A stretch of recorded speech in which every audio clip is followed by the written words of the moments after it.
On a bitterly cold winter night, snowflakes danced whimsically in the air, covering the landscape in a pristine white blanket, yet carrying with them a sense of melancholy. Sudden gusts of icy wind howled outside, rattling the modest wooden house that radiated a gentle warmth from its flickering fire within. Inside the house, amidst the glow of the fire, the crisp sound of a glass tumbler shattering on the ground unexpectedly shattered the tranquil and cozy atmosphere. Beneath the flickering flames, a slender young man with golden brown hair knelt on the floor, his mouth clenched in pain as he struggled to stem the flow of blood. At that moment, the voice of another man echoed throughout the room, "This antidote is designed to neutralize the magic in your bloodstream. Although for you, it may only provide temporary relief, at most a few minutes," the young man spoke calmly, despite his relatively youthful appearance, clad in the regal attire of a king. The young man with the golden brown hair knelt before the feet of this dignified young king, silently enduring every harsh word uttered by the one who had just poisoned him. The young king continued to speak coldly, revealing, "That's why I've added some other toxins into the mix." Heartbroken, the young man with long hair dared to ask the young king, but why?" The young king spoke calmly, "You should already know the answer, it's because of your power." The long-haired young man, torn between heartache and horror, looked at the king whom he had faithfully served for many years, yet, the young king showed no mercy, only criticizing him, stating that his power was of no use for the future of the kingdom. Like many rulers in the world, the conscience of this young king had been consumed by paranoia. If it were a time of war, perhaps things would be different, but in the present, the young man was no different from a potential threat that could turn against him at any moment. The king looked into the eyes of the young man and reiterated with a hint of doubt, "I will never turn against you, I will live out the rest of my days in our homeland, just as you said to me, isn't that right?" The long-haired young man looked up at the king in astonishment, never imagining that the king would doubt him to such an extent. He gazed down at his blood-stained hands, his heart aching unbearably. "I just want to wash away the blood from these hands, even if only for a moment," he thought to himself. He felt a pang of sorrow and whispered to himself, "I just want to live out the rest of my days to repent and make amends to those who have lost their lives because of my magic, and to those who have lost their loved ones because of me." The fire in the hearth continued to burn brightly, mirroring the turmoil in the young king's mind, which boiled with doubt with each passing moment. The king continued, "But Ian, do you know, I have been afraid of you. It finally surfaces, behind the veil of suspicion, there lies fear. It's because I fear that your power will surpass my ability to control it that I, this young king, have always lived in doubt." The young king admitted sincerely, "I was nearly driven mad by fear of my own former friend. A 7th-grade mage, someone who could overthrow both me and my kingdom at any moment." Fear had consumed the young king to the point of madness, prompting him to speak words that cut straight to Ian's heart like a dagger. "How could I let such a monster like you survive?" he questioned. But the young king also didn't deny his wrongdoing. He furrowed his brows and lowered his gaze to Ian, with a hint of remorse in his voice as he said, "My old friend, I beg you, never forgive me." With that, he immediately lifted his head, regaining his composure and returning to the posture befitting a king standing above all others. Having spoken the necessary words, the king didn't hesitate. Coldly, he turned his back and walked away, leaving behind any remnants of the remorse he had briefly displayed. The door opened just enough for the chilling winter winds to seep into the room, briefly piercing the soul, before swiftly closing again, as if marking the silent end of the life of a 7th-grade mage. The flames surged, consuming the house, fueled by suspicion and hatred alike. Ian sat in agony amidst the sea of fire, unable to believe that he had been betrayed by his friend, his brother, and the very king to whom he had always been loyal. In the end, Ian couldn't contain the fiery anger in his heart and silently cursed the wretched king. "Blame the heavens first, then blame humanity," Ian muttered as he hugged himself, blaming himself for being too careless. Then, he reached for something hidden beneath his cloak. Ian pulled out a dagger while thinking, "But Ragnar, you were also careless." His gaze had completely transformed. From horror and sorrow earlier, it was now filled with rage. Ian gripped the dagger tightly, silently reminding himself that he had studied it obsessively in regret for the life he had lived up until now. The dagger had been enchanted with a time manipulation spell. Ian furrowed his brow as he raised the dagger, its tip aimed straight at his chest. If he stabbed it into his heart before being overwhelmed by the poison, he could use magic one last time. Either way, death awaited. If he didn't use this dagger to end his life, he would still be unable to escape the surrounding sea of fire, so why not use the life of someone destined to die, himself, to test the very thing he had diligently researched over time. These were the reasons why Ian didn't hesitate to hold the dagger with both hands and prepare to plunge it into his own heart. Ian reminded himself that this would be his only chance to seek the redemption he desired. Then, a warm gush of blood spurted out into the sea of flames as the dagger pierced his heart, causing him excruciating pain. Fortunately, the dagger had indeed fulfilled its purpose. A surreal blue light began to emanate from it. Ian summoned the last of his strength to chant a spell, focusing on his intentions. Then, he relinquished everything. Return them to their places. Ian strained to shout out the final incantation of his life, and immediately, the surreal light from his magical spell engulfed his body entirely. The magical light gradually obscured his form, rendering everything before him hazy and indistinct. Success or failure, he could only gamble on this dagger. In the haze, a series of memories flooded Ian's mind, leading him to the grave of his mother. Ian bid farewell to his mother before becoming a companion to the future emperor. Then, memories of the first time he met Ragnar flooded back, along with all the trust and loyalty he had held in those moments, resurfacing in the final seconds of his life. Back then, Ragnar was different to him, or perhaps it was because suspicion and fear hadn't yet taken root in his heart. Then began the days filled with nothing but killing and more killing, a scene of grim brutality shrouding a swath of memories. Ian was immensely powerful at that time, yet he was also profoundly lonely. He had taken the lives of countless people, serving the king as a high-level mage. But in the end, Ian found himself lost and confused, unable to understand the meaning behind the slaughter of so many lives. He grew weary of the gruesome scenes before him. As the reels of his life played out, Ian abruptly woke up in the form of a young boy. Was it just a nightmare he had experienced, or had Ian truly been reborn? The boy woke up trembling, his body still shaking. Ian panicked, wondering what had just happened. Ian felt his chest and abdomen, searching for the stab wound from the dagger, but found nothing. He didn't feel any pain either. Worriedly, he thought to himself that something must have happened. Suddenly, a familiar gentle voice spoke from behind him. "Ian, it's me." Ian immediately turned around at the sound of the voice.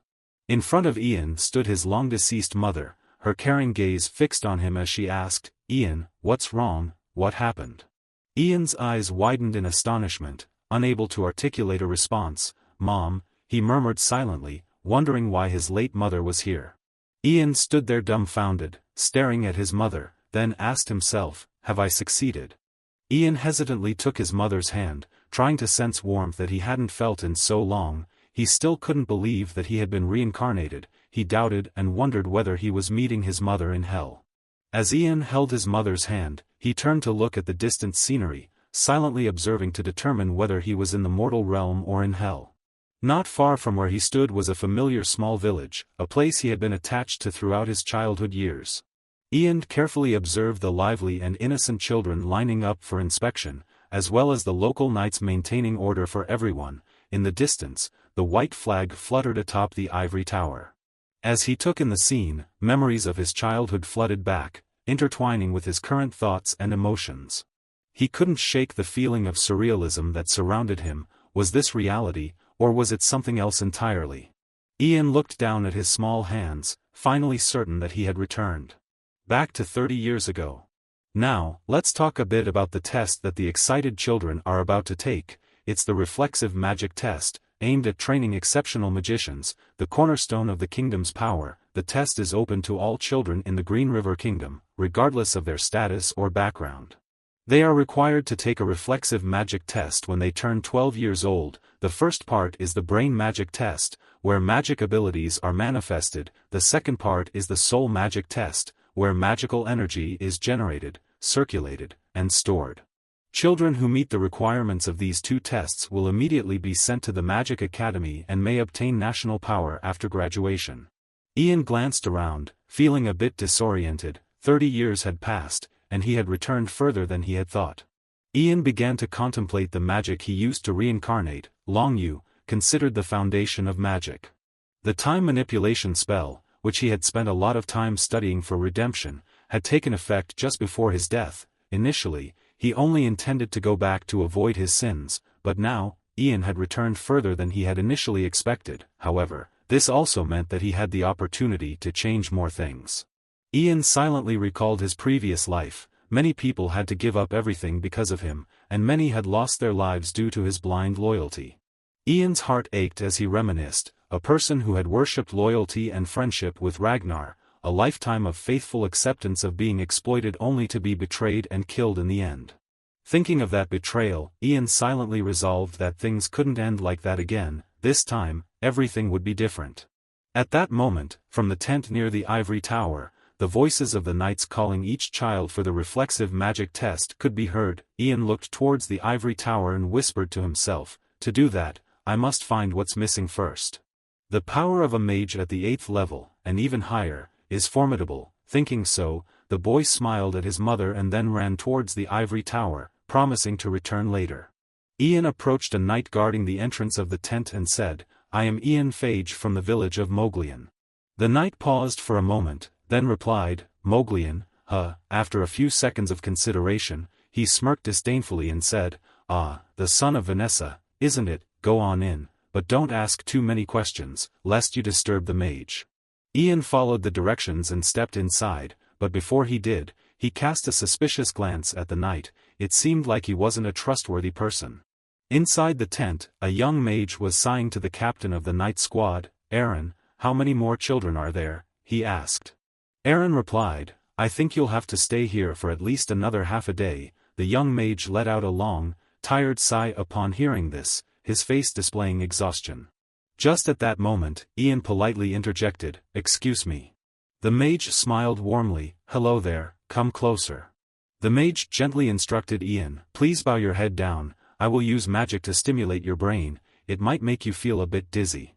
Just temporarily, so don't worry," the mage reassured Ian as he placed his hand on Ian's head. After a few seconds of examination, the mage smiled and said, "Very good." Then he instructed Ian, "Now, turn around here." Ian felt a sudden jolt of fear and hesitated, not wanting to comply. The mage urged Ian, "Quickly now, I just sensed the magical energy in your brain, which means you'll be able to change your life around." He explained further to Ian, "If there's a soul magic within your chest." Ian stood still, pondering deeply. Just joining the academy wouldn't be enough. Ian surprised the mage by saying, "Excuse me, mage, there's something I'd like to show you." The mage, curious, asked, "What is it?" Ian remained silent for a moment, then took a deep breath. Soon after, a fiery orb appeared in his left hand. He thought to himself, "Perhaps I should demonstrate a bit more." The wizard was astonished to see Ian's magic abilities manifest so vividly. A ball of fire hovered, astonishing enough, but Ian continued to surprise him further by conjuring droplets of water suspended in mid-air. Seeing Ian perform two opposing types of magic simultaneously left the wizard dumbfounded, muttering to himself in amazement, "Dual magic, indeed." After retracting the magic, Ian innocently asked, "I don't know why, but suddenly I can do these things." The captain and all the knights present there exclaimed in astonishment upon hearing this. They looked at Ian with wide eyes. The young wizard couldn't conceal his surprise either. "What?" he muttered. He hesitantly asked Ian, "Has anyone taught you before?" Ian shook his head in response, "No, sir, no one has taught me." The wizard immediately scrutinized Ian with a suspicious gaze, cautiously using magic while pressing further, asking if it was indeed true. Ian, upon recognizing the magic being employed, understood it to be the spell of detection, a skill used to uncover lies by examining subtle body movements. Feeling the pressure mounting from the wizard's scrutiny, Ian realized the gravity of the situation. He carefully considered his response, knowing that if he lied, he could potentially become a criminal. Ian took a deep breath, meeting the wizard's gaze with unwavering determination. "It's true, sir, no one has ever taught me any magic." The wizard carefully emphasized each warning to Ian, stressing the repercussions not only for him but also for his family and even close neighbors, all of whom could suffer severe consequences. Ian maintained his calm demeanor, responding, "Why would I dare to lie in a place like this, sir?" The wizard chuckled fondly at Ian's response, "Hee hee, my. The wizard thought to himself, realizing that the spell of detection didn't detect any lies, which meant that the boy. Suddenly, a woman's scream echoed from outside the tent. Kya, the familiar voice made Ian instinctively turn his head to look. Worried, he immediately ran outside to see what was happening, exclaiming, "Mom!" The scene before Ian stunned him. His mother was being roughly dragged by a strong hand, pleading in fear, "Please, don't do this." It was the same knight who had mockingly smiled earlier. He was now gripping Ian's mother's hand tightly, his voice commanding, "Move along, lady, you don't know who's in there, do you?" Ian's heart raced with a mix of fear and anger as he watched his mother being treated so roughly. The shameless knight didn't hesitate to spew out his offensive remarks to Ian's mother right in the midst of the crowd. Being a widow for 7 years must be lonely. At this age, you can't fetch a good price anymore, so stop trying to act valuable. If someone pays attention to you, you should be grateful instead of being ungrateful." Ian's mother, trembling with fear, tried to pull her hand away from the vulgar grip of the knight, stuttering, "You're..." The captain of the knights, along with the wizard, heard the commotion and stepped outside to investigate. Captain Aaron sternly asked, "What's going on here?" The arrogant knight quickly tried to cover up, saying, "No, there's nothing, sir, this lowly kitchen wench doesn't know her place, so I'm just teaching her a lesson." Ian, infuriated by the knight's insult to his mother, shouted angrily, "Lowly, how dare you?" His mind seethed with resentment towards the despicable man. Suddenly, the hand of the wizard gently tapped Ian's shoulder, calming him down.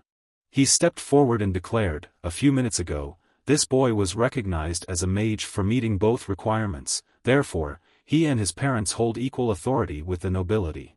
The wizard glared at the shameless knight, knowing that those who disrespect both the nobility and mages were challenging the emperor's authority. This offense could lead to execution, and the high-ranking knights behind the wizard immediately prepared to draw their swords, awaiting the order to execute the disrespectful knight. The cowardly knight immediately paled in fear, exclaiming, "Oops." He then dropped to his knees in front of Ian, bowing his head frantically and begging for mercy. "Please, please forgive me, please, have mercy on me, please overlook this mistake."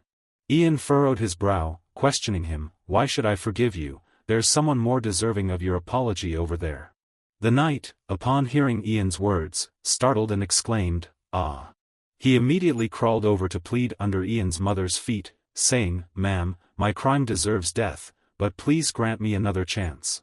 Ian's gentle and frail mother, not accustomed to such situations, glanced at her son, hesitatingly waiting for his decision. Ian, seeing his mother's reluctance to punish the knight, sighed deeply. Having made his decision, Ian approached the kneeling knight. Sitting down next to him, Ian leaned in close and spoke with a firm tone, "Listen to me. I know all about despicable people like you who enjoy speaking ill of my mother." He whispered his warnings to the knight, telling him that it's best for such worthless people like him to go talk to their own kind. The lesson he learned today, Ian emphasized, was to not underestimate others. Ian stared straight into the knight's eyes with a chilling gaze, making the knight shiver with fear. Clearly uneasy, the knight quickly responded, yes, I understand, thank you, mage." Ian nodded, satisfied that his message had been delivered, before rising to his feet, leaving the knight to contemplate his actions. Ian returned to the young wizard and politely thanked him. "Thank you for your help, sir." The wizard smiled kindly and replied, "It's the duty of the ivory tower to protect mages." Then, the young wizard turned to Captain Aaron, the leader of the knights, and requested, "From now on, please look after and protect this child and his mother. Captain Aaron, I will relay the remaining information to you through the crystal ball." Captain Aaron nodded solemnly, acknowledging the responsibility entrusted to him, as the young wizard went about fulfilling his promise through magical means. Captain Aaron then turned to Ian and said, "Let me take you and your mother to the inn where our knights are staying, is that okay?" Ian gently squeezed his mother's hand, comforting her with a smile, before turning to Captain Aaron and responding, "Yes, sir, thank you very much." He respectfully bowed to the wizard before leaving, saying, "Sir Wizard, we ask for your permission to leave." As they walked away, Ian's mother couldn't help but ask her son, "Ian, what's going on? Are you really a mage?" Ian explained, "Yes, Mom, that's what they said." The wizard watched the boy's retreating figure and thought to himself, "He's so young, yet already so intelligent and talented.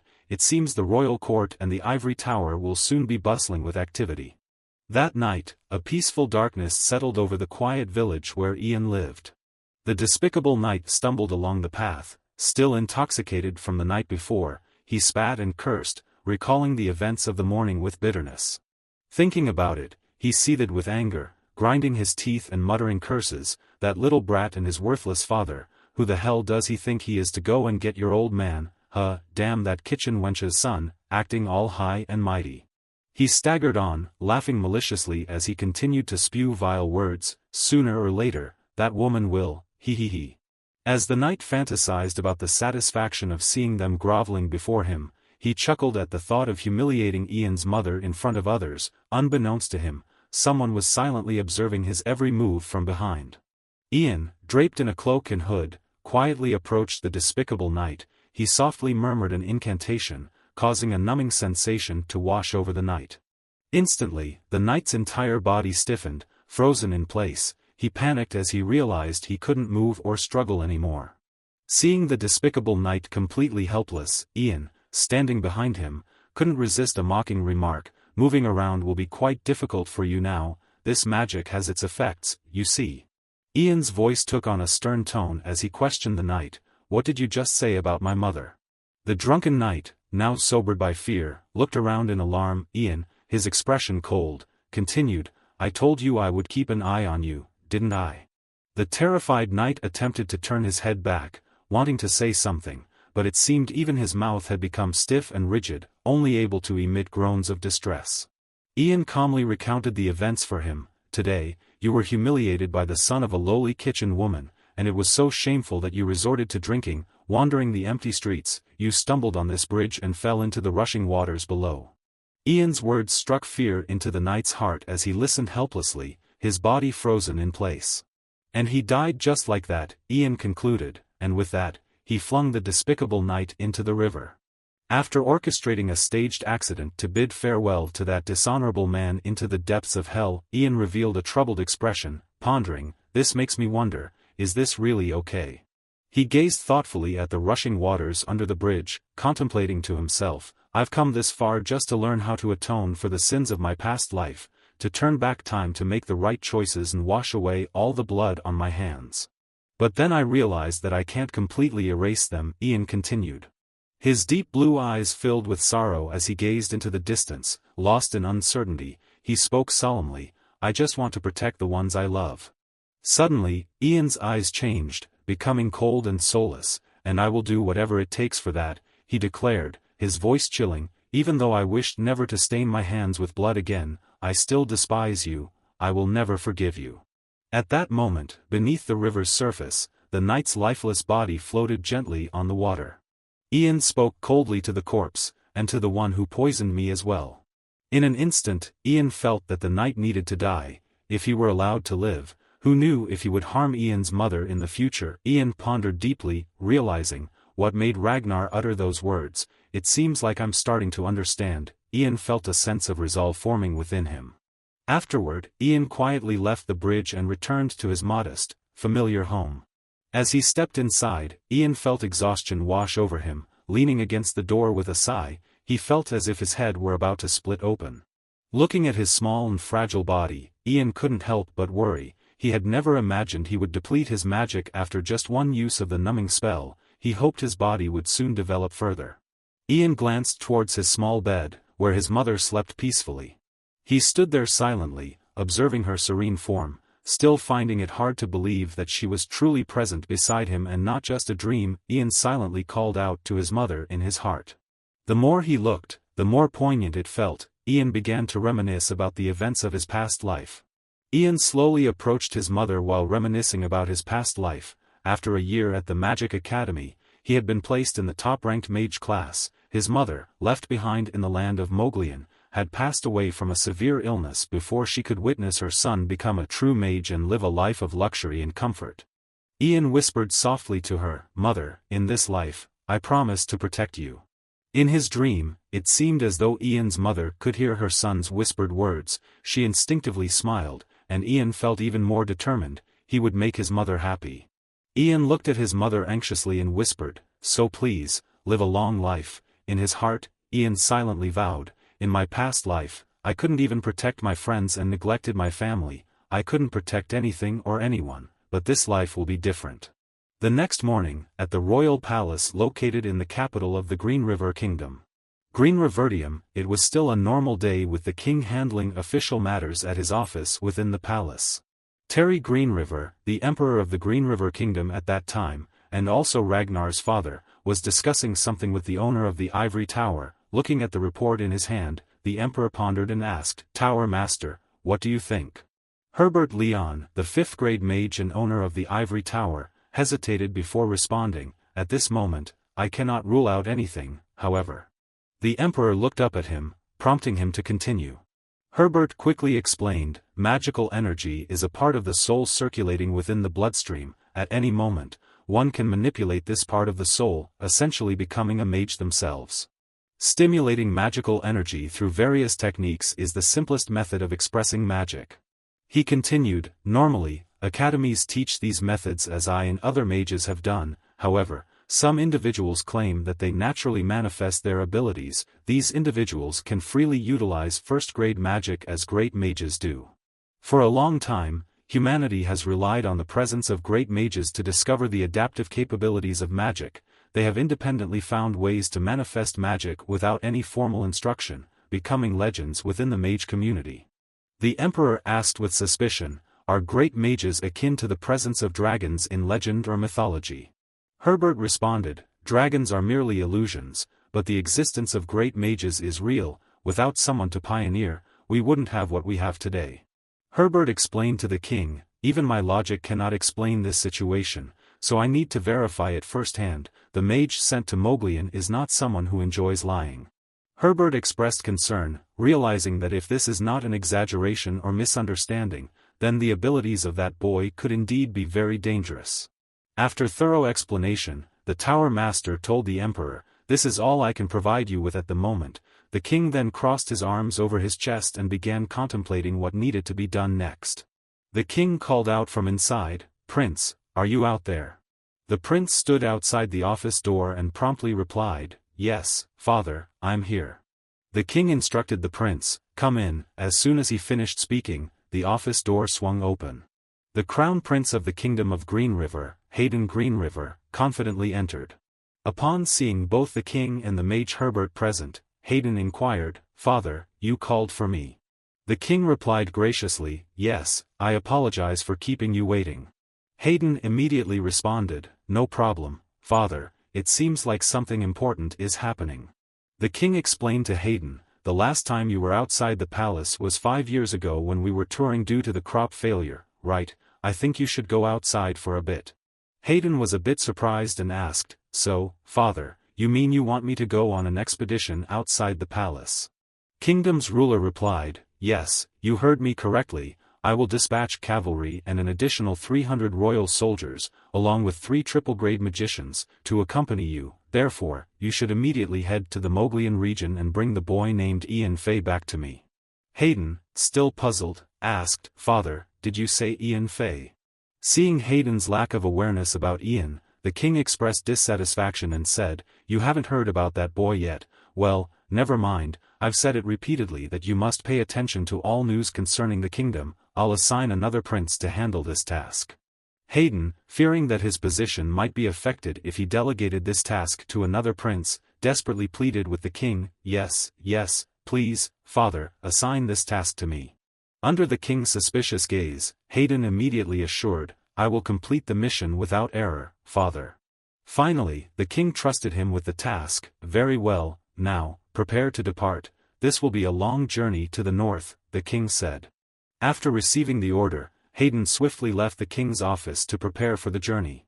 Seeing the crown prince depart, the wizard Herbert also respectfully said to the king, "Your Majesty, then I shall also request permission to withdraw in order to prepare." The king, surprised, asked, "Do you have something to prepare?" Herbert explained, "As your Majesty knows, we wizards detest having to venture outside. If I don't persuade them now, I might not be able to mobilize the 3 wizards to accompany the prince tomorrow." The king chuckled at that, saying, "Well said, off you go." With that, the wizard Herbert quickly left the king's chambers. As soon as he stepped outside the door, he appeared deep in thought, as if pondering something very serious.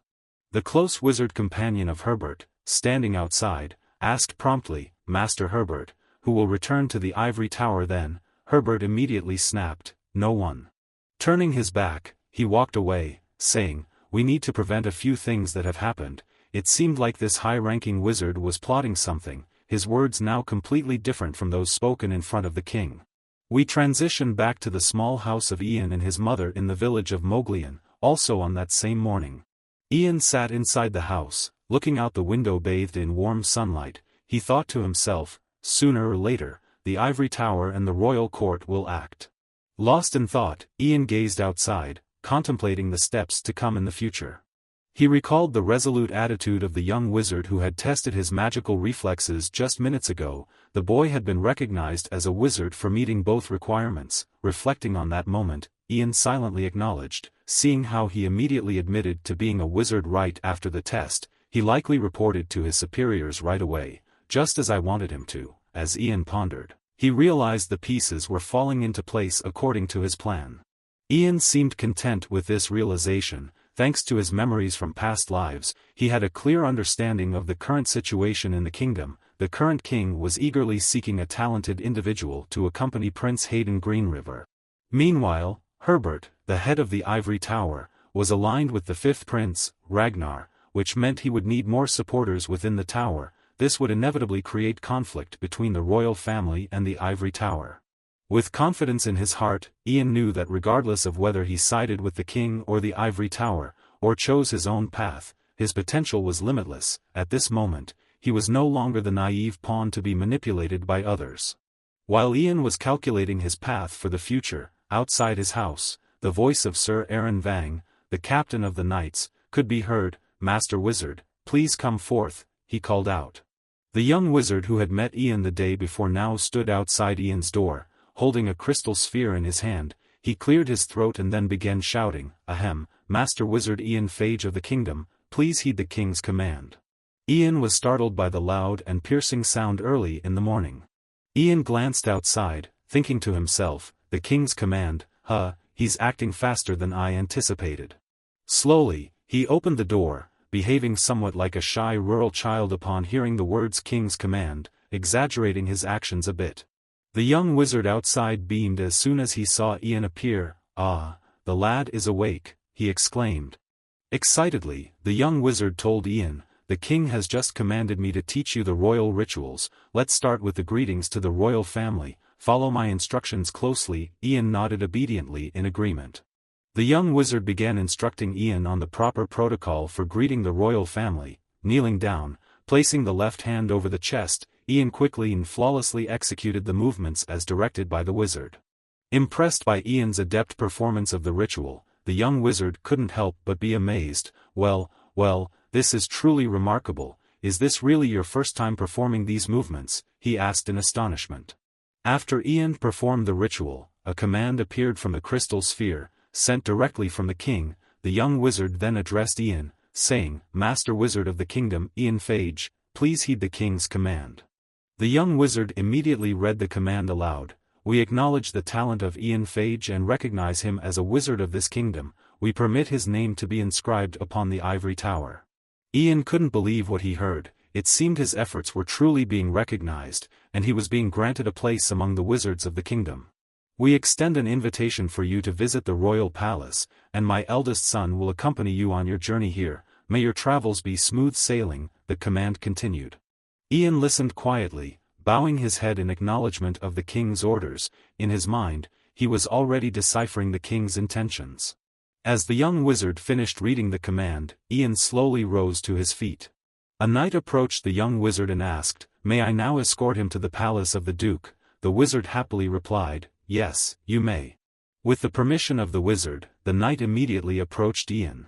Placing his hand over his left chest, he introduced himself. "My name is Arnold, captain of the Knights of Moglian. The land of Moglian has been honored to escort the prince and you, Ian. I will ensure your safe passage to the duke's palace." "We will depart when you're ready," Arnold said. Not long after, Ian and the escort arrived at the palace of the Duke of Moglian. Marcus Moglian, the Duke of Moglian, had been awaiting Ian's arrival for some time. As soon as he saw Ian's escort approaching, he instructed his palace attendants, "He's here." The Duke took special care to instruct Ravi and Margaret, saying, "Let me remind you once again, pay close attention to your own words, treat the wizard with the utmost respect. Treat the wizard with the utmost respect." As he watched Ian dismount from the horse, the Duke thought to himself, "Ian Phage, though young in age, treat the wizard with the utmost respect." As he watched Ian dismount from the horse, the Duke thought to himself, "Ian Phage, though young in age, cannot alter the fact that he is the wizard of the kingdom. He possesses enough talent to capture the attention of the king." The Duke thought to himself, "Showing friendliness towards him can only be beneficial." With that in mind, the Duke warmly extended his arms in welcome to Ian, saying, "Welcome, Master Wizard of the Kingdom." Many days passed, and Ian stayed with his mother in the Duke's palace, awaiting the arrival of the entourage from the capital, Green Revertium, accompanying the prince. Each day, Ian trained in magic alone, hoping to accelerate the development of his magical abilities. At one window in the palace, two maidservants were marveling at Ian's progress. The long-haired maid exclaimed, "Have you seen that boy in the training yard? He can conjure fire with his bare hands." The short-haired maid replied, "Do you really think he deserves to be recognized as a wizard all of a sudden?" The two maids chatted animatedly, acknowledging Ian's remarkable abilities. "He's been at the training yard for 15 days straight now. Sometimes, he's still there even as we speak," one remarked, confirming the rumors. Indeed, at that very moment, Ian was present at the training yard. Ian arrived at the training yard alone, taking deep breaths to prepare for another magic training session. Regulating his breathing, Ian slowly raised his hand. He focused his thoughts to perform magic and recited the incantation, Frost Crystallization. Immediately, the ground began to freeze, and large ice formations emerged all over the training yard. The layer of ice quickly spread, reaching all the way to the walls separating the training yard from the palace. Within seconds, the entire training yard was covered in frosty air and thick layers of overlapping ice formations. Looking at the training yard completely covered in ice, Ian still didn't feel satisfied. He sighed deeply, pondering, it's still not enough. In my past life, I wouldn't have just frozen the training yard, I could have frozen this entire Moglian palace as well." And clenched his fist with frustration, acknowledging the limitations of his small body. He needed something to compensate for the lack of magical power. Suddenly, the palace steward hurriedly called out to him, Master Wizard, excuse me, Master Wizard." Seeing him looking very hurried and worried, Ian immediately asked him, "What's wrong? What happened?" The butler hastily replied, "Dear sorcerer, please help us. The Duke has disappeared." Ian, astonished, asked again, "Disappeared, how?" The steward hurriedly recounted the story. "Master Ravi and the knights went with him on the hunt for the fairy yesterday, and he has not returned yet. We have used all available manpower to search, but there have been no results. We have only found a few traces of the battle." Ian pondered deeply. I don't think this is the time for them to die. He remembered what had happened in past lives. The Duke Marcus Moglian would perish at the hands of the assassin of the enemy, just before the threshold of the first unified resistance that would occur in the future. Ian reflected, if the Duke and his son went hunting as usual, then the likelihood of this happening due to my return is very low. Ian hesitated for a moment before asking the steward, "Don't you think that with the help of the mage Marco, it would be more useful than mine?" The steward hesitated before replying, "Oh, well, currently, he is outside of this land on another mission." Ian was astonished at the thought that the mage of the land had ventured beyond the borders for a specific purpose. Could it be because of his return? He cautiously pondered over this unusual occurrence. A mage being designated to leave the territory was indeed very rare. While he wasn't certain about the exact details, he suspected it might be connected to him. For instance, if this information were quietly reported to the authorities at the Ivory Tower, it could potentially pose a danger to him. Ian calculated silently. The most potent weapon he possessed at the moment was his ability to foresee the future. Ian began to worry. If the death of the Duke altered the future, he would lose that valuable weapon. The steward, visibly anxious, spoke to Ian. "We have done all we can. That's why I came here seeking your help." Ian replied promptly, "Wherever it is, I will cooperate in the search." He reassured himself, determined not to let this happen, no matter what. Before going out with Lord Huantua to search for him, Ian returned to his room to prepare his cloak and some personal belongings. His mother, sensing his departure, anxiously called out, "Ian," she spoke with unease, "I've heard the news. Are you planning to go up the mountain with the search party?" Her furrowed brow expressed concern as she asked, "Is it very dangerous? You're still too young for such things, and besides." Seeing her mother so worried, Ian smiled reassuringly at her and said, "It's okay, Mom, now I'm a wizard." Even so, Ian's mother remained unsettled, but still, she began, but Ian quickly took her hand and comforted her, "Don't worry too much, I promise I'll come back." At that moment, the Duke's daughter, Miss Margaret, hurriedly ran in, looking distressed, and said, Yeah. I beg of you, please find my father and brother." Margaret pleaded earnestly, clasping her hands together, tears streaming down her face, "If you can locate them, I am willing to do anything to repay you. I will persuade my father to grant you money, land, and even servants, so please." Ian looked at her trembling hands tightly clasped together, feeling the weight of her desperation. Ian suddenly noticed the small gold ring on Margaret's index finger, and he couldn't help but feel a little surprised. He whispered to himself, "That's it." With newfound confidence, Ian assured Margaret, "I promise I will find them." Margaret looked at him with joy, asking, "Really, truly?" Ian unexpectedly extended his hand and asked, "Could I borrow that ring you're wearing? I can sense magical energy emanating from it." "It will help me find them," Ian affirmed. Margaret nodded and quickly removed the ring, handing it to Ian. "Here you go," she said. Ian wasted no time and immediately put the ring on his thumb. He could instantly feel the surge of magical energy intensifying. With the newfound power of the ring, Ian felt more confident than ever in his ability to locate Margaret's father and brother. Ian reminded himself, the overwhelming surge of energy felt just like in his past life. This was the Moglian ring, a low-level artifact believed to enhance the magical abilities of its wearer. Ian speculated silently. It seemed that instead of passing it down to his heir, the Duke had given it to his daughter. With the power of the Moglian ring at his disposal, Ian was now more determined than ever to fulfill his promise to Margaret and find her missing family members. Margaret looked at Ian with concern and urged him, You must find them. I only lent you the ring. This is a family heirloom my father gave me." Ian chuckled reassuringly, "I understand." He reminded himself that this would compensate for his lacking magical abilities. After getting ready, Ian headed to the palace hall to meet with the Moglian knights. Ian addressed them with the authority of a commander, "Let's go." The knightly team led Ian to a forest quite distant from the Duke's palace.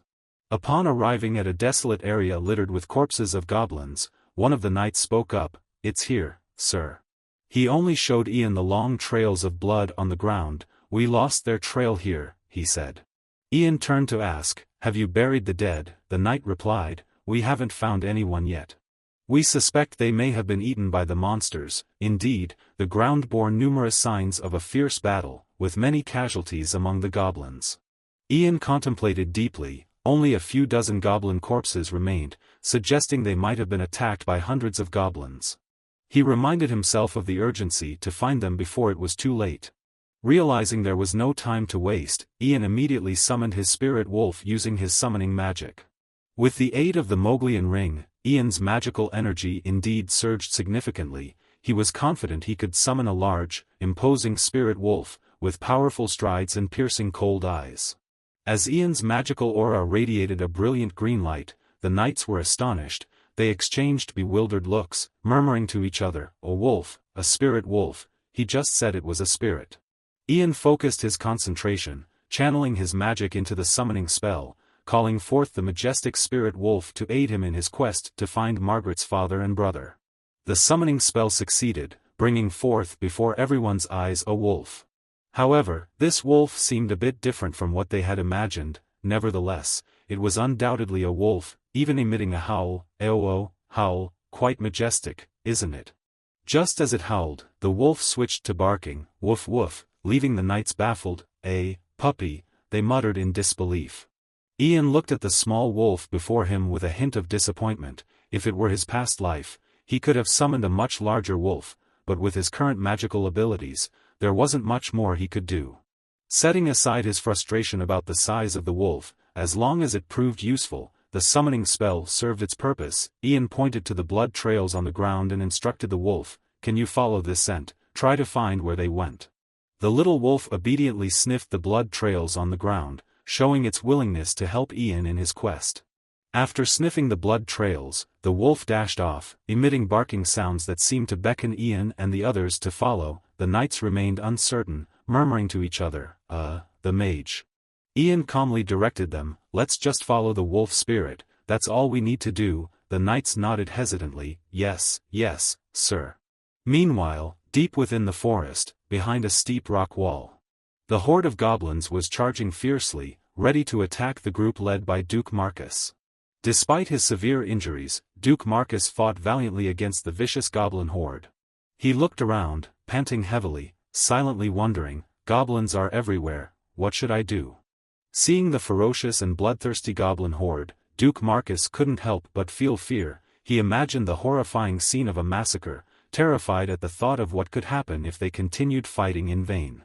Realizing the gravity of the situation, he knew they had to act fast to survive. With a heavy heart, he shouted out orders to his son, "Ravi, we need to deal with this goblin horde here. You must find a way to return to the palace safely." Duke Marcus understood the importance of protecting his family and their home, even in the face of overwhelming danger. Duke Marcus sternly admonished his son, urging them, "The Moglian mountain is threatened by the goblin horde, hurry." Consumed with thoughts of his son's safety, he failed to notice a goblin lurking behind him, wielding a club and preparing to strike. Ravi, alarmed, cried out, "Father, look out." At that moment, the goblin leaped forward, ready to attack. The fox spirit leapt high above, swinging its staff dangerously close to the duke's head. Just as it was about to strike him, Ravi screamed in horror, "Father, behind you."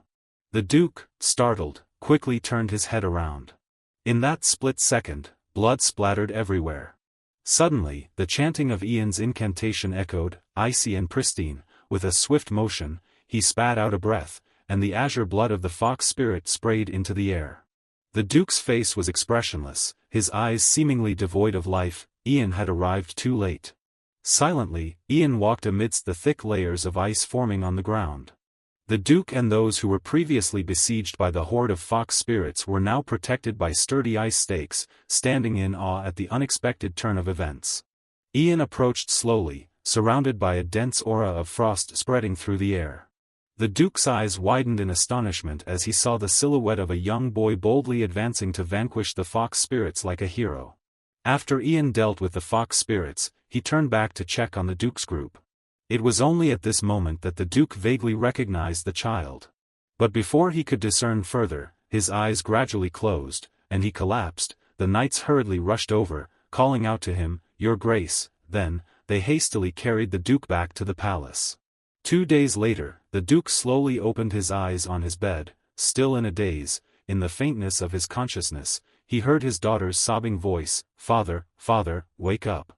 Looking around the room, the duke saw his daughter sitting there, overwhelmed with emotion. He couldn't believe he was seeing her again. Margaret, his daughter, joyfully called out to him, astonished at the reunion. The duke asked, "Margaret, how?" Sitting up, he rubbed his temples and questioned Margaret, "What happened? How did we?" Margaret quickly explained, "Sir Ian saved you, father."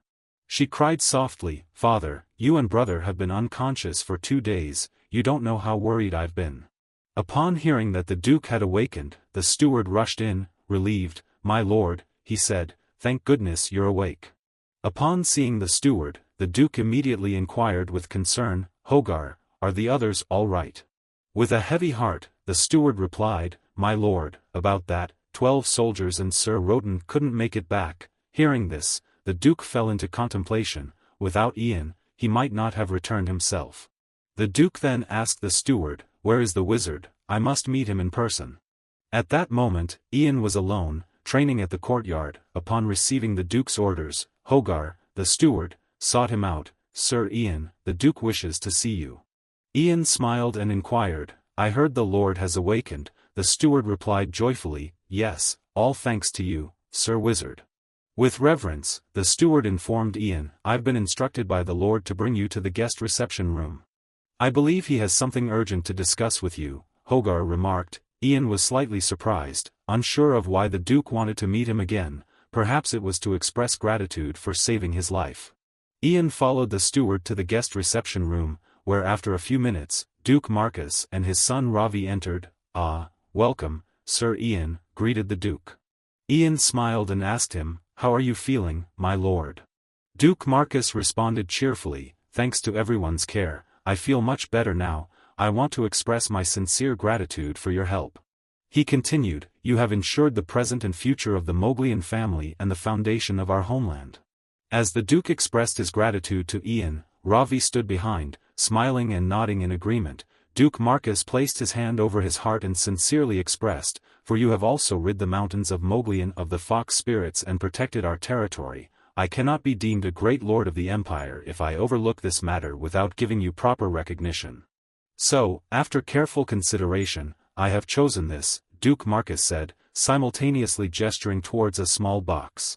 He then addressed Ian, "Please, open it." Curious, Ian lifted the lid of the box, unsure of what important item lay inside. As he caught sight of the object within, his eyes widened in astonishment. "This is," he trailed off. Holding the Moglian ring in his hand, Ian listened in astonishment to Duke Marcus's explanation. "I heard the story from Margaret," the Duke began, "that you borrowed this ring because you could detect mana from it." Curious, Duke Marcus asked Ian, "I always thought it was just an old family heirloom, but what power does this ring hold? Does it aid you, the wizard, in any way?" Ian promptly explained, "This ring amplifies the wearer's mana. It has been tremendously helpful in battling the fox spirits in the mountain pass." Upon hearing this, Duke Marcus joyfully said to Ian, "Fortunately, that ring, I want to gift it to you, wizard, please consider it as a token." Ian looked at him in astonishment. "A token?" he asked. The Duke explained to him that from now on, Ian Phage, the wizard, would forever be regarded as an esteemed guest of the Moglian family. "This will be a token for this enduring promise. Will you accept this token?" he asked Ian. Ian touched the ring, silently contemplating the implications of being forever regarded as an esteemed guest. A contract spanning 1,000 years within the aristocratic circles of the empire. Ian didn't hesitate to slide the ring onto his thumb, while he couldn't be sure of the benefits this contract might bring him in the future. For now, the ring would compensate him with a considerable amount of mana. Seeing Ian wear the ring in place of his acceptance, Duke Marcus respectfully bowed and said, "Our family will always welcome Sir Ian Phage's visits, should you ever need assistance from our family. We promise to always stand by your side." Duke Marcus and his son placed their hands on their left chests and vowed, "We swear by the northern flow of the Lucan River, that we will uphold this covenant from generation to generation." The scene shifted to a forest trail near the Duke's palace. Early the next morning, the captain of the Moglian Knights, along with several attendants, was escorting Ian to a certain destination. Ian suddenly turned to ask, Captain, how much further to the town of Lloyd?" Captain Arnold chuckled and replied, "Oh, we'll be there soon enough, just beyond that hill ahead." Ian gazed in the direction Arnold indicated, contemplating the conversation with Duke Marcus from the previous day. After receiving the ring, Ian had spoken to Duke Marcus, saying, "My lord, there is something I wish to inquire about." He had asked the Duke if he knew of any alchemist within his territory capable of crafting elixirs. Duke Marcus had pondered for a moment before replying, "In the town of Lloyd to the north, there is an alchemist named Redio." He rested his chin on his hand as he contemplated and spoke, "They come from the capital, but migrated northwards for a special herb." Ian hesitated, murmuring to himself, "Alchemist Redio, a name I've never heard in my previous life." He hoped to find a supplement for the mana he had lost, although he worried that Redio's appearance in his life would inevitably influence his future, but for now, it was the only way he could think of to restore some of his magical energy. Arnold and Ian continued for a while longer until they suddenly heard the shout of a knight, "Captain, wizard, over there, we can see the town of Lloyd." The reason for the knight's alarm was evident. The entire town of Lloyd was engulfed in flames, thick black smoke billowing up and covering everything. Ian stood in shock at the scene before him. What in the world happened to the town? How could such a massive fire occur? He wondered aloud. Turning towards Captain Arnold, it was evident that he had keenly spotted the imminent danger, as he immediately drew his sword, his expression one of profound shock. Could it be another group of fox spirits attacking the town? Meanwhile, below the town, scenes of plunder and slaughter were unfolding, causing terror among the residents. Not only were houses set ablaze, but the people of Lloyd were also falling under the merciless blades of the raiders. The one wielding the axe seemed to be the leader of the bandits. He chuckled as he commanded his underlings to regroup, preparing to move on. With urgency, the situation unfolded swiftly, allowing for a swift departure towards Coldwood. One of his henchmen seized a child from the village, despite the child's cries and struggles. The child's father rushed forward, screaming, "Douglas!" The father was knocked to the ground as soon as he approached. The leader of the raiders continued to curse and kick him relentlessly. "You're almost dead, you worthless scum," he spat out. The father was covered in blood, but the raider showed no mercy, continuing his assault. Seeing his father brutally beaten, Douglas struggled even harder, crying out, let me go, father." The leader of the raiders turned to Douglas with a sneer, "Ah, the annoying little brat." He threatened Douglas, "If your father dies, will you shut up?" Terrified by the raider's menacing tone, Douglas was too frightened to scream, tears streaming down his face as he looked at his father. The raider discarded his axe and retrieved a sharp dagger instead. He raised the dagger and approached the man lying helpless on the ground, then chuckled wickedly, "I'll sell your son to a very lovely place," he sneered. With a menacing glare, the raider leader bid farewell, preparing to carry out his sinister plan. Douglas screamed in horror. No, he tried to reach out to his father, but what could a child do against these ruthless bandits? Suddenly, a stake of ice pierced through the raider leader's body, blood spraying everywhere. The horrific sight left Douglas stunned and speechless. The raider leader died instantly, collapsing to the ground. His followers cried out in horror, What's that? What's happening? Ice, where did it come from?" The bandits looked up towards the distant hilltop, panicking and shouting, "Soldiers, soldiers!" Meanwhile, Ian was utilizing his magical abilities to conjure a multitude of ice stakes hovering in the air. Without hesitation, Ian directed all the sharp ice stakes towards the bandits, causing them to panic and flee in terror. "Run, run," they screamed in desperation. However, no matter how fast they ran, they couldn't escape death. The valley echoed with their agonized cries as they met their demise. After dealing with the murderous bandits, Ian stood silently on the rocky outcrop for a while. Ian focused on sensing the changes in his magical energy within his body. He looked at the Moglian ring in his hand and whispered to himself, "It works. Thanks to this ring, my mana limit is probably on par with a level 3 wizard." The ring had indeed proven its effectiveness, enhancing Ian's magical capabilities beyond his expectations. At this moment, the people of the town of Lloyd could finally breathe a sigh of relief. The fires had been extinguished, and the damaged houses could be rebuilt. However, there were still wounds that could not be healed and lives that could not be restored. Ian descended to the town, feeling sorrowful at the scene of tragedy. Captain Arnold spotted him and called out, "Wizard." Arnold breathed a sigh of relief and replied, "No, thanks to you, we all came out unscathed." Ian sighed in relief, "That's good to hear." He glanced around anxiously, his heart filled with worry and uncertainty about whether the person he was seeking was still alive. Suddenly, he heard someone calling out the name Radio. Ian quickly turned around, his gaze focused on the direction of the voice. A man was holding Radio, who was barely breathing, in his arms, desperately trying to revive him. Douglas stood beside them, deeply worried, calling out, "Father, father." Ian approached and placed a comforting hand on Douglas's shoulder. "I'll take a look," he reassured. As Ian examined the man gasping for breath, he widened his eyes in shock and disbelief. His skin was pallid, devoid of any trace of blood, and his hair had turned white. Ian was horrified, considering the possibility of mana poisoning. Mana poisoning was considered a curse from the gods. If a certain amount of mana entered the body without a mana heart, the mana fragments would fail to stimulate the brain and instead cause excruciating pain for the rest of the victim's life, leaving them with no moment of respite.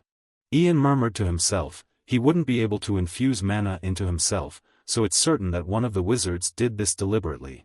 He anxiously glanced at Radio, assessing his condition, which seemed quite dire. Ian then said to Douglas, "Wait a moment." He placed 2 fingers on Radio's forehead. Ian thought to himself, there's a way to temporarily suppress the pain, that's by infusing pure mana and releasing the stagnant mana within the body. As Ian had thought, This method indeed helped Radio alleviate some of the pain instantly, his facial expression relaxed, and his breathing became less labored than before. Ian turned to the man beside him and said, "Please take care of his wounds." The man nodded hastily, "Yes, thank you." As Ian was about to leave, Douglas grabbed hold of his cloak, stopping him. Ian hesitated before responding to Douglas, "Yes, in a moment." He understood that while they could temporarily treat the condition by infusing mana, they couldn't cure this cursed disease entirely. Douglas pressed on with worry, "So, he'll experience pain again soon." Ian's heart sank as he listened to Douglas's sobs. He knew the desperation and determination in the boy's voice. "I understand, Douglas, it's a difficult decision," Ian replied gently, trying to offer what little comfort he could. Douglas wiped his tears and nodded, his resolve evident despite his young age. "I'll find the Lander flower, I have to save him," he declared, his voice trembling but determined. Douglas immediately finished speaking and ran off. The man next to the radio shouted, "Douglas, where are you going?" Upon hearing the name Douglas, Ian was astonished and stared after the boy. In Ian's mind, the image of someone familiar from a past life flashed by. Douglas, he remembered now, was the name of the greatest alchemist in history, Douglas Hammond, the alchemist of the palace. A man who had once been very poor but now stood beside Emperor Ragnar due to his genius abilities. When Ian recalled him from his past life, Douglas always had a hostile attitude towards mages. Ian began to piece together the information he had about Radio and Douglas, an alchemist poisoned by mana from a mage, a type of herb he was searching for in the north. Ian, connecting the dots, remembered Douglas's words moments ago. "I must find the flower of Lander and concoct an antidote." Ian's mind raced back to his poisoning in his past life when Ragnar had mentioned it was a type of poison that neutralized mana in his blood. As he pieced these events together, Ian was startled to realize that a herb with the ability to neutralize mana in the body, if it indeed existed, must be. At this moment, Ian swiftly employed magic to catch up to Douglas. In the blink of an eye, Ian stood before Douglas, startling the boy. Ian endeavored to persuade Douglas, explaining that there were still bandits outside the village, and venturing into the forest was very dangerous. Douglas insisted, "But I can't wait any longer. If I don't find that flower and concoct the antidote soon, my father will." Ian couldn't think of any other way to stop Douglas, so he immediately resorted to magic, causing Douglas to fall into a deep sleep.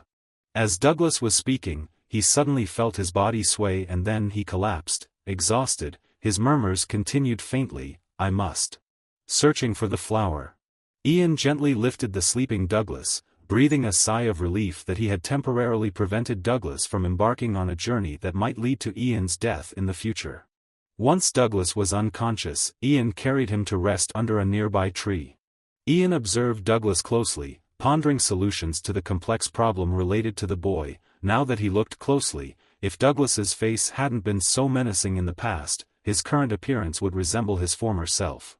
Ian silently acknowledged that if he hadn't come to Lloyd Village, Douglas's father would have died, and Douglas himself might have been captured and sold into slavery by the bandits. By now, Ian was certain of one thing: the poison he had consumed in his past life was undoubtedly concocted by Douglas. Ian contemplated deeply, suspecting that Douglas had followed orders and created the poison despite knowing Ragnar's plans. The suspicion grew stronger within him, and Ian began to entertain thoughts of eliminating Douglas when he glanced at him, but then Ian restrained himself. No, acting impulsively like that could be very dangerous. Ian realized that any action taken in haste could have unforeseen consequences, and it was essential to approach the situation with caution and careful planning. He needed more information before making any decisions regarding Douglas's fate.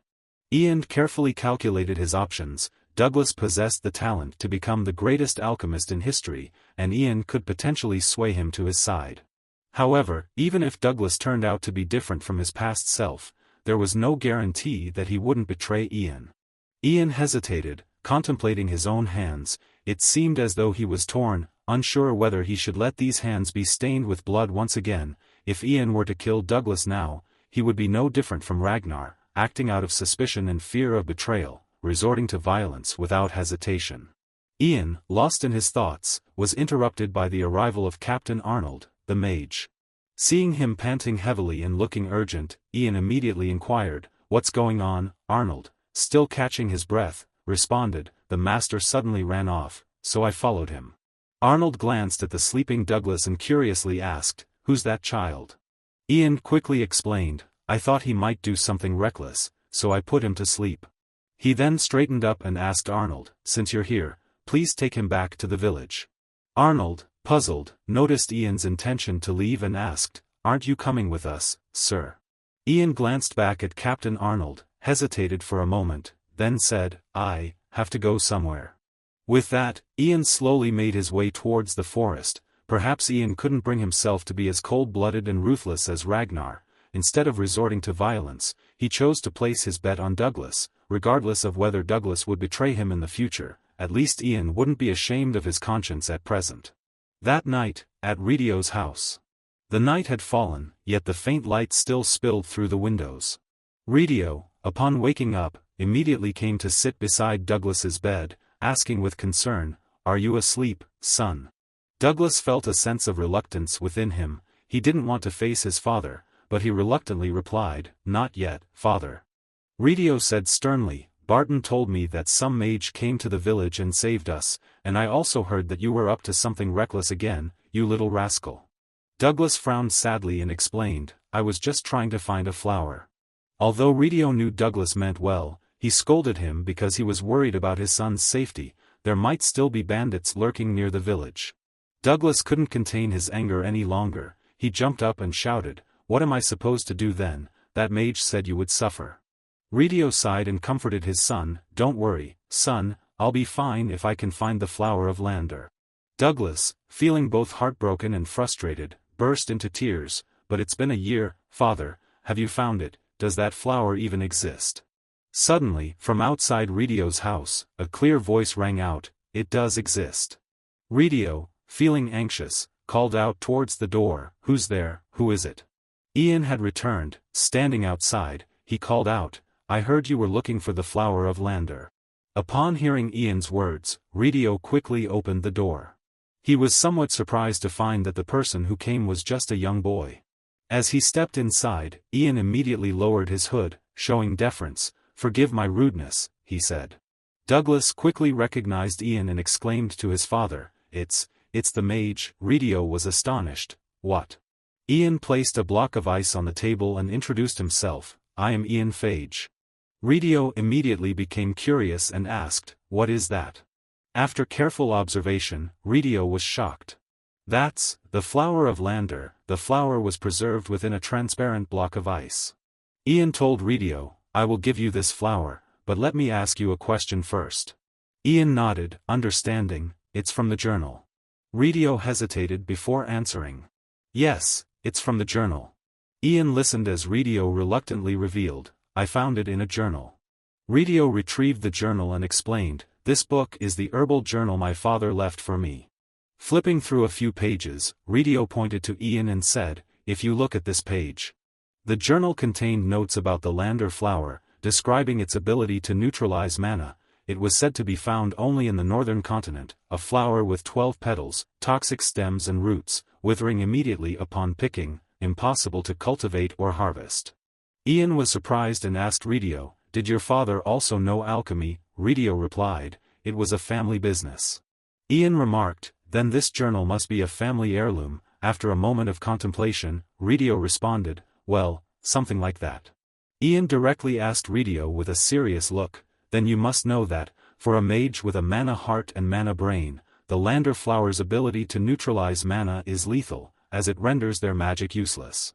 Radio was somewhat surprised, not expecting a young boy like Ian to understand this matter so well. He replied honestly, I understand what you're implying, but the alchemists in our family would never create poison to harm others. He even pledged, I can even stake the reputation of my family on this. Upon hearing this, Ian's eyes suddenly turned cold as he looked towards Douglas. Douglas was startled and confused as to why Ian would give him such a hostile look. After hearing Radio's commitment, Ian could finally relax a bit and said, I understand. Ian lifted the flower and said, thank you for answering my question, there's one more thing. He began to dispel the ice magic, allowing the flower to return to its original form. As he held the melting block of ice in his hand, he apologized, I'm sorry.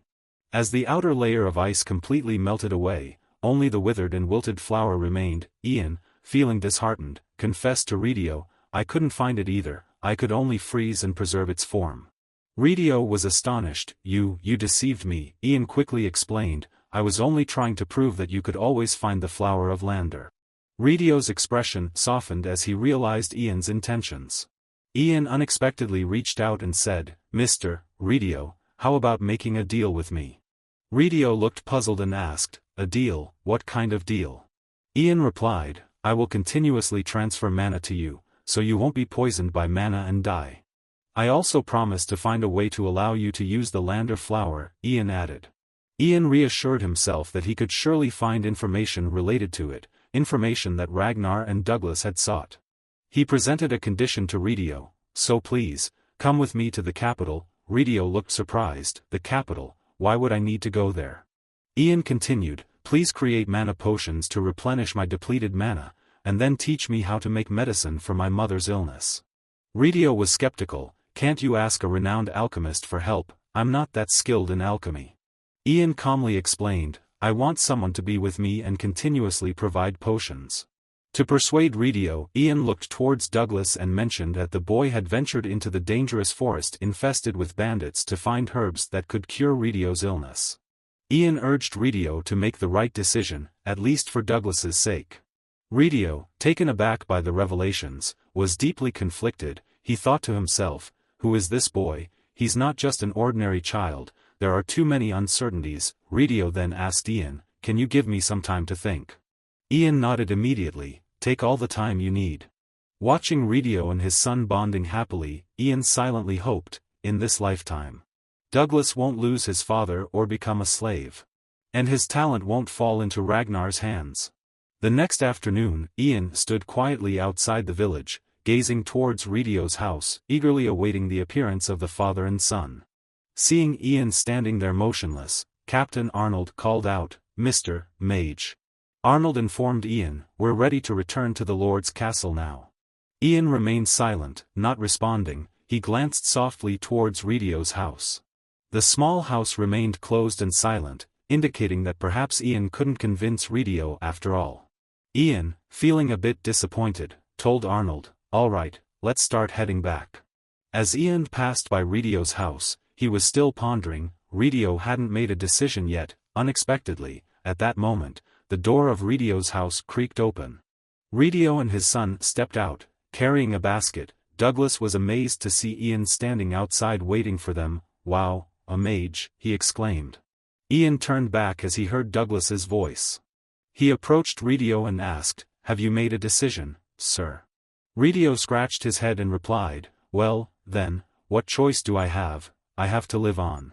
Ridio smiled and said to Ian, "Please fulfill your promise." Ian replied cheerfully, "Of course." Suddenly, Ian glanced at Douglas, the innocent and adorable boy. Douglas hugged his father tightly, looking worried, and hesitantly asked Ian, "Can you really heal my father?" Ian smiled at the boy, feeling a bit conflicted by this unexpected question. Finally, he nodded and assured Douglas, "Yes, I promise."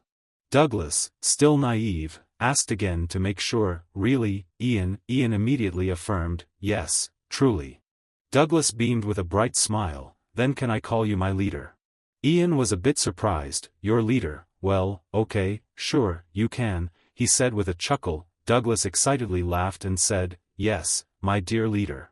Ian recalled Douglas from the past life, who used to scowl and chase him away every time he saw Ian. Compared to the current Douglas, Ian wondered, why was he like that when he was young? Suddenly, a majestic horse galloped straight towards where they were standing. Curious, Ian turned his head to see what was happening. The knight brought urgent news to Ian, the wizard. "We must quickly return to the castle." Ian asked anxiously, "What has happened?" The knight replied, "I heard that the prince has crossed the Gamas River." Ian, astonished, exclaimed, "The Gamas River, already crossed?" The knight responded, "Yes, the news came in this morning." Hearing this, Ian furrowed his brows, wondering why they were only being informed now.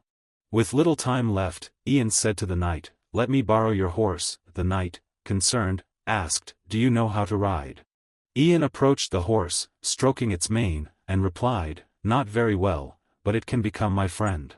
After getting close, he whispered to the horse, attempting to tame it. The spell immediately took effect, and the horse's eyes glowed with the azure hue of magic.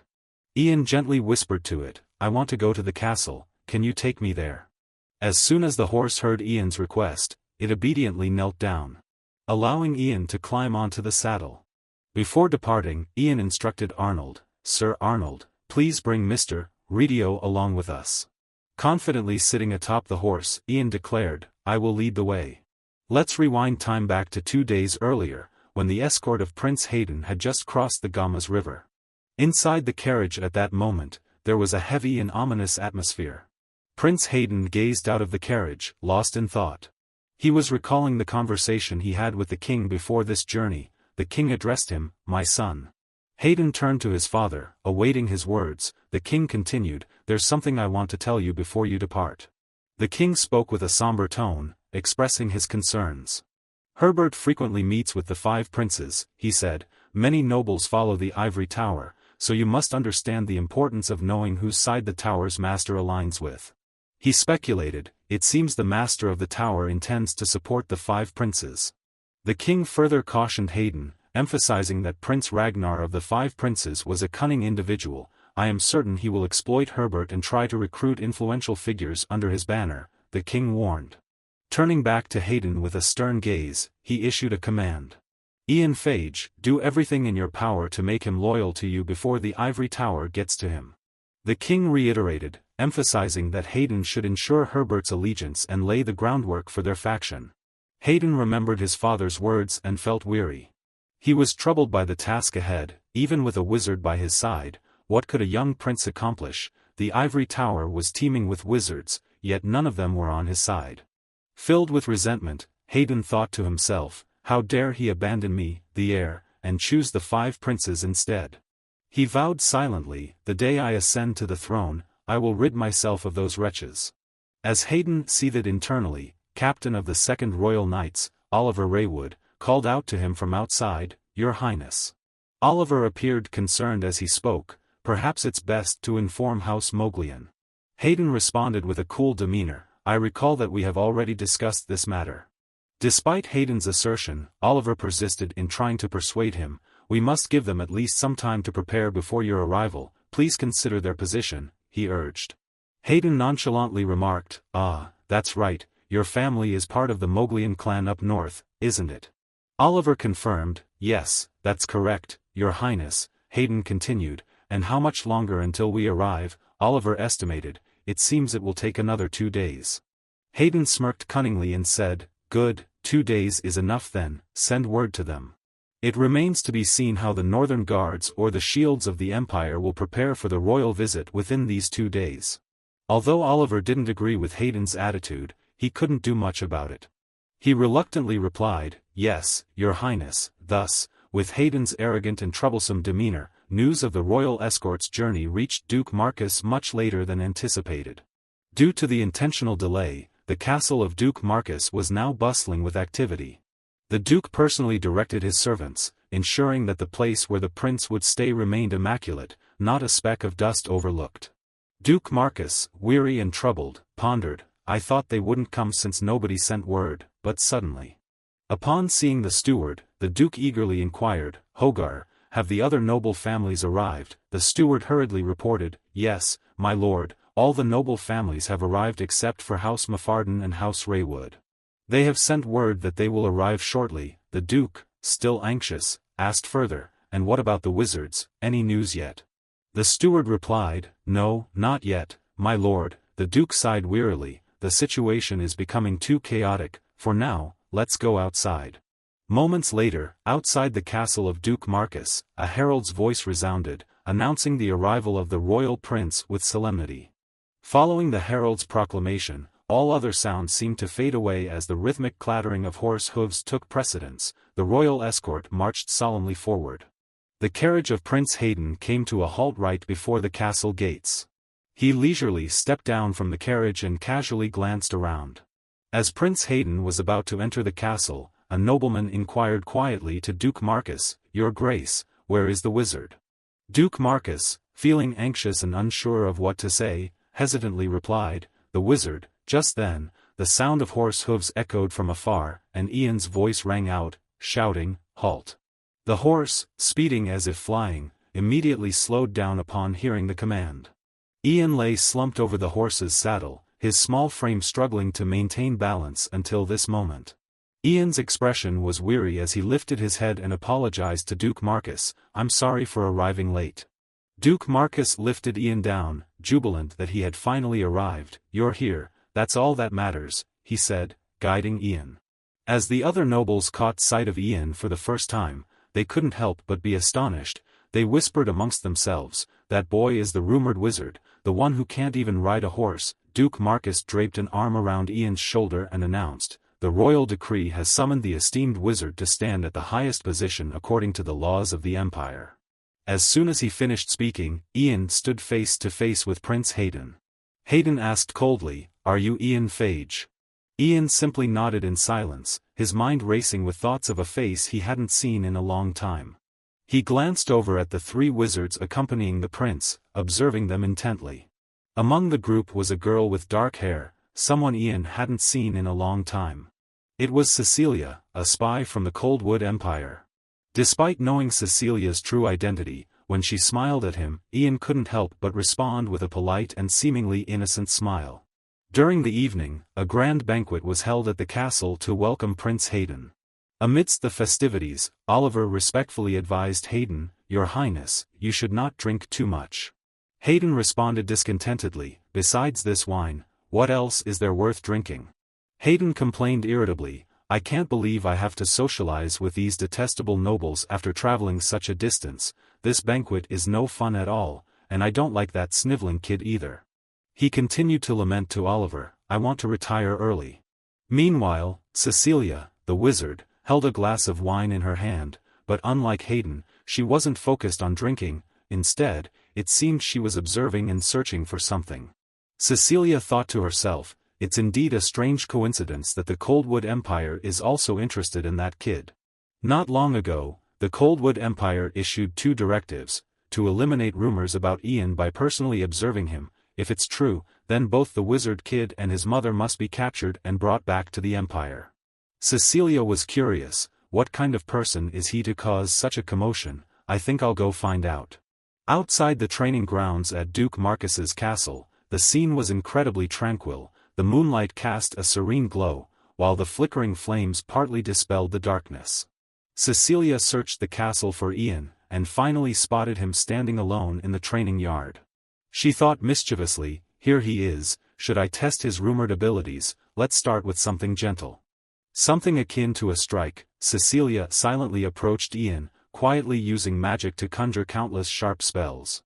Without bothering to greet Ian, she unleashed a barrage of sharp projectiles towards him, the spells flying like rain, simultaneously piercing the ground upon impact, raising a cloud of dust.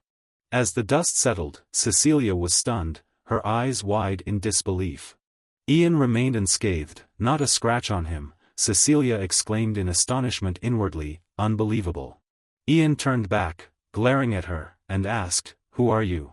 Cecilia replied arrogantly, "You can't even recognize my magic, yet you claim to be my senior from the ivory tower. I was just saying hello."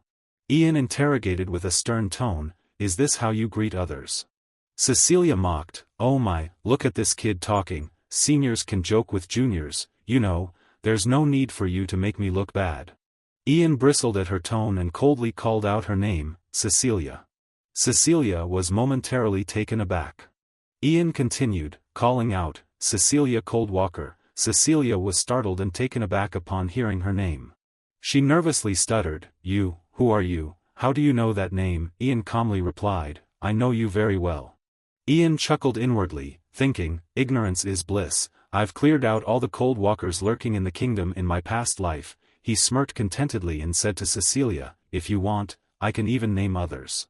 Cecilia, frightened, urged him to stop talking nonsense. Ian approached Cecilia, calmly and methodically listing the names of other spies: the kid in the Moulton family's stables, Royal Secretary Robin, Aereo from the National Guard's 9th Division, assistant to the palace's head maid. The head maid herself probably hasn't arrived yet. Ian chuckled and asked Cecilia, Do you know the common characteristics of these people? I think I do. Cecilia, both anxious and irritated, replied, Kid. I don't understand how you know these names. Cecilia glared at Ian as she spoke and conjured a fireball in her hand. But you'd better pretend you don't know them, she said, her voice sharp. Without hesitation, Cecilia hurled the fireball at Ian, causing a massive explosion. The training yard erupted into flames. But from within that sea of flames, a plume of white smoke unexpectedly rose. The raging fire, which had been fierce just moments ago, quickly dissipated under Cecilia's astonished gaze. Ian stood there calmly, performing some sort of magic in his hands. He bluntly exposed Cecilia. I already knew you were a cold walker. Cecilia, still worried and probing, asked, Then why are you here alone if you already knew? Her heart still brimming with astonishment, she wondered, did it really manage to avoid my earlier attack? What is it? Ian smiled mischievously in response. I also knew you would come looking for me at the training grounds. As he spoke, he raised the orb in his hand high. Cecilia looked up curiously, then her eyes widened in shock. Above, dozens of icicles were aimed straight at Cecilia. Ian smirked triumphantly at Cecilia. I had figured it out. Then, with a cold expression, Ian pointed his hand towards her. The icicles, following Ian's command, all shot forth sharply at once. Cecilia staggered backward in panic. Luckily for her, she quickly erected a mana barrier just before her body could be pierced. But Cecilia's mana barrier couldn't hold for long. After colliding with several icicles, large cracks began to appear. She cursed in horror, oh, for heaven's sake. Ian summoned a gigantic fireball overhead, its power clearly surpassing Cecilia's fireball by several times. Ian's eyes glinted with icy coldness as he uttered the incantation, Firestorm. In a fit of rage, he hurled the fireball toward Cecilia.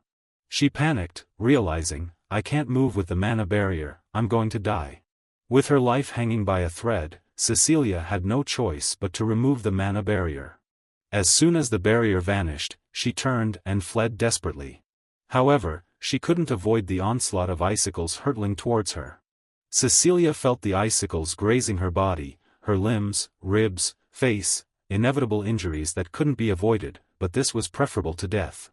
Thanks to her quick reflexes in ducking and running, Cecilia narrowly avoided the horrific explosion caused by the fireball. Her body was riddled with wounds, but she turned back in horror to glance at the explosion behind her. Cecilia, still shaken, muttered to herself, I'm still alive. She collapsed in pain to the ground, silently acknowledging, that guy, using Firestorm, must have depleted his mana.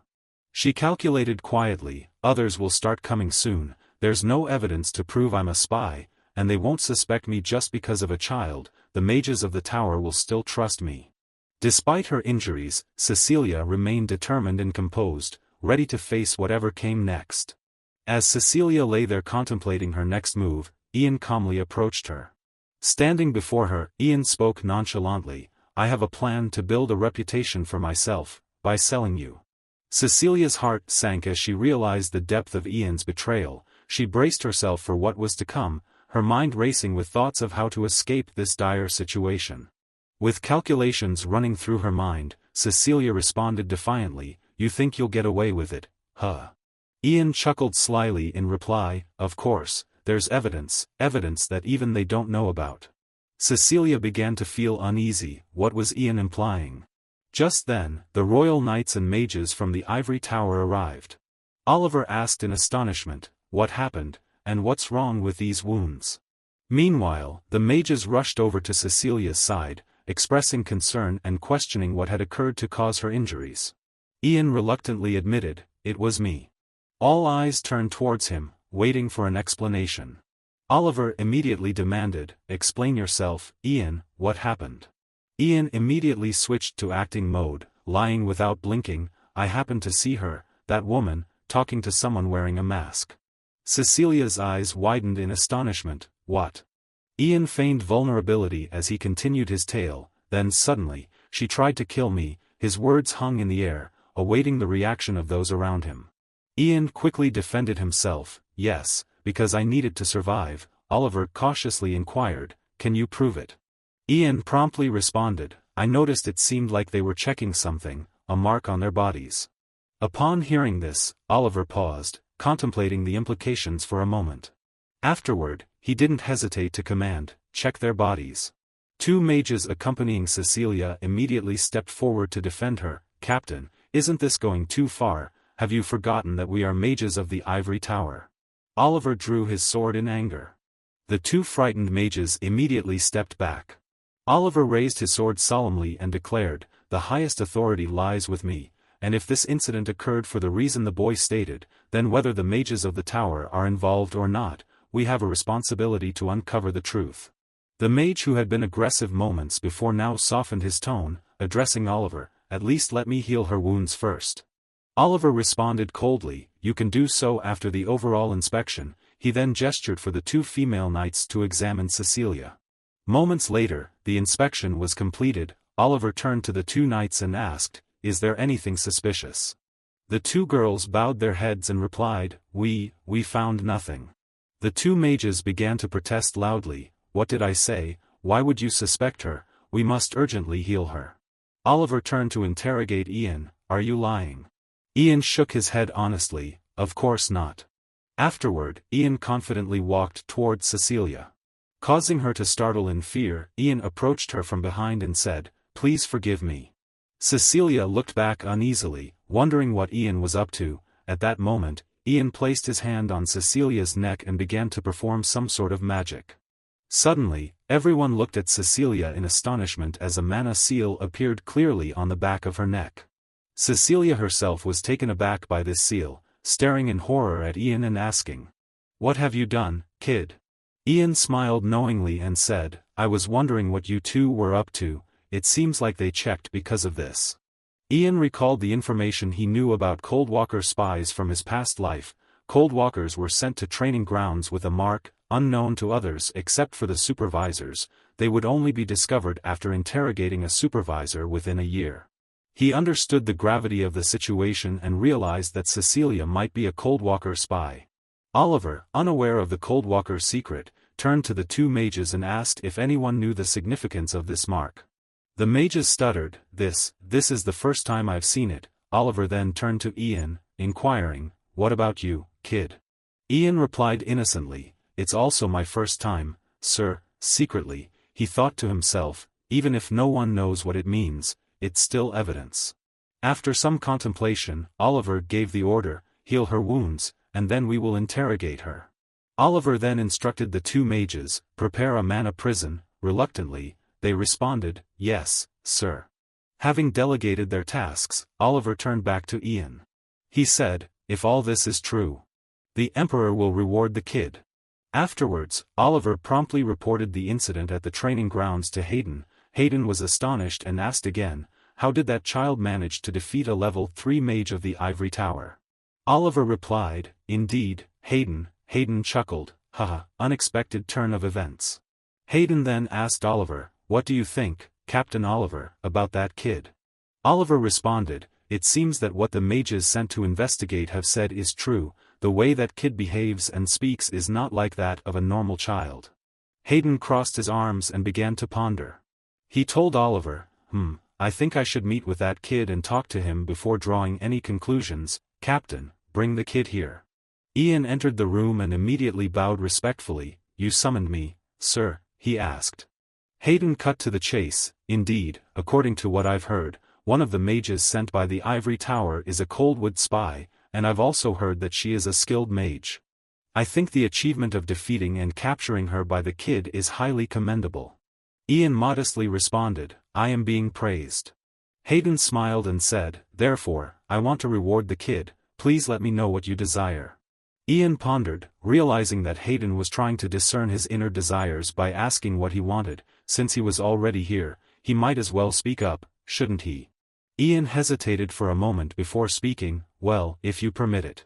I want to see the location of the old Ivory Tower on the way to the castle," Ian said.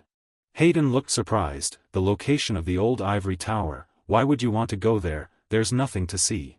Ian pretended to be bashful, intertwining his fingers nervously. "I've only heard stories about it, and I've always wanted to visit at least once." Observing Ian's behavior, Hayden gradually let go of his suspicions. The desire to visit a historical site seemed like a typical wish for a child, especially when he could request anything else. Hayden easily accepted Ian's request, saying, "Very well, I will take you there."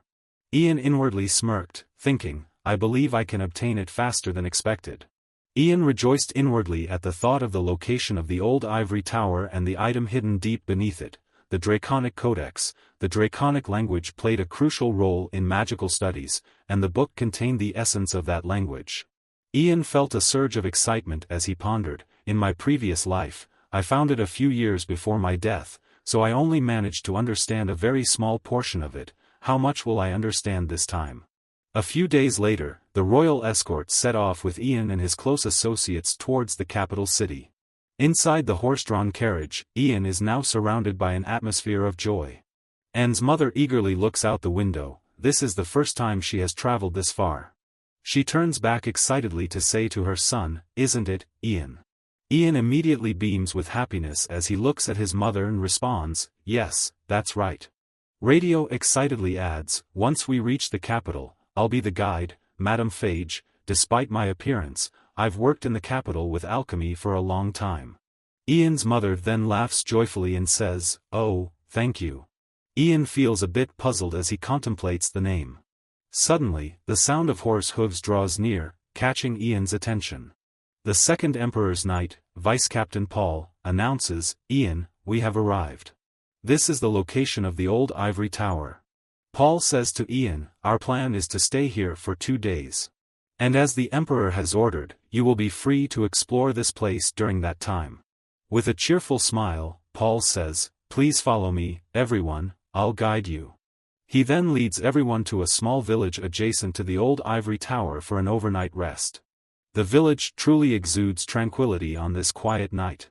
Upon hearing that members of the royal family and a mage are visiting, the village chief eagerly welcomes them, unable to believe that they have chosen to visit their village. "It's truly an honor of 1,000 generations." Hayden responds with a cheerful smile, "Ha ha ha, there's nothing to it." Ian is slightly surprised to see the Crown Prince laughing so brightly with the villagers. Ian silently thinks to himself, perhaps he treats the villagers with kindness. Ian recalls his past life. He always wore a grim and resentful expression on his face. Because Ragnar was always by his side. Perhaps he only wore such a cheerful expression with those who were not of noble or royal descent. Ian solemnly realizes that he can see why the current emperor prefers his eldest son. Surprised, Douglas approaches, "Leader, when will you go to the old ivory tower?" Ian immediately counters with a question, asking why Douglas is interested. Douglas hesitantly replies, "I also want to go there." Ian silently resolves that he needs to go to the underground area at dawn, so he responds to Douglas, "Then tomorrow, when we have some free time." Douglas's joyful expression lights up his face. Really, together, Ian feels a bit unfamiliar with this adorable image of Douglas. "Yeah, sure," he mutters. Douglas ecstatically exclaims, "Oh yay, thank you." While the two boys chat happily, Radio stands at a distance, observing, and remarks to Ian's mother, "Douglas seems to like Ian." He turns to Ian's mother and asks softly, Madame Phage, there's something I want to ask.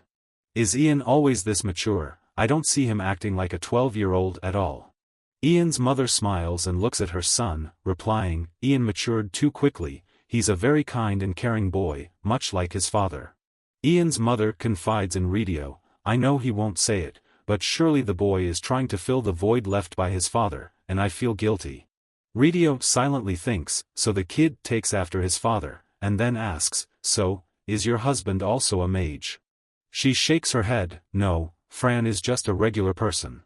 She recounts with sadness, "He disappeared before Ian was born, after going to work as usual, only for his belongings to be returned home 5 years later." Her eyes glisten with sorrow, and now, Ian has. She trails off, thinking of her missing husband for the past 12 years, her words choked with emotion. She sighs and tells Radio, "Let's just forget about it, there's nothing to dwell on." Then, following the arrangement of the escort, they head to the small houses in the village to rest. The next morning, at the break of dawn, Ian is already at the location of the old ivory tower. He walks slowly, reflecting on similar scenes from his past life, an endless journey. After the War of Unification and departing from the old ivory tower and the Empire, Ian ponders. Was it just a coincidence that he entered the ivory tower afterwards? No, it feels like he was guided by something. And now, Ian once again stands before this magnificent, desolate structure. He reminds himself, this place still looks the same. 300 years ago, there was a war between the mages of the ivory tower and the Dragonians, descendants of dragons. The Gargovless army and the dark magic of the Dragonians were powerful enough to threaten the Empire's destruction. However, the Emperor and the high-level mage, Michelle Green River, led other high-level mages to defeat the Dragonians and eradicate Gargovless, safeguarding the Empire's peace. Michelle Green River, the one who led them to victory, declined the position of Emperor and instead became the owner of the tower, creating the capital Green Riverdium. And this place was destroyed, abandoned. Ian wandered around the old ivory tower. According to memory, it should be around here. Reaching a large stone slab, he placed his hand on it and invoked magic. Surprisingly, the stone slab opened up. Revealing a tunnel, Ian exclaimed with joy, "Here it is." Carefully descending into the darkness below, Ian found himself surrounded by pitch blackness. Quickly, he used magic to conjure a sphere of light. He released the orb into the air, instantly illuminating the entire underground chamber. Suddenly, a fierce-looking monster appeared, seemingly staring directly at Ian. However, it turned out to be just a statue. Ian looked at the statue and whispered to himself, genuinely surprised to see the statue there for the first time. Suddenly, cracks appeared on the statue, and it began to move. Breaking through the outer layer of stone, the creature roared. Ian immediately entered a combat-ready stance, showing no hesitation. He recalled how in a past life, he had been startled because he had never considered it to be a gargoyle, a species thought to be extinct for 300 years, hidden away here. The creature, as soon as it awakened, vanished from the stone pedestal. It flew towards Ian, ready to attack. Ian immediately conjured a water sphere. Ian swiftly hurled the water sphere towards the creature. The sphere of water pushed the monster back, sending it flying towards the far wall of the chamber.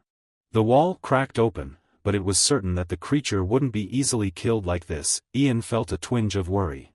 In his past life, it had been straightforward to dispatch it. But now, it would require more effort. Sure enough, the creature remained alive, glaring fiercely at Ian. Then, it lunged forward to attack him. Ian immediately crouched down, pressing his hands against the ground and began chanting an incantation. Instantly, a barrage of ice spikes shot up, piercing through the creature. But Ian didn't stop there. He extended his hand, summoning lightning bolts to ensure the creature wouldn't survive. Ian wasted no time in using additional magic to attack it further. Ian conjured a powerful lightning bolt that struck down directly onto the creature.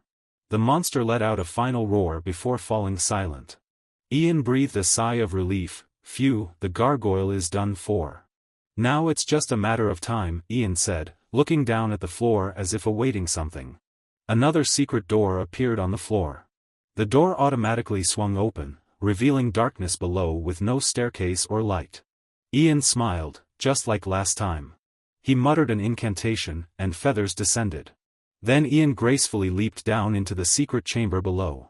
He landed softly, almost as if cushioned by the pink feathers, making no sound at all. Ian proceeded straight to the ancient book. He thought happily to himself, meeting again sooner than I thought. The book was titled The Codex of Dragon Tongues.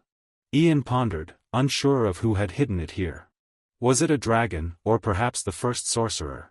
Holding the book up, Ian whispered to himself, the language of dragons, a mysterious language I never even understood in my previous life. If I can grasp it this time. Ian eagerly opened the book, but instead of joy, he felt dismay. He flipped through the pages repeatedly, finding them all blank. Ian was astonished, wondering what could have happened. Then, he began to suspect that perhaps the book had been used before. Ian hastily folded the book back up. He reminded himself that if he could read it one more time in his past life. Ian was about to sigh about something, but he was startled to realize he couldn't speak. Ian felt a pang of anxiety as he touched his throat, realizing he couldn't produce any sound. He looked uneasily at the ancient book. The language of the dragons was not merely a spoken sound, it was a mystical language rooted in mana. Thus, there was only one explanation: without the language of the dragons, which had vanished, one couldn't use time magic. Without the language of the dragons, one couldn't reverse the past. Ian sighed deeply, realizing he had been holding on to the hope of continuously reversing time. Lost in contemplation, Ian realized the potential consequences of his lack of knowledge in this matter. He couldn't help but sigh inwardly, feeling that his second life had just become even more burdensome. Afterward, Ian left the old ivory tower without gaining any useful insight. The escort party continued their journey back toward the capital, and after a few days, they could see green reverdium in the distance. Before arriving, Paul announced to Ian, "We'll soon be reaching the capital, green reverdium." Ian glanced out at the bustling scenery outside, silently musing, "Finally, we're at the capital." He then looked towards the prison carriage carrying Cecilia and reminded himself to be more vigilant. Ian's anxiety grew as he considered the possibility of Cecilia escaping and contacting another Cold Walker. If Cecilia were to run and reach out to another Cold Walker, the Coldwood Empire would undoubtedly start tracking him. Ian worried that Cecilia would certainly speak about him, someone who knew all about the existence of Cold Walkers, which would complicate matters in numerous ways. Ian was lost in thought when suddenly, a commotion outside the horse-drawn carriage interrupted his train of thought. Someone had halted the royal escort. It was the owner of the ivory tower and the wizards under his command who were blocking the convoy's path. Oliver remained vigilant as he observed the wizards in front of him. He sternly questioned the leader of the tower. "What authority do you have to block our path?" The master of the ivory tower replied calmly, "I have received an authorization letter." He nonchalantly demanded the person in the custody of the knights, stating that all interrogation rights regarding Cecilia and related matters would belong to the ivory tower. It seemed he was a bit hasty. Oliver raised an eyebrow in amusement, remarking, "Receiving authorization papers even before the envoy arrives, quite eager, aren't we?" Herbert remained composed in his response, stating that matters like these should be handled as swiftly as possible. He casually patted Oliver's shoulder in a provocative manner, suggesting, "Take a break, Captain, the ivory tower will take responsibility from now on, so don't worry." Oliver felt infuriated but couldn't defy the king's directive. He growled, ordering the accused to be handed over to the leader of the ivory tower. Herbert, upon hearing this, immediately retorted, "Captain, she is not yet a criminal. Until the truth is revealed, she remains a wizard of the ivory tower. Please pay attention to what you say." Oliver clenched his fist in frustration. The knights were always being pressured and looked down upon by the wizards of the ivory tower in such a manner. The other knights expressed their discontent to each other, questioning why they, the ones who had come to arrest her, were being sidelined. "Captain, this isn't fair. Even if it's an order from the Emperor, I still can't accept it." Ian, sitting inside the carriage, witnessed it all. He rested his chin on his hand, contemplating what they were trying to achieve. They weren't trying to protect her as a wizard of the ivory tower. They simply didn't want ordinary knights interrogating a wizard. Now they would confine her to the deepest dungeon of the tower and find ways to make the process smoother. Even if she were a spy from Coldwood, she wouldn't be able to escape. Ian's mother, worried, asked why there was such turmoil outside. Ian quickly reassured her, "There's nothing to worry about, Mom, everything's fine." While Cecilia's situation seemed resolved, Ian couldn't help but sigh softly. There was still something else he needed to worry about. Suddenly, Paul called out to him, "Ian, the prince wants to go somewhere before we return to the castle." Hayden took Ian to a magnificent mansion that rivaled the castles of dukes. Ian looked up at the place, quietly musing, "This is it, the villa that was bestowed upon me by Ragnar when I reached level 5 in my past life." Hayden kindly asked Ian, "Do you like it, kiddo?" He told Ian, "This is the villa you were granted, kiddo." Ian courteously bowed his head, "Your generosity is unmatched, sir." Hayden burst into laughter, "Ha ha ha, what are you saying, kiddo?" Ian reminded himself, "In my past life, I was 26 when I received this villa, and in this life, it's 14 years earlier. It's quite beautiful." Hayden cheerfully said, "Now, the family will stay here, and you, come with me to the castle. We need to meet the Emperor, right?" Ian suddenly felt shy and blushed. He hesitated, wanting to say something. Ian awkwardly expressed, "If you permit, could I perhaps tour the villa with my mother?" Hayden replied with a smile, "Of course, that's fine. Ian felt a surge of happiness upon hearing Hayden's approval. Thank you, he said with a smile. He then immediately led his mother to tour the villa. The dazzling and luxurious surroundings left everyone in awe. Ian's mother looked around in amazement. Oh my, Ian, she hesitated to express her feelings. How could I not like it? Ian excitedly shared the good news with his mother. This is our home from now on, she exclaimed in astonishment. This place is ours. Ian nodded enthusiastically, yes. Seeing his mother still overwhelmed by the grandeur of the villa, Ian felt a sense of joy within him. In his previous life, when he received this villa, his mother had already passed away. She kept repeating, incredulously, unable to believe, is this truly our place to live? It's more impressive than the Lord's castle. Ian whispered to himself, acknowledging that no matter how great a wizard he was in his past life, he couldn't bring his mother back. Therefore, now he wanted to share every joy with her. He told his mother that the villa had been used by the royal family, implying its significance. Ian silently resolved that things were different now. What he wanted to do for his mother and with his mother was now possible. Excitedly, he asked his mother, how do you feel? Ian was filled with anticipation, hoping to finally see his mother's expression of happiness, something he couldn't witness in his past life. However, his mother's expression was contrary to what he expected. It was wide and beautiful, yes, but also very shocked and overwhelmed. How could they clean up this place? Ian fell silent suddenly, unable to believe that his mother's thoughts were so different from his assumptions. Ian felt dejected and didn't know what to say. His mother remained bewildered, asking, what's wrong, Ian? Now, Ian had another goal. He resolved to ensure that his mother wouldn't have to do housework anymore, so she wouldn't have to worry like this. Afterwards, Ian accompanied the prince to the royal castle of Green Reverdium to meet with the king. Ian adjusted his clothes and thought to himself. Feeling a bit nervous, he had never met the emperor personally, even in his past life. Ian recalled the time when he graduated from the academy and saw how the world operated. Indeed, the emperor had been lying on his deathbed, praised for his valor and wisdom. Ian eagerly reminded himself that he hoped to learn from that if possible. On the way to the king's office, Ian suddenly paused in front of a window. Ian reminded himself, that's the palace of the 5 princes. He couldn't help but think of Ragnar. What was he doing now? As the 5th son and the son of a concubine, he resembled the emperor the most but lacked the affection of his father. Thinking of that traitor's name, Ian clenched his fists in anger. Ragnar, his former friend, and also his greatest enemy. Ian pondered what he should do when he encountered him in this life.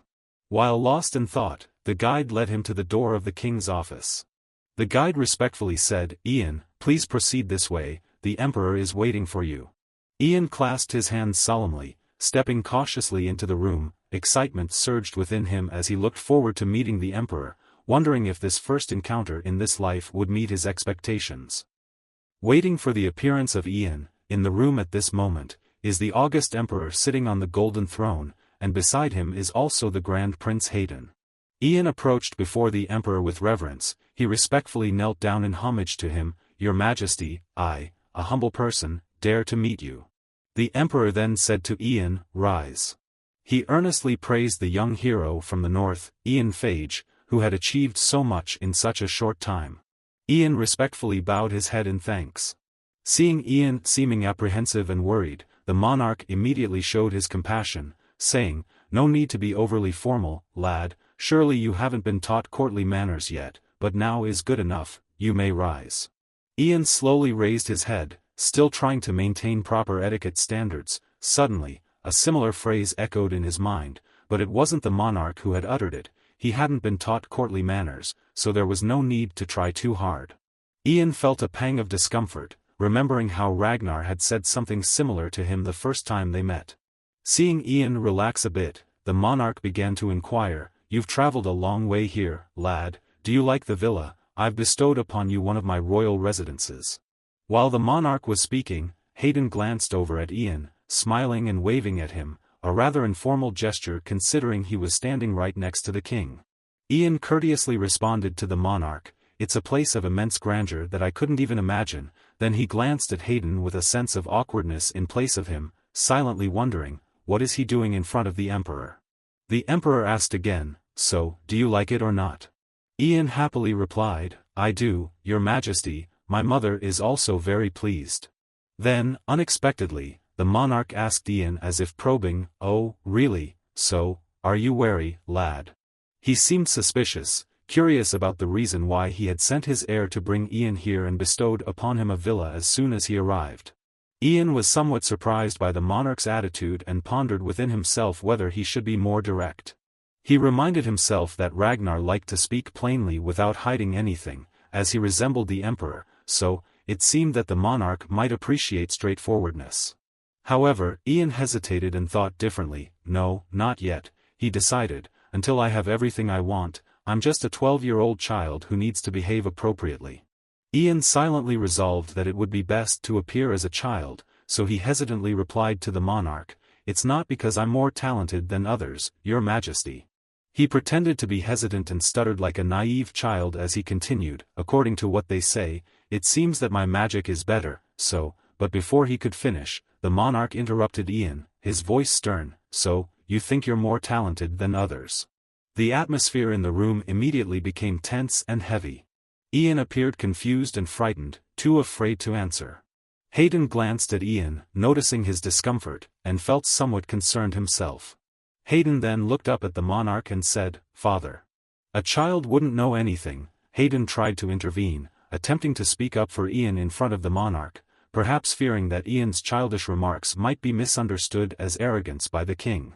The monarch glanced at his son, somewhat surprised, thinking it was the first time he had seen him defend someone. The monarch reasoned to himself that this would be the best way to support the heir apparent. After a few moments of contemplation, the monarch finally spoke calmly to Ian, "Right. The talent you possess, lad, is why I summoned you, and even the knights and mages acknowledge your abilities with praise. I've heard that you've been instrumental in uncovering spies." The monarch stated, now lowering his guard towards Ian. He believed Ian was just an innocent child who didn't understand much, so there was no need to make things difficult for him any longer. He told Ian that as a citizen who had achieved such accomplishments, being rewarded was entirely justified. "Now, tell me, lad, what do you desire?" the monarch asked. Ian felt a surge of excitement bubbling within him. Finally, he had the chance. The authority of the current emperor, he had thought about it extensively.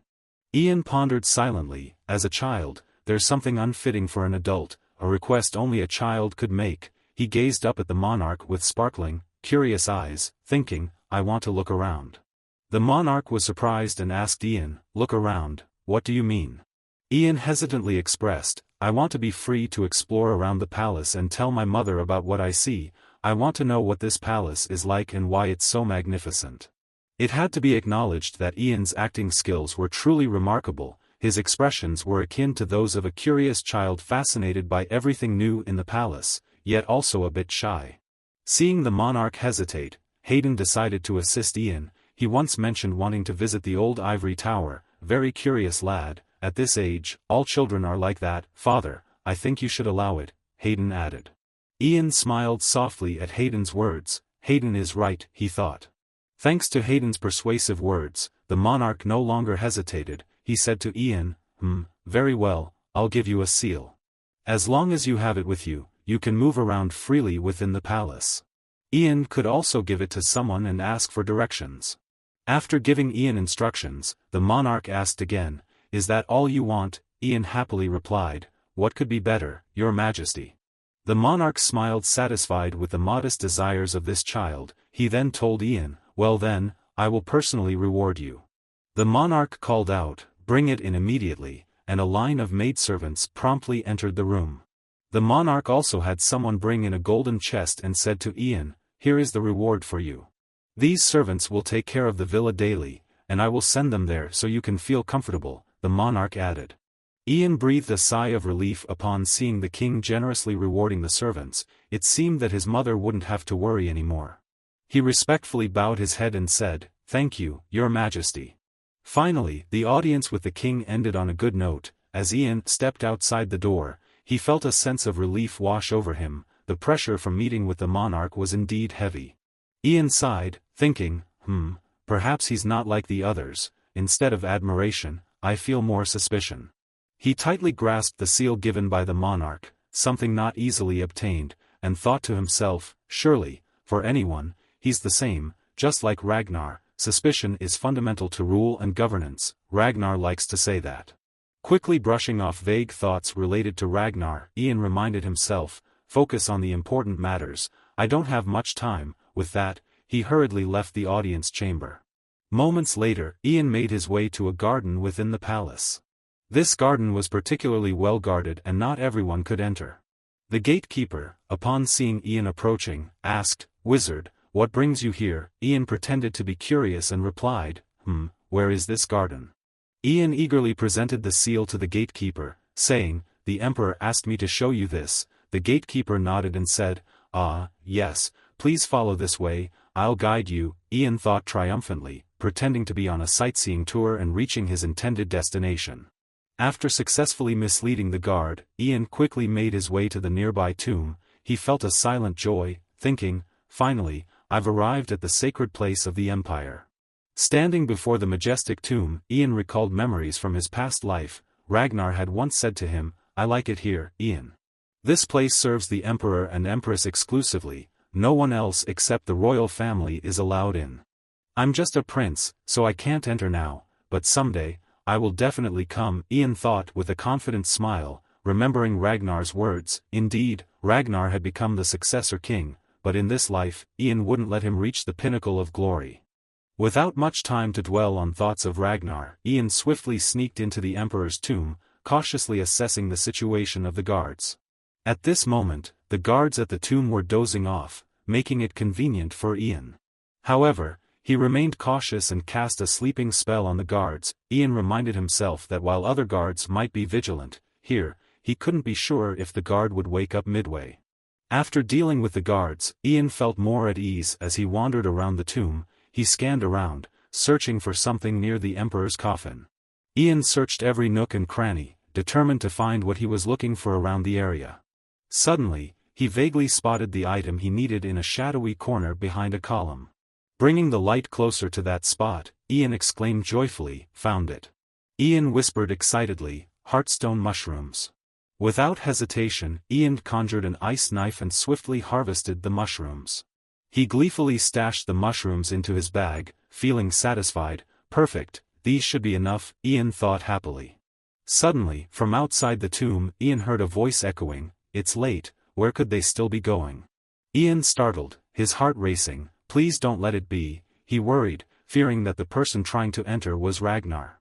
Without hesitation, Ian immediately disabled the light spells, plunging the area into darkness. Before anyone could discover him, Ian managed to hide in a secluded corner. Outside the tomb entrance, the voices continued arguing, but I understand now."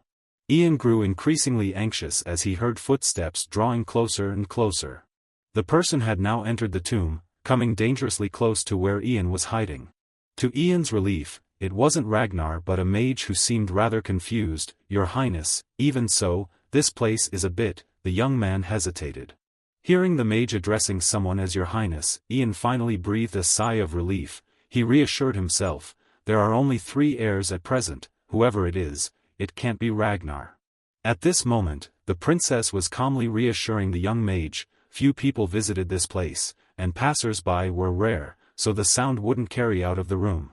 The princess exclaimed excitedly, "Furthermore, as a princess, it is my duty to manage this solemn place, and your role is to inspect the spells cast upon it. We all have our roles." Ian glanced outside and recognized Harry Greenriver, the younger sister of the Grand Prince. The worried mage asked Harry, "Your Highness, why don't you let the ivory tower know?"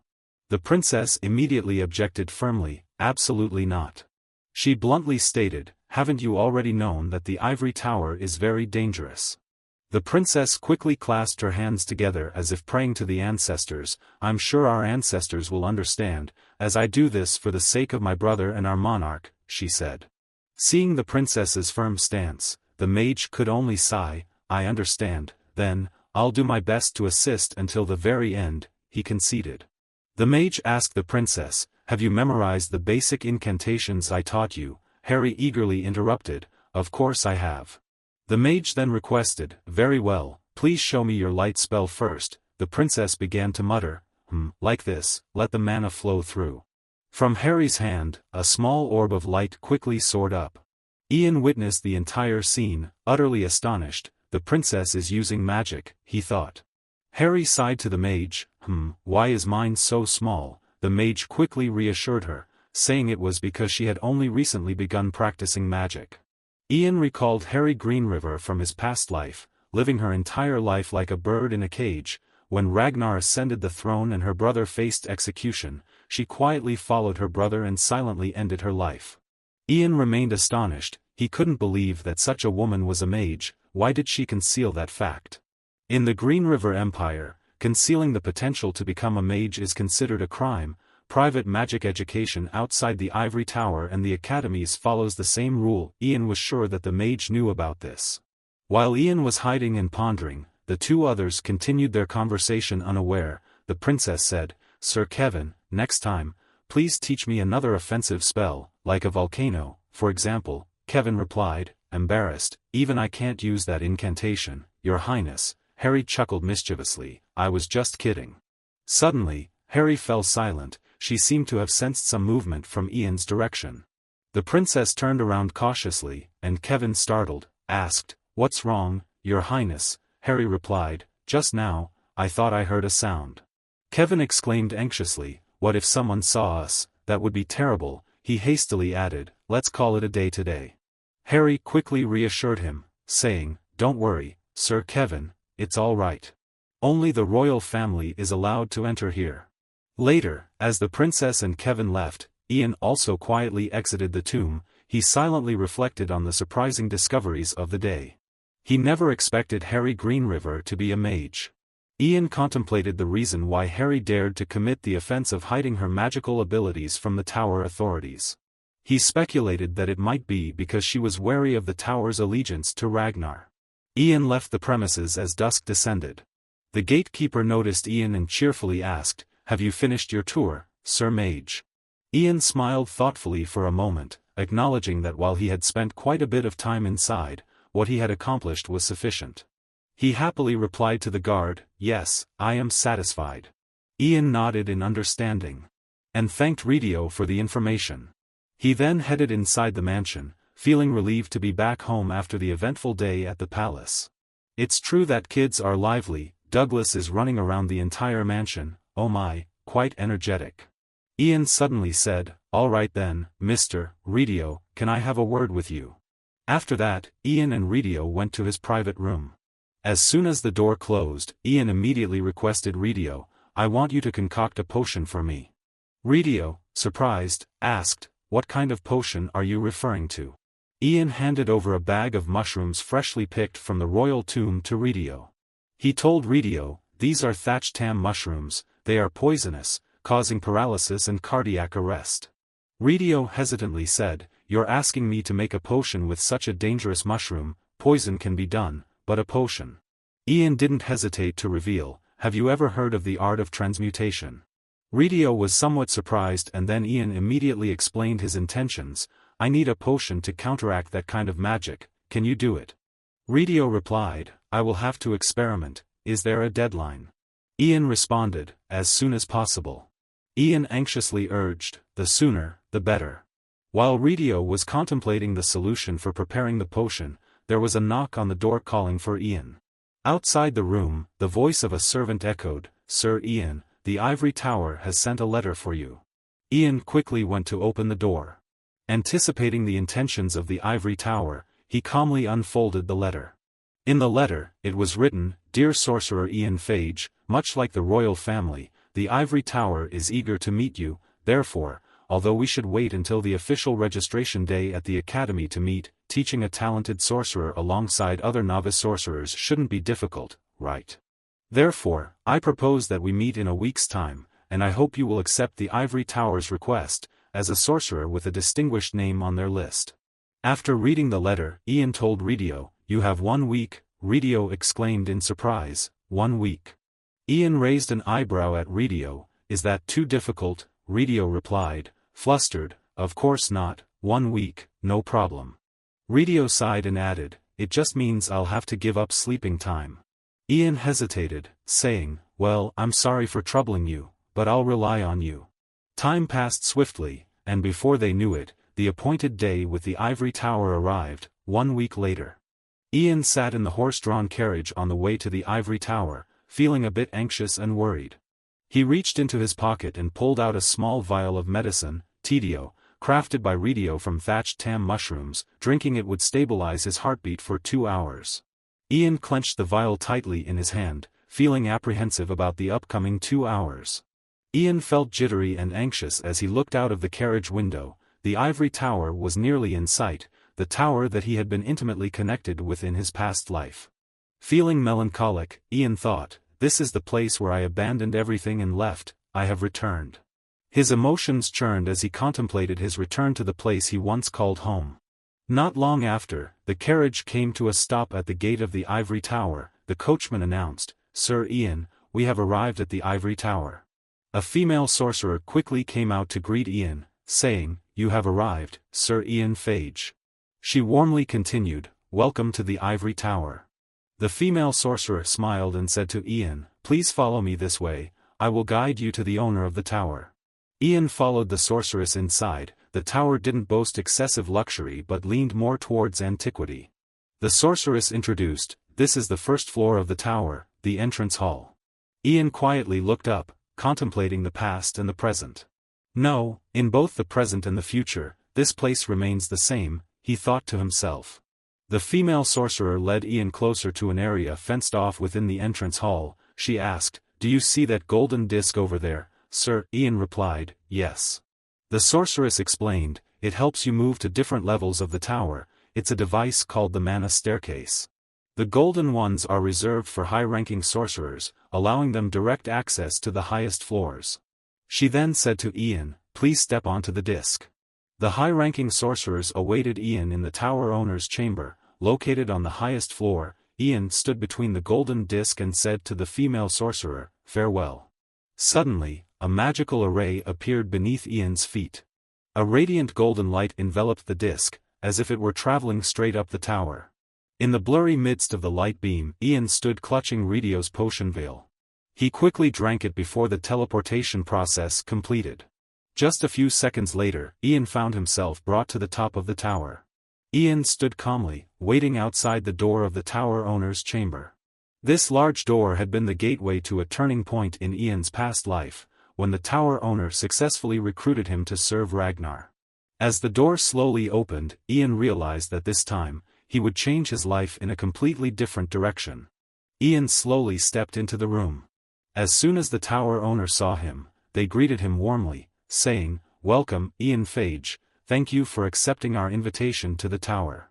Ian nodded respectfully, acknowledging the tower owner's words. The tower owner gestured towards the chair placed in the center of the room and said to Ian, "Don't just stand there, please have a seat."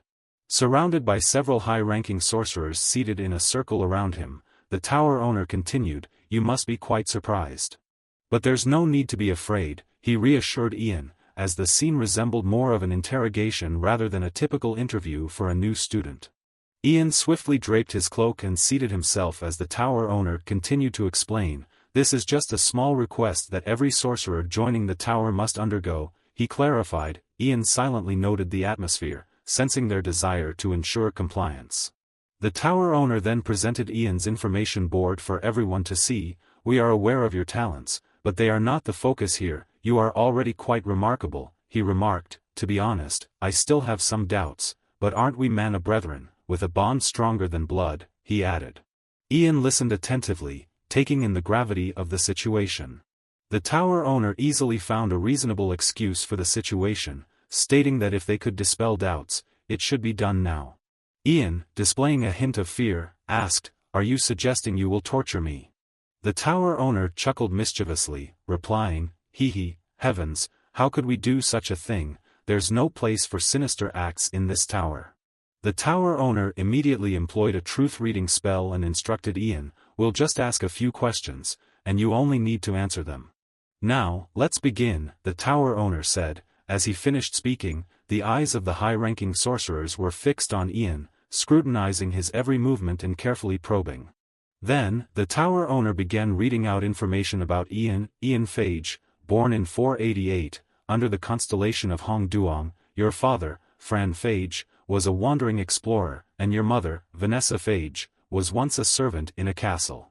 The tower owner asked the first question to gauge Ian's heartbeat. Is there any incorrect information? Ian calmly responded, no, they are all true.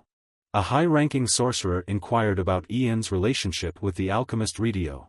Ian replied, my mother was very frail, I needed an alchemist who could provide regular doses of medicine, and the Lord introduced him to me. Another high-ranking sorcerer continued to question, why did you come to visit the ivory tower? Ian calmly replied, I've read about it extensively in books, I've always wanted to come here. Another asked, do you remember the sorcerer Cecilia? Ian responded, of course. The sorcerer pressed further, you witnessed her conversing with someone wearing a mask, and Cecilia was caught attempting to kill you. Can you swear that this information is true? She remained silent until now. Ian appeared fearful as he replied, I swear, I thought I was going to die. Another female sorcerer posed a question, do you swear that no one taught you magic? Ian promptly answered, yes, I've never been taught magic.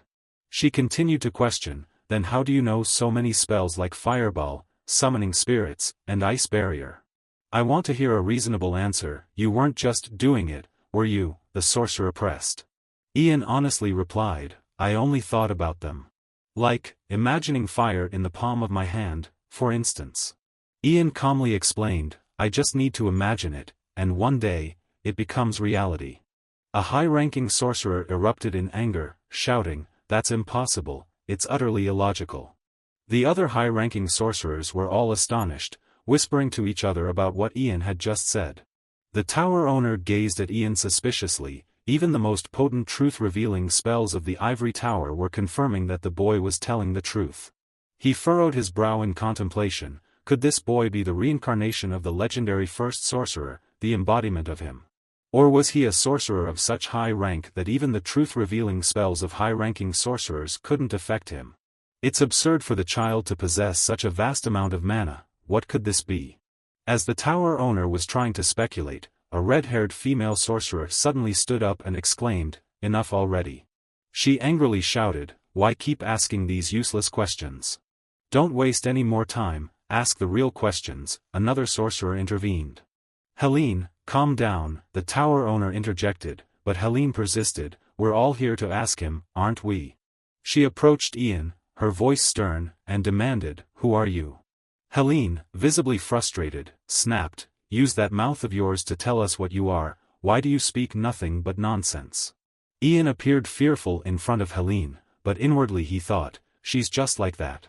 Helene was the youngest level 4 sorcerer before his arrival, and much like her nickname Fiery Lady, she was known for her aggression.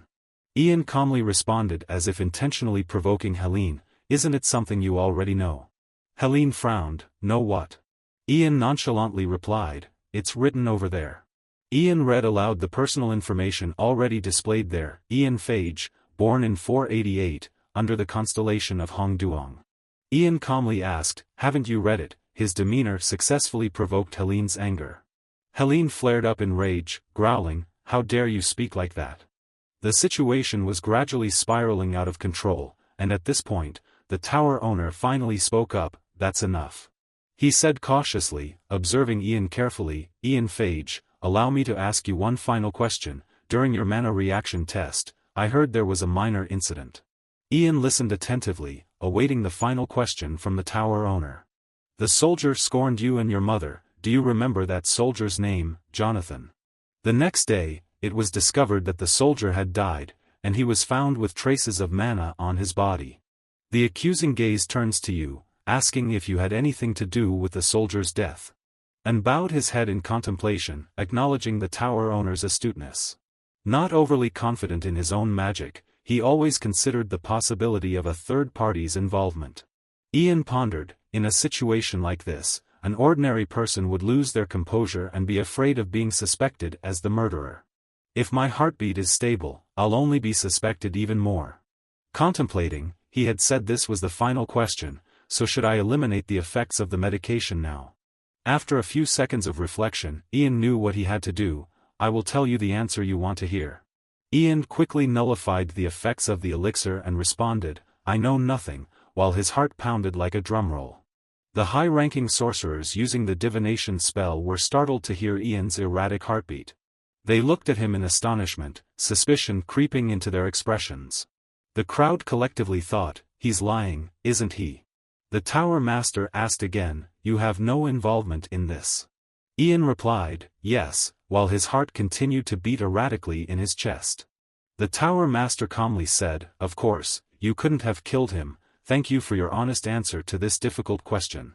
The old man revealed to Ian, when I mentioned traces of mana on your body, it was just a bluff, he slipped off the bridge and died.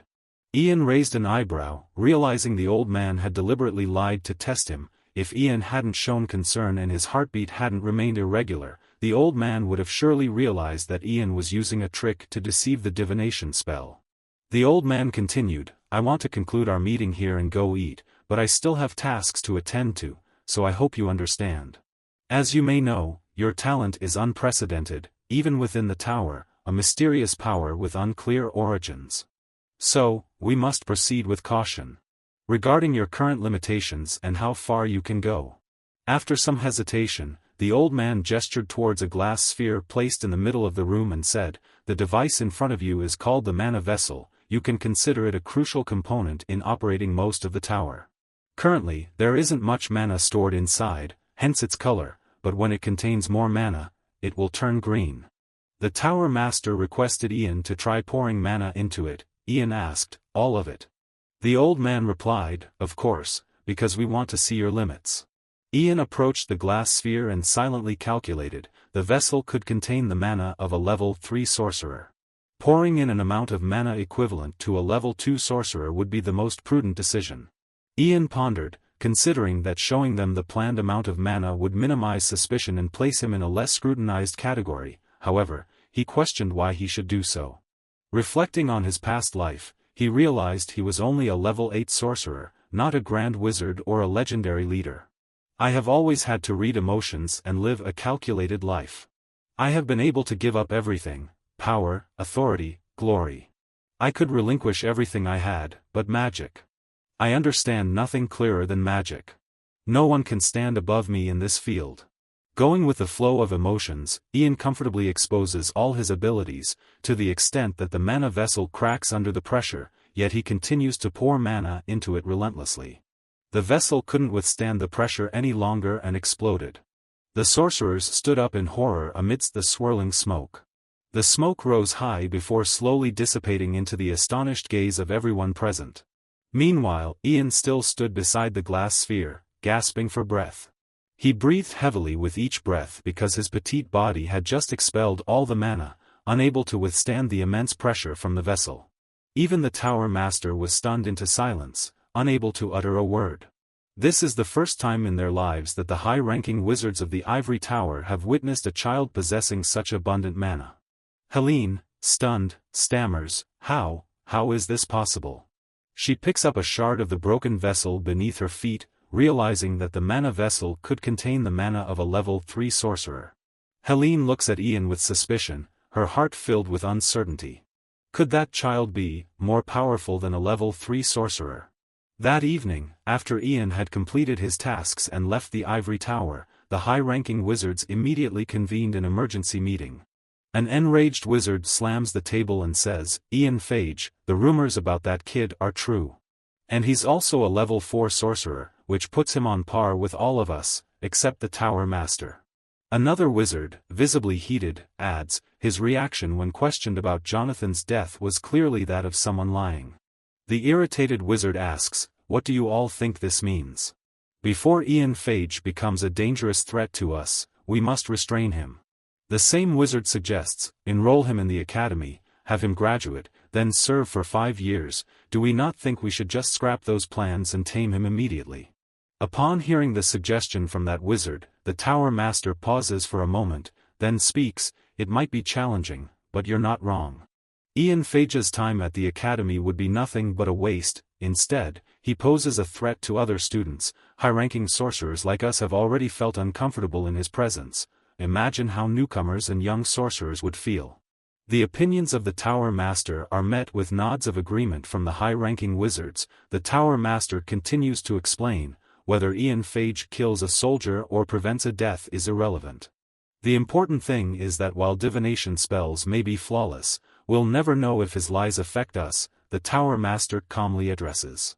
Perhaps you all already know our highest priority, the value of this tower. The more powerful sorcerers it harbors, the higher its standing. With this in mind, the Tower Master proposes a solution. Perhaps you all already know, our top priority is the value of this tower. The more powerful sorcerers it harbors, the higher its standing. Why not accept Ian Phage as a 12th level sorcerer and officially announce the emergence of a level 4 sorcerer? The Tower Master continues with their proposal. However, due to his talent and age, I believe it's best to assign a specially appointed high-ranking sorcerer to mentor him. What do you all think? The high-ranking sorcerers all nod in agreement with the Tower Master. Sounds good to me, one says. I agree, adds another. I hope so too, echoes a third. Receiving high consensus from the sorcerers, the Tower Master makes an official decision. Good, the one in charge of educating Ian Phage will be. As the Tower Master deliberates on the suitable candidate, a volunteer raises their hand eagerly. I'll do it. The next morning, Ian is invited back to the Ivory Tower as a high-ranking sorcerer. He gazes up at the tower and whispers to himself, I never expected to be recognized as a high-ranking sorcerer so quickly. I guessed right, but it happened so quickly. Ian mutters to himself as he stands gazing at the tower. A female wizard wearing glasses approaches him and greets him, Sir Ian. Ian responds cheerfully, Oh, we meet again. The girl hesitantly says, well, I've heard the news that you're a level 4 sorcerer. Ian awkwardly responds, Yes, that's right. The girl exclaims in admiration, That's amazing, being a high-ranking sorcerer at just 12 years old. The terrifying rumors were true. Ian wonders what kind of rumors are spreading. The girl excitedly says, I'm sure you've heard, but I've been assigned as your support wizard for a year. I'm hoping for your guidance. Ian smiles warmly and responds, You can speak freely, you're my senior, after all. The girl looks surprised, Your senior. Excitedly, she continues to talk to Ian, Well then, since I'm your senior, let me give you a tour of the Ivory Tower. Firstly, she takes Ian to the academy and introduces, This is the Magical Academy of the Ivory Tower. Today, you were supposed to register here, but you'll receive special training from the high-ranking sorcerers instead. Ian listens attentively, taking in the sights of the academy. He couldn't help but feel grateful for the opportunity to receive special training from the high-ranking sorcerers. Ian whispers to himself, They call it special training, just planning to turn me into a loyal dog, indeed, Herbert. Suddenly, Ian pauses and murmurs softly, He looks at the group of children being guided on their first day of school, feeling a slight sense of joy at the thought of his future friends in the academy. He feels nostalgic, I've stood there too. Then, unpleasant memories flood back into his mind. They were all assassinated by Coldwood spies during the First Unification War, so he never thought he'd see them again. Ian smiles involuntarily. It might be hard to become close friends, but I should greet them soon. After touring the Ivory Tower, the female wizard leads Ian to his own room and excitedly announces, Here is your private laboratory. I heard you'll be using it, so I've already cleaned it with a cleaning spell. Ian pushes the door open, feeling a bit astonished as he steps inside. As he looks around the familiar room, Ian whispers to himself, This was also my room in my previous life. The female wizard then introduces him to the room, explaining that when the tower was created 300 years ago, there were 24 high-ranking sorcerers, but now there are fewer than half remaining, so there are many spare rooms. The Tower Master wants Ian to use this room for his own purposes. After the girl finishes her introduction, she leaves, saying, Please wait here, I'll go call the sorcerer in charge of you. The door closes, leaving Ian alone in the familiar room. He begins to look around, taking in the familiar objects. He touches the old desk and thinks to himself, It's been a while. It's been a long time since I last stepped into this room. Ian tells himself, I've gained this room 7 years earlier than in my previous life. Now that I have the authority of a high-ranking sorcerer, there's something I must do. Create a new force within the Ivory Tower. He sets himself the goal of establishing this new force within the next 6 years. Ian silently calculates, realizing that Ragnar will begin his actions under the protection of the tower soon. he must create a force capable of opposing Ragnar, the one Herbert protects. Power here relies not only on loyalty to the tower but also on fear of overwhelming strength and authority. Therefore, if he can attain or even surpass the Tower Master's level, then it will be time for him to seize full control of the tower. After pondering his future plans, Ian sighs sadly, silently lamenting, "It's best to act like a polite child until then, even I can't surpass level 5 with this petite body." Lost in thought, Ian is interrupted by a loud bang as the door to his room is forcefully opened. A voice, tinged with arrogance, echoes, "Hello there."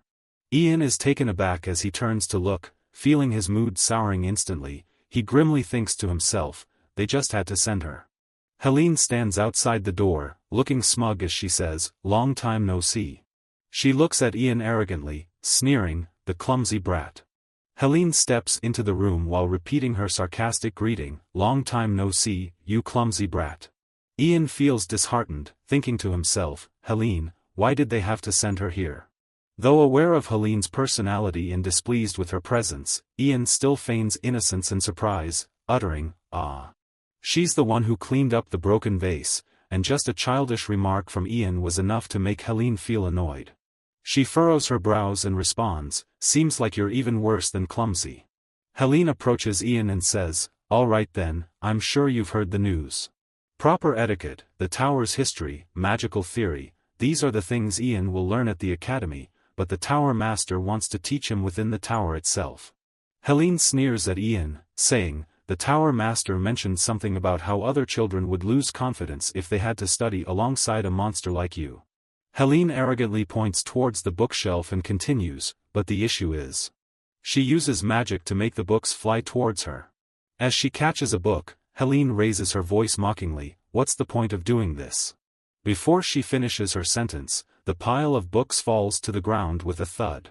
Helene tells Ian, "Boring stuff like this isn't my forte, and those old hags are much better at teaching than me." She suddenly closes in on Ian and asks, "Cecilia, you defeated the girl, right?" She confides, "I had high hopes for Cecilia, she's quite skilled in combat magic. If that girl continued, she could have followed in my footsteps, yet she turned out to be a spy. But you." Helene trails off, implying that Ian could defeat Cecilia. Helene adopts a magnanimous tone, saying, "Well, since I've become your teacher, I'll teach you something." She begins to lecture, there are different types of mages, those trained for combat, those trained to support others, and mages who dedicate their lives to studying alchemy. Helene arrogantly remarks, "The others are just leftovers." She haughtily asks Ian, "What do you think I am?" Ian sighs and responds, "The first type." Helene confidently states, "Exactly, I bet no one can defeat me in that field." She seems smug as she continues, "I'm different from those mages who only care about the appearance of a high-level mage. I'll teach you in my own way. Follow me," Helene says as she strides out. She adds, "Of course, you don't have the right to refuse." Then she leads Ian to the training grounds. Helene asks Ian, "Do you understand what you have to do here now?" She challenges Ian with a raised voice, "Attack me, make me want to teach you." Ian silently thinks to himself, she's no different from before. Ian recalls his past life, remembering how even then, she made him uncomfortable by challenging him. Ian stares at Helene with frustration in his eyes, but this time, he won't let her provoke him, he'll put an end to that line of thought.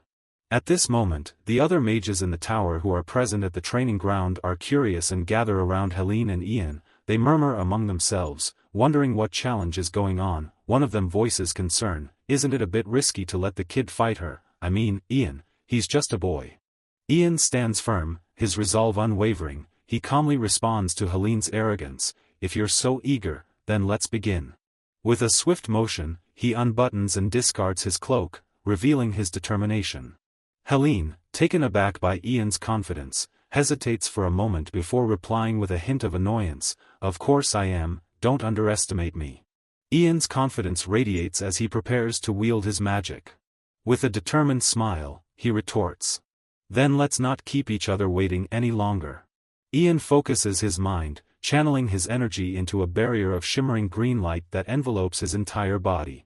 Despite Helene's confident demeanor, he remains steadfast. With determination, he responds, no matter what barrier you put up. I'll break through it. Ian remains composed as he retaliates with his own magic, conjuring thick layers of ice to encase Helene's feet. Despite her initial aggressive stance, he maintains his calm demeanor, determined to defend himself against her onslaught. And then the ice quickly spread across the entire body. In the blink of an eye, a solid block of ice had encased Ian. He stood there motionless within it as if in hibernation.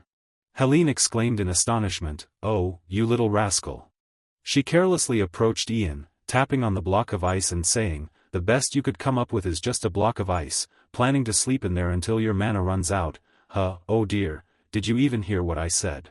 The ice block is the strongest defensive spell protecting the user, but once activated, the user falls into a deep sleep and cannot cast other spells.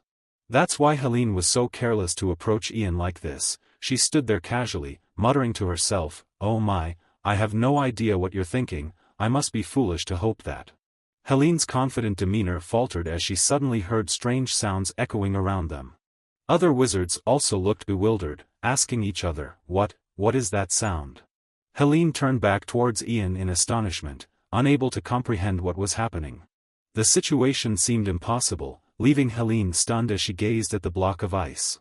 She stared intently at the ice block, examining it. How could something move inside the ice block? Suddenly, Ian's eyes flickered open, and he stared back at her. Helene recoiled as the cold, piercing gaze made her step back. Unfortunately, she had fallen into Ian's trap. Helene stood frozen as she realized she was ensnared by a tangle of vines. She was both horrified and furious at Ian's sudden attack. Damn it all," she cursed angrily. Then came the continuous rumbling sounds, with sand and dust flying up, obscuring the training ground. The vines surged forward, one after another, attacking Helene. She dodged and weaved, leading the vines into a cluster while simultaneously using fire to burn the persistent vines clinging to her. She maneuvered swiftly, using both agility and magic to fend off the relentless assault. However, this tactic couldn't completely eradicate all the vines. Helene, frustrated, thought, "Damn it, even if I try to burn them all, they won't break. If I keep going like this, I'll be cornered." She glanced towards Ian, then resolved, "Before that happens, I have to reach that kid trapped in the ice block." Helene racked her brains, contemplating how to extract him. However, in the midst of her contemplation, Helene realized with a sinking feeling, how could he possibly move and cast spells from within the ice block? While Helene was distracted, Ian seized the opportunity to control the vines, launching a sudden attack from behind. She recoiled in horror, realizing she had left herself too vulnerable and was unable to react in time. Then, the entire training ground heard Helene's piercing scream, "Kya!" as she was ensnared tightly by the vines, struggling in vain to free herself. At this moment, Ian finally dispelled his defensive ice block and calmly approached Helene. Helene, bitterly, forced a smile. I suppose the rumors about your talent being similar to the first mage were true." In her helpless state, completely restrained and unable to resist, Helene reluctantly admitted, "All right, I concede, so, could you please remove these filthy vines from me, kid?" Ian chuckled and replied tauntingly, "No, not yet, ending it this quickly would be quite disappointing." Helene exclaimed in horror, "What now?" Worry etched her face as she asked, "What else do you want? I've already admitted defeat." Ian remained silent, simply raising his hand high in a thunderous gesture.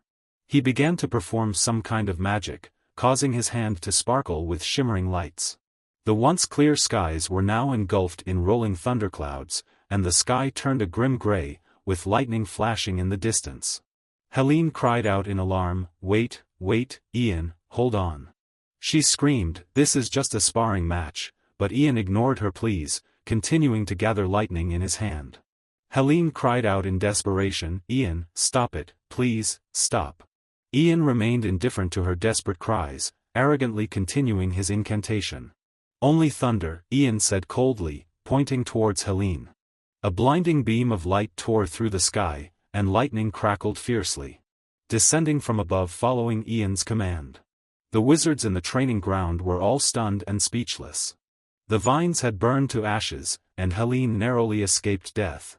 Luckily for her, Ian didn't intend to recklessly kill anyone. The lightning bolt only struck the ground, but it was enough to instill fear in Helene's heart. Helene panted heavily, ha, ha, ha, silently reassuring herself, I'm alive. Even the sound of Ian's footsteps now made her startle. As Ian sat down in front of her, Helene screamed, stay away, stay away. Ian sneered at her, dear Helene. He leaned in close and asked, do you still have anything else to teach me? Helene shook her head nervously. Ian, noticing this, smirked satisfactorily. He stood up and casually said, well then, I'll go ahead for now. Ian turned abruptly and walked away, leaving Helene still trembling, frozen in the middle of the training ground. He strolled confidently amidst the astonished gazes of everyone around. Even his soft-spoken apology made the other wizards startle. But please, if you could avoid doing that, I'm rather tired, Ian said, and the wizards immediately stepped aside to make way for him. A few days later, everyone in the ivory tower knew about Helene's devastating defeat. On the highest floor corridor, the tower master Herbert was pacing somewhere. He turned to his assistant with concern, asking about Helene's current condition. The aide bowed and replied, she's rather withdrawn, skipping meals for the past few days. However, instead of expressing concern for Helene's health, the tower master muttered curses under his breath. He couldn't believe she had caused trouble with a 12-year-old and tarnished his reputation for grace and dignity. How foolish, he thought to himself.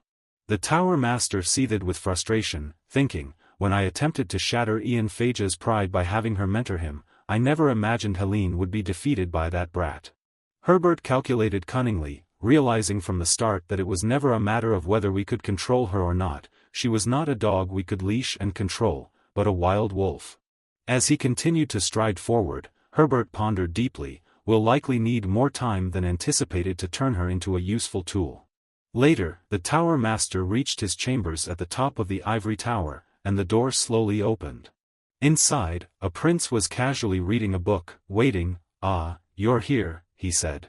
Herbert respectfully bowed, apologizing, my apologies for the delay, Your Highness, it seems I've arrived late. Your Highness, the one you've been waiting for is indeed Ragnar, the fifth prince. Herbert clarified. Ragnar calmly closed his book and replied, no problem. He then straightforwardly presented his request, before we proceed, could you please provide me with the details? Ragnar smirked cunningly as he mentioned the mage in question, Ian Phage. It was evident that Ragnar, much like in previous lifetimes, sought to find a way to approach and exploit Ian's innate talents to control the outcome of the power struggle for the throne. However, in this lifetime, it was already predetermined that Ian would never align himself with Ragnar again. Still, Ragnar persisted in his futile hopes.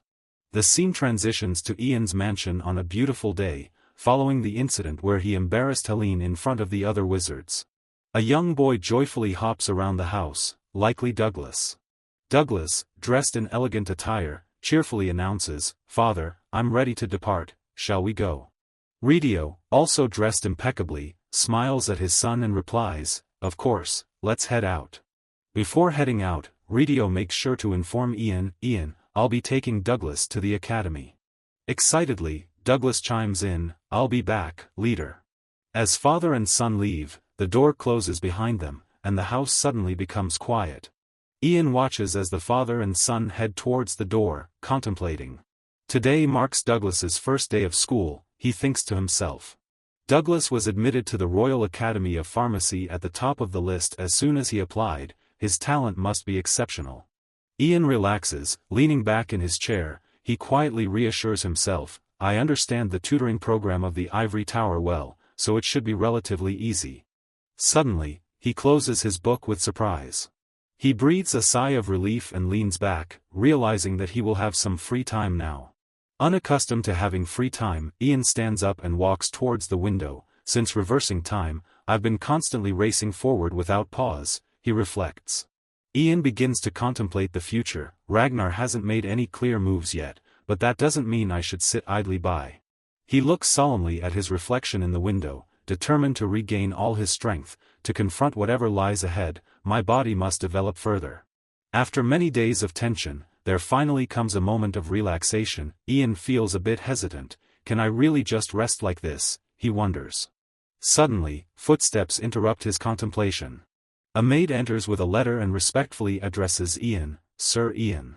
Ian is surprised, an invitation card. He murmurs to himself as he examines the card. He ponders for a moment, wondering what event could be taking place.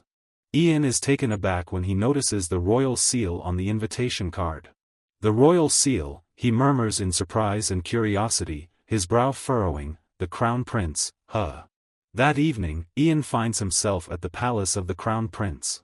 Ian appears in a meticulously tailored ceremonial attire, silently pondering, he truly invited me to a place like this, he wonders to himself, there's an unwritten rule that says witches not born into nobility shouldn't be invited to such events. He stands there for a while, hesitating, his heart filled with doubt. What could he possibly be thinking, Ian muses, and I never expected the party to be hosted by the Crown Prince himself. Ian recalls the Crown Prince from his previous life, a reserved figure who avoided interactions with other nobles and never hosted any social events. His attitude led him to miss out on opportunities to network within the political circles, resulting in the entire nobility turning their backs on him.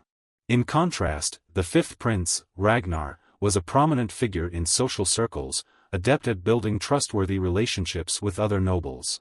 As a result, he gradually usurped most of the political power from the Crown Prince. With a sigh, Ian resigns himself to the fact that the Crown Prince often disregards the Emperor's advice due to his arrogant and lazy nature. He gazes up at the brightly lit windows, silently acknowledging that whatever prompted the Crown Prince to take initiative could potentially benefit him. However, Ian still feels a sense of worry and apprehension. In his past life, he never ventured into such environments, so he resolves to quietly sit in a corner, observing. Afterwards, Ian approaches the palace doors and hands the invitation card to a servant. He bows respectfully and says, "Greetings, I am Ian Phage." The palace doors swing open, and the radiance of a royal feast seems to dazzle those outside. Stepping inside, Ian finds himself surrounded by opulent decorations illuminated by candlelight. As Ian steps inside, the nobles in their elegant attire cast their gaze towards him. They peer at Ian as if he were a foreigner in this realm of opulence and nobility. Ian awkwardly glances around, feeling out of place amidst these high society elites. Quietly, he acknowledges to himself, indeed, this doesn't feel comfortable at all. Just then, the herald's voice echoes, providing Ian with some relief from the scrutinizing stares. The Crown Prince, Hayden, is announced. All the nobles bow reverently as Hayden makes his appearance. Following the herald's announcement, Hayden slowly steps out onto the second-floor balcony. He looks much more distinguished, mature, and composed in this luxurious ceremonial attire. Hayden stands on the second-floor balcony and addresses the nobles. "I extend my gratitude to all the esteemed guests who have graced my banquet tonight," he begins. "As you are aware, I am hosting this evening's festivities on behalf of His Majesty the Emperor." Hayden continues, "Traditionally, a banquet begins with a speech, but today I wish to introduce someone to you all." He turns immediately to look at Ian, smiling with a meaningful gaze. Ian furrows his brow, sensing that Hayden has something planned. Hayden unexpectedly gestures towards Ian and says, "Our special guest tonight, the youngest level 4 mage in the history of the Ivory Tower. Our esteemed guest hails from Moglian." Ian Phage. Hayden's unexpected introduction leaves Ian stunned, rooted to the spot. After the brief introduction by the Crown Prince, the banquet resumes as usual. Hayden enthusiastically rushes down to greet Ian, welcoming him with open arms. Hayden eagerly remarks, "I'm sure you've guessed that I organized this banquet to introduce you." Ian reluctantly responds, "Thank you, Hayden." Hayden continues in his affable manner, "You're welcome, Ian, it's nothing." Ian inwardly curses, realizing, damn, this is a scheme to show the nobles that I'm on the side of the Emperor. He quickly deduces that the plan was undoubtedly orchestrated by the Emperor himself, not the Crown Prince. Meanwhile, Hayden continues to converse with Ian, oblivious to Ian's internal turmoil. "I've heard about your performances in the Ivory Tower," Hayden remarks innocently. He chuckles heartily, "Ha ha ha, you were placed among the elite mages right off the bat. I can imagine the faces of those arrogant old geezers." Hayden jovially remarks to Ian, "The first time I met you in Moglian, I wondered why I had to trek all the way there for some skinny twig." Ian feels a hint of annoyance remembering that he wasn't that thin back then, yet Hayden referred to him as a skinny twig. Hayden continues enthusiastically, "But I never expected you to be so amazing. He genuinely expresses, "While I organized this banquet for my father, I truly believe that meeting you there was a wonderful choice." Hayden's friendly smile and radiant demeanor stand in stark contrast to Ragnar's demeanor when interacting with Ian in their past life. Hayden suddenly turns to the side and says to Ian, "And I also want to introduce you to someone." He points to someone descending from the second floor, approaching from the side. Ian's eyes widen in astonishment as he sees the person Hayden is referring to. Hayden introduces, "Ian, this is my sister, Harry." Harry beams a gentle smile and says to Ian, "It's a pleasure to meet you, Ian, I am Harry Greenriver." The beautiful princess, dressed in ceremonial attire, seems to radiate a dazzling aura, leaving Ian slightly overwhelmed. She even expresses her admiration for Ian, mentioning that his name has become quite famous, even within the palace. Ian responds shyly, "I'm honored." Harry eagerly says, "It's a shame that I can only come to greet you today, but please accept my invitation for lunch so that you can tell me about your achievements in Moglian." Ian hesitantly replies, "I can only tell a few stories about magic and monsters, so I'm afraid you might get bored." However, Harry becomes even more excited upon hearing this. "That's okay, I'm not only interested in magic but also in how this world operates, so I really want to chat with you, Ian." With such a gentle and charming face, Ian surely wouldn't refuse the princess's invitation. Harry chirps, "Then I'll contact you soon through letters. I hope you enjoy today's banquet." Ian nods in acknowledgement. "Thank you for your kindness, princess." Afterward, Hayden escorts Harry to greet and converse with other nobles. Ian stands silently, observing the princess, lost in thought. Ian watches as Princess Harry interacts with everyone cheerfully and warmly, silently noting how different she appears from what he witnessed in the palace in his past life. Glancing at Hayden, Ian feels reassured. The crown prince seems concerned, but he has handled the task of hosting the banquet quite well. Not wanting to be bothered by the nobles, Ian quietly steps towards the balcony door. He thinks to himself, "Perhaps it's best for me to leave before things get complicated." Ian is surprised to see someone already on the balcony as he opens the door. He approaches cautiously to get a better look. Ian, astonished, asks, "Is that you, Oliver?" Ian compliments. "Oliver, you look absolutely splendid in this elegant attire." Blushing slightly, Oliver responds shyly, "It's a command from His Majesty." They both turn to look at each other, unsure of what to say next. An awkward silence fills the air, making the atmosphere unusually tense. Ian, feeling awkward, turns away, silently thinking, "Perhaps I shouldn't have stepped out onto the balcony." Oliver finally breaks the silence, "I've heard rumors." Ian curiously asks, "Rumors, about what?" Oliver doesn't hesitate to ask directly, "Helene, the senior mage of the Ivory Tower, it said that you defeated her." Ian suddenly remembers the similar conversation he had with the prince earlier. "I've heard about your performances in the Ivory Tower," the prince had said. Ian awkwardly chuckles in response, "Rumors like that are spreading outside. I thought most of what happens in the Ivory Tower is kept secret." Oliver responds with a hint of bitterness, "Without much information, what else can knights do in this era?" Ian falls into contemplation at Oliver's words, "This era." Currently, in the Green River Empire, there are a few highly skilled sorcerers who excel in manipulating energy spectra. As for the knights, those who are considerably weaker are regarded as nothing more than decorative ornaments or embellishments. Oliver continued, "I am truly amazed. Not only are you the youngest level 4 sorcerer, but you also managed to defeat Helene, who is known as the Fire Lady." Oliver hesitated for a moment before saying, "Sometimes I wonder if you're really as young as you look, Ian startled at the accuracy of the statement, then quickly laughed it off, replying, You're giving me too much credit." Suddenly, Oliver turned to face Ian directly and spoke seriously, "Now, no one can doubt that you have the trust of the Crown Prince anymore. The prince usually avoids interacting with other nobles, yet he personally organized this feast just for you, but because of that, there's something I need to verify." Oliver knelt before Ian, displaying a demeanor of respect and anticipation, and asked, "Whose side will you stand on?" He spoke candidly, "To me, who you are, or whether you've achieved that rank at such a young age, doesn't matter. What concerns me is the fact that the sorcerers of the Ivory Tower openly support the 5 princes, so now I ask you, will you stand with the Ivory Tower?"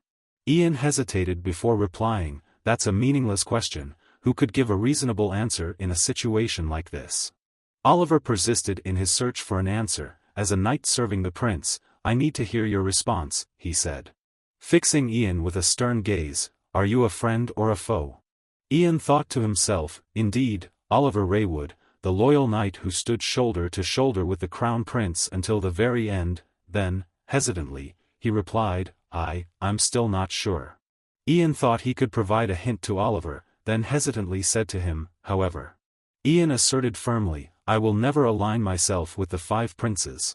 Oliver was even more astonished by this response than if Ian had outright refused to serve the crown prince. He looked around anxiously, worried that someone might overhear. Ian quickly reassured Oliver, I used magic to ensure only you could hear, so don't worry. Ian smiled and asked, has that answered your question? Oliver replied happily, for now, that's a perfect answer. Oliver hesitantly continued, may I make a request? Ian wondered, what kind of request? Oliver then said, until you give me a definite answer to my question, please spar with me as my training partner, I need the strength. Ian was surprised and asked, you want to spar? Do you want me to teach you how to fight against sorcerers? Then, does that sword finally have the capability to point towards me? Oliver replied honestly, I can't completely rule out that possibility. Ian chuckled teasingly, Oliver, your skin seems a bit thick, doesn't it? Then, he straightforwardly replied, it's clear I'll refuse this request, there's no point in me doing so. Oliver then reached behind his neck, fumbling with the clasp of his necklace. He carefully lifted the necklace with both hands, presenting it to Ian. This necklace, Oliver explained, was personally given to me by the Queen on the day I was appointed as the Crown Prince's guardian. It's a magical necklace designed to purify the mind. Ian examined the necklace closely, startled and amazed by Oliver's introduction. Ian whispered to himself, that's one of the royal treasures I couldn't find any information about in my past life, except that the last person to own it was the Queen. Oliver volunteered to exchange with Ian, saying, I'll trade this necklace with you, I believe it will be more useful to you as a sorcerer than it is to me as a knight.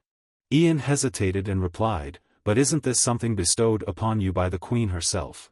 Oliver didn't hesitate to respond, she bestowed it upon me to better serve my master, my suggestion is to fulfill that request fully, I'm sure she will understand.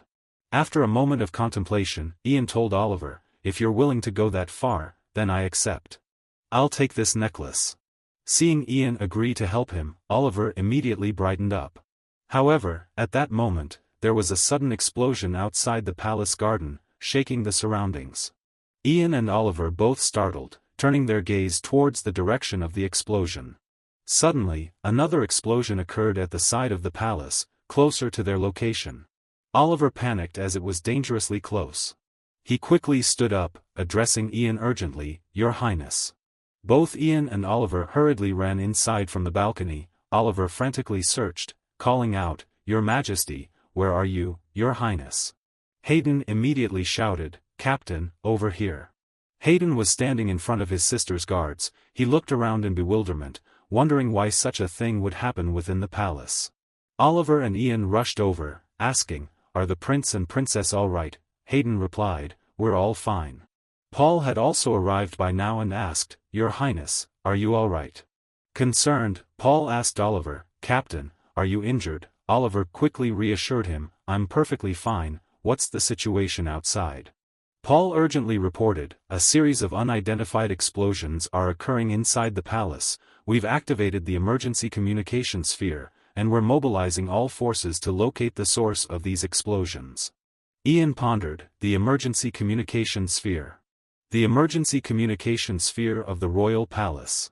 It is a network connected to the command center of the knightly orders, military camps, and even the ivory tower, allowing the mobilization of all available forces to the palace.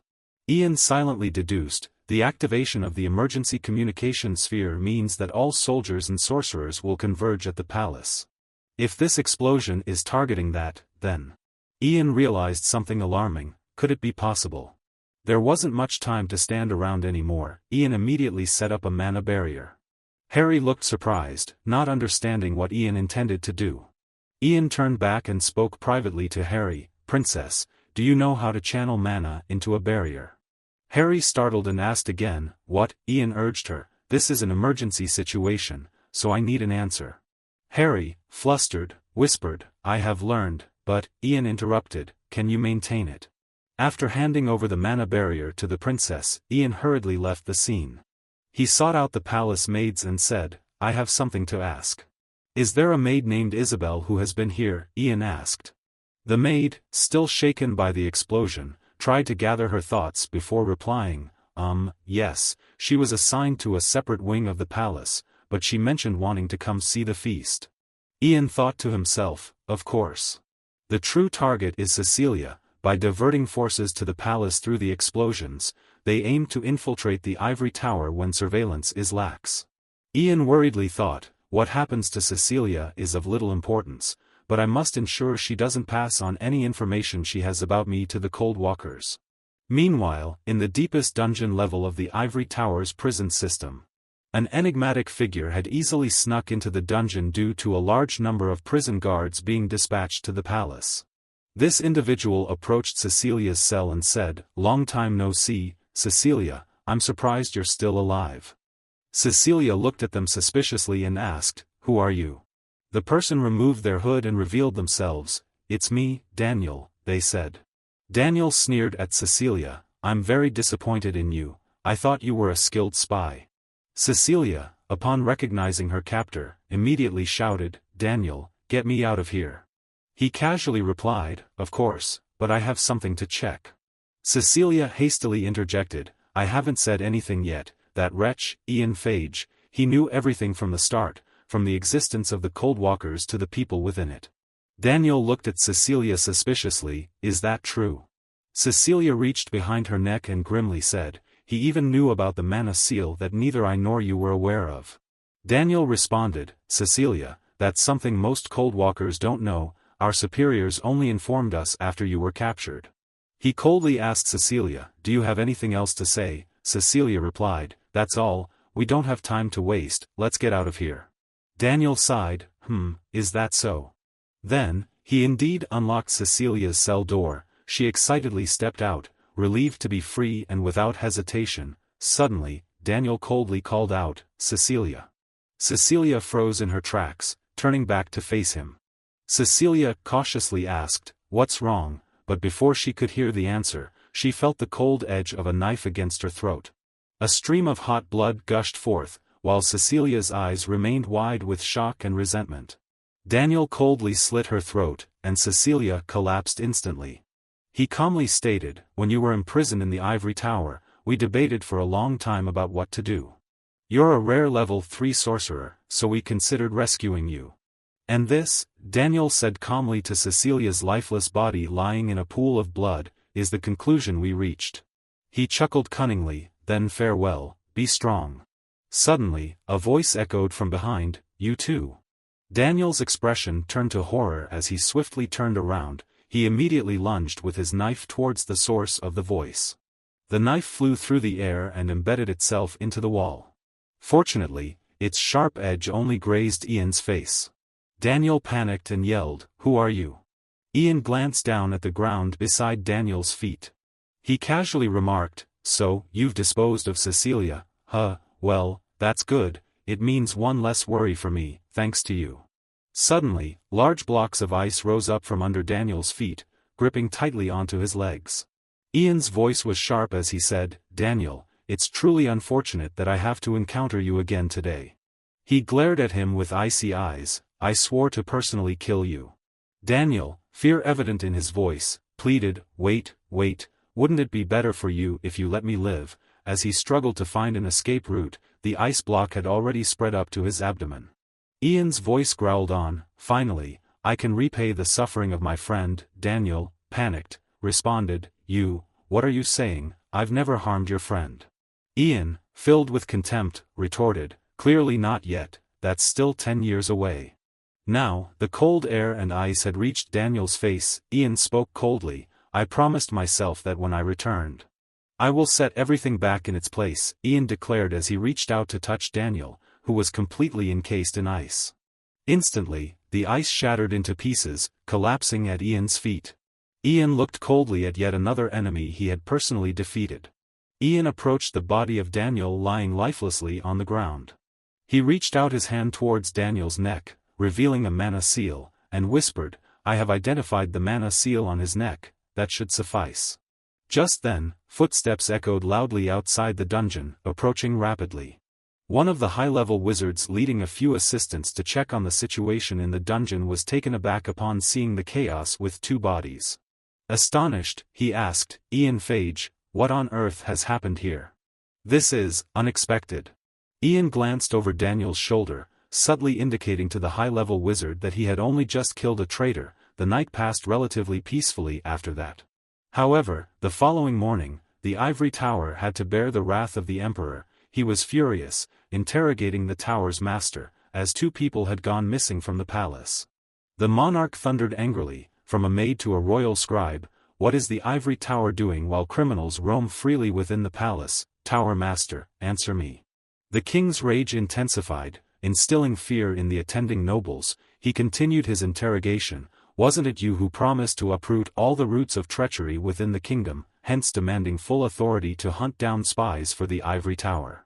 Not giving the ivory tower any chance to retaliate, the king immediately issued a decree, "I can no longer trust the ivory tower, therefore, I am revoking all relevant authorities from the ivory tower." Herbert could only remain silent and listen to the king's command. From now on, the tower master must exchange any information obtained from the search efforts with the knights and soldiers. "Do you understand, tower master?" the king demanded. The tower master hastily replied, "I obey your command, your majesty." The king waved his hand in frustration, saying, "You may leave now, there's much to be done from this moment on." The tower master bowed respectfully and silently retreated, undoubtedly feeling bitter inside but unable to do anything about it. Once the matter with the ivory tower was dealt with, the king's secretary immediately relayed a message, "Wizard Ian Phage, please come forward to pay your respects to His Majesty." Ian stepped forward with reverence onto the red carpet, approaching the king. The king looked at him and remarked, "So, we meet again. The special guest from the north, Ian Phage." The king praised, "Thanks to your intelligence, we have been able to protect the empire this time. Without you, we would have been powerless to prevent a large amount of crucial information from falling into the hands of unidentified enemies, that would have made the empire and the royal family a laughingstock to the entire world." The king spoke with solemnity, "Therefore, I will never forget your achievements in this incident." He gestured for someone to bring a suitcase before Ian and said, "It is for this reason that I want to personally demonstrate my gratitude, and the reward I wish to bestow upon you is this." Inside the suitcase was a deep blue cloak, reminiscent of the color of the sea. The king introduced it to Ian with reverence. "This cloak is the only item left behind by Mitchell Greenriver, our ancestor and the sole wizard of the royal family. Due to the provisions of his will," the king continued, "I cannot bestow it upon anyone outside the royal family, so I want to make it clear that I'm only lending it to you. And I will lend it to you until your last breath, or until you no longer wish to keep it." Ian immediately recalled the information he had learned about the cloak. Mitchell Greenriver, the first and last wizard of the Greenriver Empire, was a hero who saved the empire and rose to the position of Tower Master through his magical abilities. His cloak was a rare and powerful artifact, even in Ian's past life.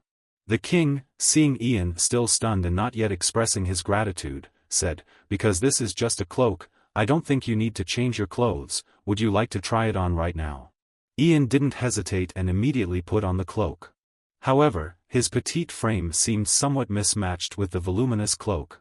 The king, seeing this, burst into laughter and said, Seems a bit too big for you, doesn't it? I wonder when it will start fitting."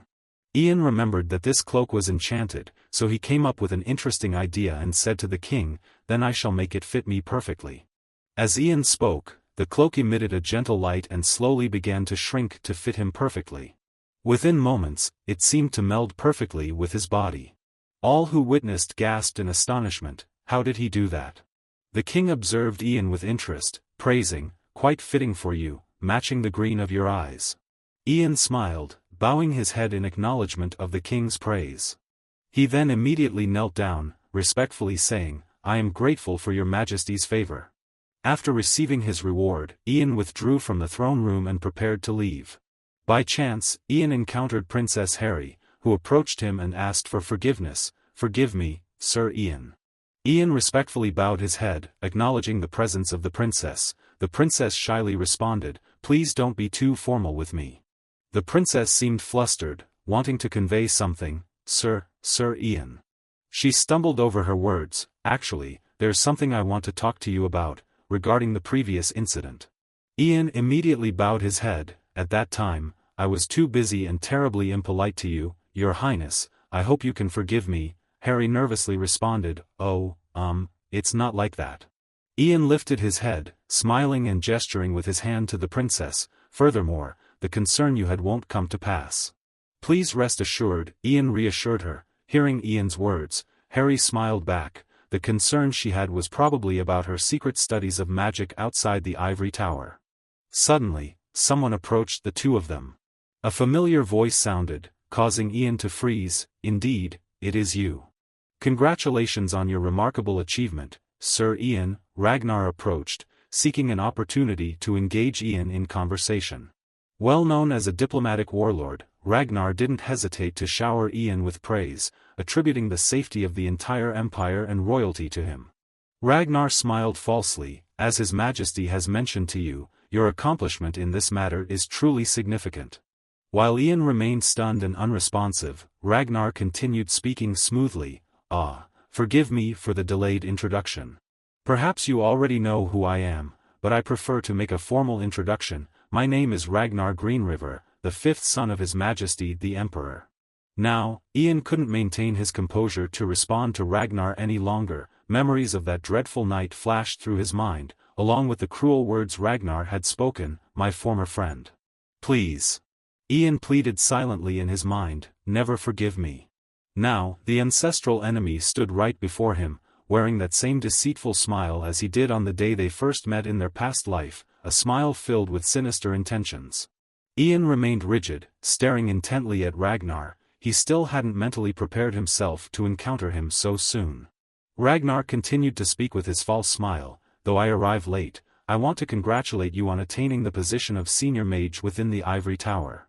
He kept monologuing. "I wish to express my gratitude to you for safeguarding the security of the Empire from espionage within the Moglian territories." Meanwhile, Ian was still in shock, thinking it was too early to confront him. Ragnar stepped closer, extending his hand and saying, "Today, I also wish to invite you to lunch as a gesture of gratitude." Ian startled as Ragnar approached, his mind reeling. Ragnar showed a seemingly compassionate smile, asking, "Would you be willing to accept my invitation, sir?" Ian clenched his fists tightly, struggling to contain the anger welling up inside him. He hesitated for a moment before finally managing to utter, "I." Suddenly, Harry rushed in and stood in front of Ian. "I apologize, Ragnar, but he has business with me today." Ragnar continued to smile. "Well then, how about tomorrow?" But Ian bowed respectfully, interrupting him. "I am deeply sorry, but I am afraid I cannot, Your Highness." Thanks to Harry's unexpected intervention, Ian regained his composure to deal with Ragnar. Ragnar fell silent, casting a glance at Harry. Perhaps he tacitly understood that Harry didn't want him to approach Ian. Ragnar guessed that Ian might also be hesitant to interact with him because of the presence of the princess. He then said to Ian, "I understand." Ragnar inclined his body in a respectful gesture towards Ian. "Though regrettable, I will look forward to another opportunity. It was a pleasure to meet you, Sir Ian. Farewell for now." Feeling his heart still pounding with agitation, Ian could only resent his inability to shatter that false facade of Ragnar's right then and there. Both Ian and Harry watched with discomfort as Ragnar's figure gradually receded into the distance. It wasn't until Ragnar disappeared from sight that Harry could finally breathe a sigh of relief. The princess turned back, her voice filled with embarrassment. Sir Ian."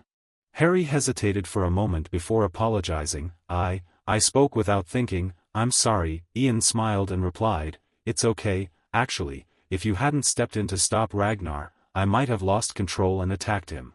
Before leaving the palace, Ian glanced back in the direction where Ragnar had just departed. Ian whispered to himself, "Ragnar, I've encountered you 2 years earlier than expected, and now you're just a prince concealing your true schemes." He vowed silently, "I will stop you at all costs, Ragnar, before you have the chance to expand your influence.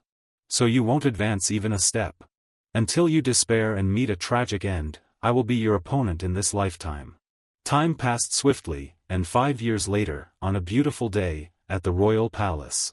In the royal library, the gentle morning sunlight illuminated the surroundings. Hayden looked a bit more mature, but his lazy personality remained unchanged. He sat reading a book, complaining incessantly, I don't understand what it's saying at all. Flipping the book back and forth, Hayden sighed in frustration. Why can't they write it so everyone can understand? Who writes books in such convoluted and complex ways? Seeing the Crown Prince disparage the book, his tutor spoke up, advising, Your Highness, that book was written by the first King Greenriver. It details how to become a proficient ruler, explaining methods and strategies of governance. As the heir to the throne, Your Highness should learn these things. Hayden looked disheartened at the 2 stacks of books on the table, silently sighing, Is there an end to this pile? Then, the 2 stacks of books continued to grow along with the professor's instructions. Furthermore, he also had to study history, philosophy, economics, politics, and etiquette. When the stack of books reached Hayden's head level, the professor finally stopped and calmly stated, These are all the books you need to read, Your Highness. Seeing the overwhelming pile of books, Hayden exclaimed, I don't care anymore. He groaned and complained, Today's not a good day for feng shui, Professor. Hayden's laziness made the professor tear up. Your Highness, if you don't study now, your father will scold the heavens. Hayden ignored the professor and turned to Paul, his deputy, asking, Hey, isn't today the last day the captain spars with Sir Ian? Seemingly predicting Hayden's intentions, Paul hesitated before replying, yes. Hayden cheerfully remarked, They must be sparring already. Then, he casually stood up and said to Paul, Let's go, it's been a while since I've watched them spar. Both the professor and Paul felt powerless against this playful and lazy prince. Meanwhile, at the main training ground of the Royal Knight Squadron 2, dust filled the air from the intense sparring between Ian and Oliver. Oliver took deep breaths, trying to maintain his focus at a high level. With narrowed eyes and hands gripping his sword tightly, he regulated his breathing rhythmically and reminded himself, until the very last moment. I swear. Suddenly, Oliver's eyes widened in surprise. He sensed another attack coming from Ian. Dozens of javelins were hurtling down from above. Oliver gasped as he shouted and dashed away from his current position. Moving as fast as he could, he attempted to evade by zigzagging, but the ice javelins relentlessly pursued him with every step. Suddenly, Oliver skidded to a stop, planting his feet firmly on the ground. It turned out that Oliver keenly detected another attack from Ian, which prompted him to slam on the brakes just in time. This allowed him to evade the oncoming ice javelins that were piercing upward from the ground. Oliver charged straight toward Ian, who stood faintly in the distance. However, his strides were continuously obstructed by the sharp and solid earth spikes. Without hesitation, Oliver gathered momentum and leaped off the ground. In a fleeting moment, he soared through the air, utilizing the sturdy earth spikes as stepping stones for propulsion. As he neared escape from the area surrounded by those spikes, Oliver swung his sword down with great force. He cleaved through one of the spikes, clearing a path to leap into the open space ahead. Oliver remained vigilant, thinking to himself, next up is. As Oliver predicted, a massive fireball was hurtling toward him. Compared to his bulky frame, this fireball was dozens of times larger. How would he dodge it? Oliver felt a slight sense of astonishment at the size of the fireball, but he remained unfazed. He lifted his sword over his shoulder, shouting with determination, "Haa!" Then, he swung his sword with such force that he could potentially cleave the fireball in half. Gradually dispersing the intense heat of the fireball, Oliver whispered to himself, "I can reach him." The limitations of a mage. Determining Ian's position amidst the flickering flames, Oliver leaped forward. Overcoming the influence of the fireball, he soared swiftly toward Ian. Oliver, without hesitation, thrust straight toward Ian's heart. The sword had sunk in deep, nearly 20 inches, yet Ian remained standing still, unresponsive. At this moment, Oliver realized something was amiss. Ian couldn't possibly stand still and let him stab without dodging. Suddenly, a hand touched Oliver's back. "Well done." Ian suddenly appeared behind Oliver, now in his adolescence and nearly as tall as Oliver. Oliver's shoulders slumped in clear disappointment as he turned to face Ian. "So it seems I still can't even scratch you, Ian." Ian smiled gently at Oliver as he dispelled the puppetry magic used to mislead Oliver earlier. He teased Oliver, discussing scratches while Oliver aimed for the heart, saying, "If I were injured, I'd surely be dead." As the match concluded, the two shook hands. Oliver returned to good spirits, thanking Ian for his assistance over the years. Ian replied shyly, "It's nothing compared to the necklace." Oliver bowed his head, expressing, "I've received help far beyond its value." Ian smiled, "Well, you've certainly progressed since 5 years ago. You cleaved through a fireball with a single iron sword." Oliver hesitantly said, "Ian, may I ask you something?" Ian responded casually, "Of course." Oliver asked directly, "How strong are you now?" Ian hesitated, saying modestly, "Not as strong as you might think." Reflecting on his progress, Ian pondered, "Even though in my previous life I only reached level 5 when I was 26 or older, now it's relatively quick, but I had hoped to at least reach level 6. I can't increase the development of my body and mana heart, so level 5 is my limit," Ian said. Gripping his hands tightly, he silently hoped, "I hope my body will develop and perfect as soon as possible." Suddenly, the excited voice of the Crown Prince echoed, "Oh, truly the greatest mage in the Empire." Ian and Oliver were both surprised, but Hayden exclaimed excitedly, "I heard today is your final sparring match." He eagerly suggested, "All right then, let's go grab some breakfast. To increase the strength of my right arm and left arm, I'll treat you to the best meal." Ian hesitated before replying apologetically, "Your Highness, I'm sorry, but today is the day I complete my studies at the Ivory Tower. I've been entrusted with responsibilities as a stronger mage, so I must go meet the tower's master immediately." Hayden expressed a bit of disappointment, saying, "Ah, I understand, can't avoid it then." But he quickly brightened up, saying, "Go on, let's eat together next time." Ian bowed respectfully, "I will arrange the time as soon as possible, excuse me then." Ian suddenly leaped into the air, hovering as if he had wings lifting him up. He smiled at Hayden, saying, "I will return." Then, he vanished from there in the blink of an eye. Hayden and his 2 guards looked up at the sky for a while. Hayden smiled in awe, "That cloak my father bestowed upon me is truly enchanted, isn't it? I don't know about anything else, but I feel incredibly jealous." Hayden suddenly turned to call Oliver, the captain. Oliver promptly responded with respect, "Your command, sir."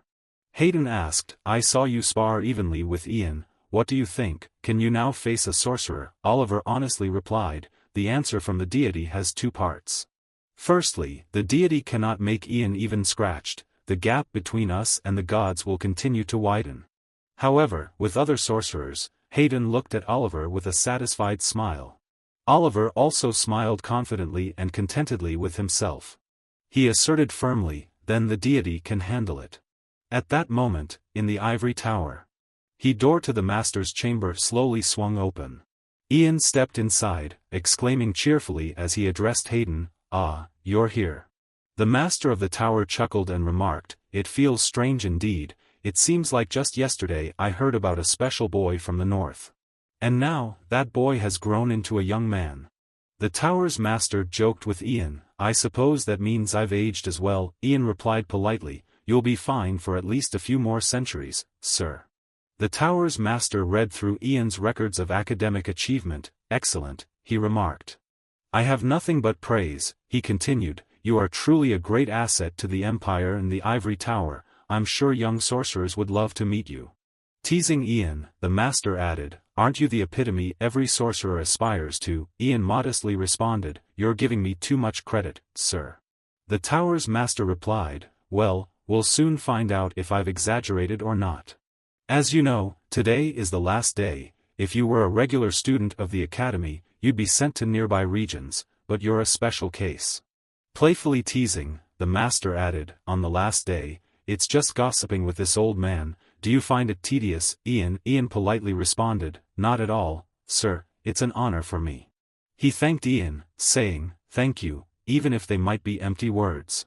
Then, the tower's master handed Ian a card, congratulating him on becoming an official sorcerer. "This is a symbol of your status," he explained. "It will help you command troops and the people of the Empire at will. You'll have plenty of opportunities to use it." Upon hearing this, Ian immediately inquired, "Are there many places in need of high-level sorcerers, sir?" The tower's master crossed his arms and shook his head. "It's not just a matter of demand. Currently, There are very few high-level sorcerers since Helene disappeared. What more are you expecting? I don't want to burden you further, but your assistance is truly needed." Ian expressed some concern. "So, there are many tasks awaiting me then?" The tower's master replied, "Ah, you're the strongest and most important force of the ivory tower, so you'll soon be tied to many responsibilities. But because this is your first time, I'll let you choose." The master presented Ian with a series of requests from various places and allowed him the freedom to choose his destination. Ian attentively read through each note. Rodmere, the city with the largest seaport in the empire, he muttered to himself. Then he moved on to the next one, Benson, the city with the highest iron production in the empire. Ian looked at the third option, his heart silently pondering. "And there's Fieric, the land in the northeast, where I was designated in my previous life." He reminisced quietly, remembering that the previous sorcerer had died in an accident, so he was sent to replace him. Ian then said to the tower's master, "I'm interested in Fieric." The master nodded in agreement. "That's a place in dire need of assistance." He explained the situation to Ian. "We've already dispatched 2 third-tier sorcerers and several soldiers from the army, but it's still not enough. The horde of monsters from the Great Plains seems to be causing havoc." The tower's master handed Ian a copy of the documents and said, "The details are written in here, take a look. Do you think you can respond to them today? If you decline, I'll have to find someone else." Ian didn't hesitate to respond, "No, I will go there. To Fieric."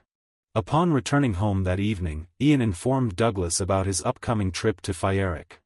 Douglas was taken aback and exclaimed, "You're planning to go to Fieric on your first journey?" His words were cut short as Ian's sharp gaze and the knife in his hand immediately halted Douglas's flippant remarks. Seeing Douglas quiet down, Ian slowly lowered the knife. He simply didn't want his mother to hear and worry further. True to his expectations, she immediately expressed concern. "Ian, isn't that a dangerous place?" Ian quickly reassured his mother, "No, it's not that dangerous, Mom, it's just temporary, I'll be back in a few months." Vanessa, looking saddened, said, "I understand, dear, you said you'll leave next week, right? This spacious mansion will feel quite empty without you." Ian tried to comfort his mother, "I'll complete my tasks as soon as possible and come back, Mom."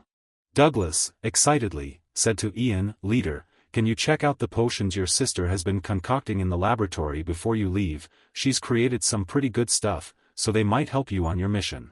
Ridio suddenly said, "Douglas, you're grown up now, shouldn't you change the way you address Ian?" Douglas looked bewildered at his father. "What's wrong with calling him leader, Dad?"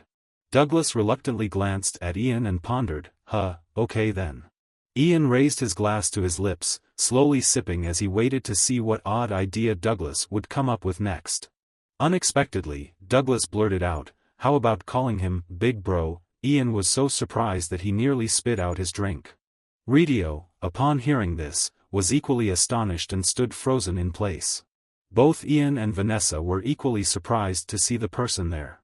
Seeing no objections from anyone, Douglas chuckled contentedly. Then he joyfully called out, "Ian, my brother." Ian was horrified, thinking, "Is he really the Douglas I knew in the past life?" Ian's mother eagerly exclaimed, "It's wonderful to have another adorable sibling, dear. I have another son now." Ian inwardly groaned, "Oh, mother." Mr. Ridio reacted overly dramatically, stuttering, "Me Miss Phage, what do you mean?" Ian squirmed, looking at him, thinking, "Why is he so red-faced?" Ridio hesitantly addressed Douglas, "You should refer to him as Mr. Ian." Douglas promptly objected, "Oh, come on, now we're family. Mr. sounds too distant." Ridio scolded Douglas, "Living off others and still being picky." Douglas replied with a touch of sarcasm, "What do you mean, Dad? My genius mind is a great asset to the family." Ridio sighed and gave in, saying, "Genius, fine, whatever." Douglas proudly stated, "I am a genius." Vanessa, seeing the camaraderie between the two, chuckled along. Ian quietly observed his mother, who seemed genuinely happy with their current life. He found himself smiling along with her. Living in this warm and laughter-filled atmosphere, Ian thought to himself, "This isn't so bad after all." Later on, Ian solemnly requested Douglas, "You're not allowed to call me brother." Douglas felt a bit downhearted but couldn't oppose Ian's request. He reluctantly accepted it. 1 week later, in the morning, as Ian was preparing to mount his horse, Ridio rushed over and asked, "Are you ready yet?" Ridio showed concern, inquiring about Ian's schedule. "Are you planning to go straight to Fyeric?" Ian explained, "First, I have to bid farewell to the Ivory Tower's owner before making plans to go there." Ian didn't forget to remind Ridio about the mana trap I set in the mansion. Ridio chuckled in response, "Ha ha ha, you explained it yesterday already." He assured Ian, "Don't worry, I'll use my life to protect Miss Phage." Ian still felt anxious, saying, "I hope you won't have to resort to that." At that moment, Douglas excitedly ran up, calling out, "Hey, Ian." Ian looked like he could devour him alive, causing Douglas to quickly correct himself, leader. Douglas handed Ian a small vial of medicine and said, "Take this.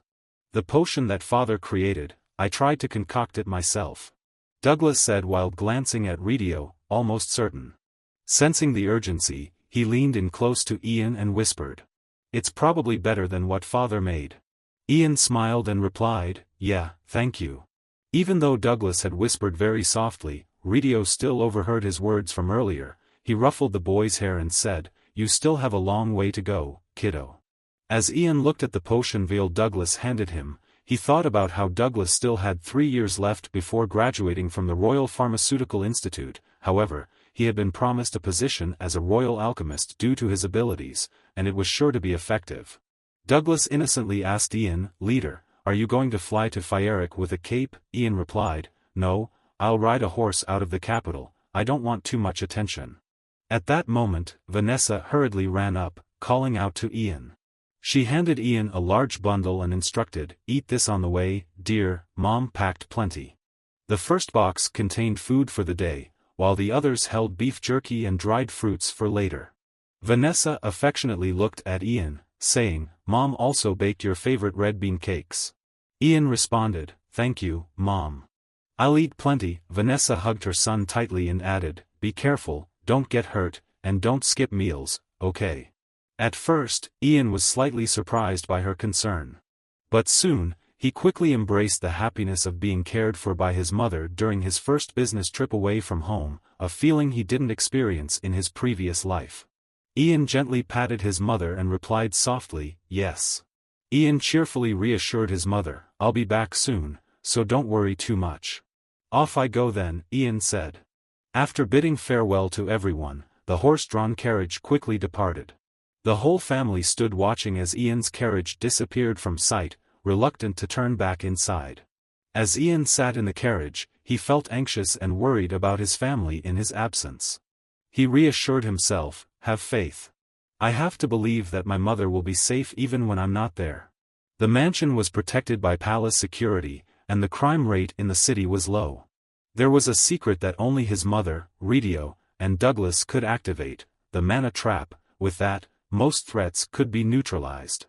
Ian tightened his grip on the reins, trying to calm himself and putting his trust in his careful preparations. Regaining his composure, Ian gazed towards the distant northeast and thought to himself, Fyeric territory. It had been 25 years, and the horse-drawn carriage continued its steady pace, accompanying Ian's wandering thoughts about that distant land. Meanwhile, in Fyeric, the situation was extremely chaotic. Successive waves of ogres relentlessly assaulted the border fortress. The commanding officer ordered, "Behead them 100 times each and bring their heads back here." He tried to boost the morale of his troops, urging them not to give up until the time came to fight back fiercely. Suddenly, a messenger arrived with urgent news, "Sir." The commanding officer eagerly asked, "What's the matter?" The soldier rushed to report.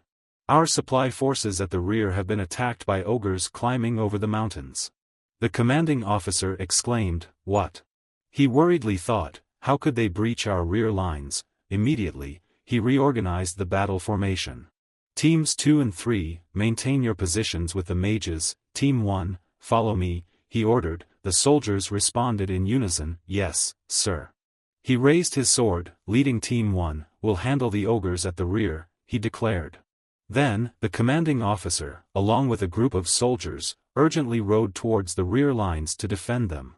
As he rushed towards the rear, his mind raced. Their individual intelligence may be low, but they move like a disciplined army. He silently worried, realizing that well-trained soldiers could handle them, but the inexperienced supply troops were vulnerable. The commanding officer could only pray that he wasn't too late.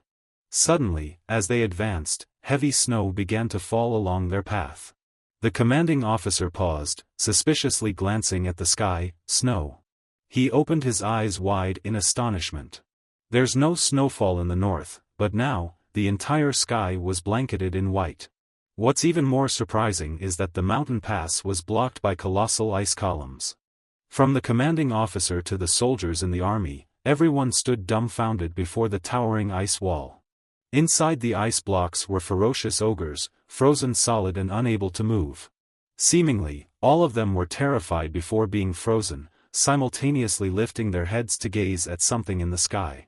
The commanding officer remained puzzled, following the ogre's gaze upward. What's happening? At the top of the ice wall, a figure stood gracefully. But in the blink of an eye, the figure vanished from everyone's sight. On the ground lay the scattered bodies of the ogres, pierced and killed by the ice spears. And those who survived were immobilized within the colossal ice blocks. All of this must have been done by Ian. No one else could have accomplished such a feat. The ice wall sealed off the only entrance through the rocky pass that the ogres had exploited to launch their attack. Ian gracefully descended from the top of the ice mountain to the ground. The commanding officer, unsure if Ian was friend or foe, immediately shouted in a threatening manner, "Reveal yourself." Ian calmly replied, "I heard you needed assistance." The commanding officer was taken aback by the unexpected appearance of this timely savior. Finally, Ian removed his hood and introduced himself. "My name is Ian Phage, a high-ranking mage sent by the Ivory Tower." The commanding officer murmured, "Ian Phage," and it seemed he recognized him. After a few moments of contemplation, he exclaimed in astonishment, "You're the noble from North Moglian, Ian Phage, aren't you?" Ian nodded subtly. The commanding officer joyfully exclaimed, "Huh, I didn't expect a young man like you to come to our aid. I've heard about your achievements in defeating the ogre army in the Moglian Mountains when you were very young." The commanding officer extended his hand towards Ian, expressing his honor at meeting him. Ian shook hands with him warmly and replied with joy, "I'm also honored to meet General Colleen Pierrick, the greatest warrior in the East."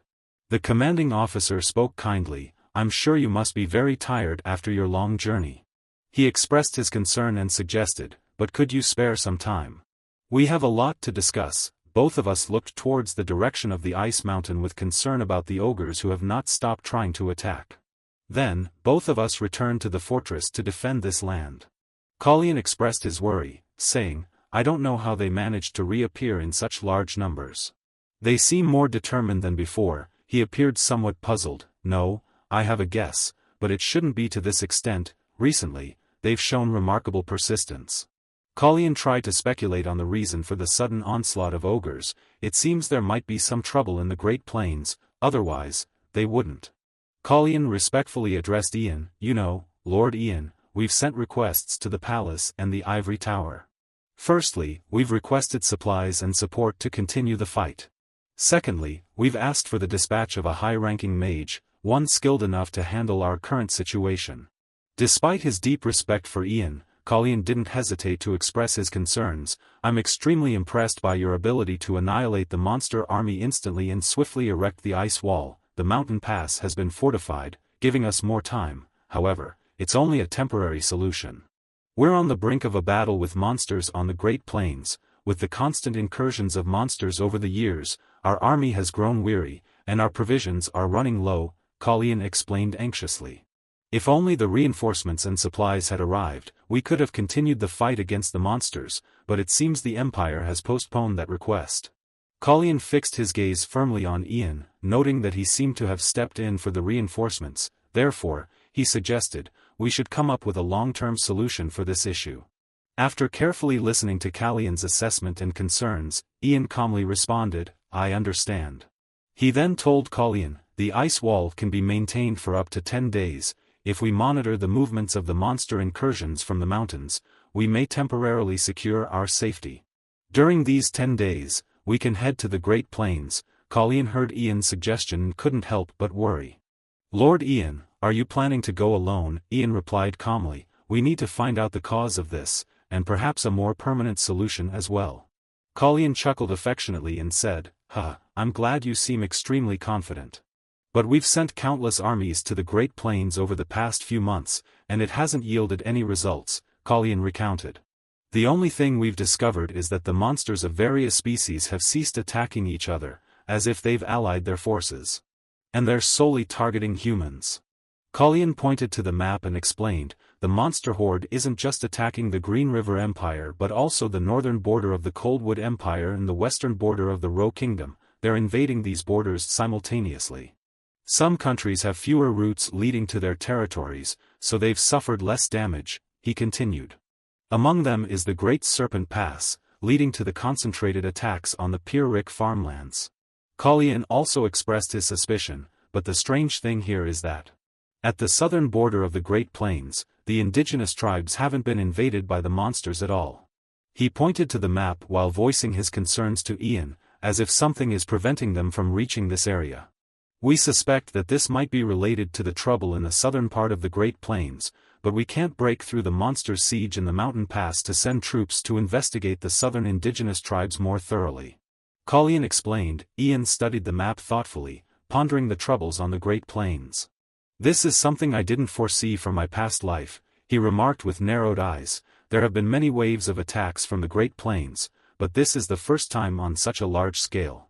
After some contemplation, Ian made the decision, we should head to the southern border to observe the indigenous tribe. Colleen agreed, saying, yes, if he is the leader of the indigenous tribe, the king of the wizards' rituals, he surely will know something about this matter.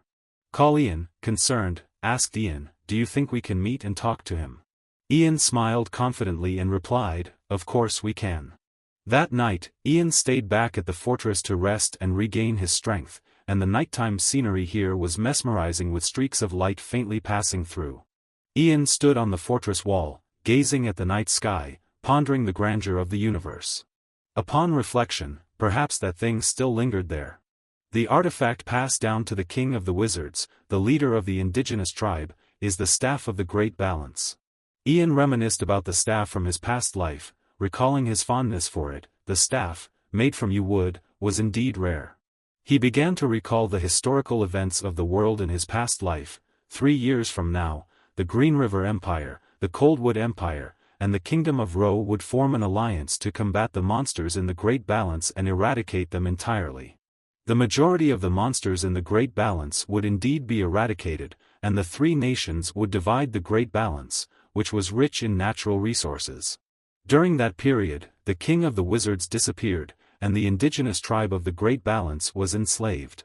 Thinking about this, Ian suddenly felt uneasy. Something that didn't happen in his past life was now unfolding. Perhaps this change occurred because I have returned. Ian looked towards the Great Balance, feeling a sense of unease. There was a complication in the Great Balance that he was unaware of. The next morning, before venturing deeper into the Great Balance alone, Ian reminded Colleen, in 10 days, the ice will melt and break. By then, we will surely find the cause and solution to this situation. However, if we don't return within 10 days, Colleen immediately dismisses that unlucky thought and says, we believe you'll be back in 10 days, good luck, Ian. After that, Ian ventures into the primeval basin. The scenery here is rugged and somewhat barren, with only monsters and indigenous tribes living. Perhaps that's why it seems so desolate here. After flying straight in the direction of the map for a while, Ian touches down on a hilltop where he can overlook the surrounding landscape. You look down below and think, this is the neighboring area adjacent to the land of the indigenous tribes. Ian furrows his brow with concern, strangely silent. You mutter to yourself, compared to the horde of monsters up north, I haven't seen a single creature since heading south. I wonder if this place is the cause of the change that Fyeric mentioned. After carefully observing the area, Ian proceeds towards the territory of the indigenous group. Immediately, guards of the tribe spot the presence of the unfamiliar visitor. They stand up abruptly, extremely vigilant, and loudly ask Ian, "Who are you?" Ian stops and raises both hands to express that he means no harm. "I am not an enemy, I am a mage from the Green River Empire." The indigenous person exclaims in astonishment, "How do you know our language?" Ian quickly responds, "I don't have time to explain, I've come to meet the Mage King." The group of indigenous people immediately becomes more hostile. What did you just say? They demand. Ian fully understands why these indigenous people react uncomfortably to his request. The Mage King, revered as the Tower Lord of the tribe, is highly respected. The indigenous people are born with mana hearts and mana brains, and they have a basic understanding of mana control. However, they are trained primarily as ceremonial mages rather than regular ones. In this hierarchy, the Mage King holds the highest position. Ian patiently explains to the indigenous people, "I've come to talk about the issue caused by the monsters in the north." The Mage King must have known about the situation, so please, Ian was saying when one of the indigenous people held a spear to his throat, silencing him. The tribesman fiercely exclaimed, "How dare you, a dog of the Empire, come here with such arrogance? Do you think the Mage King will entertain someone like you?" The indigenous people advanced to drive Ian away, shouting, "Disappear, keep spouting nonsense and we'll offer you as a sacrifice to the spirits of the primeval basin." Ian starts to get angry and says, "Look at me. Someone will leave just because you tell me to, huh?" He glares coldly at the tribesmen, who are aggressively pointing their spears at him. An enraged tribesman lunges forward with his spear, shouting, "It seems you'll have to die before you understand your situation." The tribesman, without hesitation, thrusts his spear straight at Ian. Ian, unfazed, conjures an ice blade and prepares to duel with the tribesman. He has gained considerable close combat experience from sparring sessions with Oliver. Ian decisively swings the ice blade, aiming to cleave through the spearhead of the tribesman. The spear, made of ordinary wood, is no match for the sharp and sturdy ice sword created by magic. Ian warns the tribesman, "Your head will be next if you persist." He speaks sternly, "Don't cause any more trouble here, take me to the Mage King." Just then, a booming voice resonates, "What business does someone from the Empire have here?" Ian immediately turns around, alert, to see who's speaking.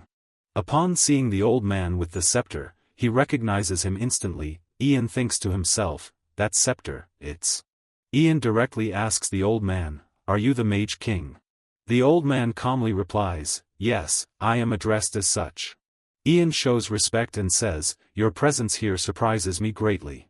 Not wanting to waste any more time, Ian immediately expresses his concern about the issue in the primeval basin. The monsters from the primeval basin are encroaching on the borders of the three nations. However, as I moved southward, I didn't encounter a single monster. It's unclear if you know why the monsters only invade from the north.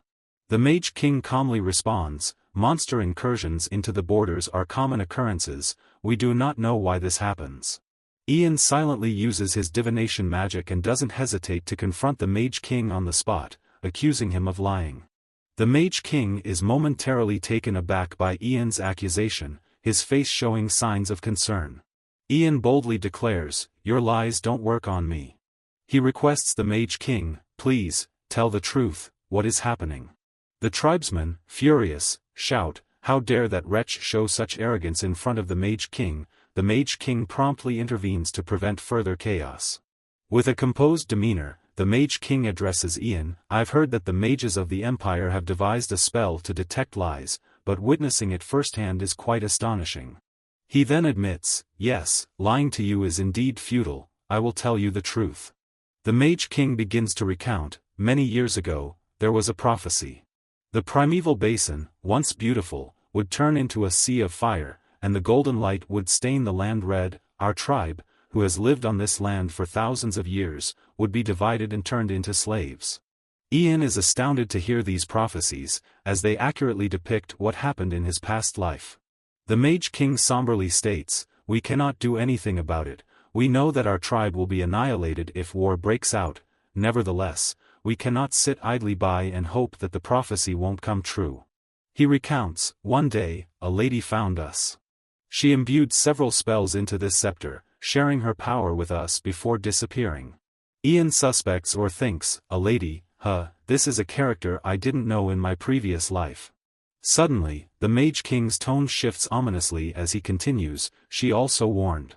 If an outsider comes here, then he must not be allowed to leave this place alive," the Mage King declares, slamming his scepter onto the ground, summoning countless undead rising from the earth. He speaks sternly to Ian, "I'm sorry, but you must die here."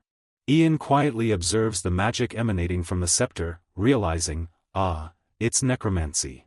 He reflects, I thought it ceased to exist 300 years ago when it was banned, but I didn't expect the future to veer in this direction. Ian looks at the undead horde and smirks, feeling underestimated by them. Ian smiles confidently and says to the Mage King, I apologize, but I have no intention of dying without a fight. He boldly declares, even if I have to use force, I will take that scepter imbued with necromancy. The Mage King, being a seasoned individual, doesn't shy away from Ian's challenge. If you think you can, then go ahead and try, he responds calmly. Ian raises his hand, ready to use his magic, and challenges the Mage King, exactly as you said. Unable to back down, Ian glares coldly at the Mage King. Whether he will easily win this battle remains uncertain for now. However, with his confident demeanor, Ian believes he can handle the necromantic power within the scepter. Ian remains resolute, ready to face whatever challenges come his way, determined to emerge victorious in this confrontation. Ian remains resolute, ready to face whatever challenges come his way, determined to emerge victorious in this confrontation. 10 days later, the ice blockage in the mountain pass had nearly melted away. The howls of the monsters echoed from outside, mingling with the whistling wind, creating a spine-chilling sensation. The appointed day had arrived, yet Ian had not returned. General Colleen looked towards the mountain pass, his heart filled with unease. Something was amiss. The sorcerer had departed for the Great Plains region 10 days ago, and the ice barrier had swiftly dissolved. Colleen gazed intently at the mountain pass. Though he still held hope that Ian would return in time, he couldn't shake off the worry, entertaining the worst-case scenario in his mind. What if? After contemplating the worst-case scenario, Colleen fell into deep thought. After a moment of introspection, he called for his lieutenant, Adel. Adel promptly approached and said, Yes, sir. Colleen entrusted Adel with the task: prepare for the battle at the mountain pass according to the plan, mobilize all troops and catapults into the territory, and order the soldiers on standby around the mountain to gather. Adel immediately responded, Yes, sir, I will comply. Colleen firmly planted his sword into the ground, his resolve unwavering. He thought to himself, we can stop them. Colleen silently vowed that his soldiers would protect the territory and its people. We must become the strongest shield of the empire, Colleen declared, gazing resolutely towards the mountain pass. It seemed he had resolved to face the monsters head-on, even if it meant sacrificing himself. As the ice wall continued to melt, time was running out. There were only a few minutes left before the magical barrier that protected the defensive line would fade away. The howls of the monsters from beyond the mountain pass grew louder and clearer with each passing moment. With tension mounting towards the mountain pass, Colleen commanded, Prepare the catapults. He furrowed his brows in deep concentration, staring into the misty abyss. Load the ammunition, he ordered, his mind conflicted. Crossing that mountain pass now could mean encountering either friend or foe. Fortunately for them, the figure that emerged from the mountain pass at that moment was Ian. However, he appeared utterly exhausted, leaning heavily on the staff of the Sorcerer King, taking slow, laborious steps. His breathing grew heavier, the sound of his heartbeat audible. Ian, worn and weary, struggled to advance, his clothes stained with blood and mud. He must have endured fierce battles during the past 10 days. Seeing Ian emerge from the mist filled Colleen with astonishment and then joy. All the tension and heaviness in the air seemed to dissipate in an instant. Ian's return felt like a miracle, a salvation for their land. Observing Ian's labored breathing and frail body, Colleen rushed over, calling out anxiously, Sir Ian. Ian struggled to speak, his voice weak. This staff. Never. Touch it, Ian gasped before collapsing. His body had reached its limit. Colleen, panicked, tried to shake Ian awake, but he had fainted, unaware of anything around him. Afterward, Ian was brought back to the city for treatment and recuperation. It was unclear how much time had passed. Ian slowly opened his eyes after many days of being in a state of delirium on the sickbed. He glanced around, trying to make sense of his surroundings. Seeing the familiar architecture of the ceiling, Ian wondered if he was indeed back in Fieric City. Feeling exhausted, he sat up and rubbed his temples, letting out a sigh of relief. Seems like I'm in the right place, he murmured to himself. Despite feeling drained and having a headache, Ian immediately thought about the urgent matters that needed addressing. Furrowing his brow, he reminded himself, but first, I have to deal with the staff. Unexpectedly, there was a joyous exclamation from Colleen, "Sir Ian, you've finally woken up." Ian responded, "Ah, General." He then asked Colleen, "How long have I been asleep?" Colleen replied, "You've been unconscious for 3 days." Concerned, Colleen asked Ian how he was feeling.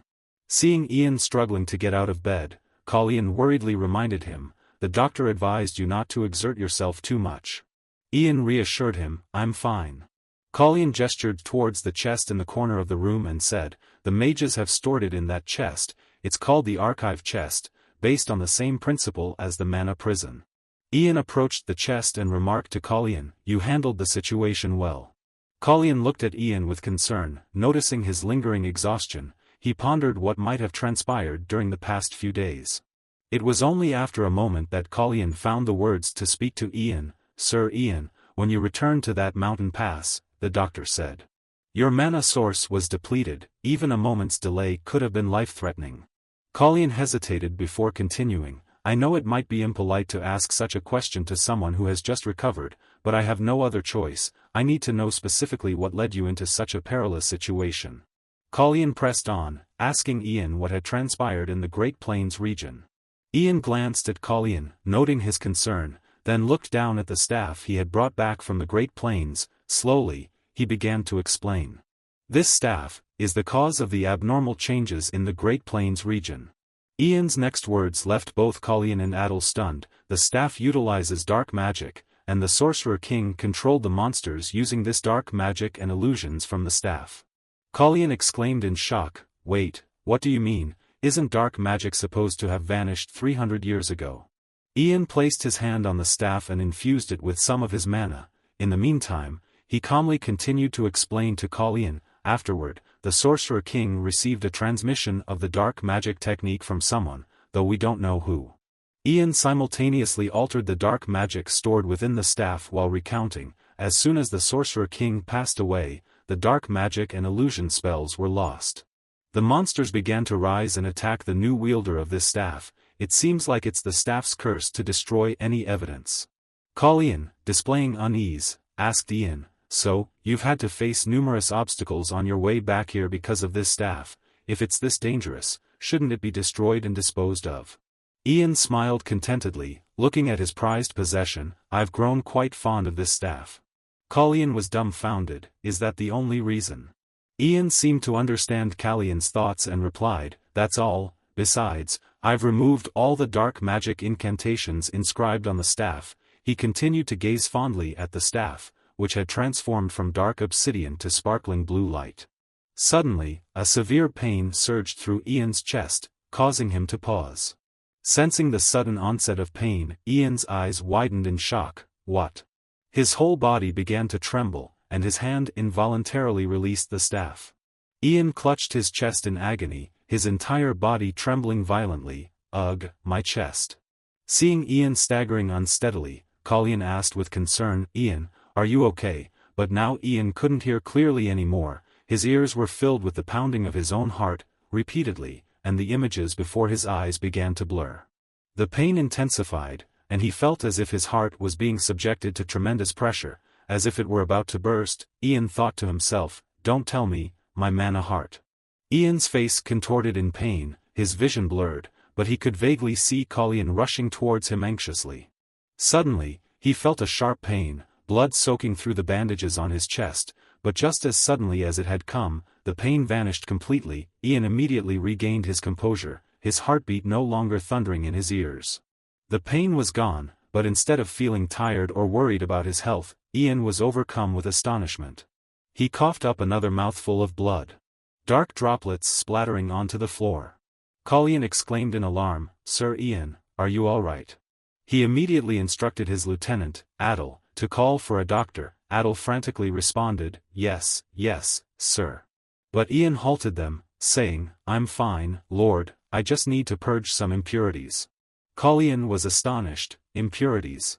Ian smiled happily, explaining to Colleen, "This happens with an incomplete mana heart when reaching a new level. There's nothing to worry about." Colleen, still concerned, asked again, "Are you sure you're all right?" Ian affirmed, "Absolutely." Using magic, Ian cleansed the impurities from his body, thinking to himself, if my speculation is correct, then I've mastered level 5 and just entered level 6. Ian could feel the mana at a completely different level than before. The sensation of energy coursing through his body, dispelling all previous fatigue, brought a satisfied smile to his face, finally. Meanwhile, Colleen still wasn't completely reassured. It's true that everything seems fine now, but just to be sure, we should have the doctor check on you, he insisted. Ian reluctantly agreed to ease Callion's concerns, thanking him for his hospitality. Colleen instructed Adel to bring a small box and told Ian, "There's much to thank you for, but there's something I need to tell you first." Opening the box revealed a crystal sphere inside. Colleen explained, "For days after you went to the Great Plains, the Ivory Tower sent a letter." He hesitated. "I promised to return it as soon as you came back, but I've only managed to do it now because of your unconsciousness." Colleen handed the crystal sphere to Ian and said, "Please take a look." Ian hesitated, pondering the message from the Ivory Tower. However, before he could examine it, Colleen interrupted, "Wait." He took something out of his breast pocket and said, "There's something else." Colleen handed Ian a royal sealed envelope and explained, "Today, we received this letter directly from the Emperor Majesty, through a messenger. I've been instructed to deliver it to you personally." Ian, surprised, asked, "It was sent by a rider?" Colleen replied, "Seems like it." Ian pondered, so the king didn't use the Ivory Tower's crystal sphere for delivery, but chose to send a paper letter through a rider. However, using this method for sending messages increases the likelihood of delays or mishaps. Ian pondered inwardly, wondering why the Emperor had to keep secrets from the Ivory Tower. In that case, it was best to check the message from the Ivory Tower first. Using mana, Ian immediately accessed the contents of the crystal sphere. The message read, "To the esteemed mage Ian Phage, we have requested a postponement in sending this message, as its content may pose obstacles to your current mission. I hope you understand that this is an unavoidable choice. Your family has encountered some trouble. An unidentified individual has intruded into your estate. However, thanks to the guards, your family and property remain safe." Ian was horrified. An intruder. As he read the message, he trembled. Currently, his family's safety was assured under the absolute protection of the royal guards and the Ivory Tower. As he read the message, he trembled. Currently, his family's safety was assured under the absolute protection of the royal guards and the Ivory Tower. Ian clenched his fist tightly. He trembled not out of fear or worry. Ian was seething with anger because he understood that this message was likely sent to make him worry. What was Herbert, the Tower Master, plotting? Thinking about the message from the Emperor, Ian tried to steady his breathing to contain his rage. He couldn't afford to act impulsively at this moment. He opened the royal letter, silently resolving to read it and think afterward. From the beginning of the letter, the Emperor expressed his trust in Ian. "Dear Mage Ian Phage," it began. In the letter, the Emperor wrote that if Ian received this letter, it meant that luck was still on their side, both for Ian and his son. He silently thanked the goddess of luck and proceeded to make a request. "As a senior mage on duty, you may not have heard yet, but a treaty among 3 nations to combat monsters in the western Great Plains is soon to be signed in the free city of Demetras." Ian absorbed the contents of the letter, considering its implications. Ian was astonished. They were already preparing to sign the treaty to combat monsters. It was supposed to happen 3 years later. With growing concern, Ian continued reading the letter from the Emperor. It stated that a decision had been made for Prince Hayden Greenriver, Prince Ragnar Greenriver, Tower Master Herbert Leon, and General Duncan Mythos of the Royal Army to be part of the delegation attending the treaty conference. By the time Ian read this letter, the conference might have already taken place in Demetras. The Emperor expressed his concern, emphasizing the absence of anyone to keep an eye on the Crown Prince at this time. As he penned these lines, the Emperor was deeply anxious and could only place his trust in Ian, hence the request for Ian, his son's closest confidant, to attend the conference in Demetras and become a pillar of support for the young prince. The Emperor also made a commitment to Ian. "I promise to bring your beloved family into the palace and provide them with the best protection the Empire can offer."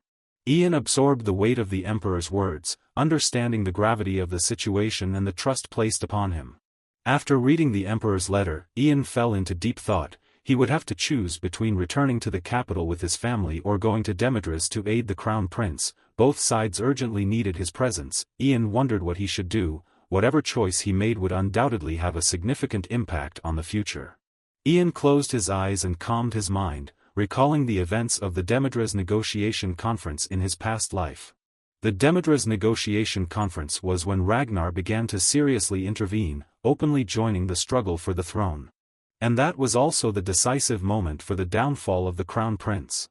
Ragnar had used his exceptional diplomatic skills in this treaty negotiation to negotiate benefits for the Green River Empire. As a result, the nobles and the people recognized Ragnar's abilities. Coupled with the Crown Prince's incompetence and lack of understanding, it was evident to the public. Ian silently speculated, connecting the memories of his past life with the current situation. All of it seemed to be orchestrated by the Tower Master's plan. He furrowed his brow, stringing together a series of recent events that had unfolded. He couldn't pinpoint when it all began and where it would end, but the chaos in the Great Plains to the west was undeniable.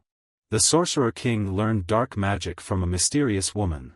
And the truce of the Three Kingdoms occurred earlier than in his previous life. I couldn't help but think that all of these were somehow related to the Tower's master. Ian grew more suspicious the more he thought about it. Someone suspicious had infiltrated his mansion, likely to bind him, though this was still just an assumption. Yet, this person seemed to see right through him. Ian furrowed his brows slightly, feeling a twinge of horror at the Tower Master's cunning. They had put him in a situation that forced him to ignore the Emperor's request and immediately return to the capital. However, Ian wasn't overly concerned about having to make a choice. He whispered to himself, but the unexpected had happened, a type of magic even the Tower Master couldn't imagine, a magic not recorded anywhere, a realm only one could recognize, a level 6 magic that only a level 6 sorcerer could use. While it remained to be seen what Ian would do to resolve this dilemma, his confident demeanor suggested that perhaps Lady Luck was indeed smiling upon the Emperor. After reaching a final decision, Ian turned to Colleen, the Lord. Colleen replied, "Please, go ahead, Ian." Ian smiled and said, "Could you help me with something, my lord?" Meanwhile, in a city known for its freedom, equality, commerce, and bustling port, Demidras, a significant event was taking place, bringing together high-ranking leaders and voices of the Three Kingdoms.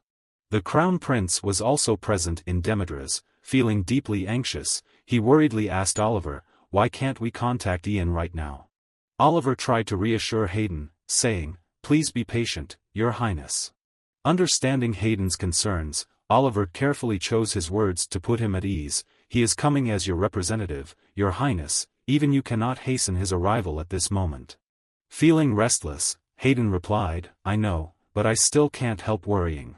Hayden looked towards Ragnar confidently conversing with the nobles in the ambassadorial delegation. He sighed and expressed his frustration to Oliver. "You know it too, most of the ambassadors are gathered at the Ivory Tower, which was built with the support of those foolish nobles rallying behind Ragnar."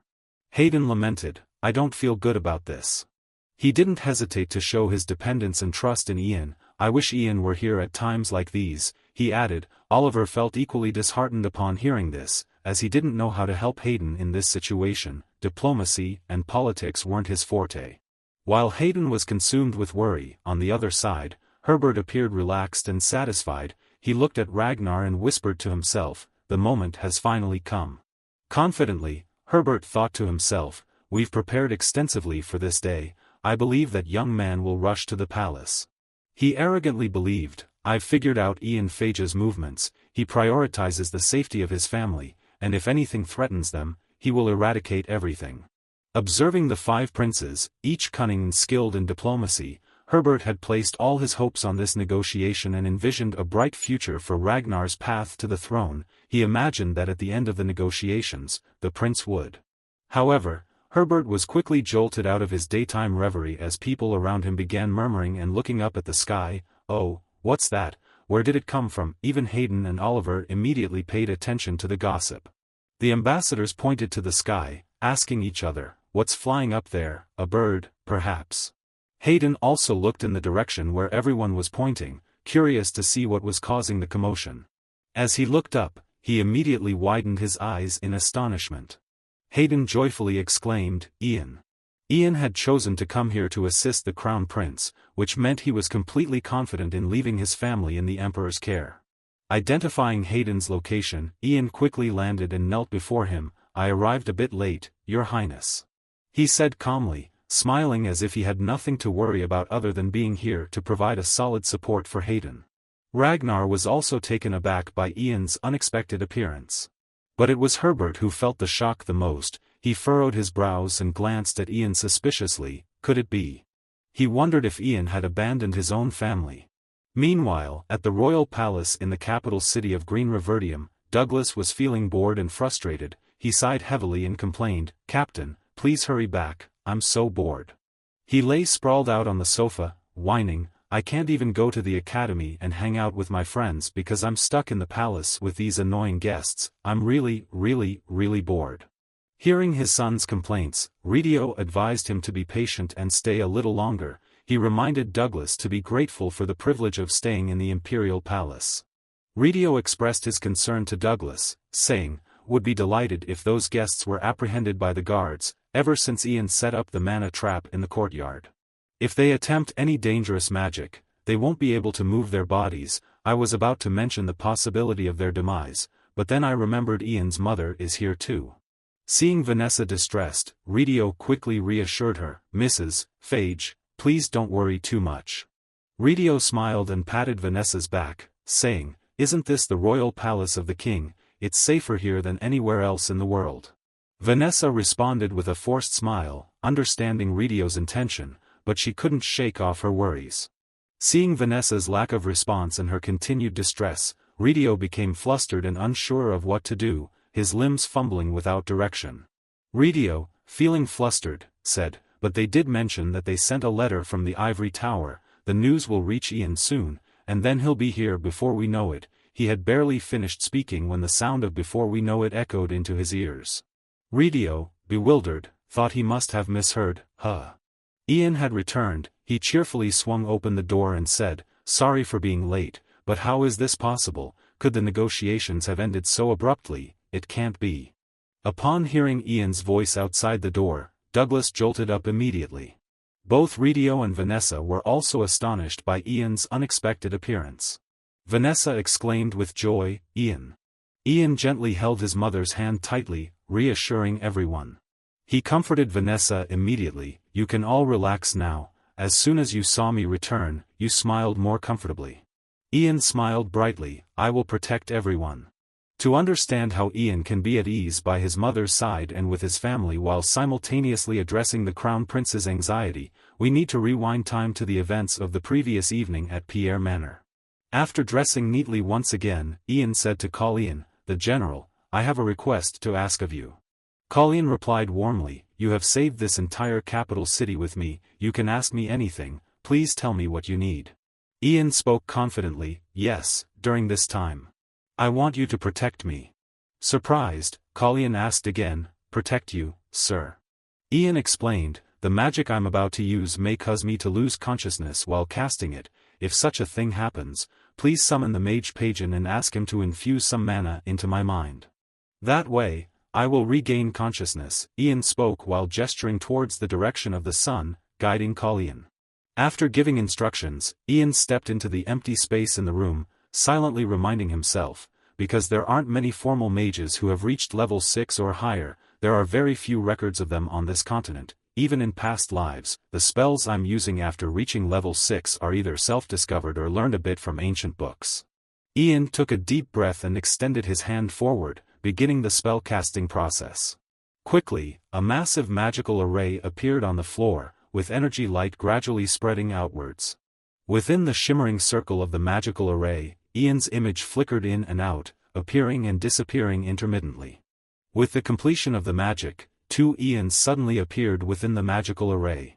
Meanwhile, the Ian standing outside the magical array, who had been casting the spell until now, swayed and collapsed, his body falling to the ground. Colleen quickly caught the unconscious Ian before he hit the ground. He exclaimed in astonishment, How is this possible?" Colleen was taken aback and was at a loss for words when he saw the multiple manifestations of Ian standing there. Unaware that this was a puppetry magic, one of the rare and special spells that only mages level 6 or higher could perform, Colleen couldn't comprehend what was happening. Along with magic from level 6 and above, the original body becomes the controller and falls into a state of deep sleep.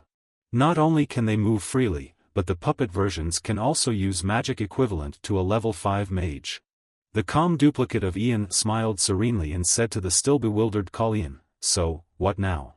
"Relying on you." Both duplicates simultaneously departed from Fieric, flying in 2 directions, towards the city of Demetras and the capital city of Green Reverdium.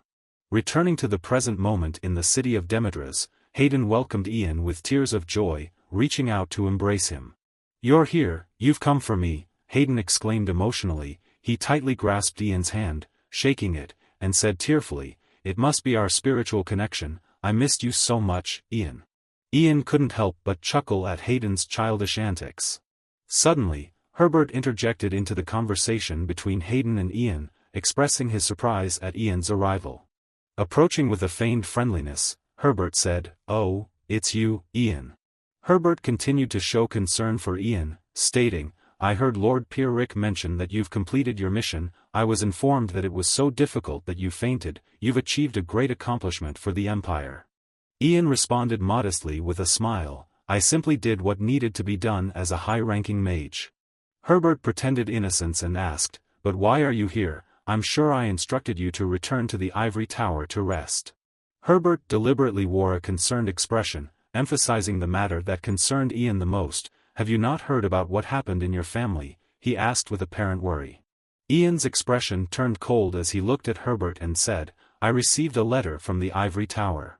But after completing my mission, I also received orders from the royal family." He reached into his coat and retrieved something, handing it to Herbert. "It was the decree of the Emperor," Ian stated firmly. "The king requires me to immediately join the delegation and assist the prince."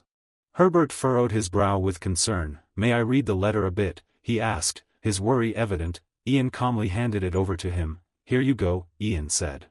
Herbert hastily opened the decree of the king to read. Confirming that it bore the Emperor's signature and royal seal, Herbert silently thought to himself, "I knew they would try everything possible." However, Ian, feeling the pressure, retracted his hand from his family and came here. Herbert smirked slyly. He couldn't easily afford Ian the opportunity to support the crown prince. Herbert expressed regret to Ian, saying, "I recognize that this is the royal decree of the Emperor, but you cannot join the delegation." Upon hearing this, Hayden grew furious and interrogated, "Impossible, are you mocking the king's decree?" Herbert seemed prepared for this situation. The old man calmly stated, "Your Excellency, this is a matter concerning trust among 3 nations." He presented very reasonable arguments. The number of people and guards in the delegation has been fixed, and there can be no changes, as agreed upon in the previous negotiations. Herbert reluctantly voiced his refusal, stating, "Diplomats trust each other. How can we add another person, not just anyone but a high-ranking wizard, to the delegation?" The old man calmly mentioned that Hayden is still angry, believing that the Emperor will understand why we cannot allow him to join the delegation. Meanwhile, Ian remained silent, listening to Herbert's arguments. He pondered which move to make next. Ian thought to himself, "Though we are not in a time of war, these nations have had conflicts in the past. Moreover, this is an agreement for 3 nations that have been wary of each other for a long time. Only when a certain level of safety is ensured will the heirs of each nation, along with the delegation and guards, gather. There are a total of 3 high-ranking wizards in the delegation, including the Tower Lord. If another potentially lethal weapon like a high-ranking wizard were to be added, the treaty would begin to unravel." With this in mind, Ian nodded in agreement with Herbert. "The foundation of diplomacy is trust, and your explanation makes perfect sense. I understand the Tower Lord's concerns." Herbert arrogantly triumphed and turned away, casting a sharp glance at Ian. "If you understand, then leave. Your presence in this city could complicate diplomacy." The old man continued to speak at length, expressing regret for the necessity of this action towards Ian, who had overcome many obstacles to come here after completing his mission. However, he hoped Ian would understand that they had no other choice. He promised to explain the situation to the Emperor separately. Suddenly, Ian interrupted Herbert, a mischievous smile playing on his lips. "But what if a high-ranking wizard were to step down from their place in the delegation? Can I replace that person?" Ian began to turn the tables. "This is a direct order from the Emperor, so we should be flexible on this matter." Herbert was taken aback by the unexpected counterattack. Feeling somewhat confused, "Of course," he responded, "but who will it be?" Yet another surprise occurred for Herbert as a high-ranking wizard in the delegation immediately stood up and said, "I will step down." The wizard didn't hesitate to volunteer, raising his hand confidently, "I will step down from my position in the delegation." The envoys of the delegation were all surprised. They were supporters of the Ivory Tower, so they couldn't have expected someone to stand with Ian. Hayden, too, was somewhat surprised to see a high-ranking wizard not siding with the Ivory Tower. The Tower Lord stared in astonishment at the high-ranking wizard and asked, You. What are you saying, Ronan?" Ronan remained calm as he presented an irrefutable argument. "As I just said, aren't we all citizens of the Empire? No citizen disobeys royal commands." Ian glanced at Ronan and smiled knowingly. It seemed he had anticipated Herbert would present every possible reason to hinder him and had allies prepared.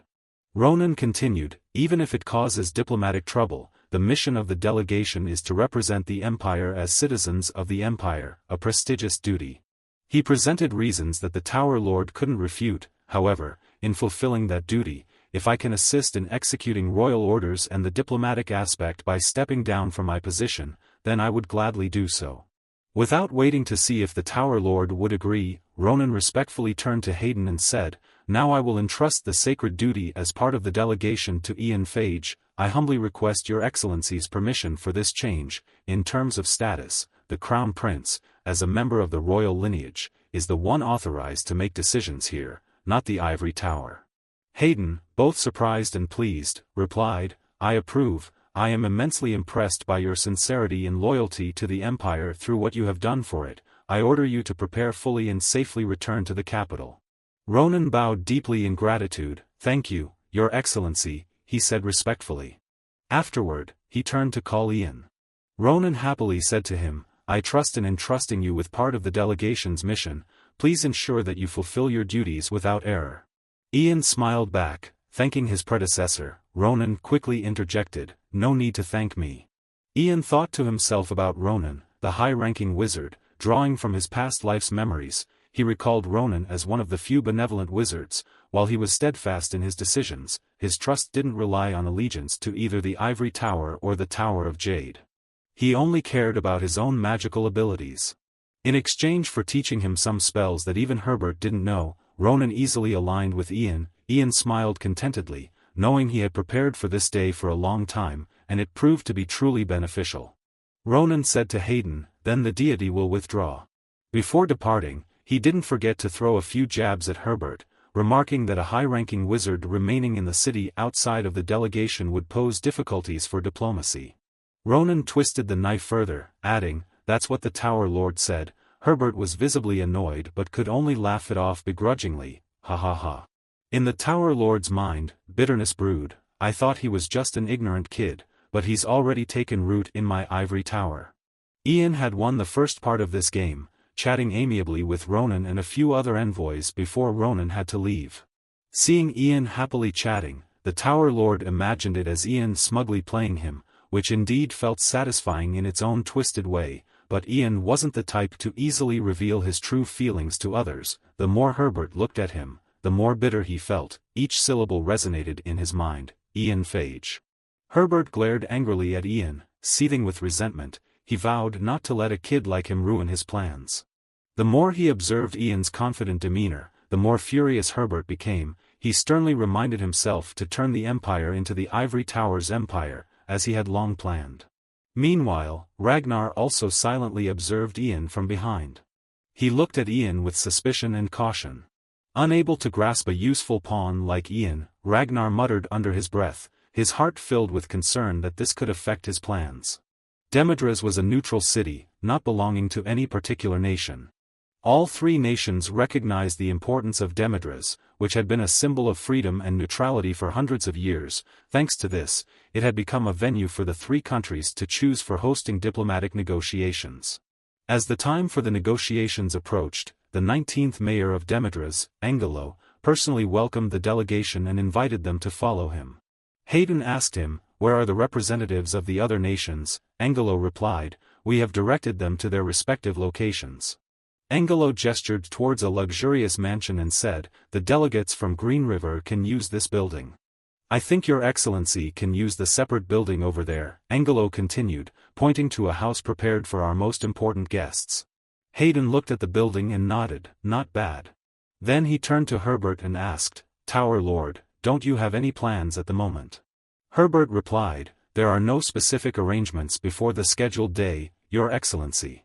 Hayden chuckled with delight and said, I understand, I wonder what he has planned to be so excited. After getting the schedule, Hayden informed everyone, well done, everyone can rest now. The Crown Prince called Ian privately and said, Ian will come with me, follow me. From behind, Ragnar still silently observed Ian. It was evident that there were two distinct opposing forces, one with a large contingent of nobles and wizards supporting Ragnar, while on Hayden's side, there was only Ian by his side. Ragnar coldly said to Herbert, Tower Lord, I need to speak with you privately. Herbert immediately nodded in acknowledgement, yes, Your Excellency.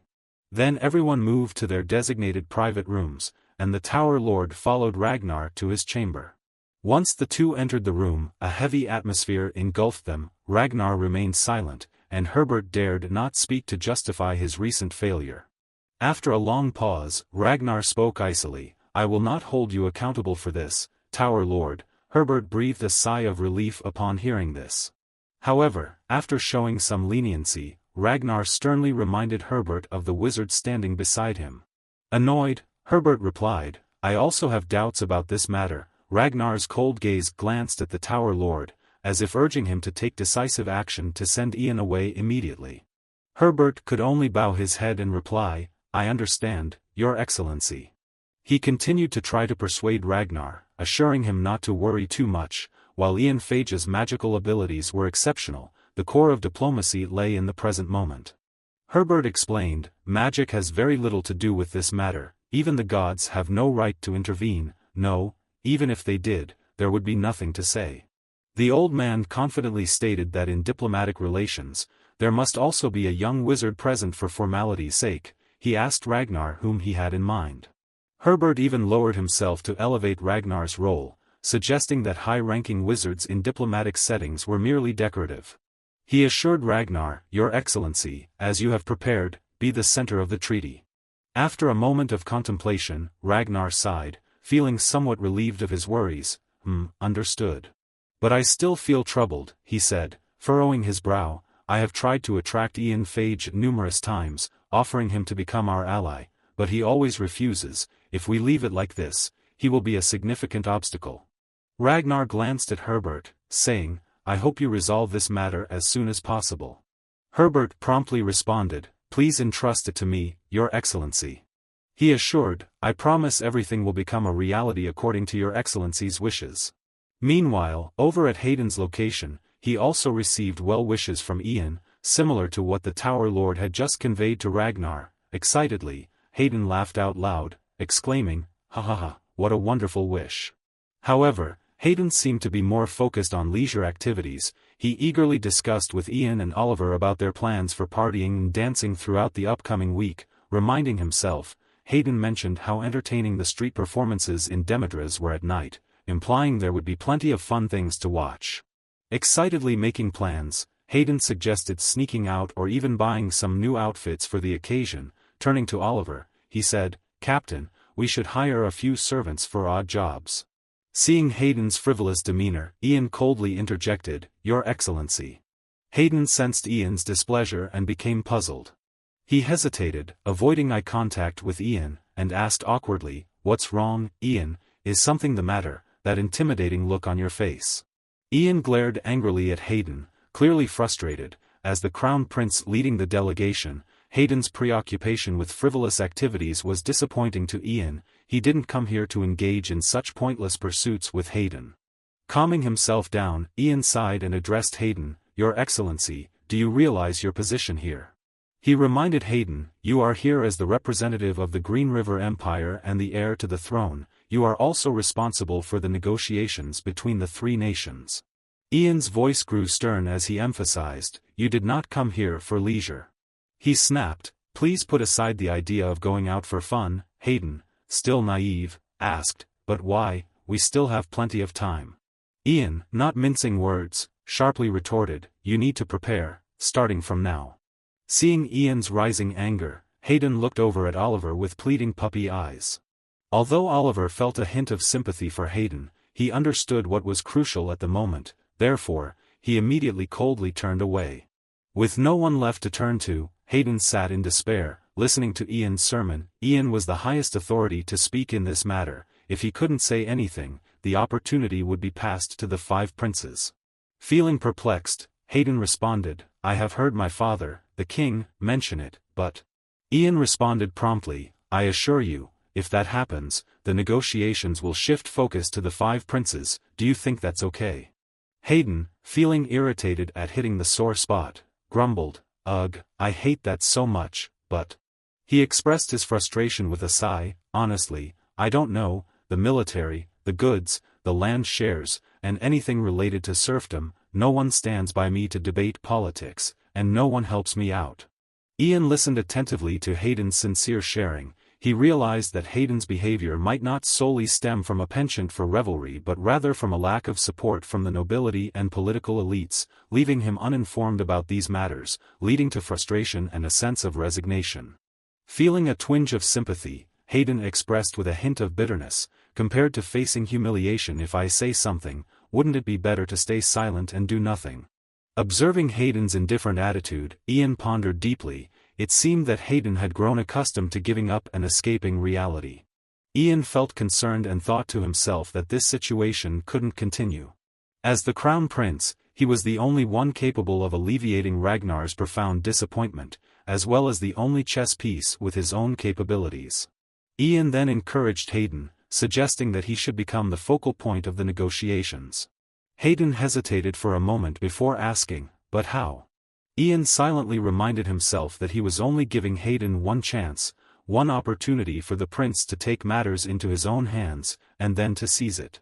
A series of documents suddenly materialized in the air, and Ian explained to Hayden, "His Majesty has requested that I become the strength behind the prince."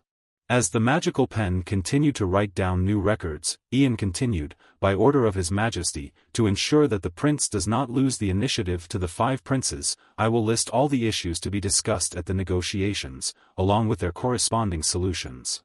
"So, Your Highness," Ian said while gesturing with his hand. The door to the room immediately locked shut, accompanied by Ian's stern request, "From now until the scheduled day." "Duly noted. Your Highness." 1 week later, still in Demetres, on the day of the Tri-Nation Treaty negotiations.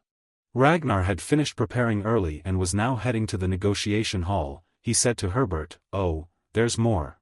I heard that after my brother entered that mansion, he didn't step out for the whole week."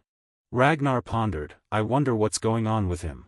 Herbert replied promptly, "Even the gods seem concerned, so I've placed surveillance throughout the mansion where the prince is staying, but nothing out of the ordinary has happened. It's said that he only occasionally ventures into the garden and appears very weary." Ragnar nodded, understanding. Perhaps Hayden's exhaustion stems from worrying about losing face in the negotiations. With that, Ragnar's suspicions dwindled. At that moment, Hayden also arrived. Upon meeting Hayden, Ragnar forced a smile and greeted, "Good morning, Your Highness." Observing Hayden's poor complexion, Ragnar quickly inquired in a hushed tone, "Did you sleep well last night?" Despite the lingering signs of sleep deprivation evident in Hayden's eyes, he felt compelled to reply, "Yes, I did." Ragnar chuckled and said, "I'm glad to hear that. Then you'll join the delegation at the conference room first." As he passed by Hayden, Ragnar couldn't resist a teasing remark, "See you later, Your Highness." Ragnar walked past Ian with a smug smile on his lips, confident that the so-called useless prince wouldn't be able to outshine him on this important day. Ian subtly turned his head to glance after Ragnar's composed and arrogant demeanor. Meanwhile, the Crown Prince was already visibly rattled by Ragnar's provocation. Ian turned to look at Hayden, noticing the mixture of frustration and concern in the Crown Prince's expression. Ian's unexpected call made Hayden jump slightly, "Your Highness." He reassured the Crown Prince, "Please don't worry, you've done everything possible to prepare throughout the week." With the reassurance and encouragement from Ian, Hayden regained his composure. The trust in Ian's eyes and his supportive words helped Hayden to calm down. He felt a surge of strength within him and confidently smiled, saying, "Yes." The negotiation session commenced with Angelo rising to speak. I am entrusted with the responsibility of presiding over the treaty negotiations, Angelo Neville, the 19th mayor of Demetras. With authority in his voice, he declared, from now on, every detail of these treaty negotiations will be recorded, and I will oversee this negotiation session. I hope all of you will remember what I've just said. He concluded, so, let's begin. During the treaty negotiation session, representatives from other countries appeared tense and anxious, but Ragnar remained composed and relaxed, his demeanor exuding confidence. Even Hayden couldn't shake off a hint of concern as the meeting officially began. Maxwell Banat, the heir of the Banat house, was the first to speak. As you all know, he began, the route leading to our kingdom is narrow and perilous, making it difficult for us to gather troops and supplies. We hope to receive skilled mages and knights in place of infantry, and money in lieu of goods. In fact, we have already reached an agreement with the Coldwood Empire regarding this matter. Maxwell turned to Hayden and clarified, please don't misunderstand. If the Green River Empire has valid reasons to object, we are willing to renegotiate. Ian glanced at Hayden, silently encouraging him. The topic was about military forces, so Hayden should speak as he had practiced. Hayden remained silent, refraining from expressing his opinion. Ragnar, seeing this, felt even more pleased. He began to assert himself, intending to speak on behalf of the prince. However, Hayden quickly interjected, cutting him off. Regarding the military issue, someone else will speak. As the undefeated Grand General and Commander of our Empire, General Duncan Mistos, will address this matter, Hayden calmly stated, gesturing towards the esteemed general. Maxwell glanced at Ragnar with a hint of surprise, thinking, isn't the fifth prince in charge? Hayden continued, we already have experts on this matter, so there's no need for me to speak, right? Hayden's unexpected response also surprised Ragnar. Hayden immediately turned to request, General Duncan, if you please. The general was caught off guard by the unexpected question, showing a slight hesitation. However, he quickly regained his composure and responded, yes, I will speak according to what I believe, regarding the requests of the Ro Kingdom. Observing Hayden's smooth start, Ian smiled subtly, acknowledging it as a good beginning. He glanced at Hayden and silently whispered to himself, we just need to keep going like this. And then, various other issues were brought up, with Hayden being the one to resolve most of the complexities during the negotiation. As he spoke, his confidence grew, and his speeches flowed smoothly. With his calm demeanor, Hayden proposed clever and wise solutions, earning him the respect and acknowledgement of the ambassadors from the various nations. Meanwhile, Ragnar didn't find any opportunity to interject into the negotiations. He could only sit there, frustrated, waiting for his chance. The negotiations stretched from morning until dusk, with many issues being smoothly resolved under the leadership of the Crown Prince. Ian estimated the time and thought, it's almost over. Indeed, Prince Hector Coldwood of the Coldwood Empire spoke up bluntly, let's be frank with each other. The issue lies with the division of territory into 3 parts without any plan. That's why we can't divide it fairly. The quality of natural resources and land varies across the vast area. If one gets the good portion, it's like winning the lottery. However, the whole region will become worthless if there's nothing underneath, he added. Some nations would suffer losses, leaving them no choice but to feel uneasy. While expressing discomfort may sound easy, it's precisely what could lead to war, isn't it? The representative of the Ro Kingdom also nodded in agreement with Hector. Ian whispered to himself, here it is, the most crucial topic in the treaty negotiation, the negotiation of territory division and natural resources allocation after the conquest. Hector continued frankly, our empire doesn't want any trouble. If we can maintain peace for 1,000 or even 10,000 years, that would be wonderful. Therefore, please speak up if you have any good proposals. Let's enjoy what we have achieved together without any resentment, Hector urged. The ambassadors from various nations immediately engaged in discussions to find the optimal solution. Ragnar, overshadowed by Hayden throughout the negotiation, now felt a bit unsettled, losing his initial confidence. He glanced at Herbert as if seeking advice, the trusted advisor. Herbert nodded in agreement, signaling Ragnar to stick to the plan. Ragnar hesitated, raising his hand to speak. This is just my humble opinion, but I'd like to share it. Suddenly, Hayden slammed the table and stood up, grabbing all the attention that should have been directed towards Ragnar. I know a way, he declared. Hayden's action startled the Coldwood representative. The representative from Row, as well as everyone else, looked towards Hayden with great curiosity. The Crown Prince exclaimed excitedly, "I know a way, and nothing bad will happen." Ragnar was stunned by Hayden stealing his thunder on the spot. Both he and Herbert were surprised that Hayden, who seemed to have little political knowledge, could offer such a swift and confident opinion. Angelo also felt curious and said, "The Prince of the Green River Empire, please share with everyone here the measures you have in mind." Hayden confidently spoke up, "Sure, first, our Empire's Ivory Tower, no, the Arcane Tower, has developed a new spell. We can now relatively detect and identify the amount of minerals beneath a certain area." Ragnar and Herbert were both taken aback and stunned to hear Hayden's idea. Herbert's eyes widened in horror as he looked at Hayden, muttering, How does he know that?" Maxwell, skeptical, questioned Hayden, "Is that true?" Hayden replied firmly, "Of course it's true, surely you've heard about this mage through rumors or some means." The Crown Prince gestured towards Ian and introduced him to everyone. "He is our Empire's youngest and most powerful mage, Ian Phage. He's the one who created that spell."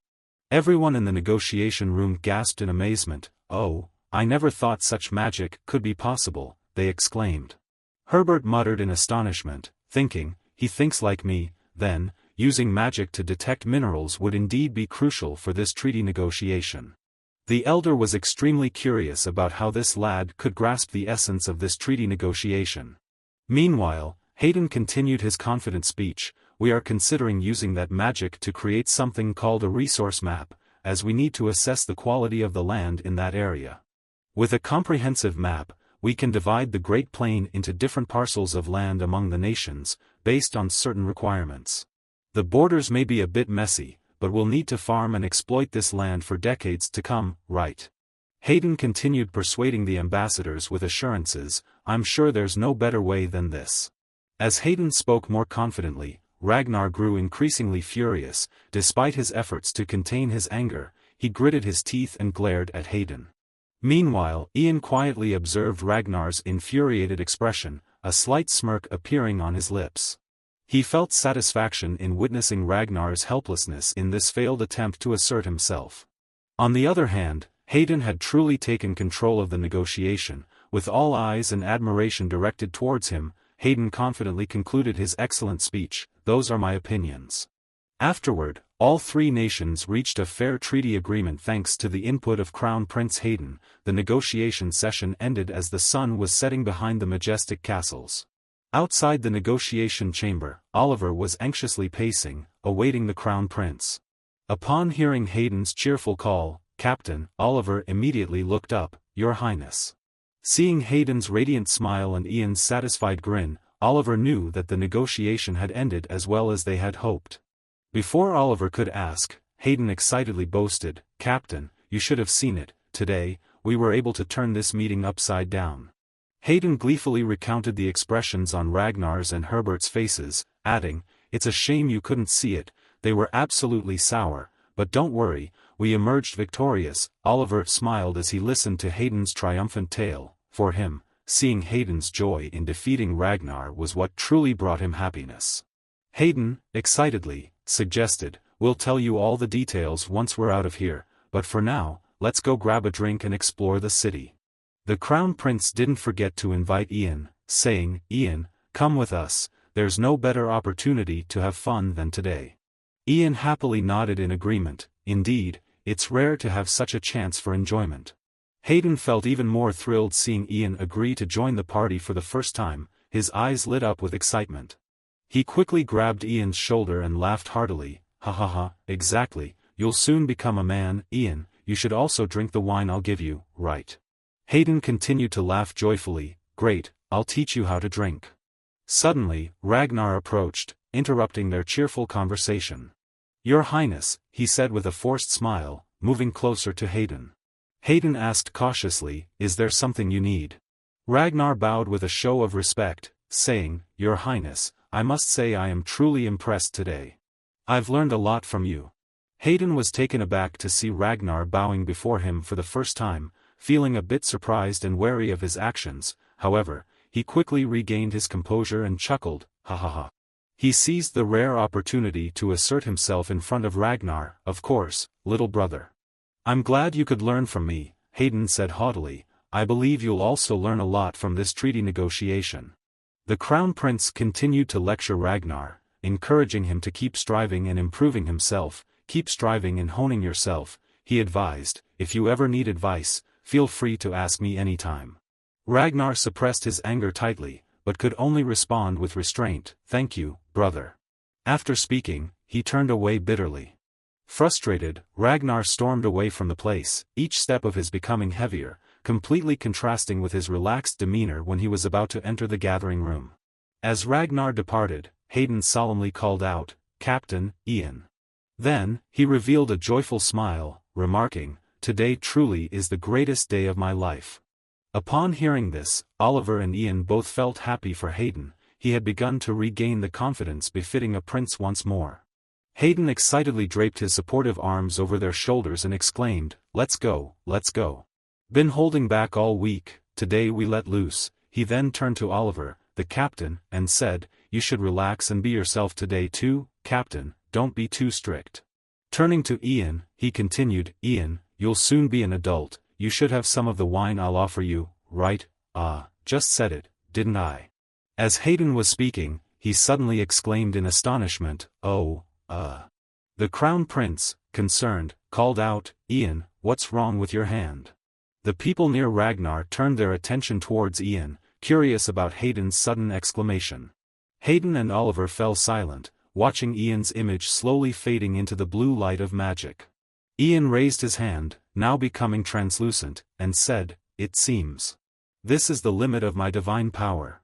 Hayden anxiously asked, "Your limit, please, explain so we can understand." Ian bowed his head and replied, "I apologize, but I think I'll be drinking the wine that His Majesty has bestowed upon the royal palace." Concerned, Hayden pressed further, "What do you mean?" Ian simply smiled and said, "I will explain everything to you, Your Highness."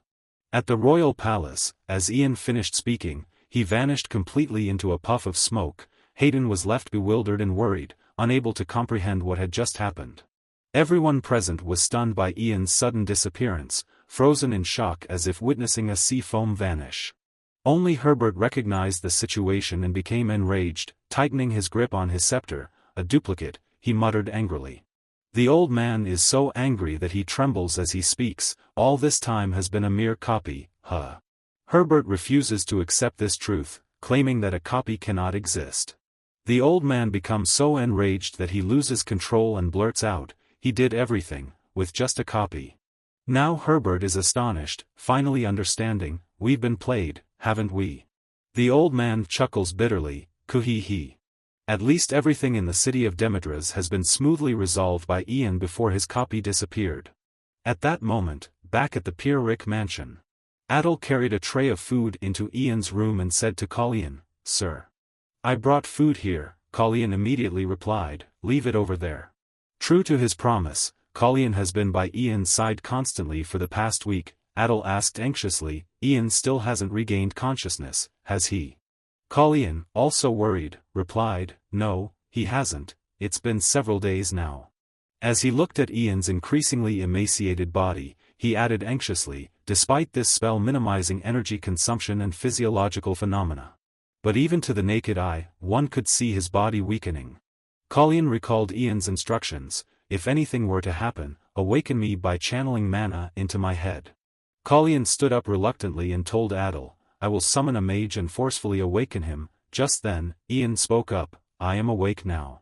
Surprised, Colleen immediately turned back to look at Ian. He said to Colleen, "I don't think that's necessary, it's all the same in the end."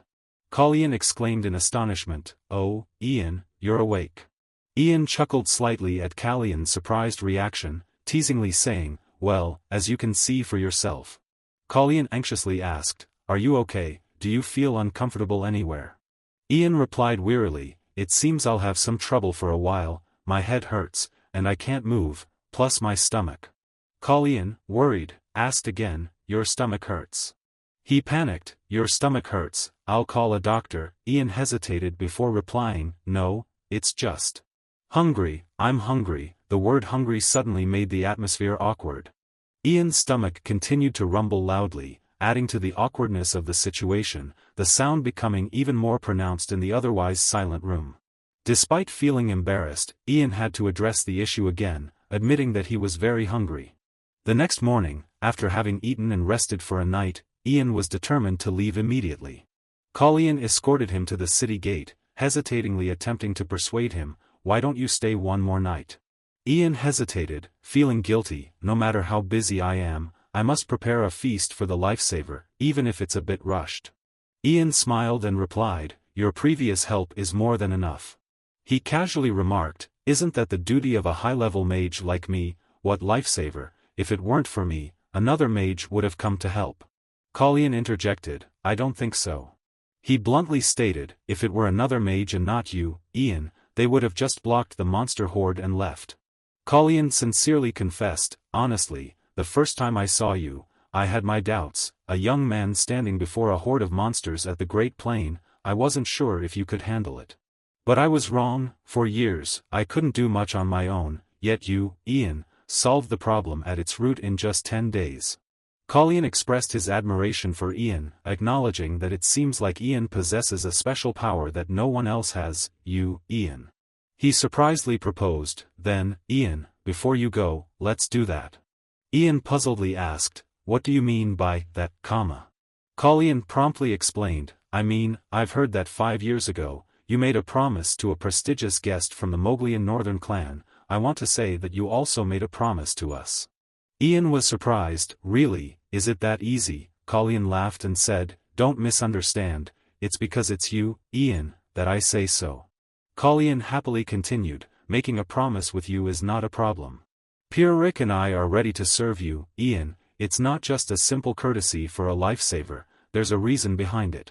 Colleen explained, "If the Empire's only level 6 mage accepts service from the Eastern Realms, there's no greater honor than that. This is solely my assessment, but I don't think anyone, including you, Ian, or myself, would regret it." Ian hesitantly replied, "I'm not sure if I can easily accept a promise considered to be the Empire's 1,000-year promise, and this is quite sudden." Ian, however, wasn't intending to decline. He smiled in response to Colleen's hospitality.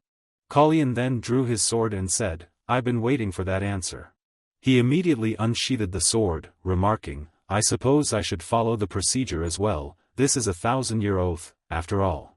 Colleen chuckled awkwardly and said to Ian, "If this seems strange, please bear with me a little, I'll be done in a moment." Then, he planted the tip of his sword into the ground. With both hands gripping the sword's hilt, Colleen solemnly swore, "This clan will always welcome the high-level mage Ian whenever he visits, if he requires the power of the Eastern Realms. We promise to stand by his side whenever needed. This commitment will be passed down from generation to generation. In the name of the Eastern flow of the 6 continents, I swear to it." After completing the ritual, Colleen awkwardly covered his mouth, chuckling, "Haha, no matter how many times I say it, it always feels a bit off. If I could just say, 'This is my oath,' and be done with it, that'd be better." Ian cheerfully replied, "Next time I visit, I'll be sure to ask for your help." Colleen responded, "Please let us know in advance when you plan to visit. We'll show you what an Eastern feast looks like. You might just look forward to it." Ian smiled, "I'll do that." He then soared into the sky and said, "Well, I must be off then." Ian relaxed, letting himself glide through the vast, peaceful expanse of space before him. From above, Ian looked down at the place where the horde of monsters had once relentlessly attacked, now returned to tranquil silence. Ian whispered to himself, "So much has happened in such a short time. And there was still the unexpected triumph to savor." He joyfully raised his staff as if displaying his victory to the entire world. Looking at his staff, Ian thought of the person mentioned by the King of Mages, the one who inscribed dark magic into this staff, eradicating the resurgence of dark sorcery 300 years ago. He reminded himself that upon returning to the capital, there would be much to investigate. Not long after, at Ian's mansion, Vanessa hurriedly descended the stairs. Seeing her son in the grand hall, Vanessa called out excitedly, "Ian." Hearing the familiar and beloved voice, Ian turned around. He smiled and replied, "Mother." Vanessa hurried down, expressing her concern, "How could you suddenly disappear into thin air like that? do you have any idea how worried I was for you? I was truly shocked. Approaching Ian, who seemed to have lost weight, she exclaimed in alarm, oh my, why are you so thin? Feeling sorry, she gently touched Ian's face. You must have been through a lot during this time, your face has sunken in. Were you not allowed to eat while working under Lord Pierrick?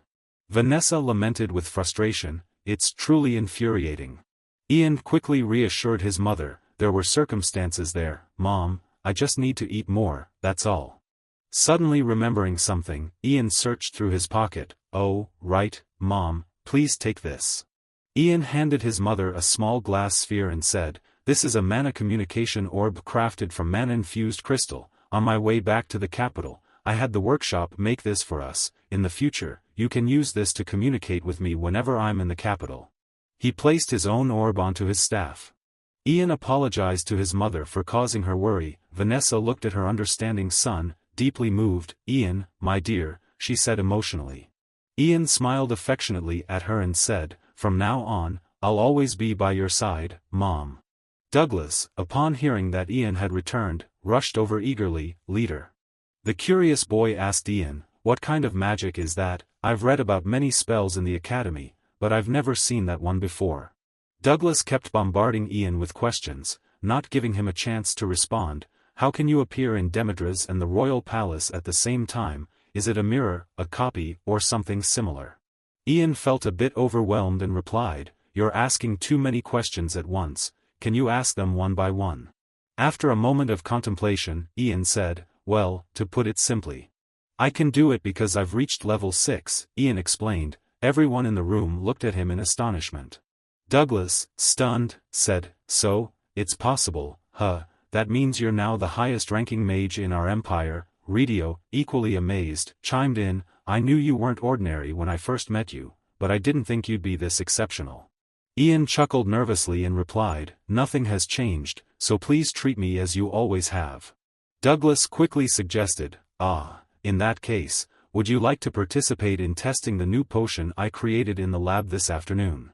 Ian felt that his current condition wasn't suitable for being a lab rat, so he promptly declined. I'm sorry, but we'll have to do that another time. Disappointed, Douglas asked, why? Ian thought for a moment before replying, because I've been invited to another appointment. That evening, Ian indeed attended the party that the Crown Prince had arranged, but he felt a bit bewildered by the atmosphere. Seeing the party organized in the style of a rowdy tavern, quite chaotic compared to what he was used to, Ian wondered if this was it. The Crown Prince unexpectedly appeared, enthusiastically welcoming Ian. Welcome, Ian. Hayden excitedly remarked, you might have guessed it, but today's party is a celebration prepared just for you, Ian. Ian felt a sense of déjà vu upon hearing this and wondered why it felt familiar. He looked around in surprise, silently thinking, he asked me to dress casually, so I was wondering what the party would be like. Turns out, it's like this. Paul noticed Ian and waved, calling out, Ian, welcome. Ian was reluctantly led to a large table, while Paul eagerly exclaimed, all right, please sit here, Ian. Meanwhile, Oliver turned to other soldiers and instructed, hey, bring the drinks to this table. Suddenly, Hayden placed a glass of wine on the table, startling Ian. Excitedly, he said, drink up, Ian, congratulations on reaching level 6. Hayden enthusiastically bragged to Ian, I specially brought some of the finest wines from the royal court for this party. Such exquisite wine is not easy to find outside. Come on, drink up. Ian looked hesitantly at the glass of wine in front of him, silently recalling that he rarely drank alcohol in his past life. He took hold of the large cup's handle and silently reminded himself, because Ragnar doesn't drink any alcohol, he said it would make people dull and lose their vigilance. Ian found the glass of wine quite tempting, and after a gulp of saliva, he made up his mind. With determination, he swiftly downed the entire glass of wine, much to Hayden and Oliver's surprise. Hayden asked anxiously, what do you see, Ian? Ian immediately placed the empty glass on the table. He wiped his mouth and exclaimed with excitement, actually, it's quite delicious. Hayden chuckled contentedly, oh, I'm glad you liked it. The soldiers in the close guard unit waved and called out to Hayden, sir, please tell us about what happened in Demetres. Hayden stood up promptly, responding cheerfully, oh, sure. He then immediately walked up to his close guard group, smiling and chatting with them in a relaxed and friendly manner, seemingly narrowing the gap in status between them significantly. Ian looked surprised as he watched Hayden joking and interacting so familiarly with the close guard unit. He had never seen anything like it when Ragnar was around. Suddenly, Oliver interjected, "Ian, I'll refill your glass for you." Ian turned to look at him. "Oh, Oliver, thank you." Oliver poured while advising Ian, "If this is your first time drinking, don't push it too hard." He teased Ian, "If you get drunk and something happens, you might accidentally set fire to the knight's quarters." Ian burst into laughter. "Ha ha ha, Oliver, you're always so worried." Ian didn't hesitate to ask Oliver, "I was actually quite surprised to see His Excellency being so friendly with the knights, even playing around with them. Is it okay for him to do that?" Oliver replied promptly, "All the knights have sworn loyalty to him, you can trust them." Ian listened quietly, falling into thought. Loyalty and trust, huh? Oliver glanced at Ian, sensing that his mood wasn't great. He teasingly remarked, "I think I know why you don't have any friends, Ian." Ian startled, asking, "What, why would you suddenly say that?" Oliver took a sip of his drink and said, "Actually, I've known since we met." He recounted, "Do you remember our first conversation 5 years ago on the Moglian territory? Cecilia turned out to be a spy, and you managed to capture her alive." Oliver reminisced about Ian's expression at that time and remarked, "Although you had just caught a level 3 mage spy, for you, it seemed like nothing happened, you were so indifferent." Reflectively, Oliver continued, "You're really good at controlling your facial expressions. A child at that age wouldn't be able to hide their true emotions. But back then, I couldn't read any expression on your face at all, as if you were a soldier trained for years not to show any emotion," Oliver added, reflecting on the encounter. Ian thought to himself, "At that time, I couldn't pretend to be young." Oliver smiled and said, "That's when I sensed that you were too closed off. Even though you were still very young, you probably didn't have any friends to share your feelings with." Oliver smiled proudly at Ian, "I'm pretty good at noticing things like that." Ian chuckled awkwardly, admitting, "Yeah, I'll give you that, I admit it, but I'm not sure how to feel after hearing you put it so bluntly." Ian confided, "Actually, I once had a friend, but we didn't end on good terms." Oliver pondered for a moment before saying, "Yeah, Ian's friend, I'm really curious what kind of person they were." Then, Oliver recalled something else and added, "Oh, we've been practicing together for 5 years, and I've noticed something else about you, Ian." Ian glanced at him, intrigued. "What's that?" he asked hesitantly, fearing what Oliver might say next. Oliver looked at Ian innocently and said, "I'm not sure why, but sometimes when I talk to you, Ian, I feel like I'm talking to someone much older and disillusioned with life. It's strange, isn't it?" Ian was taken aback by this revelation. "What do you mean?" he asked, startled. He chuckled, a mixture of truth and jest in his response. "Ha, you're really good at assessing people, aren't you?" Then Ian adopted a serious expression, looking at Oliver. "Actually, I'm turning 48 soon. I always use magic to maintain my youthful appearance." Oliver froze, looking at Ian with a horrified expression. Ian quickly changed course. "I'm just kidding." He chuckled and said, "You know, I'm the type who doesn't share my emotions and doesn't have friends. Sometimes I joke around with those realistic-sounding sentences, please understand that." Oliver, sensing Ian's improved mood, also chuckled along. He said liberally, as the older one, "I'll let it slide this time." Ian then chuckled awkwardly, "Ahaha." Ian was cheerful, joking around with Oliver while sipping his drink. "Wow, I really appreciate this," he thought to himself. After drinking for a while, Ian staggered outside to catch some fresh air. He quietly sighed, "Oh, I've had too much to drink. I've never drunk this much in my past life." Coincidentally, at that moment, Paul called out from outside, "Hey, Ian." Ian looked surprised as he saw Paul, who seemed quite drunk already. "Hey, Vice Captain," Ian exclaimed. Curious, Ian asked Paul, "What are you doing out here?" Paul sheepishly replied, Well, I'm not really good at drinking, just a couple of glasses and I already feel dizzy."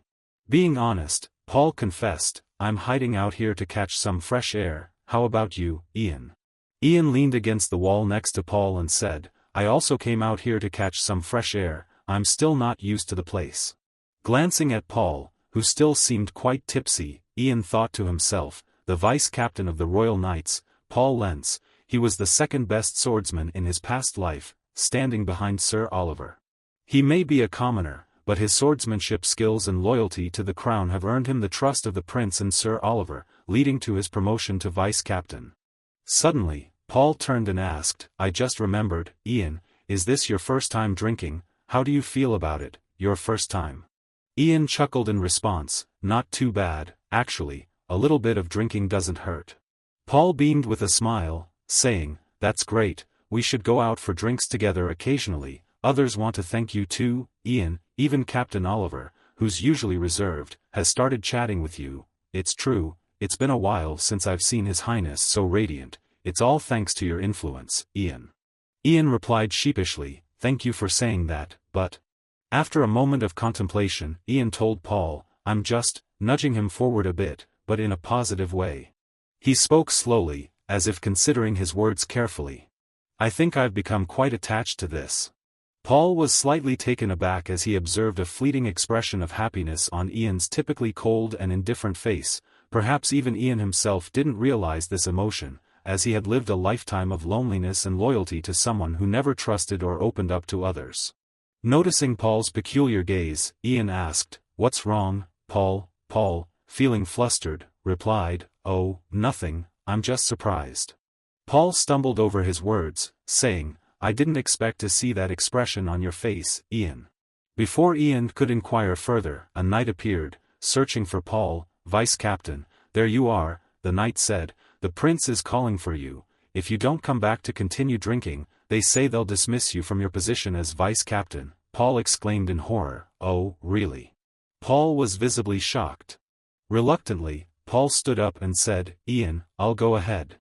Ian smiled as he watched the two of them banter, you should have taken it easy from the start, Paul, if it were up to me, I would have done the same. Afterwards, Ian took a solitary stroll under the twinkling starry sky. He paused beside a fence, gazing up at the tranquil night sky. With a slight buzz of alcohol in his system, Ian began to drift into deep contemplation, reminiscing about his past life. I no longer rely on it as my weapon, he muttered to himself. Changes were happening within him. Due to his choices, they would gradually influence each other, creating entirely different situations from his past life. And then, what this would lead to, no one could predict. In his thoughts, Ian recalled the small changes that had significant impacts on his life in this lifetime. For example, the case of Princess Harry, who possesses the ability to become a mage but always tries to conceal it. Or the story of Ridio and Douglas, along with his mother, who is still healthy and happily living in their villa, laughing and talking every day. Thinking of his mother, Ian reminded himself that he could only strive to protect the ones he loves. At least, compared to his past life, he no longer felt lonely. Now, he had the companionship of family and true friends, people he trusted, and who trusted him in return. Ian smiled as he looked into the distance and thought, I can only move forward. This is just the beginning, Ragnar. Echoed in the palace of the five princes. Ragnar's voice resounded with a tone as heavy and ominous as the night itself. Do you have a plan? Ragnar reproached Herbert, what did I say? I told you to eliminate him before he became a hindrance, haven't I reminded you continuously? Herbert bowed his head and replied, yes, you did say so, sir. Ragnar continued to criticize his elder, recounting, and what did you say every time I reminded you? You said if I waited a little longer, you would turn him into a useful weapon and present him to me. You always said that and brushed this matter aside, didn't you? So, how is he now? He's blocking every path. Herbert admitted, the prophecy was wrong, should have swiftly dealt with the issue, but I only knew how to procrastinate. The elder remained uneasy, saying, no one could have anticipated that a young man could pull off such a feat. Herbert continued to devise schemes, stating, I won't make excuses anymore, however, this will be the last time you have to wait. Ragnar raised an eyebrow skeptically, asking, finally, Herbert tried to persuade him, insisting that this would indeed be the last time, and he implored Ragnar to wait a little longer. The elder mysteriously informed Ragnar that all preparations had been completed. At that moment, a woman draped in a black cloak entered. Herbert quickly said, Your Majesty, here comes Helene. Ragnar was astonished. Helene, you mean the high-level sorceress who disappeared several years ago? Ragnar suddenly felt a chill as he looked at the girl. Helene spoke in a hoarse, whispery voice, faint as if echoing from the depths of the earth. "It's a great honor. Granted an audience, your majesty," she said, pulling back her hood to reveal eyes that had become soulless and eerie. Her bizarre appearance sent Ragnar recoiling in fear. Herbert calmly reassured Ragnar, "Please don't be too surprised, your majesty, she is a human girl, a loyal subject of a lord who hears the commands of the gods." Herbert smirked slyly, "She is also a long-term servant who would sacrifice her life for you, your majesty." Ragnar, still shaken, asked hesitantly, "The tower's mistress, could she be?" The elder didn't hesitate to admit, "Yes, indeed. It's forbidden magic, dark sorcery," Herbert said, chuckling deviously. With confidence, Herbert declared, "Ian Phage, the thorn in our sides, will become a long-term pawn willing to sacrifice his life for you." The elder reassured Ragnar, "Please don't worry, your majesty." Then, firmly affirming, he said, "Your majesty, according to the plan, I assure you will ascend to the imperial throne." The next morning, as the dawn broke over the ivory tower's peak, the tower's master received dreadful news. Reading the report incredulously, he repeated in disbelief, "Level 6. Level 6, the more Herbert thought about it, the more furious he became. Unable to contain his anger, the elder unleashed dark magic. Objects in the room were flung around as he vented his rage, shattering everything in sight. Herbert muttered curses under his breath, "That blasted fool." Suddenly, there was a knock at the door. A young wizard entered. "Master of the tower, you summoned me." He stood in shock at the chaotic scene within the room. Papers and documents were scattered across the floor, decorative porcelain pieces lay shattered, and the tower's master seethed with anger. Seeing his apprentice enter, Herbert forced a fake smile and said, "Ah, you're here, Marco." Marco hesitated. Is everything all right, sir?" Herbert quickly replied, "No, nothing's wrong." Then, Herbert unexpectedly opened up to Marco, "I suddenly remembered the first time I met you. It's been 20 years, you were just a newborn then, so you probably don't remember, but that moment is still vivid in my mind, Marco. The child was wrapped in swaddling clothes, abandoned, yet he smiled at me," Herbert reminisced. "He would roll over and stand on his 2 feet, I enjoyed watching him so much that I sometimes forgot my own duties." As Herbert recalled and narrated, he continued, "But one day, that child not only gained the powers of a wizard but also grew up to become an official wizard. Who would have thought? I'm truly proud of you, Marco." Marco replied cheerfully, "It's all thanks to your kindness that I have received, sir. If there's ever a chance to repay your kindness, I'll do everything I can." Herbert, once again showing his affection, said, "You're like a son to me, Marco. It wouldn't make sense for you to repay me." He tactfully continued, "But the reason I summoned you is because I have an important matter to ask of you. If you don't do anything, you might not be able to come to my mansion tonight." Marco didn't hesitate for a moment. "Of course, sir, just give me your command." Herbert immediately revealed a sly smile, "Thank you, I'll see you later, then." That night, when the streets had become deserted and the cold darkness enveloped the city, Herbert's mansion stood silent. A heavy wooden door creaked open, and the faint sound of a horn echoed in the silent night. The tavern owner, accustomed to the quiet, instinctively turned to greet the newcomer, offering a warm welcome. However, his expression suddenly shifted to one of astonishment. The tavern owner exclaimed in surprise, "Oh my, who's this? Isn't it Ian Phage, the youngest high-level wizard at the Ivory Tower?" Ian, slightly taken aback, asked, "You know me?" The tavern owner replied, "Of course, everyone in this neighborhood knows you." He respectfully bowed to Ian, expressing his surprise at such an important personage visiting his humble establishment. The tavern owner looked up at Ian with concern and asked hesitantly, "But may I inquire as to why you're here?" Ian replied calmly, "You don't need to be wary." He placed a pouch of gold coins on the table and said, "I'm just here as a customer seeking information." Seeing the generous reward offered, the tavern owner nodded and remarked, "I've heard that high-level wizards at the Ivory Tower receive substantial research fees. It seems to be true indeed." He then looked up at Ian and asked, "All right, what information do you seek?" Ian made his request directly, "I want to purchase all information related to dark sorcery." The tavern owner looked surprised, "Oh, dark sorcery, don't you know more about it than we do?"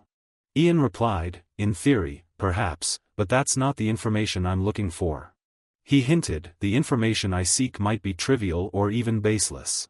I want to know the information behind the scenes, not what the public knows, Ian clarified. The tavern owner chuckled and said, I understand what you mean. He then told Ian, we've just accidentally stumbled upon something related, you've come at the perfect time. The tavern owner solemnly asked, Ian, are you familiar with the Order of the Dragon? Ian looked surprised and asked, the Order of the Dragon? The tavern owner explained, it's one of many religions in the Empire. They are a group of people who worship dragons as divine beings, though not well known. The Order of the Dragon is the oldest religious group, having existed for hundreds of years. The Order of the Dragon initially began as a small religious group in a remote rural area. A grave robber claimed he had seen the last descendant of the dragon species and came to pass on the teachings containing the extraordinary power of the sect's leader, spreading rumors of his encounter. Although initially considered a fraud and disbelieved, gradually, the Order of the Dragon started to attract followers and grew stronger day by day. The identity of their leader, the number of followers, and their goals remain shrouded in mystery, as if they were veiled by a curtain. There's little to no information available about them, leaving them enigmatic figures.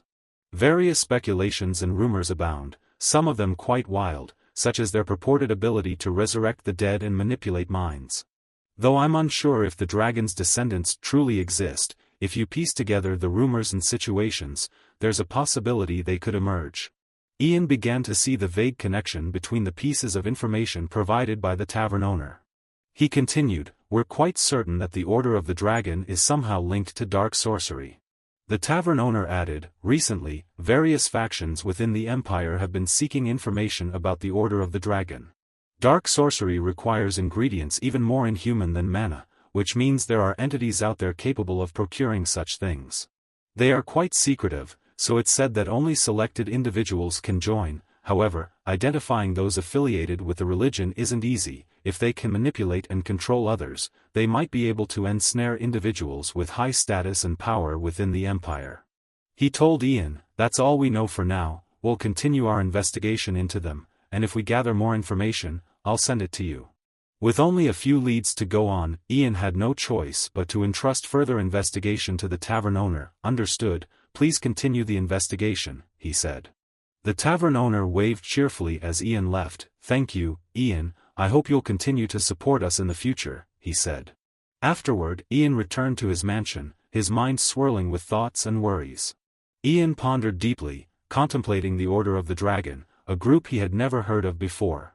If they were a religious sect that had existed for over 100 years, he should have at least heard of them once. He remembered the wizard king he had encountered at the Great Plains. He recalled the use of dark sorcery through the dark magic engravings on that staff. And besides mana, the necessary ingredients likely involved. Thinking of those undead creatures, Ian shuddered. If the main ingredient was human life, then it was truly horrifying. Ian sighed deeply. Although it was just his own speculation, he believed that Tower Master Herbert was well aware of how far the influence of dark sorcery extended into the Great Plains. Perhaps he was directly involved with the Order of the Dragon. Feeling weary, Ian leaned back in his chair. So many things had changed in this lifetime. He worriedly contemplated that it was highly likely the future had altered bit by bit before he returned to the past. The gap between his past life and his current one was slowly widening. Ian pondered anxiously, wondering if it was because he had used the language of the dragons or if it was a side effect of time reversal. It felt like he had opened a Pandora's box. Ian felt restless inside. In this time, he had become too complacent, all because he held on to memories from his past life. From now on, I won't know what's going on, Ian resolved. He securely locked the drawer and retrieved a jewelry box. Ian took out the mind-clearing necklace that Oliver had given him, silently telling himself, I have to prepare for all possibilities. Meanwhile, at the Tower Master's residence, Herbert was conversing with Marco. Marco, I apologize for summoning you here at such a late hour. Marco replied cheerfully, no problem at all, Master. Herbert casually inquired, would you happen to know why I've asked for your assistance? Herbert hinted, about that, then, with a flick of his hand. He magically sealed the door shut, which caught Marco off guard. With an air of mystery, Herbert said, this is something no one else knows about. Herbert stood up and told Marco, come with me for a moment. Marco asked anxiously, where are we going?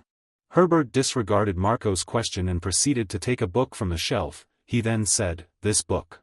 It will guide us, Herbert said as he opened the book. As the book opened, it emitted a dark energy.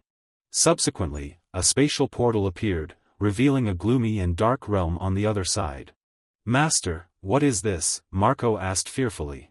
Ignoring Marco's question, Herbert urged him on. Come on, Marco, quickly step through this portal. Despite his fear, Marco thought of the nurturing bond and assistance he had received from the Tower Master over the years. He tried to suppress his fear and muster his courage. Finally, Marco stepped through the magical portal, following the Tower Master. The space beyond the magical doorway was indeed dark and eerie, sending shivers down one's spine.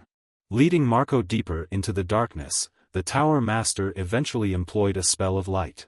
The sudden appearance of light dazzled Marco, causing him to blink rapidly. When he opened his eyes and saw the scene before him clearly, he became even more shocked and frightened. Herbert had brought Marco to a secret dungeon.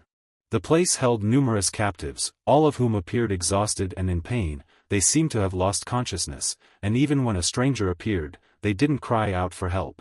Marco, terrified, asked Herbert, Master, who are these people? Herbert replied nonchalantly, don't be too surprised, these individuals are just raw materials. Marco exclaimed in horror, what do you mean, raw materials, aren't they all human beings? Under the glaring light, Marco was shocked to recognize someone familiar among the captives. He called out anxiously, Chris, is that you? You must be. Herbert calmly recounted, he nearly died, an accident occurred while he was practicing magic. Without hesitation, he revealed to Marco that the mages here were all similar, they had all nearly died while on duty, whether due to accidents or illnesses. Occasionally, they also received mages from other countries. As for materials that weren't mages, they could be found in alleys. Because they are all crawling on the ground like worms, their lives might as well be considered worthless. Herbert continued coldly, the mages here are no different, they can't even surpass level 1. It's an inhumane act, but I portray myself as the benefactor of those who are imprisoned here. They have been looked down upon by others and felt ashamed, I'm simply rescuing them from that pit. Marco still couldn't shake off his shock. What are you saying? Herbert chuckled sinisterly and said, they are the ingredients contributed to the empire of the Ivory Tower. Then, he waved his staff. A surge of dark energy began to spread throughout the prison. Herbert, while using dark magic, deceitfully reassured Marco, don't worry. I won't turn you into one of them, I promise. He then smirked wickedly and added, you're like my own son, after all, aren't you? Marco felt the thickening black smoke emanating from the staff enveloping his body, seeping into his mind. His eyes were gradually consumed by the darkness. He groaned with each passing wave of pain, clutching his chest. Just moments later, Marco released a muffled cry and collapsed to his knees. The dark energy gradually withdrew from his body, dissipating into the air. The Tower Master commanded, Marco, stand up and follow me. He promptly obeyed without hesitation. Herbert then ordered, look at me. Herbert asked Marco, who are you? He replied mechanically, I am the Ivory Tower's servant of the Green River Empire, Lord Herbert Leon. Herbert then asked, and who are you? Marco responded wearily, my name is Marco, a second-grade mage of the Ivory Tower, currently serving as an assistant mage to the tower's lord. Upon hearing this, Herbert promptly threw a dagger into the ground. The dagger fell right at Marco's feet. To test his puppet's complete obedience, Herbert cruelly demanded, Marco, can you cut off your little finger with that dagger? Marco immediately picked up the dagger. Without hesitation, he inserted the blade into his little finger, and directly severed it in front of the tower lord. Herbert chuckled with satisfaction, saying, now, you truly are my son. The next day, at the Ivory Tower, everyone seemed concerned about the recent events unfolding. The mages discussed among themselves, noting that the Tower Lord had requested an indefinite leave. It seems that there have been many recent events involving him, and he is quite elderly. Moreover, there's the matter of young Ian, isn't there? Besides being the youngest high-ranking mage, he has also attained level 6, he must be under a lot of pressure. The mages worriedly questioned each other, wondering what would happen from now on, expressing concerns about the situation. You mean what? One asked. The Tower Lord supports the Crown Prince, while Ian supports the Prince. The two pillars of the Ivory Tower serve two different masters. Whose side should we be on? How can I know? Another replied. We only do what our superiors instruct us to do. While the other mages were engaged in heated discussions, Marco quietly passed by without saying a word. Marco brought along some books or scrolls and went to Ian's room. When Ian heard the knocking, he promptly said, "Yes, come in." Ian greeted Marco cheerfully as usual. "Ah, Marco, you're here." However, Marco responded to Ian with a cold demeanor. "Yes, Ian." Marco humbly said, "I have brought what you requested." Ian responded promptly, "Thank you, I've been looking for these for a while. Thanks to you, I don't have to waste any more time searching." While Marco placed the books on the table, Ian asked him, "By the way, is the Tower Lord seriously ill?" Marco nonchalantly replied, "You don't need to worry about it." Ian was surprised when he noticed the wound on Marco's hand. He expressed concern and inquired, "Why is your hand injured like that?" Marco coldly stated, "I was practicing magic and had a minor accident. You don't need to concern yourself." Ian sighed in response, saying, "I understand, I hope you recover soon." Facing Marco's icy demeanor, Ian furrowed his brow in suspicion. He silently thought, "There's something very strange, there's a distance between us, as if he's turned into someone else." Whenever Marco is around, he never engages in serious conversations and always appears relaxed, though it's still his voice and face. However, there's a definite sense of distance, especially after the Tower Lord requested leave. At this moment, a thought sparked in Ian's mind. He smiled and said to Marco, "Ah yes, I remember back then. 6 years ago, the first time I met you was when you were dispatched to Moglian. When the Lord went out to punish the group of monsters and encountered danger, if it weren't for your help, there would surely have been a terrible outcome." Ian recounted part of that story, but Marco still mechanically responded, "Yes, that happened." As Ian heard Marco's response, he silently clenched his fists, indicating that there was clearly something wrong with him. Marco nodded respectfully to Ian. "If you have nothing else, I'll take my leave," he said, but Ian stopped him, saying, "Marco." Ian stood up from his seat and continued, "Please wait a moment." Ian approached Marco and said to him, "You weren't there during the monster hunt." He reminded Marco of the truth, "You helped me during the test on the new mana reaction." Drawing closer to Marco, Ian continued, "If I remember correctly, then I owe you an apology." Despite Ian raising his staff as if preparing to attack Marco, he remained rooted in place, asking, "What are you saying?" Ian didn't hesitate to point the staff towards Marco. The magical light on top of the staff immediately shimmered and glowed. Ian cast the spell, Greater Dispel. A magical array appeared immediately in front of Marco. The dazzling light caused him to reflexively raise his hand to shield his face. Marco suddenly widened his eyes, and dark energy began to seep out of his body. A red beam of light was also pushed out from his eyes. Marco collapsed to his knees as more and more dark energy poured out of his body. These energies gradually coalesced and formed into a thick, dark stream separating from Marco's body. Even the dark energy within his eyes was sucked out. As the purification ritual concluded, the dark energy completely dissipated. Exhausted, Marco collapsed to the floor, breathing heavily. Ian kindly sat down beside him and asked, "Are you back?" Marco still trembled with fear as he stuttered, Why am I here?" Ian explained, "I cast a dispelling spell to remove all magic spells on you. You were being controlled by dark magic." Suddenly, Marco interrupted, "Stop." Then, he screamed in horror, We must stop him, we must stop him, Ian." Ian asked, "Do you mean we must stop the Tower Lord?" He immediately urged Marco, "Please, tell me everything that happened." On that afternoon, at the Tower Lord's residence, Herbert was leisurely enjoying his afternoon tea when a servant entered to announce, "My lord, Ian is here to see you."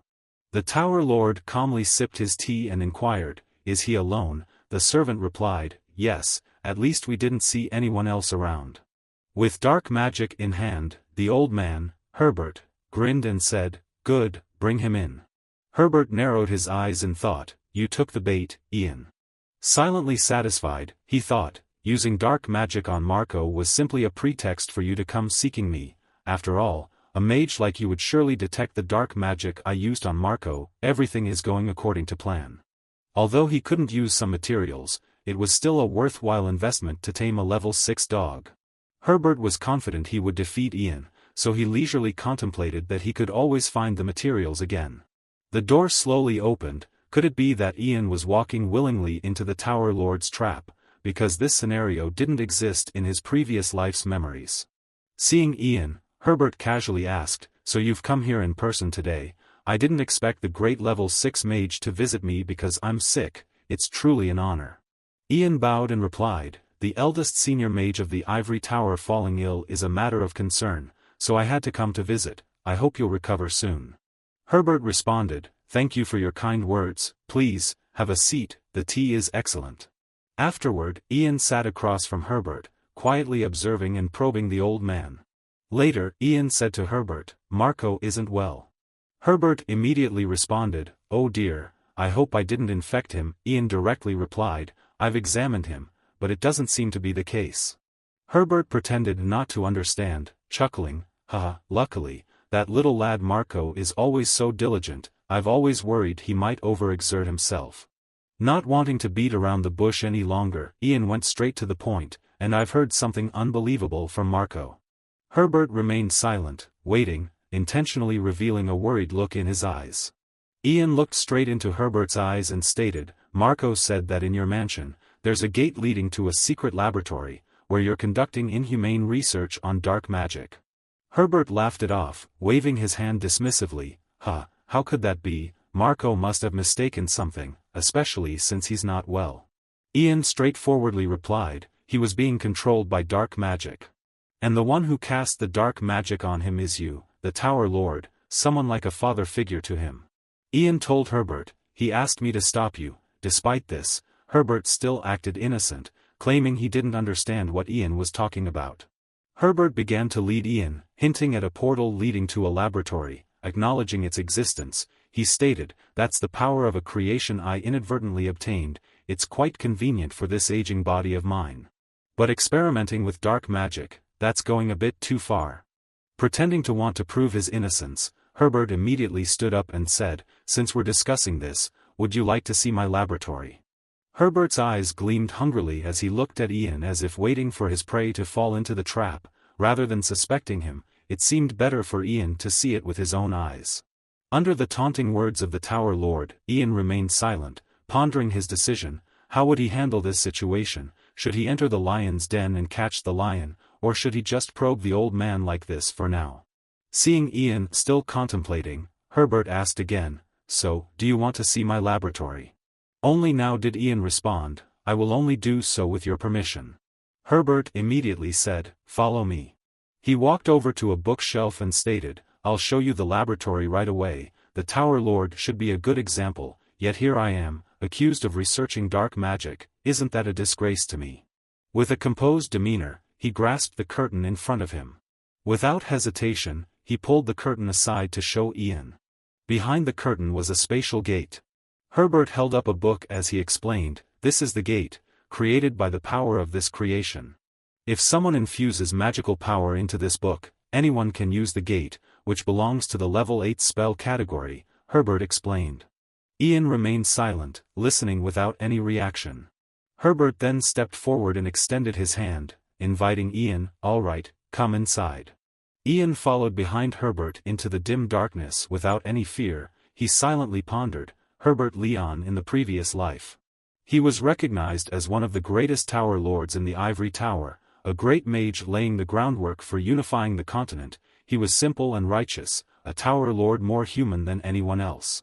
He, who saw Ragnar as his master and helped him ascend to the throne, led the Ivory Tower to the highest power and position in human history.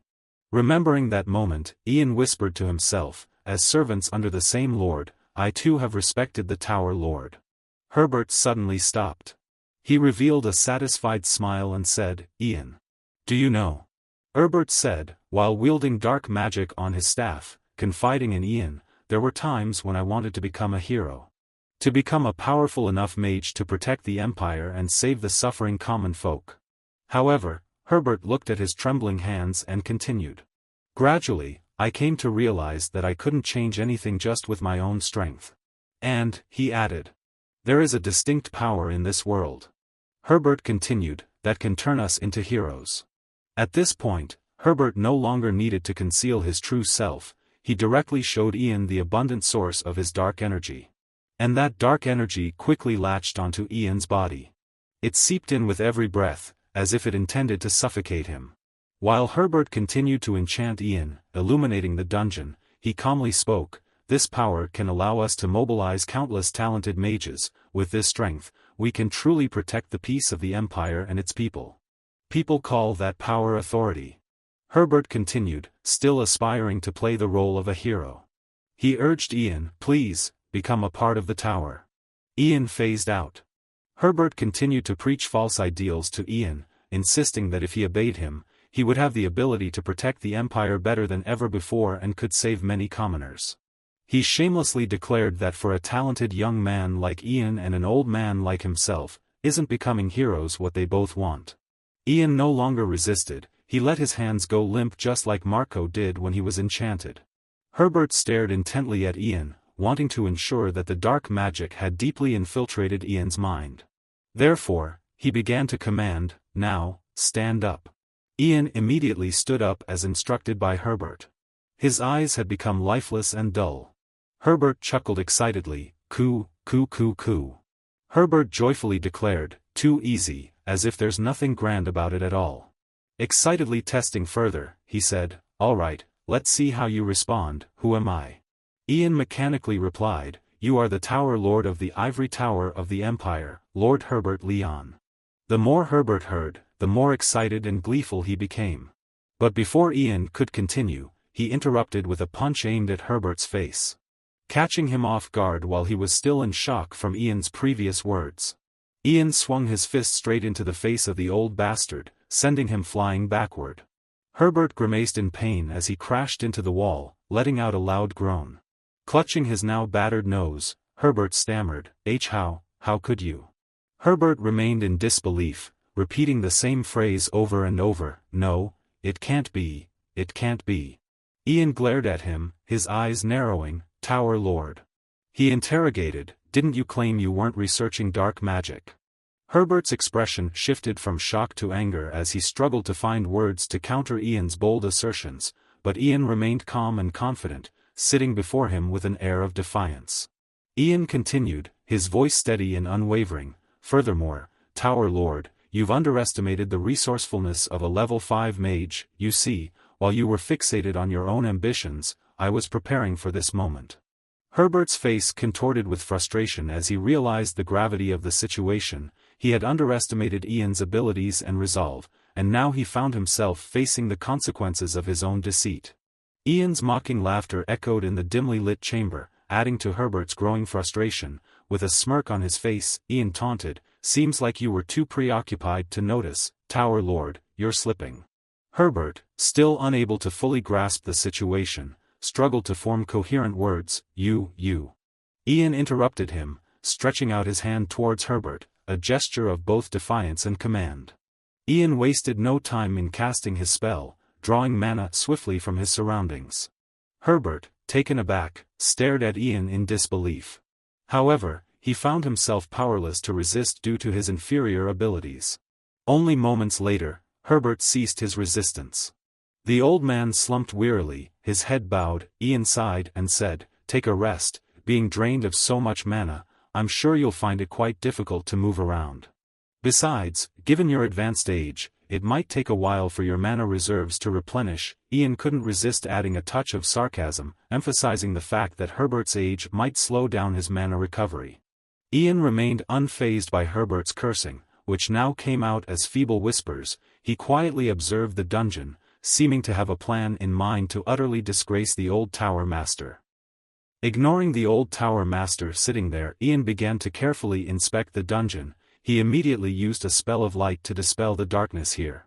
Carrying a sphere of light, Ian proceeded to a storage room. As he shone the light inside, he was dazzled by the sight of the room filled with glittering gold and silver treasures. Ian meticulously examined every corner of the storage room. On one side, there was so much gold that it overflowed from chests, scattering across the floor. At the other corner, there were piles of precious jewelry and numerous vials of rare and valuable potions. Seeing this secret treasure trove, Ian chuckled mockingly. The ivory tower master is so humble and upright, isn't he? What a joke. He glanced disdainfully at Herbert. You have no heirs, so I wonder what you plan to do with your amassed wealth. Perhaps you have no intention of returning anything in here to the Empire, and instead, you're considering hiding them away from everyone else in this palace. Seeing the old and still so greedy, Ian laughed sarcastically. Are you planning to take them with you to the next life, Master Herbert? Although visibly angered to the point of coughing fits, Herbert, drained of mana, was too exhausted to retort or curse. Glancing at the tired man, Ian sighed, no longer amused by mockery. He frowned and continued to explore the dungeon, pausing when confronted with the heinous crimes of Herbert. He approached the door of the prison cell and shone a light inside, assessing the condition of the prisoners whom Herbert always regarded as experimental subjects, raw material for his grand career. Ian thought to himself, though their condition was quite poor, some were still breathing. Although it was uncertain whether they were conscious enough to understand what he was saying, Ian still gently reassured them, please wait a little longer, I will get everyone out of here and help you receive treatment. After regaining some mana, the old tower master began to become more alert. He directly uttered provocative words to Ian, mentioning the name Marco. Herbert arrogantly said, do you think he's the only one? Ian suspected Herbert was up to something and immediately turned to look at him, while Herbert, still arrogantly, burst into laughter, ha ha ha. He grinned maliciously at Ian, saying, I still have many minions out there, far more useful than someone like Marco. Compared to him, they are much more effective. Ian calmly asked him, and what about them? Herbert, furious, shouted, don't play dumb, you idiot, I'm sure they've already started acting, they won't stop unless I signal them to. In his rage, the old man shouted, revealing his sinister plot, from the beginning, I've conditioned them to behave in a certain way, just aim at two things. Ian remained calm and asked, my family, and the prince, right? Herbert smirked, making a proposition to Ian, you see, what do you think, or make a deal with me? The old man shamelessly said, my offer is simple, let's just forget about what happened today. Thinking he held the upper hand, Herbert arrogantly stated, if I don't disclose this gate, there will be no evidence, you won't be able to expose me just based on your words. Considering himself cunning, he didn't hesitate to confront Ian, saying, I don't know what you're plotting, but messing with me won't benefit you at all, in the end you'll beg and regret your actions. Contrary to Herbert's expectations, Ian showed no signs of concern or agitation. He calmly replied, no thanks, I'm good. Seeing Ian's composed demeanor, Herbert immediately became alarmed. He raised his voice threateningly, your mother and the prince will die for real. Ian remained unperturbed and responded calmly, if it happens, so be it. Herbert was taken aback by Ian's response, shocked by his defiance. Ian smiled, tilting his head challengingly at the old man, I dare you to try. Meanwhile, at Ian's mansion, Vanessa was sitting outside on the balcony, enjoying the breeze when suddenly the radio called out to her, announcing Mrs. Phage. Radio approached Vanessa and said, it's quite windy today. He looked at Vanessa affectionately, gently urging, come inside now. Vanessa showed concern as she spoke, Ian still hasn't returned, and I can't reach him through the crystal bridge either. Her eyes betrayed a sense of anxious unease, he'll surely let me know if he's going to be late. Radio tried to reassure Vanessa, saying, Mrs. Phage, Ian is the only level 6 sorcerer in the Empire, even a group of pirates would bow before him, so there's no need to worry. Hearing that, Vanessa snapped at Radio, to me, he's still my little son. Seeing Vanessa's anger, Radio recoiled in surprise. Feeling embarrassed by the awkward situation, he became flustered, stammering, I. After a moment of reflection, Radio bowed his head and apologized to Vanessa, I'm sorry for being rude, Mrs. Phage. He hesitated before expressing, I also have a young son, yet I neglected to consider your feelings, please forgive me. Vanessa, not holding a grudge, replied, it's okay. Feeling melancholic, she confided in Radio, I always thought Ian carries too much burden, he doesn't rely on anyone and always tries to solve problems by himself, it pains me deeply. She felt uneasy, so she absent-mindedly rubbed her fingers together as she spoke. As his family, I want to lighten his load and be someone he can depend on. But I'm angry with myself for not being able to do anything but wait for him.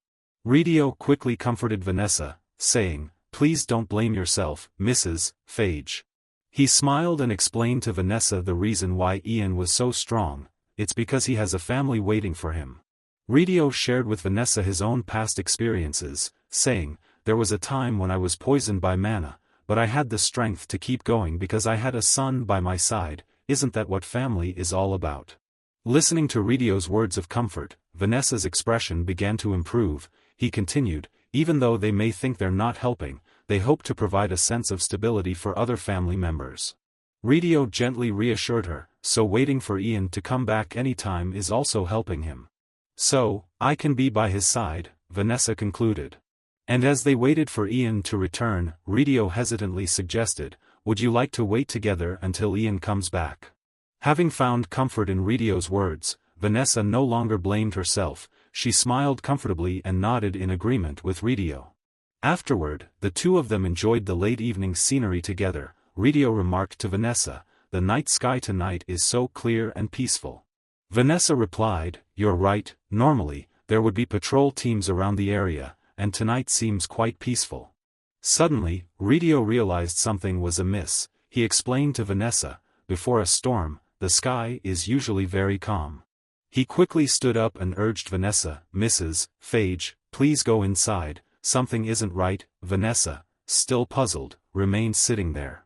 Suddenly, a series of rustling noises came from the garden, and Ridio immediately sensed something was wrong. He turned towards the source of the strange sound and shouted loudly, "Who's there?" The unfamiliar figures emerged without hesitation, calmly approaching Vanessa and Ridio.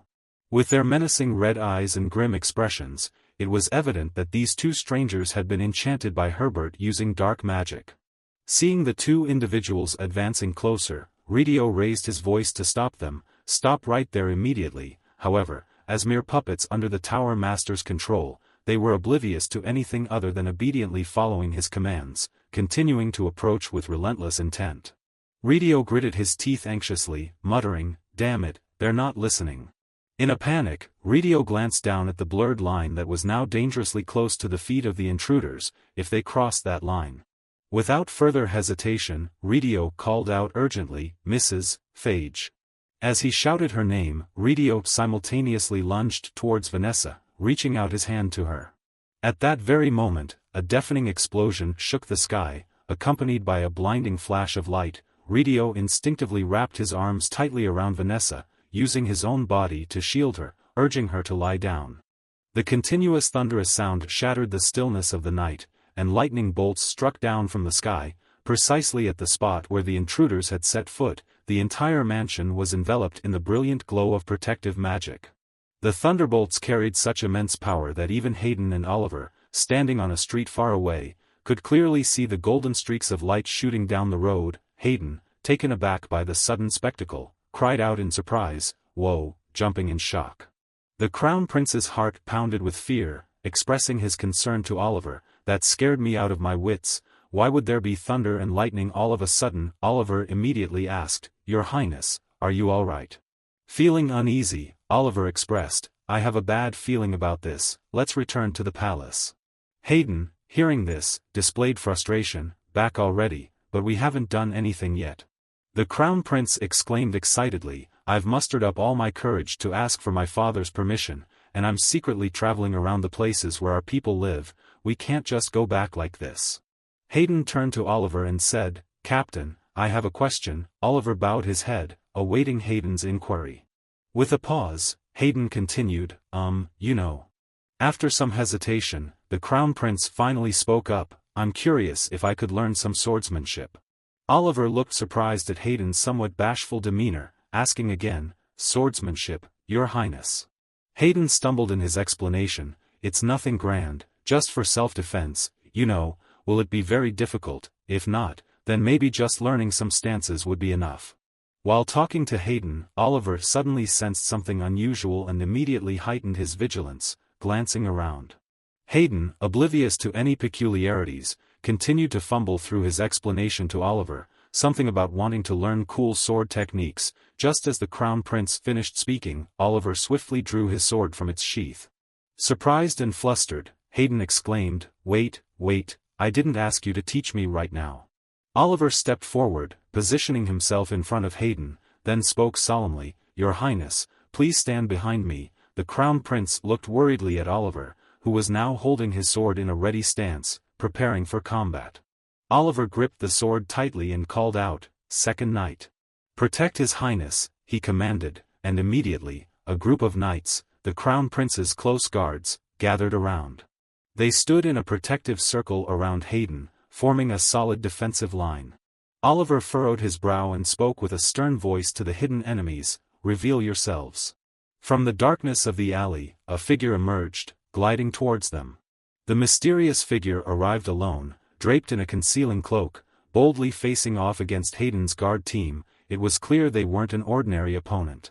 As Oliver caught sight of the person's face, he was astonished, furrowing his brows in disbelief. It was her. Helene, the high-ranking sorceress of the Ivory Tower. Seeing Helene's unusual demeanor, Oliver became suspicious and questioned her. "I heard you disappeared several years ago. What are you doing here?"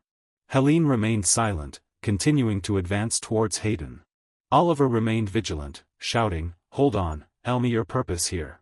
Eventually, Helene stopped, but she still refused to speak. After a moment of silence, she began to speak in a low, menacing tone, "Hayden, Green River.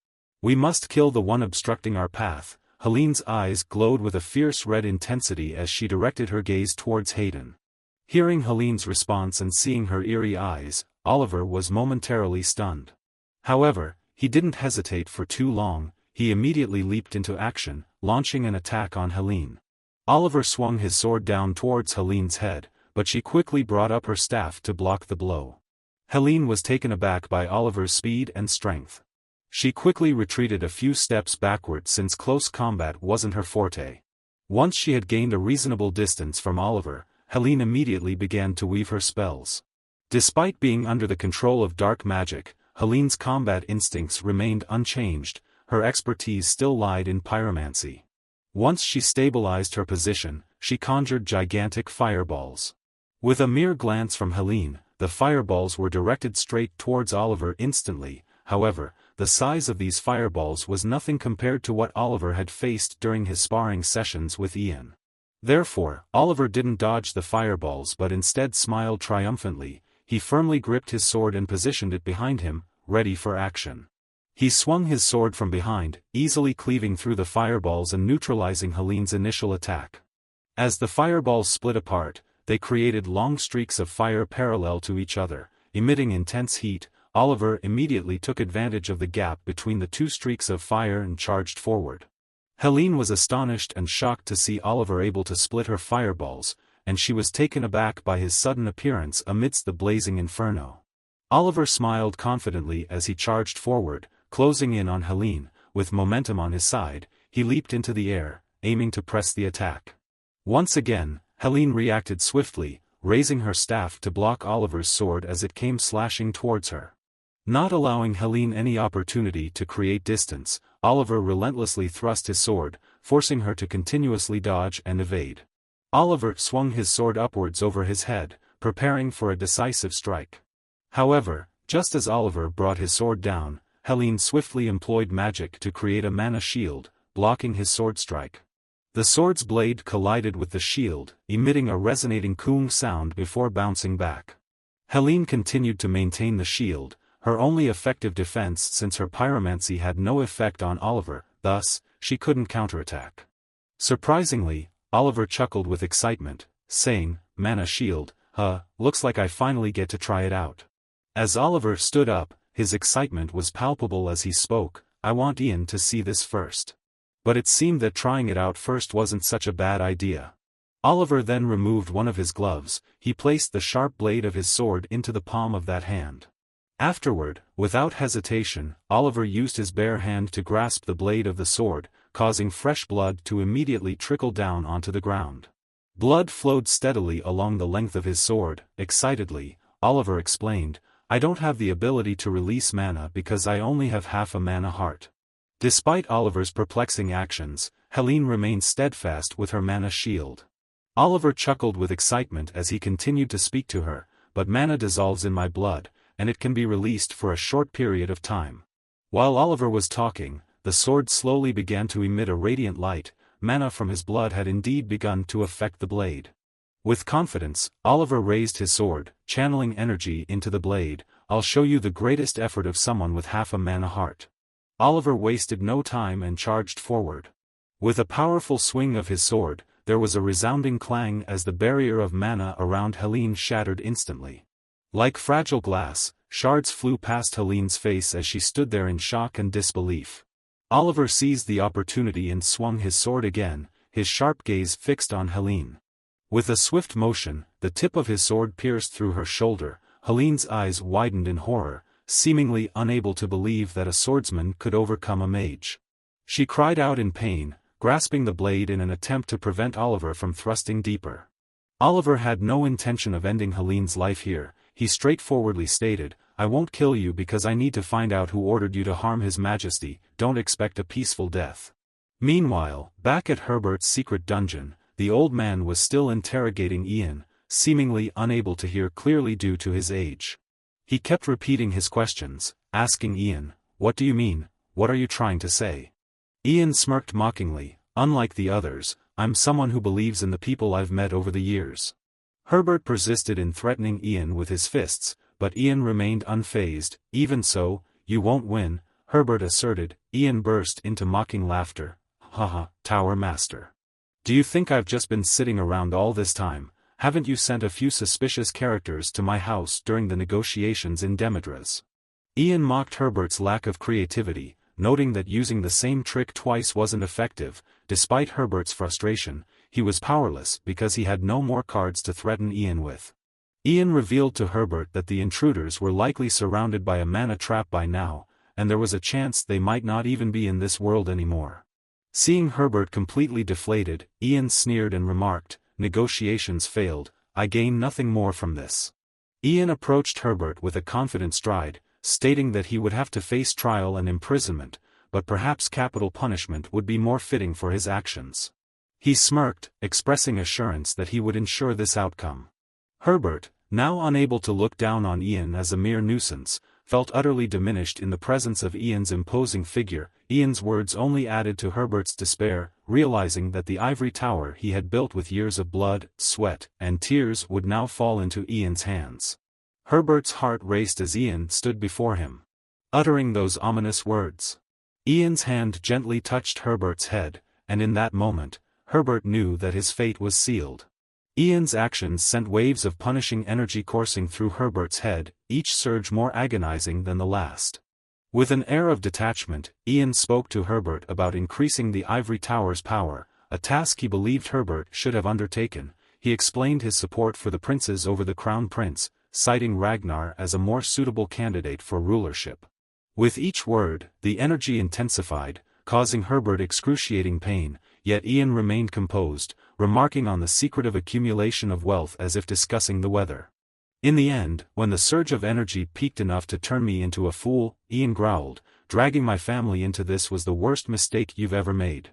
The tower's old master screamed in agony at this terrible punishment, but it was his own doing, really. Clearly, Ian didn't care about Herbert's greed for wealth and power. The old man could have been left in peace until his trial, but he foolishly crossed his line, which is why Ian took matters into his own hands.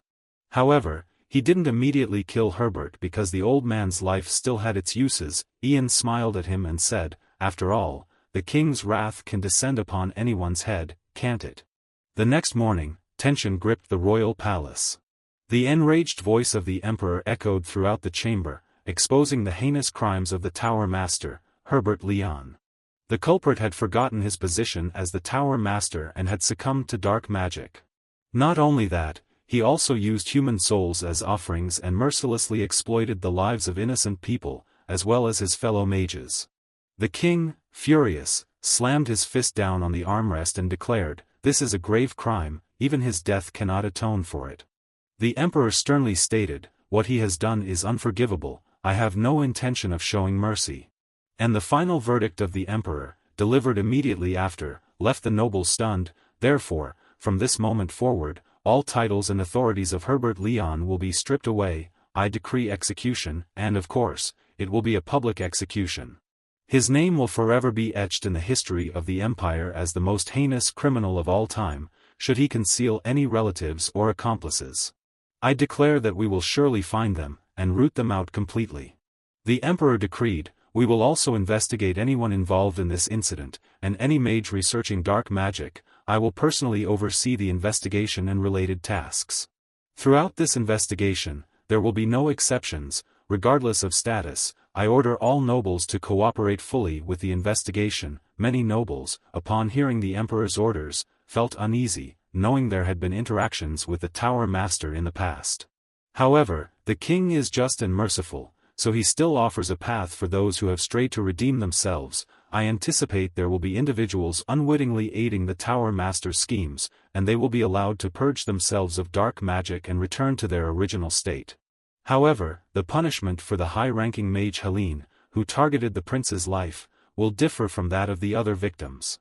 The king declared that while it may be true that she acted under the orders of the Tower Master and may not have had full control of her mind, the act of assassinating the prince is an extremely serious crime that cannot be pardoned under any circumstances. Therefore, I sentence the high-ranking mage Helene to life imprisonment. After sentencing Herbert and those involved, the king turned to acknowledge the contributions of the heroes in this battle against dark magic, particularly the two individuals who helped thwart this crisis. We cannot overlook their remarkable deeds. Ian Fage thwarted Herbert Leon's plot, the king announced, and Sir Oliver Raywood excellently thwarted the high-ranking mage Helene. Please step forward. As Oliver solemnly stepped forward, the king addressed the crowd. As Ian Fage is still investigating the dark magic incident, his recognition ceremony will take place once this matter is fully resolved. And now, here, Sir Oliver, you have protected the prince from a level 4 mage. The king addressed Oliver. Come closer. Oliver stepped forward and respectfully bowed to the king. The emperor spoke solemnly to him, Sir Oliver Raywood, second in command of the Royal Knights, you are truly a blessing to the empire and worthy of praise. Not only have you protected the prince, but you have also transcended the limits of human capability. I am certain you will become an ideal model for both the empire and knights across the world. The emperor rose slowly and declared, I will not let the efforts and achievements of someone like you go unrecognized. At this very moment, Sir Oliver Raywood, second in command of the Royal Knights, will be granted control over all the knights in the empire and bestowed with the highest title, the Imperial Sword. The nobles were once again taken aback by the emperor's decision. The king explained slowly, that title has been vacant for a very long time. The reason the title of the Imperial Sword has not been bestowed upon anyone for hundreds of years is because the sword had to hide under the shadow of magic. However, Oliver Raywood has surpassed that shadow and transcended the limits of the sword. He has also demonstrated his loyalty as a knight of the royal court, and he will continue to do so, the king continued. Hayden stood beside, listening to his father's praise of Oliver with joy. The emperor drew the sword of the royal family and said, therefore, I have decided to bestow upon him the title of the Imperial Sword, which is extremely fitting. To carry out the investiture ceremony, he ordered Oliver, Sir Oliver Raywood, Royal Knight, kneel down. Oliver immediately knelt, bowing his head respectfully before the emperor. As Oliver was ready, the emperor began the ritual in the name of the primary branch of the royal lineage. I bestow upon you the title of the Imperial Sword, Sir Oliver Raywood, with all due respect, the emperor proclaimed. Are you willing to take up the position that has been vacant for hundreds of years as the Imperial Sword? Oliver raised his head and spoke the oath, in the name of the Imperial Sword. I swear to use my life to protect this empire. That evening, at the palace of the Five Princes, Ragnar roared furiously, Father. He angrily argued with the emperor, and no matter how much the courtiers reasoned, he found it unreasonable. Why should one be able to execute our country's ivory tower master? Please reconsider, not doing so could cause great harm to our nation, he implored. Ragnar tried to defend Herbert, the tower's fifth-grade mage. Executing him would be akin to executing tens of thousands of mages. He continued to present more reasons to persuade the emperor. When the tower's master is executed, other nations will hear of it, including the Coldwood Empire, which has long been eyeing our borders. Even the kingdom of Ro will act once they finish dealing with the great elemental rift. He sought to emphasize the importance of the tower's master, the strongest mage of our nation. Nearing death, he warned of the internal turmoil that would ensue within the empire if even the slightest ill intention arose among them. It would provide a perfect opportunity for those with malicious intent to capitalize on. The emperor calmly refuted Ragnar's arguments. The strongest mage in the realm was no longer Herbert Leon. He revealed an undeniable truth that the most powerful mage within the tower now was Ian Phage, the first human mage to reach grade 6. He will soon bear the responsibility of the tower, which is why there will be no issue, Ragnar insisted. The emperor presented arguments that Ragnar couldn't refute. In fact, he saw this as an opportunity to elevate the ivory tower to new heights because there would be a generational shift. Seeing Ragnar silent, the emperor sternly asked, "Am I wrong? Answer me." Ragnar had to admit, "You are right. From now on, Ian Phage would undoubtedly usher in a new era for the ivory tower." He still tried to salvage a glimmer of hope, saying, "However, the tower master holds the same rank as him and possesses decades of experience. If he leads the ivory tower alongside Ian Phage, our empire could stand at the forefront of the continent in the shortest time possible." Furthermore, he argued, if a talented young mage and an experienced mage jointly manage the ivory tower, they can balance each other out. Ragnar, considering himself wise, also attempted to leverage the interests of the royal family to persuade the emperor. He said, "In truth, the duty and responsibility to control the ivory tower lie with the royal family. However, keeping the tower master would mean delegating that responsibility to the tower itself. This isn't the most ideal situation, is it, comma?" The emperor responded slowly, "Your son is right." Ragnar felt a surge of joy, thinking he had succeeded in saving Herbert. However, the emperor surprised him by adding, "But the tower master has been conducting forbidden dark magic research. No, it's not just simple research. As the tower master, he has used countless mages and innocent civilians, whom he was responsible for protecting, as ingredients for dark magic. He showed no hesitation and sacrificed them." Ragnar stood frozen, at a loss for words, saying, "But that." The emperor didn't wait for Ragnar to defend the tower master further. He bluntly stated, "The tower master's actions have exceeded the limits. Surely he must have gone mad. What he sought to achieve through sacrificing countless lives was merely power. Hasn't he attempted to eliminate the threat to his power, Ian Phage, by resorting to dark magic and been exposed in the process?" Ragnar grew increasingly infuriated as he struggled to find excuses for Herbert amidst the justified criticism from the emperor. He continued to try salvaging the situation, saying, "But the tower master holds the second highest position of power in our empire, doesn't he? Although his methods are wrong, the dark magic he researched could become a potent weapon, bringing great benefits to our empire." Ragnar even stubbornly proposed a ludicrous idea to the emperor, suggesting, "As for the materials used for dark magic, we could use dangerous criminals instead, for the greater good, sacrificing in that manner." Upon hearing this, the emperor couldn't hold back any longer. He erupted in anger, shouting, "That's the problem with you, Ragnar." Ragnar stood stunned and bewildered, asking, "Why, your majesty?" The king sternly explained to Ragnar, "That's why I cannot choose you as my successor." He angrily lectured Ragnar, "Dark magic is an absolute evil that corrupts souls and disrupts the order of the world. Our founder, Mitchell Greenriver, worked tirelessly to banish dark magic and erase it completely from this land." The king glared at Ragnar and questioned him, "You are aware of that, aren't you?" Then, he lowered his voice and advised, "Ragnar, I know your thoughts, your character, and your ambitions. You are very intelligent and clever. However, there's something crucial that you lack, and I'm sure you're aware of what it is. Perhaps you've always concealed this flaw of yours, but you won't be able to hide it when it's ingrained in your thoughts." The emperor remarked as he passed by Ragnar, gently reminding him, "It's akin to what you're doing now." He still hoped to steer Ragnar back towards righteous thinking, emphasizing that the ultimate goal of politics is to enforce justice in the world. The qualities of an emperor who can rule and enforce justice lie in fighting for the interests of the common people. The one who sees others as mere tools like me doesn't possess that quality," Ragnar said, bursting into laughter unexpectedly. His reaction, contrary to expectations, left the emperor stunned. Continuing to laugh, Ragnar said, "No, that's not it. The emperor looked at him suspiciously. What do you mean? Ragnar sneered, the real reason why the crown prince couldn't become the successor. You think I don't know? The crown prince was born of your lover, the one you loved, he added sarcastically. On the other hand, the crown prince was born to manipulate the power of the nobility, wasn't he? Ragnar said with a hint of bitterness. That's the difference between us, he continued, and the emperor, angered, shouted, Ragnar.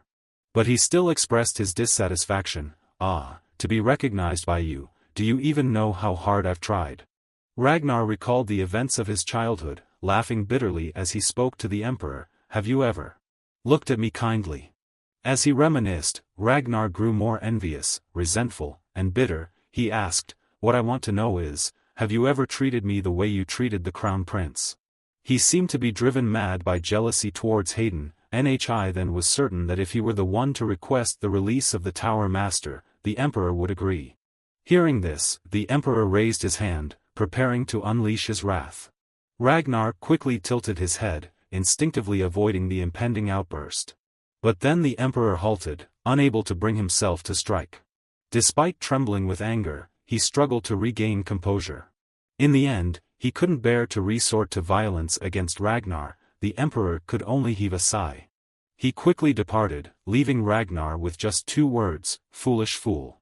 Ragnar bowed his head in silence, negative emotions overwhelming his thoughts. He felt anger, jealousy, and a deep sense of self-pity. At that moment, he even found himself somewhat pitiable. The past of a villain is never an easy one. As Ragnar left the room, the emperor immediately issued a command. Damful, I want you to personally oversee Ragnar's estate. Ensure it cannot escape, and no one is allowed to contact it. Do you understand my intent? Damful nodded immediately in response. The deity obeys your command. Then, as the twilight gradually descended, a melancholic feeling enveloped the palace of the 5 princes. Several days later, the 5 princes were still under strict confinement.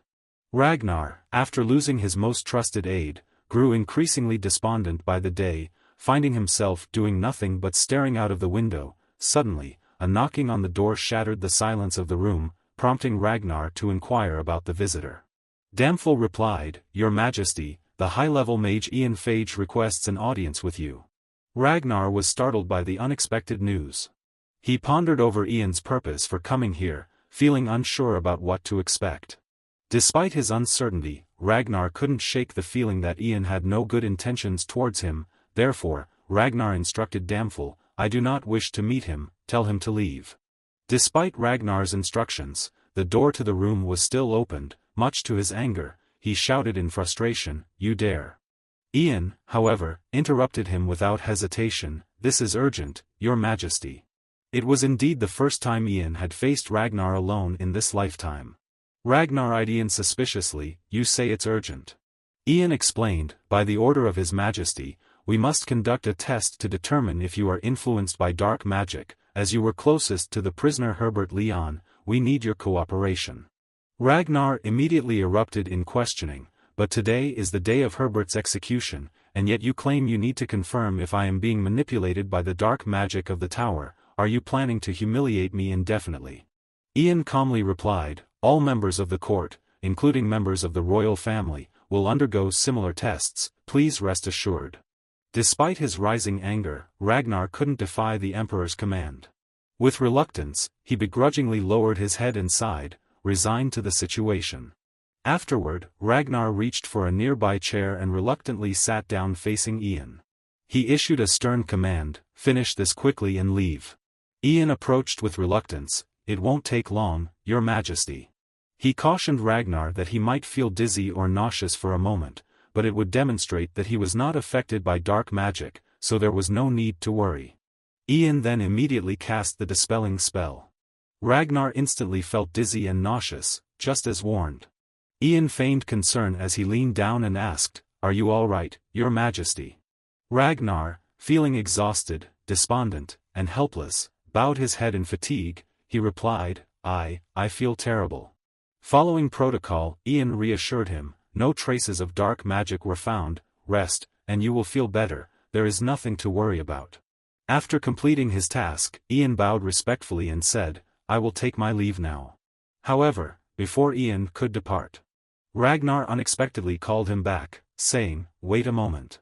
Ragnar hesitated for a moment before addressing Ian, "I have something to ask you." Ian turned slightly to look at him, waiting for the question. Ragnar then straightforwardly asked Ian, "You, what?"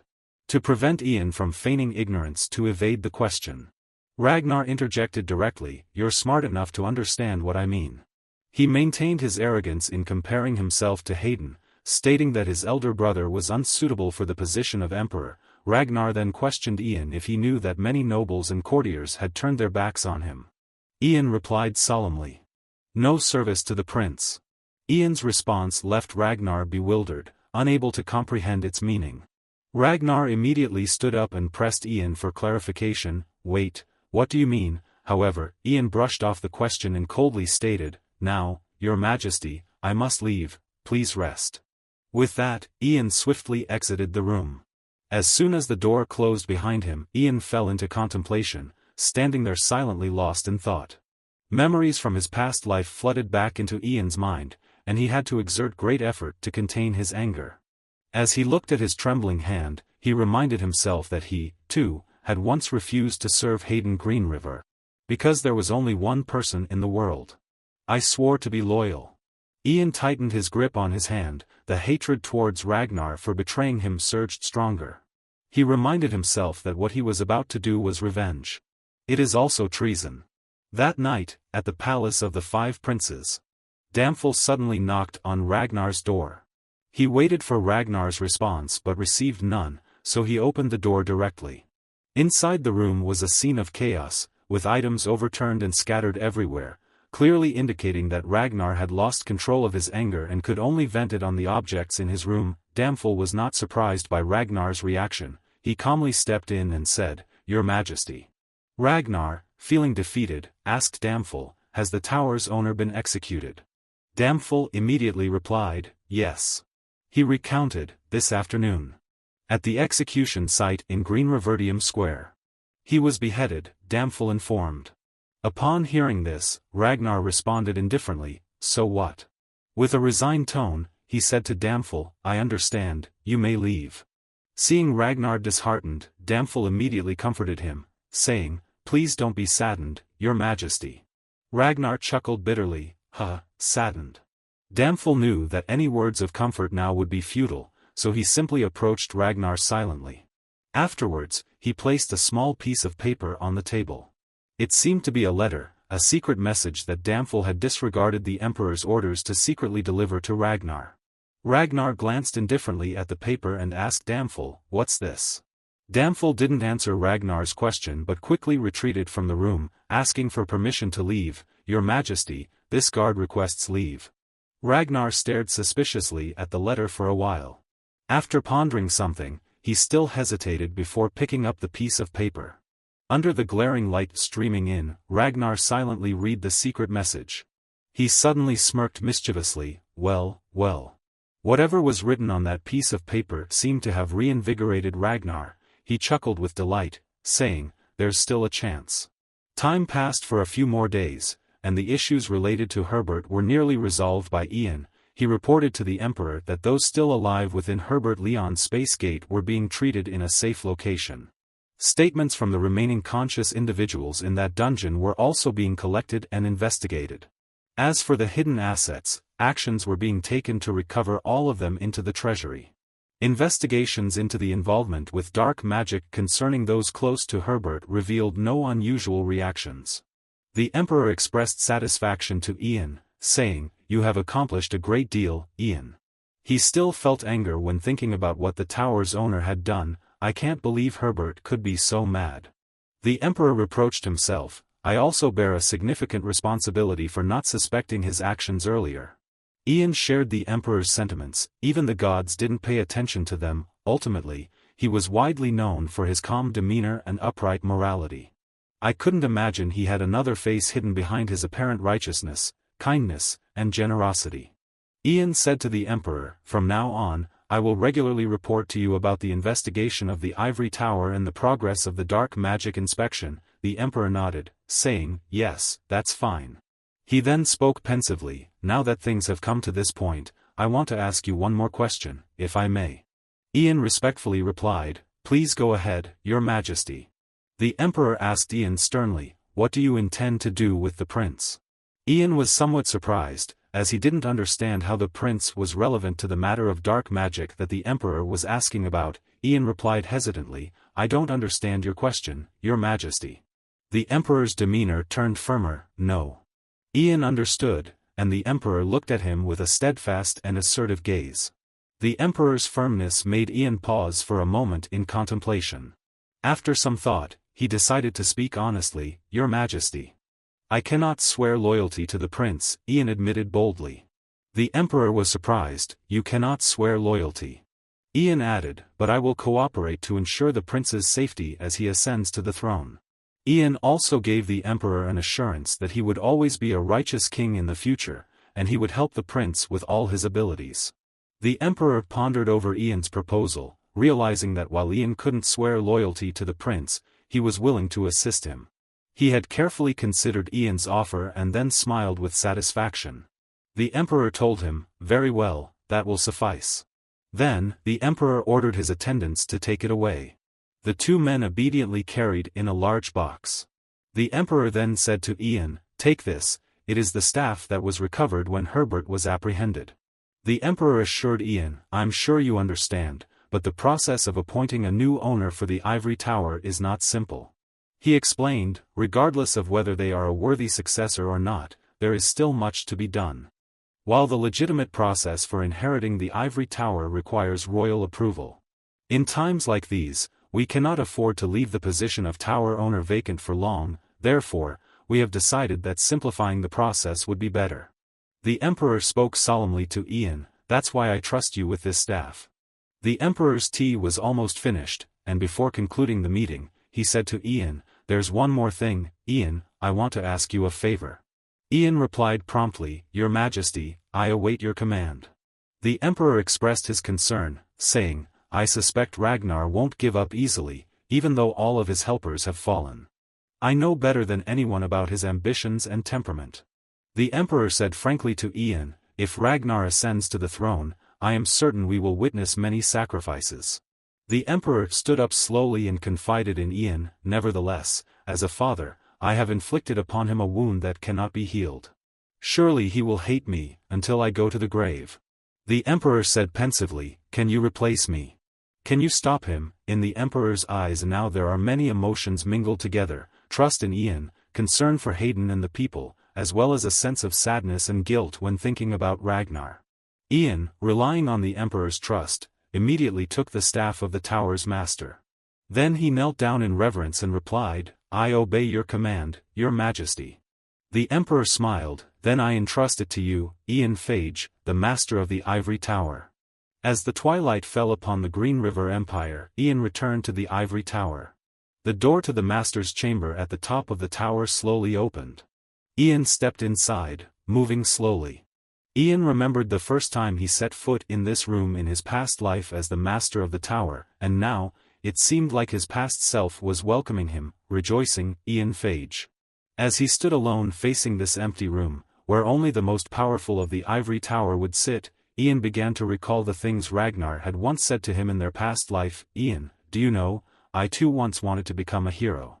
The memories flooded back, stirring emotions within Ian as he reflected on his journey and the paths he had walked in both this life and the last.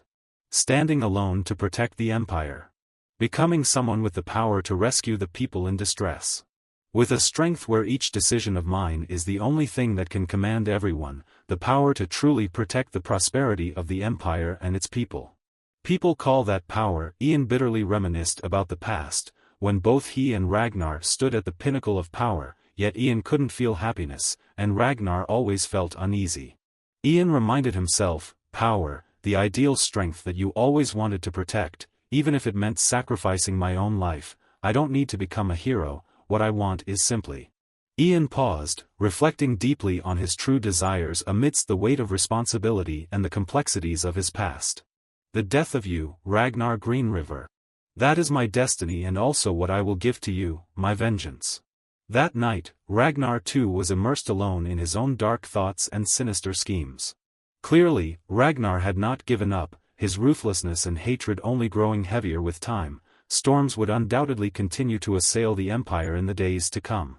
The next morning, Hayden came cautiously to congratulate Ian on his new responsibility as the Master of the Tower, Master of the Ivory Tower. Ian frowned with reluctance, looking at the prince who always seemed exuberant in front of him. Ian immediately told Hayden, "This hasn't been announced yet, refrain from calling me that," but Hayden just laughed carelessly, saying, "Who cares, it's just the two of us here." Hayden continued with a hint of nostalgia. "I can't believe the kid who begged to come to the old ivory tower 6 years ago is now its revered master." Hayden exaggerated, saying, "My heart is overflowing with joy witnessing your maturity," while Ian wondered inwardly, "When did I ever beg you?" Ian awkwardly tried to avoid Hayden's gaze, saying, "Your Highness, you see, I'm busy inspecting dark magic." Hayden retorted, annoyed, "You've been inspecting since yesterday unless you find something unusual in your body, please leave." He then displayed a subdued expression, "Come on, don't be so cold, I came all the way here to see you because you've been too busy lately." Worriedly, Hayden asked Ian, "By the way, you're sure I'm fine, right? I've been feeling dizzy and nauseous all day." Ian promptly affirmed, "Yes, everything is fine, and you are perfectly healthy." As Ian glanced at the Crown Prince, he pondered, "It's not that I'm not skeptical. I still consider the possibility that he might be under the influence of dark magic given his foolishness displayed until now. For Herbert, who wants to elevate Ragnar to the throne, the prince is obviously standing in his way. It's relatively easy to eliminate him by exploiting his own foolishness." But Ian immediately halted such thoughts when he saw Hayden's innocent smile. No more doubt, Ian silently concluded, he was already foolish by nature. Suddenly, Hayden asked Ian, "Oh, it just occurred to me, my sister, Harry, is the next in line, right?" Ian replied, "Yes, that's correct." Hayden smirked mischievously, Ian, before you go, I have something to tell you. Lately, my little sister has been asking me a lot about you. It seems she's quite interested in you." Ian was taken aback. "The princess, you say?" Hayden gleefully replied, "Yes, she often asks those typical questions like what you do when you're free, what you've been interested in lately, your favorite food, and so on." Ian puzzledly wondered, what's the point of her gathering that information? Hayden stood up and said, "But the thing is, although I'm close to you, I can't answer those questions because I don't know much about you either." Before leaving, Hayden suggested to Ian, "Let the girl know the answers when you meet her, even if it's just a little, she'll be very happy." As the door closed behind him, Ian's room finally returned to tranquility. He watched the Crown Prince leave and pondered something. Ian suddenly smiled, thinking, "We've grown up, haven't we?" He reminded himself, the prince has also matured a lot, his personality is becoming more and more radiant, albeit slowly but surely, and he's putting in quite an effort. If he's properly guided, he could become a wise and just emperor, Ian thought, lost in contemplation. Suddenly, there was a knock on the door. "Yes, please come in," he said. A pair of delicate footsteps entered the room. It was Harry, dressed in a very cute and lovely outfit. "It's been a while, Master Ian," she greeted. Ian greeted her warmly. "Princess, are you still well?" Harry smiled brightly, replying, "Thank you, I'm still fine." Ian gently said, "That's good, please have a seat." Harry sat down, waiting for the examination of dark magic, but there was a slight awkwardness in the air between them. Suddenly, Harry fell silent. A veil of mana enveloped the room. Ian was somewhat surprised. This was a level 2 incantation that isolated sound within this space from the surrounding environment. Had the princess reached level 2 already? Harry, feeling embarrassed, hesitantly said, Actually." She awkwardly raised 3 fingers. Ian was surprised. "Level 3, Harry, blushing, replied, "Yes, my teacher said so." Ian happily said, "Congratulations, I didn't expect you to reach level 3, Harry blushed with embarrassment. Ian smiled gently and asked Harry, "So, what does the princess want to say to me after casting the silence spell?" Harry hesitated and said, "Master Ian. What should I do from now on?" Ian, feeling a bit flustered, replied, "Could you please clarify, Your Highness?" Harry, feeling lost, said, "I don't know where to start anymore." Ian replied, "May I respectfully ask the princess first, why did you hide the fact that you're a mage? Harry hesitated, about that. She carefully pondered whether she should tell Ian the truth or not. Finally, Harry spoke up, it was my father's decision, she revealed. Harry recounted, when I turned 12, the one who conducted the mana reaction test on me was Mage Kevin. Mage Kevin discovered my potential to become a mage. However, instead of immediately reporting to the Ivory Tower, he informed my father first. Harry explained to Ian, as you may know, becoming a mage of the Empire means giving up one's status and authority to become a part of the Ivory Tower. Even if that person belongs to the royal family. My father never wanted me to become a member of the Ivory Tower, he wanted me to remain a member of the royal family. Since then, Sir Kevin has been ordered by my father to keep quiet about my abilities, and I must also strive to fulfill my duty as a princess. After recounting everything, Harry didn't hesitate to confide his heart to Ian, but one day. I realized that within me lies an insatiable thirst for magic that I cannot erase. Ian was puzzled, so the princess secretly learned magic and is now sharing this with a deity. Ian secretly thought that Kevin was one of the few who had supported the prince before him, which was fortunate for her. Harry said, at first, I only wanted to help my older brother, at that time, no one supported my brother. The princess hesitantly continued to explain her point quite convolutedly, but now, things have changed, he has you, someone on par with the sword master King Oliver, and also someone I aspire to become, most importantly, he is still heading in the right direction. Ian then cut to the chase, asking, so, in summary, you don't have a goal to aim for anymore, do you? Harry replied sadly, more or less, someone who illegally studies magic, I'm wondering whether I should follow in my brother's footsteps or not. As soon as Ian understood the princess's thoughts, he smiled. He approached Harry and said, this issue is simple. Harry looked up at Ian, puzzled, how so? He knelt before the princess and said, live your own life, that's all the princess should do.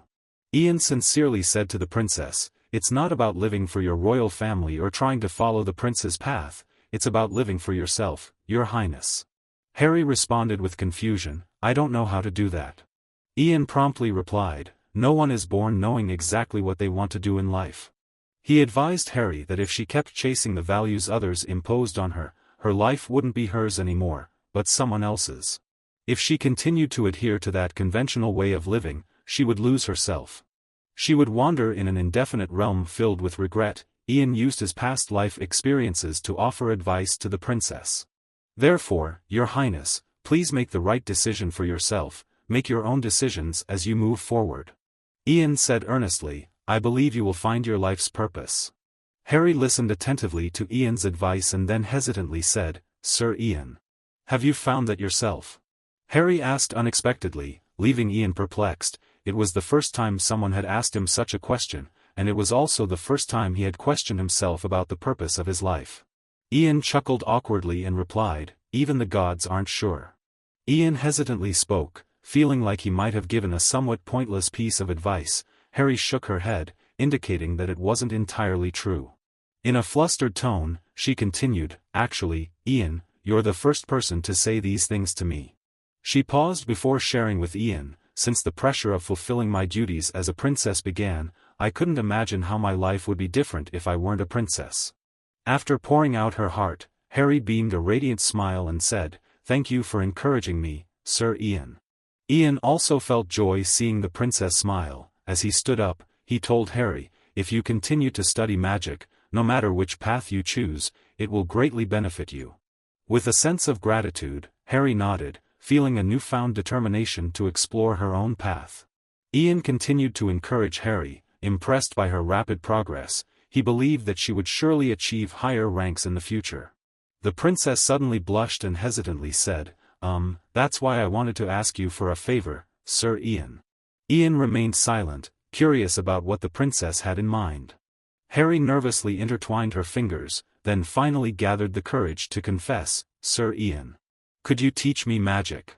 Ian's eyes widened in surprise. What? He exclaimed. Ian, surprised, questioned the princess again, isn't Kevin already teaching you, why me? Harry hesitated before explaining, well, Kevin said he has nothing more to teach me. She clasped her hands together, earnestly pleading with Ian, please, Sir Ian, please be my mentor. Ian couldn't help but feel flustered by the unexpected request from the princess. Ian pondered, wondering what he should do. He was sure that the princess had talent. Being a third ranker wasn't about status but about the potential to rise with proper instruction. Those individuals needed to possess innate magical aptitude. They had to have potential on par with the royal mage predecessor, 5th rank mage Mitchell Greenriver. Ian contemplated, realizing that only a few knew of the princess's potential as a mage. If she were to develop herself into a high-ranking mage, it would greatly benefit her in the future. After some thought, Ian said to Harry, the genie, I agree. Immediately the princess's eyes sparkled brightly with excitement. Ian continued slowly, but the genie has one condition. He agreed with Harry that whenever the genie needed help, the princess would also have to assist the genie. Harry responded with a bright smile, of course, even if the request is difficult, I will assist you with all my might, Sir Ian. Ian looked at the innocent princess with hesitation. She replied without hesitation, not even knowing what he might ask for help with. Harry replied cheerfully and innocently, because I believe in you, Sir Ian. In that moment, Ian felt his heart racing erratically. Suddenly, he blushed slightly, a new sensation stirring within him. Looking at the gentle and lovely princess, Ian softly spoke, all right. We'll discuss learning magic later. For now, let's perform the dark magic test, shall we? Harry responded cheerfully, sure. A moment later, after completing the test, Ian said to Harry, you're not affected by dark magic, you can stand up now. Ian reached out to support Harry, who might feel a bit dizzy. Please take it slowly. Harry struggled to stand up, but it's okay, we're fine, thank you. Suddenly, the princess felt dizzy, her face turning pale. She almost fell, but luckily Ian caught her in time. Harry immediately clung to his strong arm. Ian gently asked, are you okay? Let me call someone else to help. Harry, embarrassed and blushing, replied, no, I'm fine. A while later, the princess still had a flushed face, feeling shy and unable to look directly at Ian. As Harry was about to leave, Ian suddenly remembered something and called her back, Your Highness. He began to pour out information about himself. After completing his daily duties at the Ivory Tower, he spends his time reading books at his residence or researching magic in the laboratory. Lately, he's been intrigued by alchemy because of Douglas, who lives with him. He then added that he's not particularly picky about food, but spicy dishes don't agree with him. Ian continued talking while Harry looked bewildered, not understanding what was happening. Harry hesitantly asked, Sir Ian, why are you suddenly talking about this? Ian innocently replied, I've heard that you asked the prince about these things before, it's nothing major, but...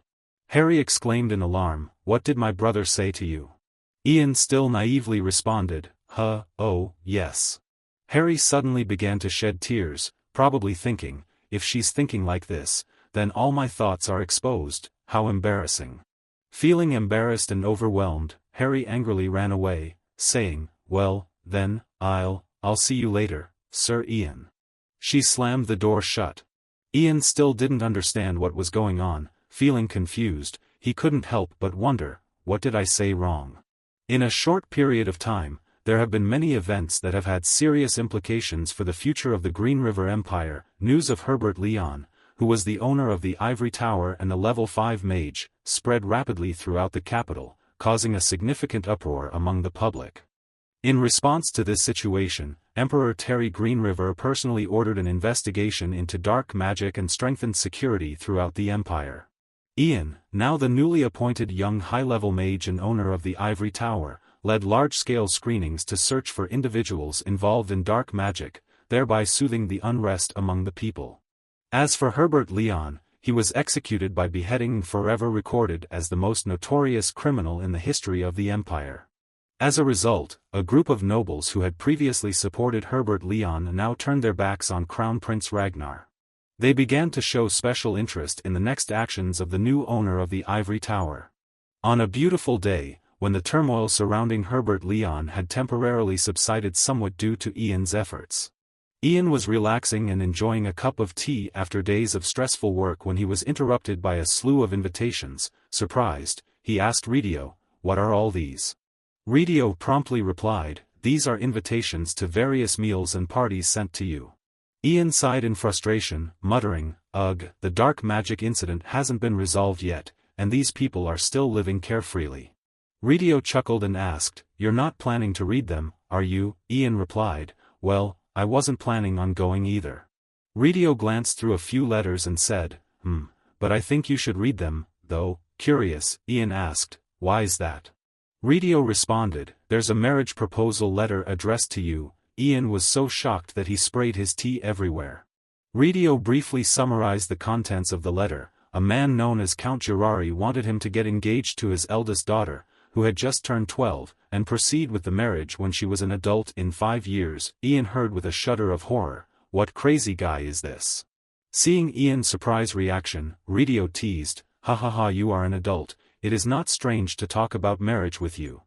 Ridio said, "As the youngest senior mage and the new owner of the Ivory Tower, there will definitely be more things related to your marriage to be taken care of." Ian said with a headache, "These nobles must be trying to use me to consolidate political power." He said in frustration that he couldn't believe he was using his 12-year-old daughter for a political marriage. He must have lost his mind. Ridio nodded, "Well, I agree with you. After all, finding a great mate is natural." Ridio folded the letter and said, "Then I'll help you reject these letters." Ian replied with a sigh, "Well, you just do it, thank you very much." Ridio cheerfully responded, "No problem at all, I'm sure you're busy with investigating the dark magic incident, so I have to help you with these matters to stay here." Ian suddenly fell into deep thought. He slowly set down his teacup and said, "Come to think of it, I haven't properly thanked you." Ridio looked at Ian in confusion, not understanding what he meant. Ian sincerely bowed his head and said, "Thank you for protecting my mother, Ridio." Ridio was taken aback and fell silent, not knowing what to say. Ridio slowly smiled, feeling a bit embarrassed. "Ah." He scratched his head and replied, "Ha ha ha, it's nothing. Actually, if you think about it, the mana trap you set up in the new mansion dealt with those suspicious folks." Ian looked at Ridio and smiled. Ridio continued jokingly, "And I also promised to protect Mrs. Phage with my life, didn't I? Huh." Ian then said to Ridio, "In that case, there's one more thing I'd like to ask you." He continued, "I want to know which mage infused mana into your body, causing you to suffer from mana poisoning.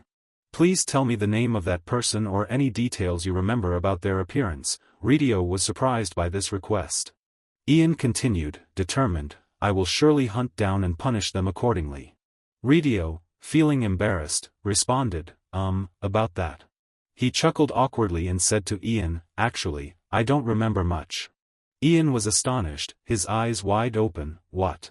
Ridio quickly explained, "It seems like it happened during the night, and there were many mages who disliked me. When I was young, I made a living as an alchemist in the capital, so I don't know who it could have been." He confided, "Actually, there was a time when I harbored a deep hatred for mages. Especially whenever I thought about the possibility of suddenly dying and leaving Douglas all alone. Ironically, I almost died at the hands of robbers before I could die from mana poisoning." Ridio shared sincerely, "But now that I've met you and won't die from mana poisoning anymore, the future of both Douglas and I is more important than anything, so I've let go of all that hatred and resentment." Then, Ridio looked excitedly at Ian and said, "Ah, of course, I will never forget the kindness you showed in saving my life." Listening to Ridio's heartfelt words, Ian fell into deep thought. A moment later, he surprised Ridio by revealing, "I've never seen my father's face.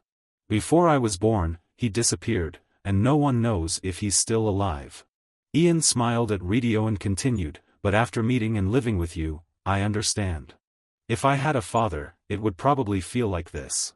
Ian also sincerely told Ridio, "I think I understand why Douglas is always so optimistic and cheerful. And why my mother is healthier, all thanks to the medications he created."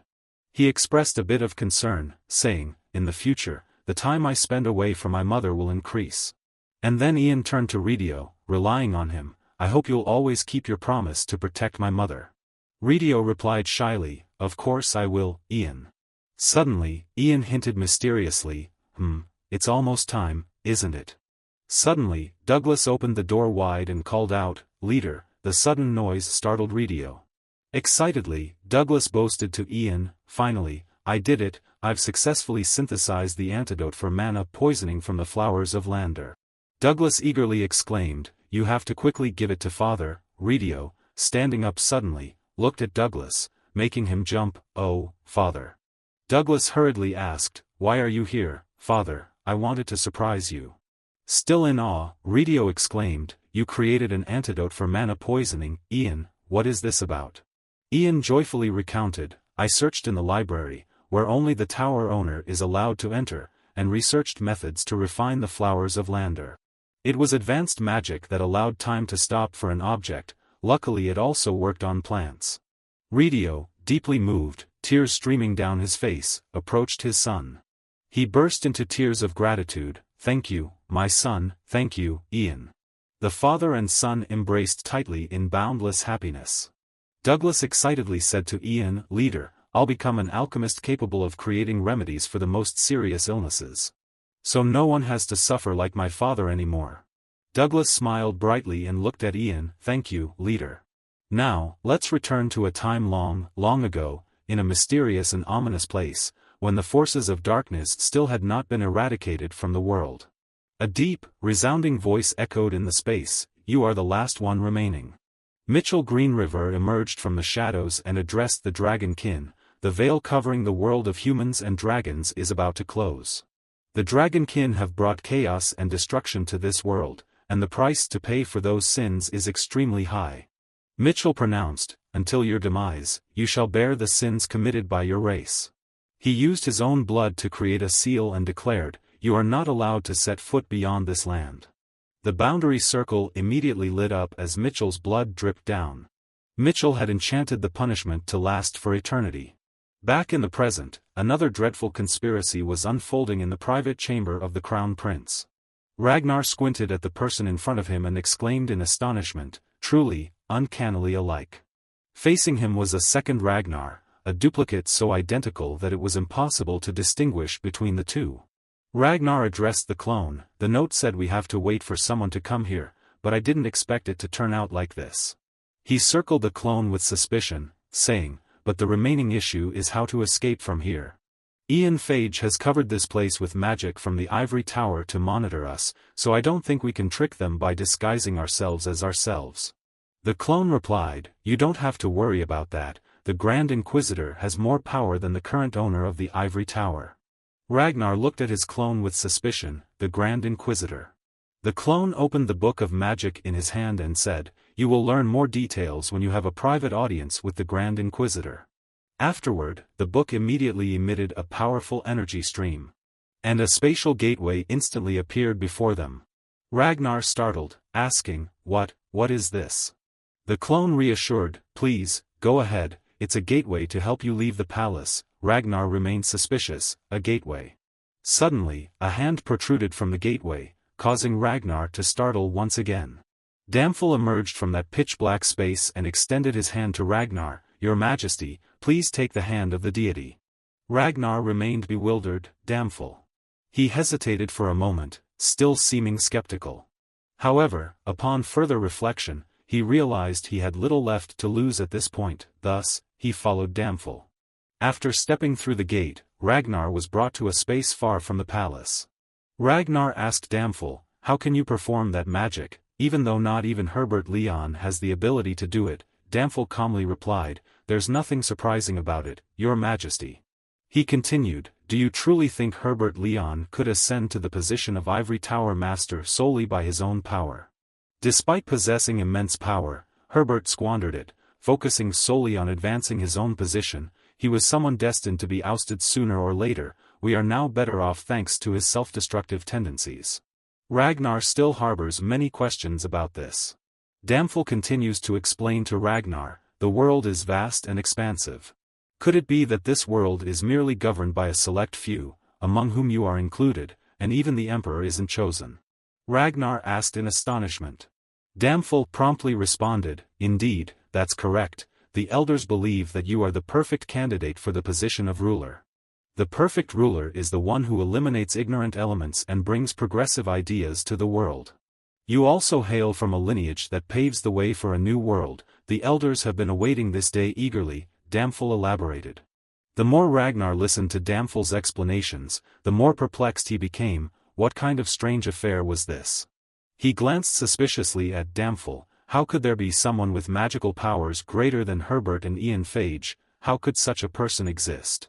As Ragnar followed Damphel, he pondered. He had heard of the existence of a sect that didn't follow the nation's common beliefs, but he never thought that the captain of the Imperial Knights and the Ivory Tower's master would be involved. Could they have a scheme to change the nation's beliefs? Did they intend to use someone from the royal family like himself as a tool to execute that plan? Despite harboring many doubts about the enigmatic elder, Ragnar also saw this as an opportunity. He reminded himself that in the current circumstances, he needed to seize every opportunity to consolidate his power, even if it wasn't necessarily the best course of action. To achieve this, he needed to utilize every resource available, all in the pursuit of reclaiming his rightful throne. Suddenly, Damphel came to a halt. He said to Ragnar, "We have arrived, Your Highness." Before them stood a gloomy and chilling castle. Damphel then instructed, "Please follow the spirits." They quickly entered the castle, and although it was illuminated by candlelight, the oppressive atmosphere remained unyielding. Ragnar looked around in astonishment, wondering where they were. Damphel replied, "This is the castle where the dragon clan once resided." He recounted, 300 years ago, this place was eradicated from the earth as it was sealed by the magical barrier of the Ivory Tower. Not long after the weakening of the magical barrier, humans discovered this place. Ragnar, filled with suspicion, asked Damphel why he had brought him here. However, Damphel remained silent, quietly leading Ragnar deeper into the castle. "A group of cultists is waiting for them," Damphel said. "Here comes His Majesty." As soon as they saw Ragnar, the group bowed in reverence, expressing their utmost respect to His Majesty. Most of them were dressed extravagantly, akin to nobility. Ragnar silently observed the group. And to his astonishment, he recognized that they were indeed nobles. He noticed several familiar faces among them. Damphel explained, "This is a crucial moment as the progressive beliefs of the world begin to take shape. The spirits can only gather the most esteemed members within the capital." Ragnar immediately questioned them. "However, I believe you've overlooked the most important aspect, the purpose of your gathering here and who you're under the guidance of. Since I've been traveling with you all, shouldn't I also be informed?" Damphel maintained an enigmatic demeanor and responded, "You will know soon enough." He then led Ragnar to a large gate and said, "The elder awaits you inside." The heavy door swung open.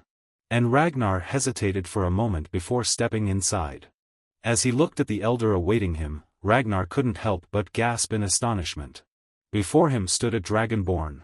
The final dragonborn had been spared by Mitchell Greenriver, and instead of death, he was sealed away. Now, this dragonborn had found a way to interact with humans, enticing them to become pawns in his game.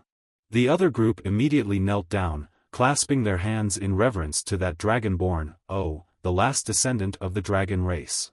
They continued to chant, "Oh, the last servant of the dragon race." Ragnar thought to himself, "It turns out he is their leader." Ragnar immediately bowed in greeting, and the dragonborn spoke, "I'm sure you have many questions about who I am and why I've invited you here." He introduced himself, "I am Evantus, the last dragonborn in this land." Ragnar was horrified. Wasn't the dragon race wiped out 300 years ago? They had the ability to wield dark magic powerfully, and his presence defied all the descriptions of the dragon race in the records. Could this be the meaning of the last descendant of the dragon race mentioned earlier? Evantus chuckled at Ragnar's apparent confusion. He said, "Indeed, in the war 300 years ago, our kind was defeated and exterminated by humans. All dragonborn were slain except one, me. Your ancestor, Mitchell Greenriver, unleashed a powerful sealing magic upon me using his own blood, rendering me unable to step foot outside of this place." Evantus approached Ragnar and said, "I have been waiting for this moment." His eyes gleamed with determination. "The bloodline of Mitchell Greenriver, the blood used to seal me away, to break the seal, I need the blood of his descendant." Ragnar, suspicious, asked Evantus, "Wouldn't it be easier for you to just kill me and take my blood to break the seal? Why negotiate with me?" Evantus smirked cunningly in response, "That would be too savage, Prince. It's because I see that we would benefit more by elevating you to the throne. I will eradicate all outdated beliefs of this world and then propagate progressive ones. This agreement will lay the foundation for that grand plan." Evantus painted a vision of a bright world to tempt Ragnar, portraying a destiny of peace where dragonkind could coexist with humanity. Ragnar stood up and bluntly exposed Avantis, so your intention is to use me as a tool for your ideology. And if I refuse, you would kill me outright, while your substitute could be lurking in my bedchamber while I sleep. Avantis chuckled sinisterly in response, I have no intention to harm you. If you refuse, I will simply erase your memories and send you back. However, the reason I chose you is because I am certain that you will not decline this opportunity. Ragnar hesitated, realizing that Avantis had accurately guessed his psychology. Ragnar took a risk and laid out his condition, promise me then that you will help me become emperor, and you will not betray me. Avantis smirked in satisfaction, replying, I promise. Ragnar immediately turned to grab the dagger in his hand, so be it. Without further hesitation, Ragnar cut his own hand to draw blood for Avantis to break the seal. He extended his hand towards the seal, letting the fresh red blood flow freely onto the ground. I accept the deal with you. With each drop of Ragnar's blood falling into the circle marking the boundary on the ground, the boundary began to glow. After a few flickers of light, the boundary finally vanished completely. The seal of magic on Avantis was swiftly dispelled as well. Avantis began to reveal a delighted smile. He burst into joyful laughter, kahahaha. Avantis said to Ragnar, thank you, Prince. Then, he immediately used magic to change his dull attire, which he had worn for 300 years without change. Avantis adorned himself in noble attire and chuckled mischievously, I should play along in the human way as well, shouldn't I? Avantis leaned close to Ragnar and said, your face is filled with fear. There's no need to fear me like that, Prince, I won't harm you. Avantis joked, I even have a feeling that we'll become good friends. Avantis walked over to Damphel and casually grabbed a cloak, saying, all right, now. He draped the cloak over himself. Then, he headed straight out with his followers, leaving Ragnar still standing there, bewildered. Finally, after all this time, I get to experience the world outside. A few days later, in the princess's private chamber, Harry was feeling extremely despondent as she asked her attendant, why hasn't he come to see me yet? She sighed in frustration, could it be that he's forgotten about me? The maid quickly reassured Harry, no, Your Highness, that's not the case, he's probably just a little occupied with the recent investigation into dark magic. Harry smiled and replied, yes, indeed, he must be quite busy. Despite knowing this, the princess couldn't help feeling any happier. Suddenly, two maids rushed into the room, their faces flustered, Your Highness. Harry immediately asked them, what's going on, what's happening? The two maids eagerly replied, the moment has arrived, he's here.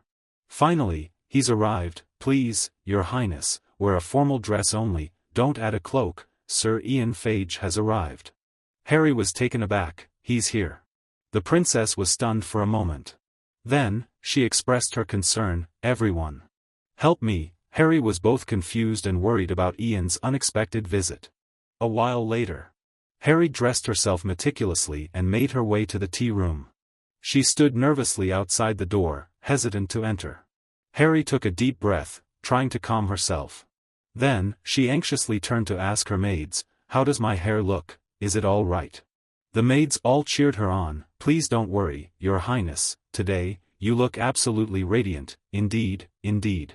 Summoning her courage, Harry opened the door and told her attendant, well then, everyone, we'll catch up later. They all cheered in unison, you've got this, princess. The door opened gently. As soon as Harry stepped in, Ian immediately rose from his seat. He was dressed more elegantly than usual and approached Harry, greeting her, it's been a while. Your Highness. Her heart raced as she beheld Ian's charming presence, causing Harry to blush bashfully. She tried to maintain her composure to preserve the dignified demeanor of a royal member.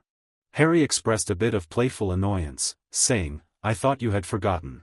Ian quickly bowed his head in apology, forgive me, Your Highness, I have been rather busy lately. Harry returned to her cheerful self, no worries at all, thank you for coming. She shyly complimented Ian, noting how splendid he looked in his formal attire. Ian responded graciously, I am grateful for your kind words, Your Highness.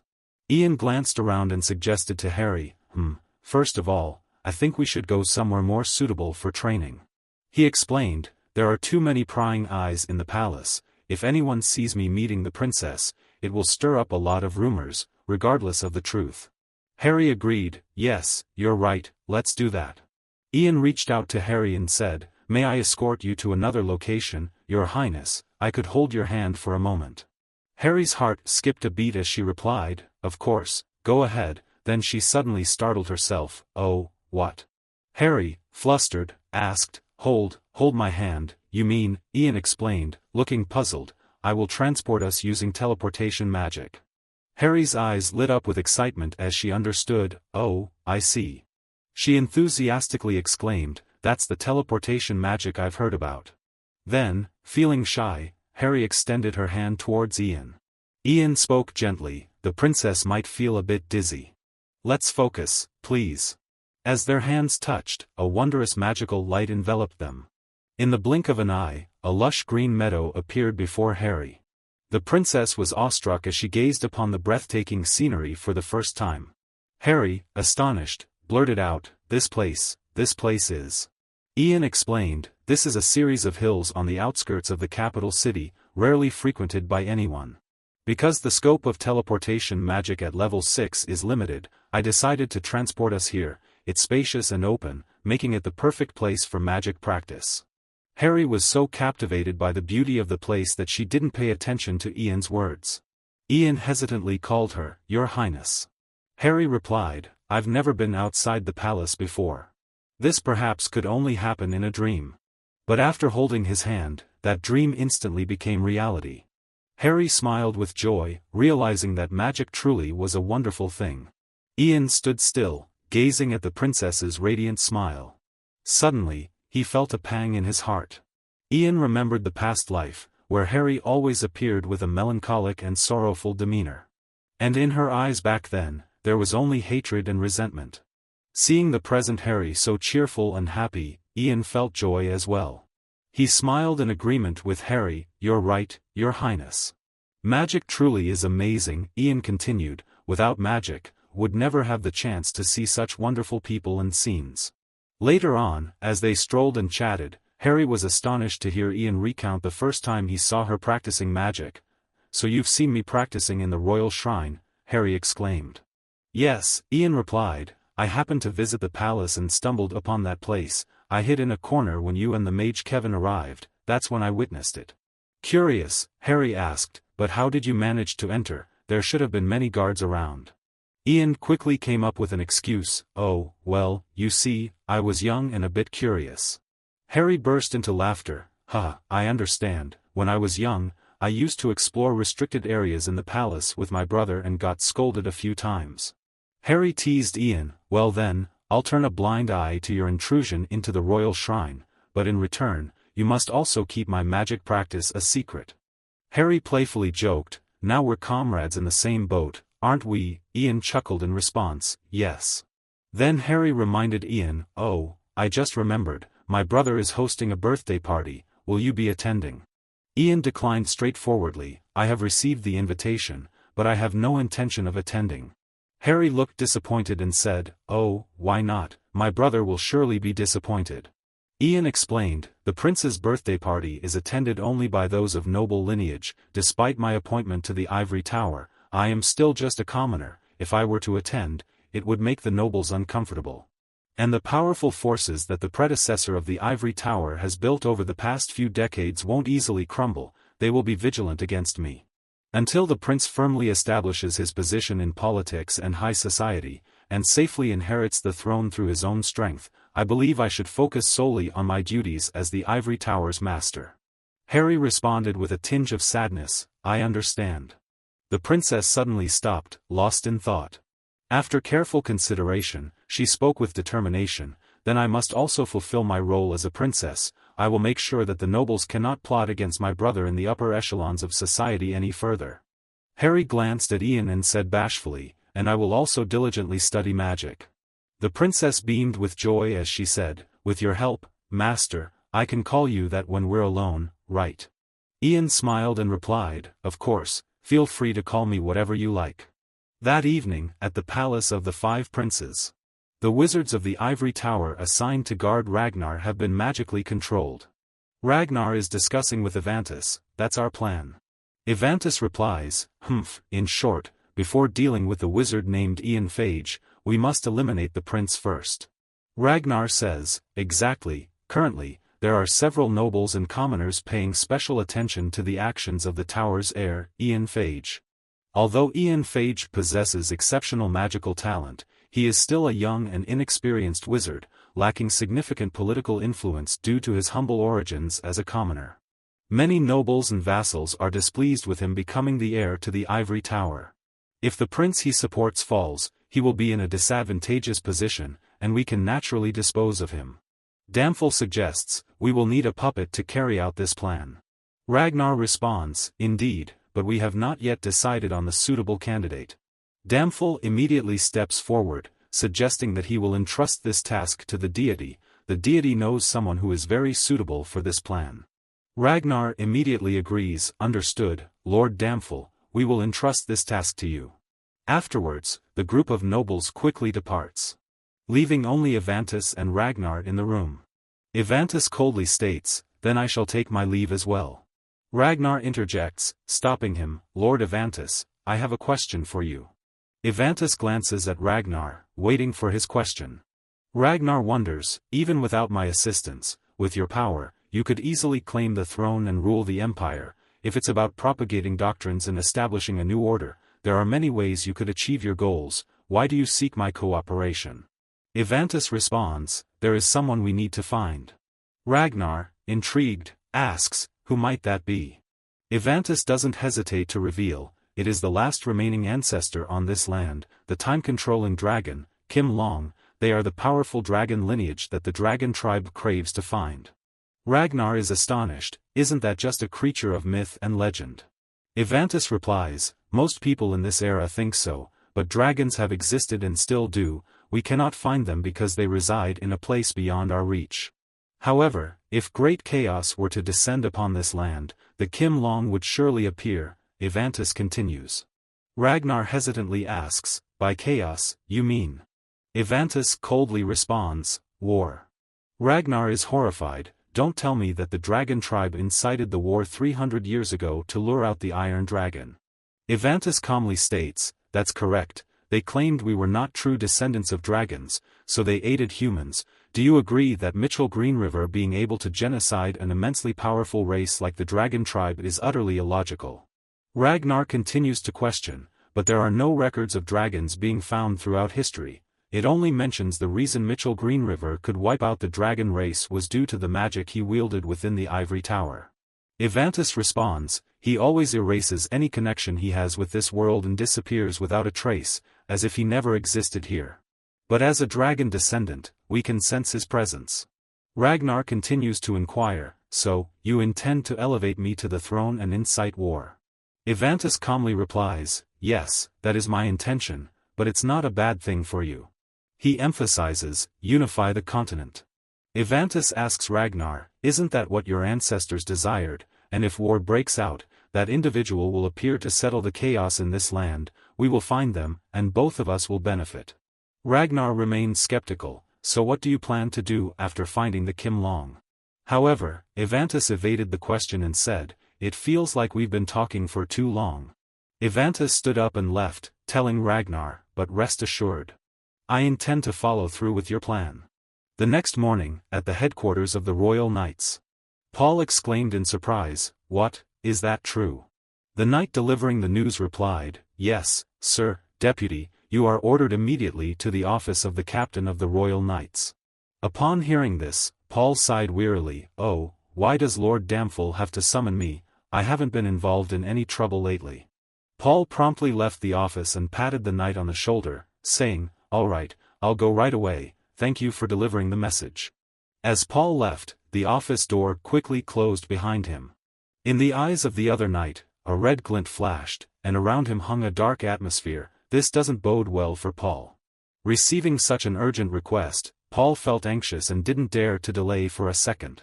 He quickly arrived at the door of Damphel's office. Taking a deep breath to regain his composure, Paul silently hoped that he wouldn't be caught up in any trouble. Damphel heard the knock on the door and said, come in. Paul respectfully bowed and greeted, you summoned me, Sir Captain," Damphel responded. Paul Lance, please come in." Damphel said to Paul, "I've heard that the reason High Mage Helene attacked the prince earlier was because she was under the influence of dark magic. I've received reports indicating that security has been tightened, but everything seems to be alright so far." Paul immediately reported, "Yes, sir, there are currently no significant issues of concern." Damphel nodded and said, "The knights have been vigilant, and the security around the prince is tighter than ever. That's good, the prince is the future king, and his safety is our top priority." He then turned to Paul and said, "I've had many opportunities to speak directly with Captain Oliver, but I believe this is the first time we've had a conversation like this." In a seemingly friendly manner, Damphel asked Paul, "It's been some time since you were appointed as deputy. I wonder if I've disappointed you in any way." Paul replied hesitantly, No, sir, I am honored that you've singled me out." Damphel smiled and said, "That's good to hear." He moved closer to Paul and continued to engage him in conversation, probing based on what he had heard. It was evident that Paul's swordsmanship was second only to Captain Oliver, who was renowned as the Swordmaster King. Continuously praising Paul, Damphel said, "You truly have remarkable talent. To possess skills recognized by His Royal Highness and Captain Oliver is no small feat." Paul modestly responded, "I still have many shortcomings, sir." Damphel said firmly, "There's no need to be modest, especially when your talent is recognized and has helped you become the deputy leader." Approaching Paul, Damphel continued, "When Captain Oliver appointed you, an orphaned commoner from the northern border, as the deputy of the 2nd Royal Knight Squad, I thought he must have gone mad." Damphel continued bluntly, "I doubted the reason he chose someone with no noble background to join the ranks of the Royal Knights, the protectors of the Emperor. I couldn't believe he would let some wanderer join the noble ranks and the esteemed Royal Knight Order. It's simply something I can't bear." Paul was completely taken aback by Damphel's sudden 180-degree change in attitude. Damphel continued calmly, "So, that's why." At the same time, Evantus appeared behind him. Paul immediately became alert, drawing his sword and shouting, "Who are you? How long have you been there?" However, Paul found himself bound by dark magic, realizing with horror that he couldn't move. A stream of dark energy was slowly engulfing him, penetrating his mind. "Stand firm in voice, you should become a part of it. For the establishment of a great empire." A few days later, in a deserted area where no one passes by, the clanging sound continuously echoed as the swords clashed against each other. Hayden is learning martial arts under the guidance of Oliver. He has started to grasp the proper techniques of offense and defense, and his power output is becoming more consistent. Oliver carefully instructs Hayden, "That's it, well done, please maintain that posture and balance." As Oliver spoke, he launched an attack, causing Hayden to become bewildered and stagger back. "Wait a moment, Captain," he exclaimed. Soon after, Hayden's sword was swiftly knocked out of his hand by Oliver. The blade flew far and embedded itself into the ground. Oliver smiled and said, "Your Highness, let's call it a day for now." Hayden, catching his breath, replied, "Yes, thank you, Captain." The weary prince slumped onto the grass and sighed, I think I'm not cut out for swordsmanship." Oliver immediately reassured Hayden, "That's not true, Your Highness is undoubtedly better at wielding a sword than most others. You've progressed much faster than the Ivory Tower's master, Ian." Hayden exclaimed in astonishment, "What, I'm progressing faster than Ian?" Oliver cheerfully recounted, "That's right, the gods taught Ian swordsmanship throughout the 5 years of sparring with him. While no one can match his ability to advance in magical levels, truth be told, he lacks talent in swordsmanship." Oliver hurriedly said to Hayden, Please keep it a secret that he learned swordsmanship from the gods." Upon hearing this, Hayden burst into delighted laughter, "Ha ha ha, I can't believe that a perfect Ian like him could be lacking in some aspects." With excitement on his face, Hayden turned to Oliver and said, "I understand now, I'm better than Ian in some things." Hayden immediately returned with enthusiasm, "All right, from now on, I'll train even harder, I'll keep at it until I surpass you, Swordmaster Ian." As Hayden was getting ready to resume his training, he noticed something. He glanced over at Paul, who was standing under the shade of a tree, waiting for them to begin their sword practice. Paul appeared unusually gloomy and distant compared to his usual self. Hayden, feeling concerned, asked Oliver, "Hey, Captain, has our lieutenant encountered something, lately, he's been rather quiet and keeps his head down. Oliver also noticed something off about Paul. He said to the prince, I've noticed too, and inquired, but he insists everything is fine. Hayden sighed deeply, instructing Oliver, keep an eye on him, all right. But don't be too harsh on him. A leader's duty is to listen to the concerns of subordinates and care for them as well. Oliver hesitantly replied, Yes, Your Highness, I will remember that. Hayden then turned his worried gaze towards Paul. To him, Paul was just like Oliver and Ian, all close friends. Meanwhile, Paul remained lost in his thoughts, unaware that the sword training session had ended. The influence of dark magic had made Paul become distant and cold, but ultimately, he couldn't fathom what those people intended to use him for. Days passed by, and in the royal palace, there was an important banquet today, presided over by the prince himself. The servants had been bustling about, ensuring everything was prepared for the occasion. Oliver entered the room to inform Hayden, Your Highness, the banquet is about to begin. Hayden, who had just finished getting ready, replied, all right, I'm coming, thank you, Captain. He sighed, feeling anxious. Gosh, I always feel anxious at these banquets. Thinking about Ian's harsh words, Hayden felt the need to assert his position through his own strength, which only added to his sadness. Ian isn't even here, that heartless fellow. Oliver immediately reassured Hayden, Your Highness, you are the main figure of today's banquet, you must stand tall with pride and confidence. It's the nobility who should feel anxious, not you. Hayden immediately brightened up and smiled, exactly. He excitedly patted Oliver on the shoulder, adding, And I have Swordmaster Oliver with me, always reliable. At that moment, Harry also arrived, prompting Hayden to say, there you are. She looked truly beautiful and elegant in this formal attire. Hayden immediately praised Harry, You look radiant, really. Harry responded shyly, Thank you, I made an effort because today is your birthday. Hayden chuckled teasingly, it's a shame Ian isn't here today, he should be here to admire this beauty. Harry blushed and replied nervously, What are you saying, brother? She suddenly remembered past events and scolded Hayden, How could you say what I asked you before to Ian? I was so embarrassed. After scolding him briefly, Harry regained her graceful demeanor and said, Anyway. Happy birthday, brother, Harry said, I'm always proud of my hard-working brother. The princess stomped her foot on the floor and said, I'll crush those high-class nobles who dare to speak ill of you, so don't worry about them. Hayden replied cheerfully, Thank you, Harry. Then Hayden raised his hand and said to his sister, Well then, let's go inside. Harry obediently linked her arm with her brother's and replied, Yes, let's. The attendants promptly announced, Prince Hayden Greenriver and Princess Harry Greenriver have arrived. The nobles present all bowed respectfully to Hayden and Harry as they entered the banquet hall. Both of them walked in solemnly. Yet, joy radiated from their faces. The gentle music signaled the beginning of the feast. Nobles approached Hayden, offering their birthday wishes, Happy birthday, Your Highness, may you be blessed with all the best. Hayden responded cheerfully, Thank you, I hope you all enjoy today's celebration. Meanwhile, Oliver stood aside, observing Hayden and Harry. He was also delighted to see the constant smiles on the prince and princess's faces. Suddenly, the emperor entered the room. The herald startled and hesitated for a moment, but the emperor quickly whispered, What are you doing? Hurry up and announce. With a smile, he stepped into the banquet hall to congratulate his beloved son on his birthday. The attendant promptly announced, The emperor, His Majesty, has arrived. The nobles were all astonished as they looked towards the emperor. Hayden, too, was taken aback, as the prince.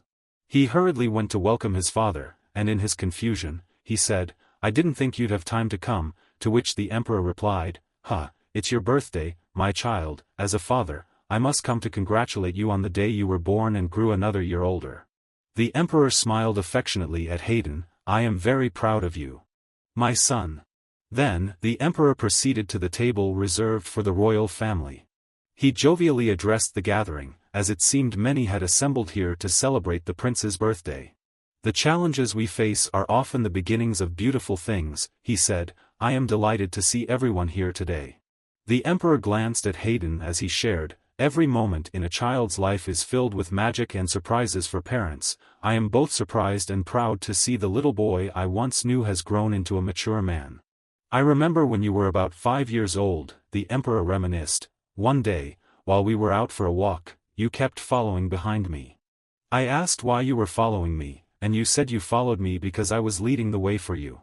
Even though it was just a grassy field, it gave a child the strength to step forward, and so I continued to lead the way, and you followed without hesitation, he concluded warmly. Many years have passed, the emperor continued. Since that day, and you have always followed in my footsteps since then. The emperor praised Hayden, saying, "You have done very well, my son, I have always believed in you." Hayden looked at him moved and called out, "Father."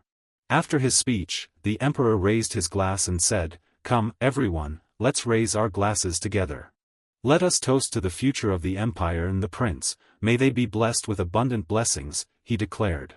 Everyone joyfully echoed, "May there be abundant blessings." The emperor raised his glass in celebration and smiled at Hayden, "Happy birthday, my son." Hayden replied happily, "Thank you, father." Suddenly, the emperor collapsed, blood oozing from his mouth due to poisoning. Small drops of blood fell to the floor amidst the horrified shock of everyone present. Hayden stood frozen, his heart heavy at the sight of the emperor's blood. The nobles, too, stood stunned and speechless at the scene unfolding before them. Harry couldn't help but feel horrified and fearful as he witnessed his king and father fall in an instant. Oliver, quick to react, looked around vigilantly and rushed forward. In the blink of an eye, the emperor had collapsed, and he continued to cough up blood in a steady stream, the blood gushing relentlessly. It took several seconds for everyone to react to this horrific scene. They all shouted in horror, Your Majesty, and frantically rushed to carry him back to the treatment room, but no one knew who had poisoned the wine that lay spilled on the floor. The celebration of the Grand Prince's birthday immediately came to an end after the emperor was poisoned. The sky, which was clear and cloudless just moments ago, had turned ominously dark, signaling an impending storm about to descend upon the land. The atmosphere inside the prince's chamber mirrored the gloomy scene outside the window. What was supposed to be a joyful day had turned into a somber and mournful one in an instant. Alone and overwhelmed, Hayden sat in the room, still in shock from the sudden tragedy in witnessing the emperor collapse right beside him. The prince's eyes were vacant, as if he had lost his soul. He couldn't even express the sorrow, fear, and worry within him. Perhaps the onslaught of emotions had left his mind numb. The prince's eyes were vacant, as if he had lost his soul. He couldn't even express the sorrow, fear, and worry within him. Perhaps the onslaught of emotions had left his mind numb. Outside the door, there suddenly came a knock, and the second captain of the Royal Knights, Oliver Reedwood, requested an audience, "Your Highness." The name Oliver snapped Hayden out of his daze. He immediately stood up and exclaimed, Captain Reedwood, quickly, let him in." Hayden rushed out to open the door. "Captain, Oliver," he exclaimed. Oliver responded promptly, "Your Highness." Hayden anxiously inquired, The Emperor, how is he?" Oliver reported to Hayden, "He survived after receiving timely treatment, but he remains in critical condition. All the royal physicians and alchemists are working tirelessly to save him, so there is hope." After learning that the emperor was still alive and temporarily out of immediate danger, Hayden quickly asked about the identity of the perpetrator, the mastermind behind the assassination attempt on the emperor. Oliver, when questioned about this matter, seemed even more somber. He remained silent, gazing at the prince with a conflicted and worried expression. After hesitating for a moment, Oliver finally spoke up, "We immediately apprehended the culprit who poisoned the emperor's drink." Oliver hesitated once more, and then continued, "And the culprit, he immediately confessed to his crime." Hayden, growing impatient, pressed Oliver, "Who is it? Who is the perpetrator? Tell me, quickly." Oliver's expression twisted in anguish, his face seeming reluctant to reveal the truth to the prince. "The perpetrator is." But ultimately, he couldn't keep it from the Grand Prince any longer. Oliver reluctantly disclosed the name of the culprit. As Hayden heard the name, he was shocked, stunned, and pained to the point that his entire body trembled. The Grand Prince stood frozen in shock, unable to believe and unwilling to accept what Oliver had just revealed. What did you say?" At this moment, in the conference room of the royal palace, a heated debate is taking place regarding the assassin who poisoned the emperor. A nobleman, astonished, exclaimed, "What, the deputy commander of the royal knights, number 2 in command, is the one who plotted against the emperor?" He loudly criticized, "Hasn't he sworn eternal loyalty to the royal family as the close guardian of his majesty? How could his majesty and Oliver Reedwood let such a person slip through? What have you all been doing all this time?" Immediately, someone else chimed in, hinting at the closest relationships within the royal court. "I firmly believe that he couldn't have acted alone in this matter. Someone else must be pulling the strings behind this scheme, and we need to find out who." Another nobleman countered, "I've heard that Paul Lance bit off his own tongue during interrogation. I fear he won't reveal anything until this matter is resolved." Then, a young nobleman began to speculate, "I've heard he's an orphan from the northern border, precisely from the region adjacent to the Coldwood Empire, isn't it? Everyone, remember that about 6 years ago, a series of tumultuous events occurred right here in the palace." The young nobleman recalled that during that time, a mage from the Ivory Tower, a chambermaid, and a secretary within the royal court were identified as spies from the Coldwood Empire, and that event caused turmoil throughout our empire for a long time. He then connected those events to Paul's situation. "Paul Lance, he may not have the reputation and status, but he has shown himself to be a talented swordsman from a very young age. Looking back, this is very suspicious. There's a possibility he was trained systematically to serve the Coldwood Empire." However, another nobleman doubted this hypothesis, pointing out that Paul Lance showed no signs of the presence of mana seals on his body. The young nobleman then raised his voice, "Does that really matter?" The accuser persisted in accusing Paul, claiming that he had just poisoned his majesty, and his secrecy about his background is suspicious. Another nobleman spoke up, demanding heavier accountability for the entire knightly order. "This is what happens when we recruit someone without investigating their background and origins. We need to disband the Second Royal Knight Order and strip them of their knighthood. Paul Lance must be executed for attempting regicide." Following that, other nobles unanimously agreed, saying, "Indeed, I concur, I concur." Throughout the entire meeting, Ian remained silent. He knew better than anyone whether Paul was a Coldwood spy, but he couldn't defend Paul because the assassination attempt on the emperor was not part of his previous life, so he himself didn't understand why Paul would do this. Finally, the seemingly endless meeting came to an end, and Ian left the palace with a heavy heart. Instead of using teleportation magic, Ian chose to walk alone through the forest to contemplate and find a solution to save Paul. While walking, he heard someone calling out, "Ian." Ian turned back and immediately recognized Oliver, the captain. Oliver eagerly asked Ian, "What happened? What about Paul?" Ian sighed deeply and replied, "Everyone thinks he's a Coldwood spy." Oliver angrily exclaimed, "It's ridiculous, he's not a spy." Ian agreed, saying, "I think so too. Someone as loyal as him, I believe, would even sacrifice his own life for the prince's benefit. No matter where he comes from or what his background is, he is still a knight worthy of that honor, and he holds deep respect for our king." Ian mournfully said, "I'm certain Paul Lance is not that kind of person. But this incident has made the nobles see him as treacherous. His execution date has been set, and there seems to be no reason that can justify or defend his actions. It's possible someone ordered him or there's some reason that forced him to act against his majesty, but until now, he has remained silent about the mastermind behind it all. So, we need to find out why he did that before." After informing Oliver of the whole situation about Paul, Ian was about to leave immediately, but he stopped. Ian asked Oliver, "How's the prince doing?" Oliver sighed and said, "He refuses to eat or drink anything, and he's also preventing anyone from entering his chamber. It seems like he's blaming himself for letting that terrible thing happen." Regarding the current situation of the crown prince, Ian could only sigh as well. "I understand." Oliver said to Ian, "You probably already know that the Second Royal Knights Squad has been ordered to stay put until everything is clarified, so the interrogation session will probably take place soon." Oliver clenched his fists tightly, trying to control his anger. "As the captain of the Second Knight Squad, I can't proceed until this matter is resolved. But also, as the one in charge of the squad, I can't take reckless actions that would endanger the whole team." After a moment of contemplation, Oliver said to Ian, "I know I'm asking too much, but I can't rely on anyone else but you for help, only you." He immediately bowed before him and said, "Please, investigate the truth behind this matter." At this point, Ian informed Oliver of another issue, something that left him feeling helpless and confused. The deputy's confession showed no signs of deceit, and the ivory tower also confirmed no involvement of magic. Instead of making a promise to Oliver that he wasn't sure he could keep, Ian simply said, "Tonight, the deputy will be thrown into prison, and I will personally go to meet him. Then, I will go to Oliver's house, perhaps not waiting for Oliver to plead." Although the hope of finding the truth was fragile, Ian had his plan beforehand. Oliver looked up at Ian with trusting eyes. "I understand." At this moment, dark clouds began to roll in from afar, the sound of the wind howling, rustling through the branches, darkness starting to engulf the capital as if someone deliberately pulled a veil of clouds, obscuring the faint light in the sky.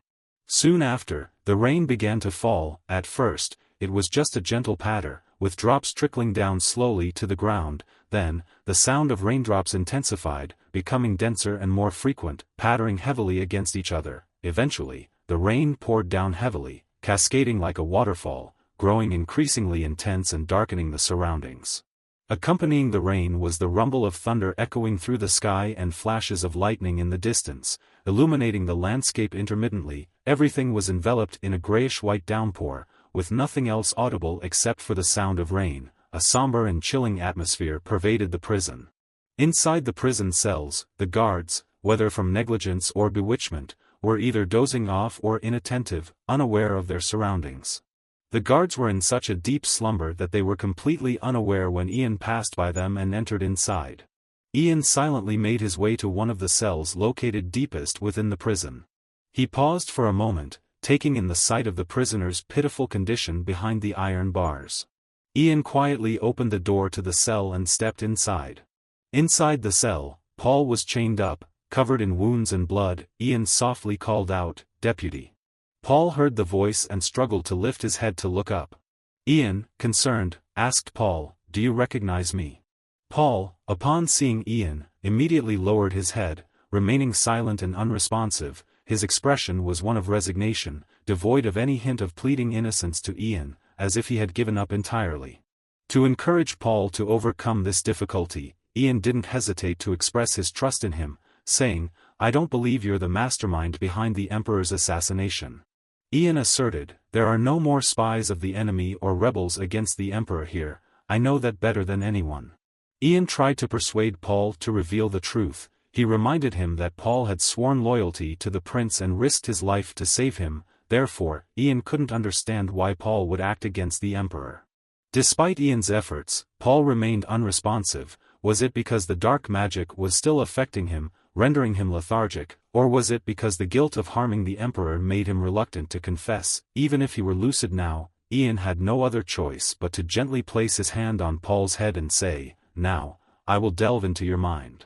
A magical circle appeared before Paul, as Ian both cast his spell and requested permission from Paul, saying, "Please allow me to do this." In that instant, Ian entered Paul's memories, starting from the morning before Paul fell victim to the dark magic, when he received the summoning request from Damphel through a messenger knight. Then, Ian witnessed the encounter between Paul and Damphel, which didn't go smoothly at all. Ian also witnessed the appearance of a stranger accompanying Damphel on the same boat. Immediately after this person revealed themselves, a surge of dark energy engulfed and ensnared Paul's body. Damphel, meanwhile, revealed a sinister, triumphant smile. In the final clear memory that Paul retained, he was being consumed by the dark magic, his resistance futile. As Ian watched this memory, he immediately understood that Paul had no intention of poisoning the Emperor. His actions were not of his own will. Ian stood in shock, realizing that Paul was being manipulated by dark magic. Suddenly, the last remnants of Paul's rationality appeared in Ian's mind space. Paul, with a bitter smile, self-reproached, "I have been too foolish. I should have been more cautious. I knew this palace was where the highest enemies of the sovereign reside." Ian felt a pang of sadness seeing Paul like this, unsure of what to say, as his deputy. Paul still wore his usual gentle smile and said to Ian, "I've been waiting for you, Ian, and that waiting wasn't in vain." Suddenly remembering that Paul's body was still being controlled by dark magic, Ian panicked and attempted to leave. "Please wait just a moment, I'll free you from the dark magic first." But Paul held onto Ian's arm, preventing him from leaving this mental world. Worriedly, Paul asked, and the prince, how is he? Ian didn't feel inclined to answer Paul's question. He jerked his hand away and said, based on your memories, the truth behind this will be revealed. If we can find the one who cast the dark magic on you, you'll be exonerated, reclaiming your honor. Paul didn't agree with Ian and instead frowned, blaming himself. The situation is dire now, isn't it? It's all because of me. Paul bowed his head, unable to let go of the heavy burden in his heart. Even if we can find the culprit behind this, it won't change what I've done. The truth is, I'm the one who poisoned the king's drink. Ian angrily exclaimed, you can't give up. If everything ends here, you'll forever be seen as the rebellious traitor who assassinated the emperor. Paul shook his head sorrowfully in response, I don't care about the crimes they pin on me. The shame I have to endure is nothing compared to the pain I've caused the one I swore to be loyal to forever. Paul cautioned Ian, no matter who the enemy is, if they dared to silently plot against the sovereign, they will surely have the audacity to harm the prince as well. It's likely that my involvement was just the opening shot aimed at the prince, so please let it end with the blame solely on me. I don't want to become a hindrance to the sovereign prince. Ian exclaimed in shock, What are you saying, deputy? What do you want to do? Paul brushed off Ian's question, smiling gently for the last time and speaking as if in a trance. Ian, could you deliver this message to the prince and Captain Oliver for me? Please tell them that I'm sorry and thank you very much, Paul said. Ian shouted, trying to stop Paul from having negative thoughts. Deputy, no, but Paul continued, this is perhaps the last thing I can do for him, as the sworn sword protecting his majesty. As Paul walked towards Ian, he said, Ian, take care of his majesty, I'm relying on you. As Paul finished his sentence, he suddenly and decisively pushed Ian down. Ian, taken aback and unable to react in time, could only instinctively fall into a void of erased memories behind him. The image of Paul's gentle smile gradually faded and became blurry. Paul slowly closed his eyes as the surrounding space turned into a blank white canvas. Now, his soul could finally find peace. Silently, Paul prayed one last time for the crown prince, hoping he would become a guiding beacon for the empire. Ian was abruptly thrown out of Paul's mental space, jolting awake as if he had just endured a terrible nightmare. Ian quickly looked up to see Paul still sitting there quietly. Without wasting a moment, Ian rushed forward and immediately began casting a dispel magic spell. However, as the magic circle appeared, before it could do anything, it quickly dissipated into a haze of smoke. Ian was horrified and wondered, why didn't the dispel magic work? Frantically, he called out, Deputy, please hold on a little longer, I'll neutralize the dark magic right now. Ian knelt down in front of Paul, shouting loudly, I won't let you sacrifice yourself like this in vain. But now, Ian realized with horror that Paul no longer breathed. Not even the faintest trace of breath remained. Ian knelt there, stunned, watching Paul bow his head in silence. Confusion clouded Ian's thoughts, his heart tightened, and he choked back tears, unable to speak any further. Facing Paul's lifeless body, Ian could only bow his head in utter helplessness. Outside, the rain continued to pour heavily, adding to the oppressive atmosphere, dragging Ian's mood deeper into the abyss of despair. In Oliver's own house, the atmosphere was just as gloomy as the scene outside. Oliver sat nervously by the fireplace, the room so quiet that the crackling of the dry wood could be distinctly heard. As he waited for his meeting with Ian, he tried to think, hoping to pinpoint the key points of the events that had just unfolded today. Suddenly, footsteps echoed outside the door, prompting Oliver to be on high alert as he stood up, ready to draw his sword. Outside, Ian's voice echoed, Captain, it's Ian Fage. Oliver hurriedly ran to open the door, revealing Ian. Drenched from the rain, his eyes staring blankly at Oliver. As Ian stepped inside, Oliver anxiously asked, Have you met Paul? How's he doing? Did you find out anything? Ian bowed his head, his voice choked with emotion as he spoke to Oliver, Paul Lance, He took his own life in the prison just now. Oliver froze, wanting to say something but finding his words caught in his throat, unable to utter a sound. His whole body stiffened, and he stared at Ian in shock, his eyes wide with disbelief. It was an arduous effort for him to form each word. What, no. Receiving the news was like a lightning bolt to his ears. From the initial shock, Oliver's eyes began to blur, and suddenly his body lost strength, swaying unsteadily on his feet, he staggered backward, trembling, reaching out behind him for support. Taking a few steps back, Oliver shook violently, his hand gripping the edge of a table for stability. His mind reeled, with a buzzing sound echoing in his ears, and Oliver couldn't seem to regain his senses. He held his face in agony, trying to hide the tears streaming down his cheeks. Memories of Paul flooded his mind, and he recounted to Ian with a choked voice, "The first time I met Paul was in an orphanage at the northern border, under the protection of the Raywood family. He was a bright child with an innocent smile always on his lips, and he often cared for others more than himself. My father was the one who discovered Paul's innate talent in swordsmanship, so he decided to adopt the boy. From then on, Paul and I grew up together, often practicing swordsmanship together and gradually loving each other like brothers. From a young age until now, he has always been extremely diligent and placed righteousness above all else, yet today, he died so unjustly and tragically." Oliver's voice choked with bitterness. Ian, now regaining his composure, spoke to Oliver. "Before Paul took his last breath, I read his memories in the days prior." Oliver was stunned. Turning to look at Ian, he anxiously asked, "Did you find anything suspicious?"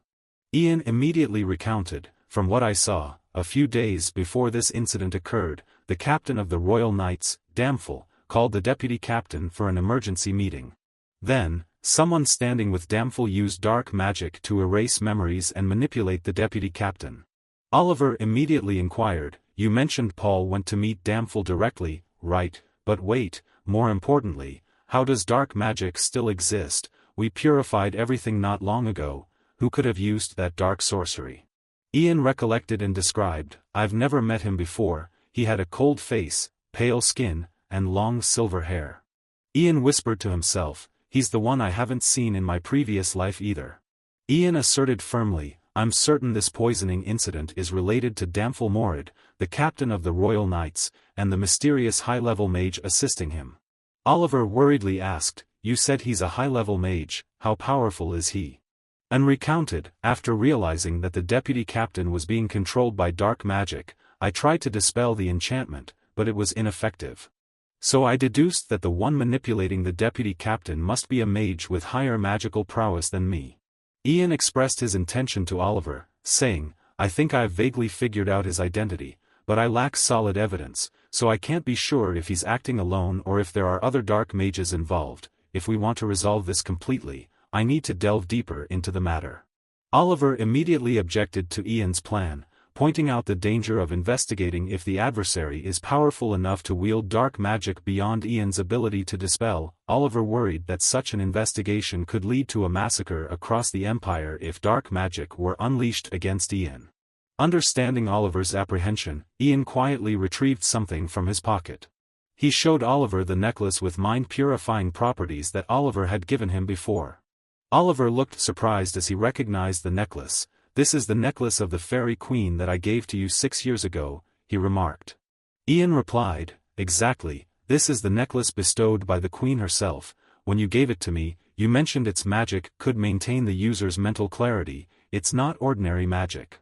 Ian explained further, "The pendant of this necklace is adorned with a very rare gemstone, often likened to crystallized tears of a dragon, known as Dragon's Tear. It's what enables this necklace to contain a potent anti-dark magic enchantment, capable of absorbing dark sorcery. Its power is at least at level 8 or higher."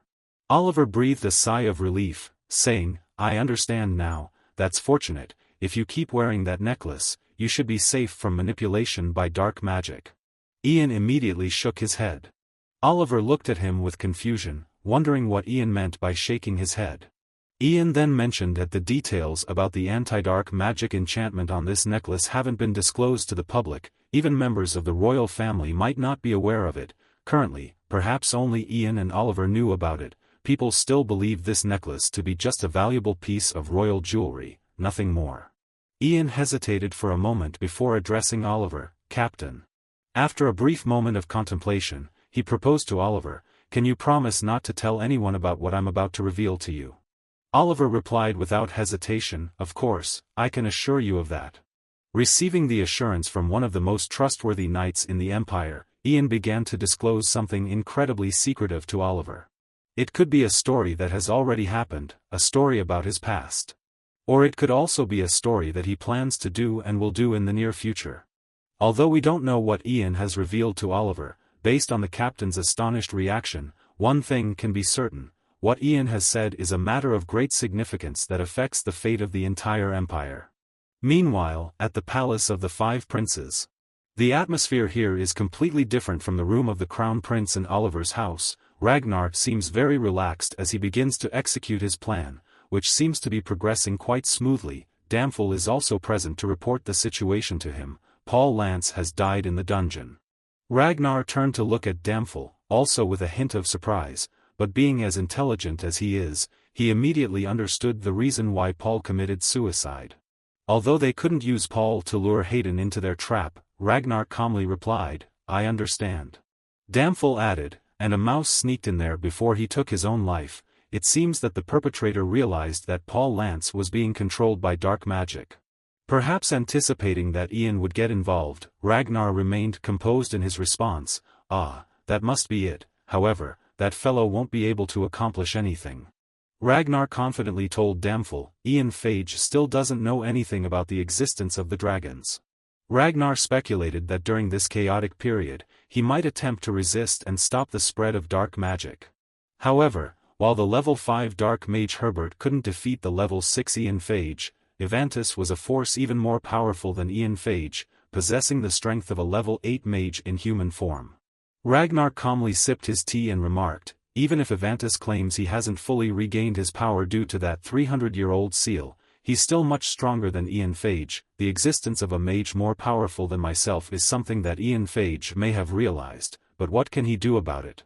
Damphel responded, "If that's the case, wouldn't he simply give up everything and run away?" Ragnar chuckled, "Ha ha ha, he won't do that. If he were cowardly and foolish enough to do so, we wouldn't be in this predicament. The only issue is that we don't know what Ian Phage is thinking." Ragnar recounted to Damphel that 6 years ago, when Ian first entered the royal palace, he immediately became one of the prince's allies. However, not long ago, he told Ragnar, "I don't serve the prince." Ragnar gazed at his reflection in the teacup and pondered, "I always thought I knew him well, but there are times when I feel like he sees right through me. As if he's known me for a long time." Ragnar set the teacup down, still with many questions about Ian swirling in his mind that he couldn't explain. Therefore, Ragnar admonished Damphel, "I think what we should do now is to closely monitor his every move." The next morning, the storm had passed, returning the dawn sky to a gentle pinkish-orange hue and tranquility. At Ian's mansion, he was handing a stack of documents to the butler and instructing, "Please send this letter to Lord Pierrick in the east as soon as possible, and what about the letter to the Moglian estate in the north?" The butler promptly replied, "I will have someone attend to it right away. As for the other letter, I've been informed that it's about to be sent. I've entrusted a swift and reliable person with this task. Sir, you can rest assured." Ian nodded, "I understand."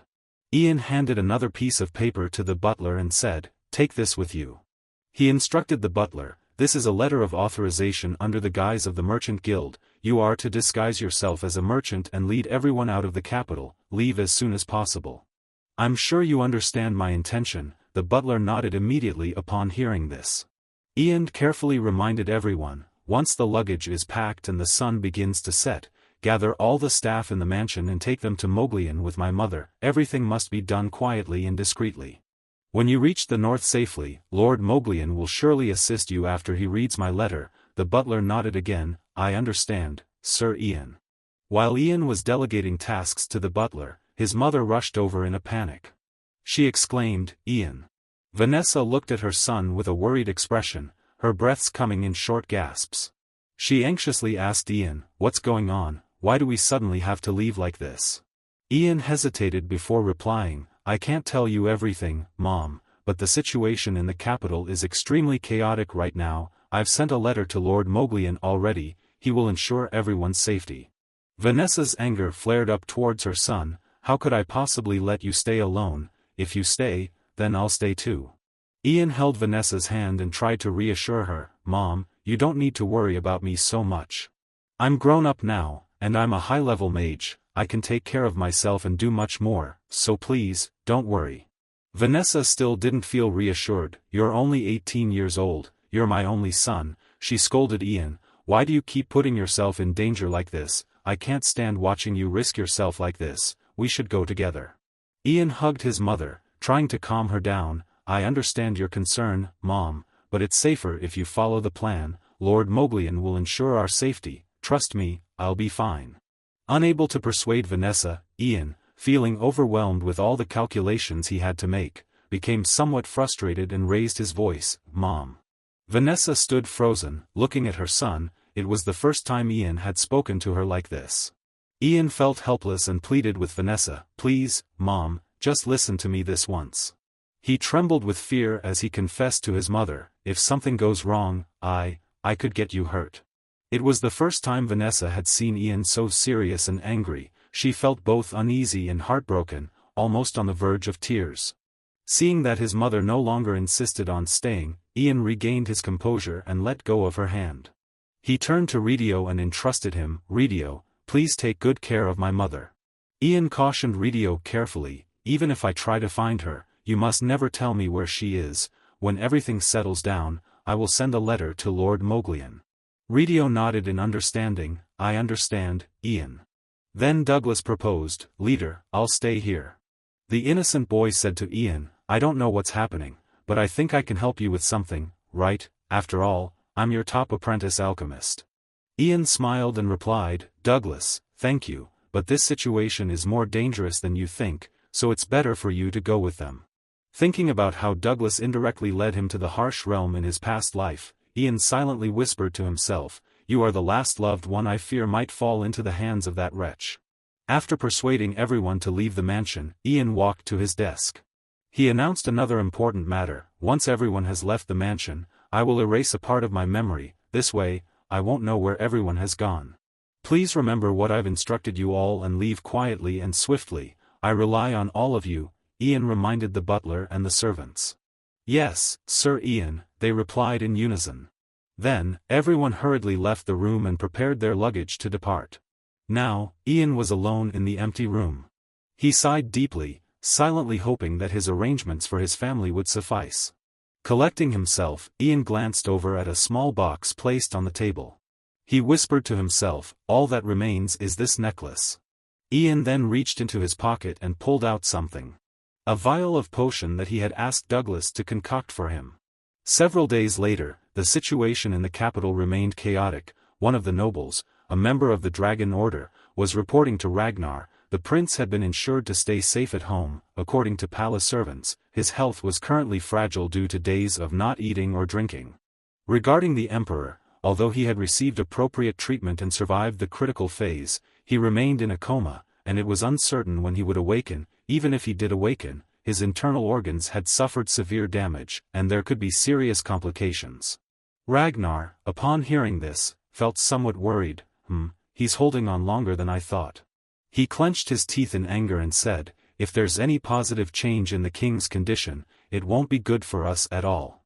Damphel shared the same concern and immediately suggested, We should quickly bribe one of the royal alchemists. It's best for us to act preemptively in case of any unexpected situations.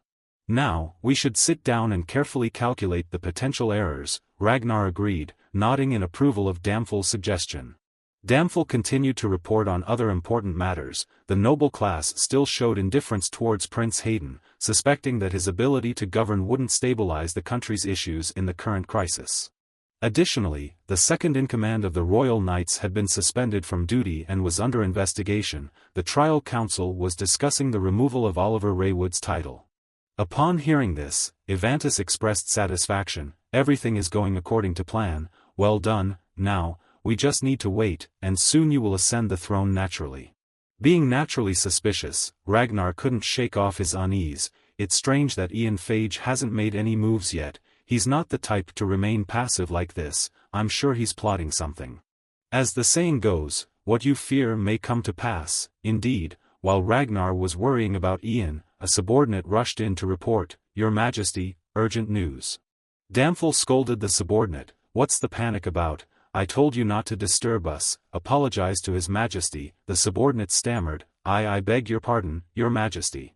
He continued in a flustered manner, But Ian Phage is currently approaching the royal palace.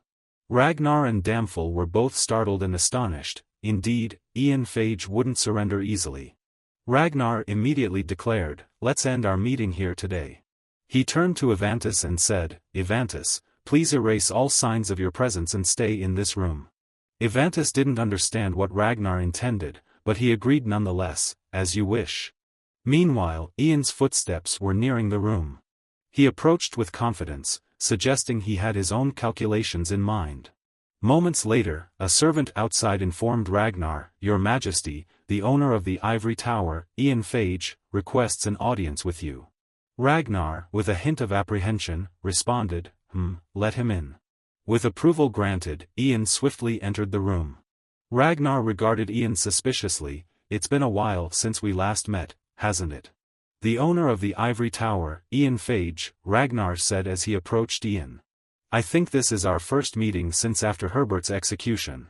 After the initial pleasantries, Ian began to act as if he had no involvement in the attempted assassination of the Emperor. "I've heard that there have been many unfortunate events recently in a short period of time." Ragnar performed like an A-list star, putting on a display of anguish. "I can't believe that my dear father would be in such a predicament. I haven't even been able to visit him because he's being held captive in his own home. I truly feel immense pain." Ragnar suddenly lifted his gaze to scrutinize Ian, wondering why he had come to find him at a time when the capital was in such turmoil. Ian didn't beat around the bush and directly asked Ragnar, "Your Majesty, what are you plotting?" Ragnar remained impassive, saying, "I don't understand what you're talking about, Tower Master." Ian didn't hesitate to approach Ragnar, bluntly addressing the issue. "Sir Paul Lance has been enchanted, and the reason for that is because he went to meet the captain of the Royal Knight Squad No. 1, Sir Damphilmorid, to receive a special order related to protecting the prince." Ian also didn't shy away from informing Ragnar of what he had learned about the Order of the Dragon. "Your Majesty, I know this surely relates to the Dragon Order, or also known as the Order of the Dragon, and do you know what's surprising? That sect, as well as those involved in dark magic, all seem to have ties to your Majesty." Ragnar involuntarily recoiled slightly, startled that Ian knew about the existence of the Dragon Order. Ian directly pointed out the mastermind behind it all, the prince's faction. "I firmly believe that everything is part of their plan." Ragnar continued to feign innocence, shaking his head. "What nonsense are you talking about? Those accusations are absurd." He shamelessly shifted blame onto others, stating, "If Paul Lance has been enchanted and that led him to attempt to assassinate your Majesty, then wouldn't all responsibility fall on your shoulders, Tower Master? You were entrusted with the task of investigating and purging those involved in dark magic. And as for the Dragon Order, or whatever it is, I've never heard of it before." Ragnar adopted an aggrieved tone, saying, "Why would you accuse me of colluding with a sect I've never even heard of? Furthermore, my every move has been closely monitored by the Tower, and until now, I haven't been able to take a single step away because I am still under the strict supervision of my father, the king." He arrogantly mocked Ian, saying, "The Tower has always been the watchdog of the royal court, so you should know better than anyone else."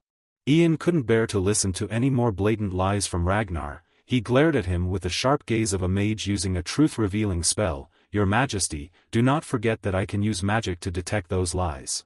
Ian continued to approach and expose Ragnar's deceitful facade. "I know everything you just said is a lie. I know you've just met with the Dragon Order right here, and I also know you're involved with the individual likely manipulating dark magic from behind the scenes." Standing boldly before Ragnar, Ian stated, "That individual is likely the leader of the Dragon Order." Ragnar didn't need to act anymore. He calmly asked Ian, "So, that's your conclusion, isn't it?" Ian didn't respond but simply maintained a steadfast gaze at him. Seeing Ian's resolute attitude, Ragnar sighed. And then raised his head with a disdainful expression. "You're even more naive than I thought." Ragnar immediately revealed his arrogant demeanor, leaning in close to Ian challengingly. "So, what are you going to do now? Do you think I'll be frightened and confess to everything? Do you think I fabricated those lies because I'm afraid of your accusations?" He calmly taunted Ian, "If that's what you believe to be the truth, then do you have any evidence to accuse me?" Ragnar leaned in closer, inciting Ian, "The direct perpetrator who poisoned your Majesty is now dead. Everything he confessed to has been confirmed as true through the Tower's investigation. Paul Lance bit his own tongue and, foolishly, even committed suicide, burying all truths with him." Ian's anger flared up in response to Ragnar's taunts. while he could endure Ragnar's arrogance and mockery due to lack of evidence against him, insulting someone as kind and loyal as Paul crossed a line. Ragnar continued to jeer at Ian, amused by his persistence despite lacking evidence to accuse him, and yet here you are, coming all this way to confront me, truly foolish. He leaned in close to Ian, gloating, this is your failure, Ian Phage, and I am the chosen one. Ragnar smirked cunningly, calling out, Ivantis. At Ragnar's call, Ivantis suddenly materialized behind Ian. He had been waiting here all along. Ian immediately jerked back as he sensed the sudden surge of dark energy filling the room. Upon seeing him, Ian recognized him instantly, the figure from Paul's memories. Ivantis leaned casually against the wall, grinning with amusement as he addressed Ian, you're quite an interesting young man, your name is Ian Phage, isn't it? You're smart enough to know how to uncover the truth. He chuckled mockingly while using dark magic to restrain Ian, no need to hide my identity anymore. Ivantis revealed his dragon wings, stepping confidently toward Ian, that cloak, the more I look at it, the more familiar it seems. Ivantis seized the hem of Ian's cloak, his grin sinister, this is something I can never forget, even after 300 years, quite surprising to see it again. Seeing Ivantis's true form, Ian's mind raced with horror, he was facing a descendant of dragons, a true dragonkin. Completely powerless against Ivantis's potent dark magic, Ian turned to Ragnar, Prince, you want me to turn him into your right-hand man, don't you? Ragnar nodded, indeed, he still holds value. Ivantis snapped his fingers, so be it. The dark energy stream quickly tightened and infiltrated deep into Ian's body. Within seconds, his pupils turned a bright red, while the whites of his eyes also changed to a murky gray. Indeed, high-level dark magic was unlike anything Herbert had exhibited, with its swift and potent influence. Before long, Ian's clenched hand began to slacken, signaling the successful infiltration of the dark energy stream. Ian no longer resisted but let his body go limp like a puppet waiting for someone to pull the strings. Seeing the dark aura slowly dissipating around them, Ragnar asked Ivantis, is it done then? Ivantis promptly replied, yes, it is. Ragnar expressed his suspicion, but he appeared outwardly calm, much like usual. Ivantis, irritated, retorted, always so doubtful, aren't you? To prove his point, Ivantis immediately issued the command, Ian, phase out, commit suicide. Ragnar exclaimed in shock, what did you just say? Ian, by now, had transformed a sharp ice spear, ready to plunge into his own throat. Ragnar shouted, wait, hold on a second. But Ian persisted, obedient to Ivantis's command, and thrust the spear forward. Ragnar, in a panic, shouted out the command, stop right now. At that moment, Ian halted his actions. The icy spear had already pierced his skin, causing blood to trickle down. Just one more second, and Ian would have met his end abruptly. Ragnar was still astonished by how easily Ian had been manipulated. He was so overwhelmed that he found himself tongue-tied. So it's done, he murmured in disbelief. With the task completed, Ivantis coldly turned away, saying, from now on, proceed with your plan. He's gone for a break. He said, and in the blink of an eye, he vanished from the room, leaving only Ragnar and Ian behind. Ragnar turned to look intently at Ian, who stood motionless. He pondered something for a long time. After a while of pondering, he finally spoke up, addressing Ian. Now, whom do you serve, Ian Phage? Ian immediately dropped to one knee before Ragnar. He bowed respectfully and said, you shall become the ruler of this empire, the fifth prince, Ragnar Greenriver. Ragnar couldn't help but smirk triumphantly as he looked down at Ian kneeling before him, feeling gratified that he had finally managed to make Ian submit and serve him. A few days later, at the palace of Prince Hayden, a servant was knocking on the door, seeking an audience after many days of him isolating himself in his chamber, refusing to interact with anyone. The servant informed Hayden, Your Highness, please prepare to attend the conference that will take place this afternoon. Hayden sighed and replied, yes, it must be today, isn't it? I heard this conference was summoned by Ian through his authority under the guise of being the master of the ivory tower. Hayden raised his hands to rub his tired, weary face. It's been a while since I last saw Ian, I can't just meet him in his current state of distress. Hayden turned to the servant and said, could you please assist me in tidying up a bit more today? I rely on you for this, truly. The servant immediately responded, "I am at your service, your highness." That evening, at the royal palace where the first conference under Ian's leadership as the master of the ivory tower was set to take place, the nobles had gathered in the grand hall, waiting patiently. They buzzed with excitement and speculation. "This is the first conference summoned by the new master of the ivory tower, isn't it?" one noble remarked. "Yes, indeed, it seems he has summoned both the crown prince and the fifth prince to participate as well," another confirmed. In another corner, two elderly nobles conversed quietly. "They've kept silent for too long, but I think they'll bring it up for discussion today," one of them said. The balding noble asked curiously, "What issue are you referring to?" The other noble raised an eyebrow in surprise. "You don't know?" The issue at hand was about the succession between the crown prince and the fifth prince, who would inherit the throne. Other young nobles were also debating this matter. "Isn't Ian going to appoint the crown prince? After all, he has always supported him," one argued. Another noble shook his head. He whispered to the others, "But lately, I've heard rumors that Ian, people say he's been meeting with the fifth prince quite frequently at his palace." The other noble houses listened in astonishment. "Ian secretly liaising with the fifth prince, that's news." The young noble continued, "Think about it, there have been some unsettling developments recently, but the crown prince has been unusually quiet. So maybe Ian has changed his mind." As the nobles buzzed in the grand hall of the palace, discussing Ian's decision, the Grand Prince Hayden had also arrived at the corridor outside the conference room. Hayden spotted Ian's figure, who seemed to have just arrived as well. Following his habit, Hayden called out in a familiar tone, "Ian, hey." He hurried over to Ian's side, expressing, "It's been too long since we last met. Ian, how have you been? Is everything all right?" Hayden smiled at Ian, saying, "Just seeing you makes me feel better. I've missed you, you know." However, Ian's response to Hayden's warm inquiries was a cold and distant expression. Hayden reached out as if to touch Ian's hand and said, "Hey, if you don't mind, maybe after the conference, we could catch up a bit." Hayden hadn't even had a chance to touch Ian when he was coldly brushed off by him. Hayden jerked in surprise, his eyes widening as he stared at Ian, unable to comprehend why his reaction was so chilling. Confronted with Ian's indifferent expression, the prince hesitantly spoke, "Ian, you." Ian bowed his head, replying mechanically to Hayden, "Forgive me, your highness, but I still have many matters to attend to after the meeting." Hayden hesitated before saying, "Ah, I see, I understand, perhaps we can meet after you're finished." Just then, someone called for Ian, "My lord of the ivory tower. Please proceed to the conference hall." Ian immediately turned away without a glance back, showing no concern for Hayden who was watching him in confusion. As the distance between them grew, Hayden couldn't shake the feeling that the gap between them had widened even further with each passing step. Feeling disheartened as he watched Ian walk away, Hayden couldn't help but feel abandoned. With Oliver detained and Paul deceased, now even Ian was coldly turning his back on him. A few minutes later, the conference commenced.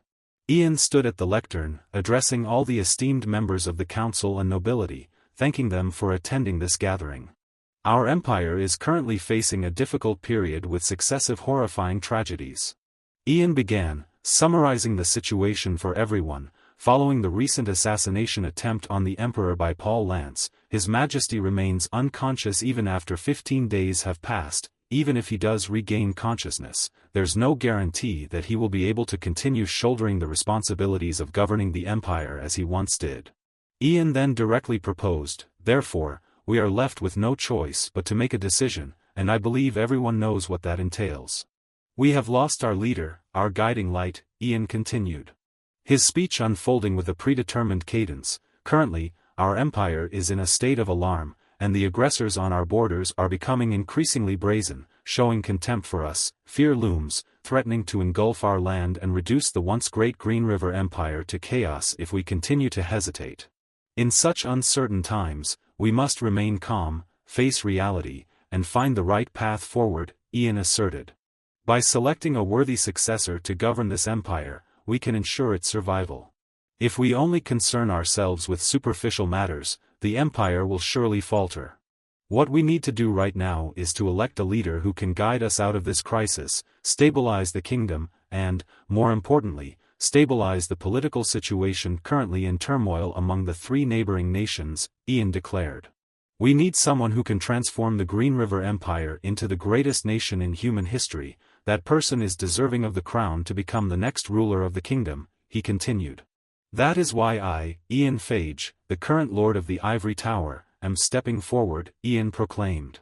During today's conference, I announce the appointment of the heir to the great Emperor Terry Greenriver, the fifth prince, Ragnar Greenriver, as the next ruler of the Green River Empire.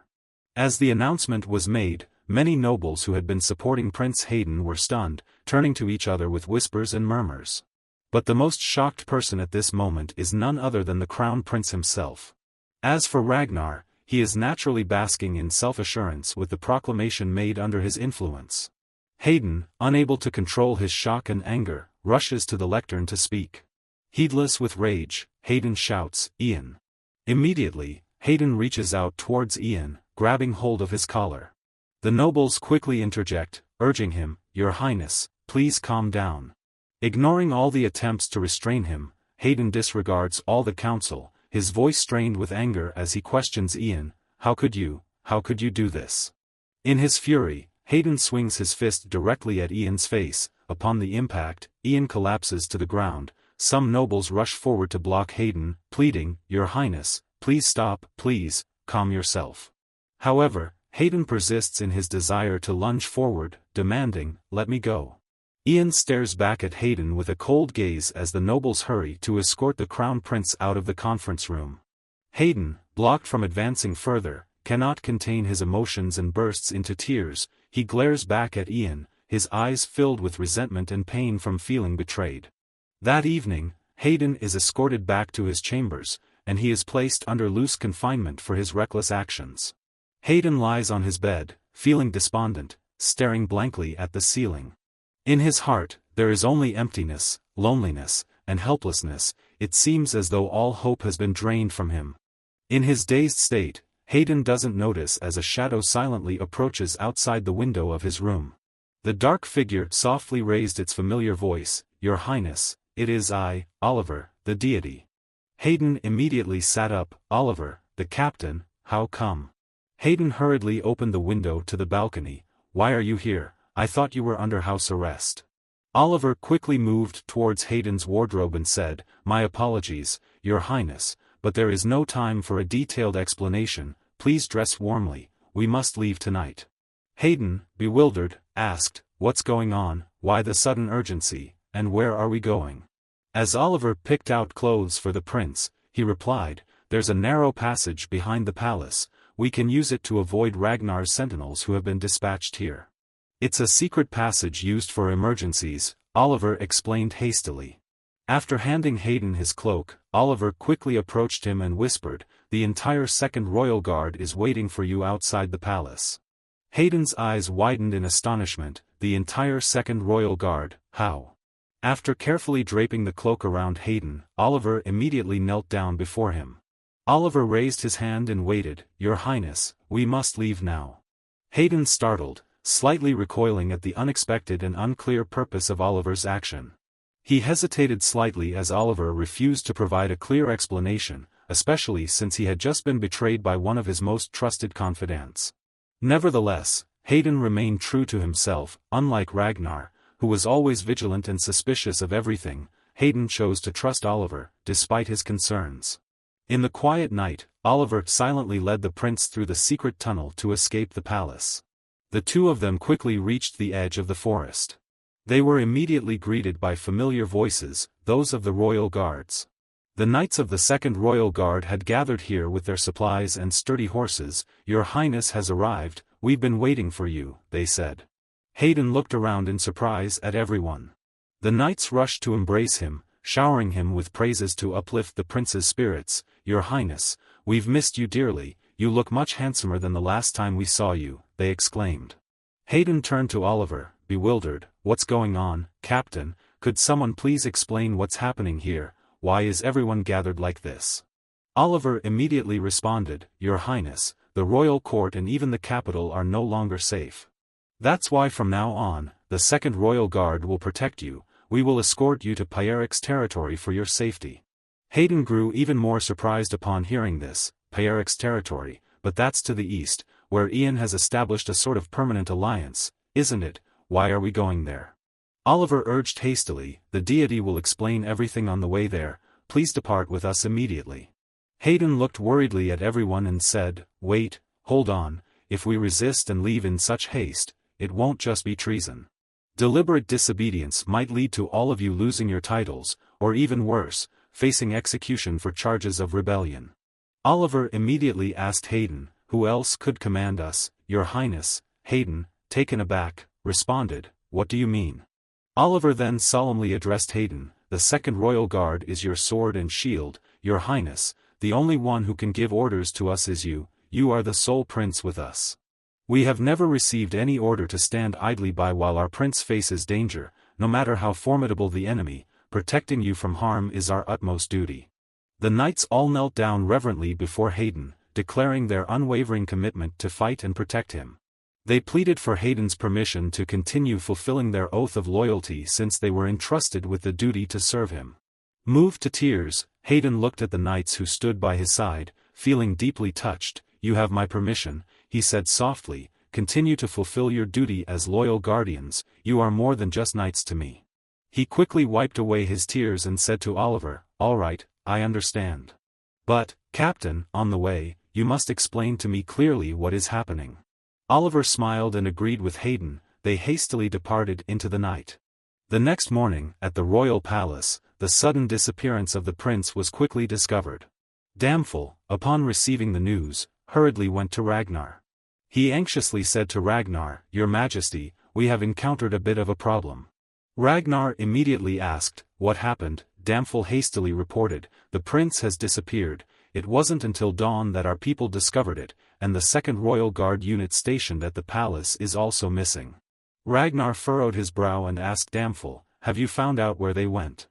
Damphel replied, according to eyewitness accounts, they headed east, Your Majesty, we will dispatch a team to pursue them, should we send additional reinforcements. Ragnar sighed and told Damphel, well, there's no need, they could have already reached the border territories, Pyaric's domain. The path to Pyaric's territory was extremely dangerous, with monsters frequently roaming the area. Crossing it would be no easy feat, even with Prince Oliver Raywood, a skilled swordsman, and a contingent of elite knights as their escort. While traversing the monsters seemed manageable with such a formidable group, the risk of casualties remained high due to their limited numbers. If they were to send a larger force to pursue them recklessly, it would only result in further depletion of our resources. Listening to Ragnar's analysis, Damphel also found it reasonable. So, what should they do next? Ragnar immediately issued the command, let them go. Finding out Vanessa Phage's whereabouts is more important than playing cat and mouse with that prince. Ragnar squinted at Ian, the cunning mage, who had been cautious even to the extent of concealing his mother's whereabouts, fearing manipulation by dark magic. Despite persistent questioning, he remained tight-lipped about his mother's whereabouts. Ragnar grew suspicious. It seemed unlikely that Ivantis hadn't completely wiped his mind, but rather, he had seemingly erased his own memories beforehand. Damphel, surprised by Ragnar's line of thought, respectfully inquired, forgive my impertinence, Your Majesty, but may I ask why we should bother searching for the mother of the Ivory Tower's master? She's just an ordinary woman with no special abilities. Ragnar replied, that is Ian Phage's weakness, a cunning individual like him suddenly appearing here and easily becoming my pawn. Isn't that strange, even if it involves dark magic? Ragnar scrutinized Ian suspiciously, convinced that he must have some ulterior motive. They needed to locate Vanessa Phage to prevent any potential trouble. Damphel immediately bowed in acknowledgement, yes, Your Majesty, I understand. He then swiftly departed to carry out the task assigned by Ragnar. When alone in the room with Ian, Ragnar again cast suspicious glances his way, leaving me unsettled because I couldn't comprehend why things were falling into place so easily yet mysteriously. What exactly are you plotting, Ian Phage? I finally asked. Transition to Pyaric's territory, later that afternoon. The prince's escort group had safely arrived after continuous travel for a day and a night. Hayden and Oliver were relaxing on the castle wall when Lord Collian approached. So, you're here, he said. He showed genuine concern for Hayden, asking if there was anything making him uncomfortable. Hayden replied with a cheerful smile, no, not at all, I'm extremely grateful for your warm welcome. Despite our sudden arrival without prior notice, I will remember your hospitality." Colleen spoke warmly. "Please, don't be too formal, it's an honor for me to welcome you here." Suddenly, his expression turned concerned as he confided in Hayden, "Honestly, I was quite surprised by the letter Ian sent. The situation with the Emperor is truly regrettable. I pray for his swift recovery." Thinking about his own father, Hayden felt a sense of sadness and worry. Colleen and Adel respectfully bowed to Hayden, adhering to Ian's request for full support from the Pyrrhic Eastern clan. They assured Hayden that they would spare no effort to ensure his safety and comfort during his stay. After exchanging pleasantries and inquiring about Hayden's well-being, Colleen quickly excused himself to avoid making the prince feel constrained. Observing Callion's departure, Hayden smiled and remarked to Oliver, "Lord Pyrrhic is indeed an exceptionally kind and open-hearted individual. Not only is he strong, but he's also very courteous." Hayden was surprised and asked Oliver, "I recall now, you and Lord Pyrrhic are indeed related by blood, correct?" Oliver nodded shyly in agreement, saying, "Yes, he is a distant relative of mine. He taught me swordsmanship when I was young." Hayden, with a slightly furrowed brow, remarked thoughtfully, "Ah, I see, it seems Ian has thought of everything." The Crown Prince fell into a moment of contemplation, then with a hint of concern and confusion, he asked Oliver, "Captain, is it true that Ian has been subjected to mind-altering magic?" Oliver looked at Hayden, puzzled and unsure. Pardon." Hayden, feeling somber and hesitant, replied, "It's nothing, I just have some doubts. What I meant was, what if he has truly switched allegiance to the fifth prince?" The Crown Prince paused, reflecting, "Since we were children, Ragnar has always shown himself to be superior to me in every way, though it's bitter to admit, the truth is that he is." Hayden revealed his unease and insecurity to Oliver, suggesting that Ian might also share such thoughts, along with many others in the noble circles, concluding that Ragnar is the rightful heir. However, Oliver, upon hearing Hayden's heartfelt confession, didn't feel worried or suspicious of Ian. Instead, he smiled gently and looked at Hayden with confidence. Oliver asserted firmly, like a fixed pillar, "Your Highness, I can assure you that it's not true, you can trust me on that." Oliver slowly explained to Hayden that 6 years ago, before he made the pact to train with Ian, he had been very concerned about where Ian's allegiance lay, whether with Hayden or with the fifth prince. Ian had unequivocally assured him with determined eyes that he would never serve the fifth prince. With a reassuring smile, Oliver calmly addressed the prince, "Therefore, Your Highness, please hold steadfast to your trust in Ian, don't let doubts or suspicions overshadow the faith in your heart." The deity was certain that Ian had planned all of this beforehand. Let's rewind back to that stormy night when Paul had just committed suicide in his cell, and Ian went to meet Oliver to discuss their plan to deal with the fifth prince. After listening to Ian lay out his plan, Oliver was stunned and couldn't believe what he was hearing. He hesitated for a moment before asking again, Ian, could you repeat that once more?" Ian repeated cautiously, "I will personally confront Ragnar and let the powerful mage behind him cast dark magic on me. If the prince finds out about this, he will surely try to stop me, so, I hope Oliver can ensure that this stays confidential, at least until I complete the first step of the plan." Oliver exclaimed in alarm, trying to stop Ian, "No, you can't, it's too dangerous. What if things don't go as planned?" Ian explained, "Ragnar won't kill me immediately because he wants me alive, as long as I remain useful to him." In response to Ian's plan, as a level 6 mage and the incumbent Ivory Tower master, my position holds significant influence over the kingdom's politics and diplomacy. Ragnar would undoubtedly seek to exploit this to seize the throne for himself. Ian reluctantly admitted, "Honestly, I don't like being controlled by him again either, but if I do this, I can investigate Ragnar's plans and his associates." Oliver, somewhat puzzled, questioned Ian's remark about being controlled again. Ian didn't realize he had slipped up and continued to instruct Oliver, emphasizing the urgency, "Once I openly support Ragnar, you must swiftly escort the prince to the Pyrrhic Eastern Territory safely. I'll send an urgent letter to Lord Pyrrhic in advance, asking for his readiness to assist you and the prince." Oliver remained concerned, stating, "But Ian, if that's the case, we need someone to help dispel that dark magic for you, yet, there's no one left in the capital or the palace whom we can entrust with such a crucial task." Ian smiled mysteriously and told Oliver, "No, there is still someone, someone perfect for this mission, someone whom Ragnar would never suspect. A friend, an ally whom we can fully trust not to betray the prince. Returning to the present time, Princess Harry spends her days by the Emperor's sickbed, her heart filled with constant worry and restlessness. She almost breaks into tears once again as she looks at the Emperor still in a coma for the past half-month. My dear Emperor. Harry, filled with anguish, confides in the Emperor, Ian, that he openly declared to all the nobles that he supports the 5 princes to ascend to the throne after him. Harry, both disappointed and saddened, speaks, my brother has disappeared from the palace without a word to me, and Ragnar is gleefully preparing to seize the throne from him. The princess chokes back tears, gritting her teeth, trying to contain the overwhelming emotions welling up inside her. Finally, Harry can no longer hold back the tears. With a quivering voice, she says to the Emperor, my dear Emperor, what should I do now? Now, who can I trust? Harry recalls the joyful moments spent with Ian. The princess breaks down in tears, unable to believe that his kindness, his gentle and caring actions, turned out to be nothing but deception. But, my Emperor, even as everything has turned out like this, my heart still wants to believe in you, even though it is aching with each passing moment. Harry bows her head, her hands covering her tear-streaked face, feeling helpless as she pleads, my Emperor, please, wake up. While the princess is engulfed in disappointment and despair, there is a faint knock on the door from outside. A familiar voice echoes gently, Your Highness, it's Kevin the courtier. Harry hurriedly wipes her tears and responds, oh, yes, please come in, Kevin. Seeing Kevin unexpectedly arrive, Harry anxiously asks, what's the matter, Kevin? Kevin looks around cautiously, as if preparing to divulge some secret information, Your Highness. May we speak privately for a moment, he suggests.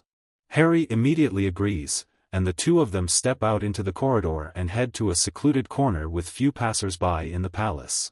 Kevin, still cautious, looks around carefully, scanning the surroundings.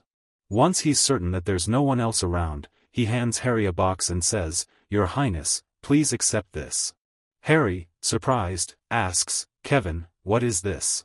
Kevin hurriedly explains, a few days ago, the owner of the ivory tower specifically entrusted this box to the guardian deity, instructing the deity to deliver it to you. Harry gasps in astonishment, the owner himself, is it Ian who requested this? Seeing the princess speak loudly, Kevin panics and gestures for her to keep this matter secret.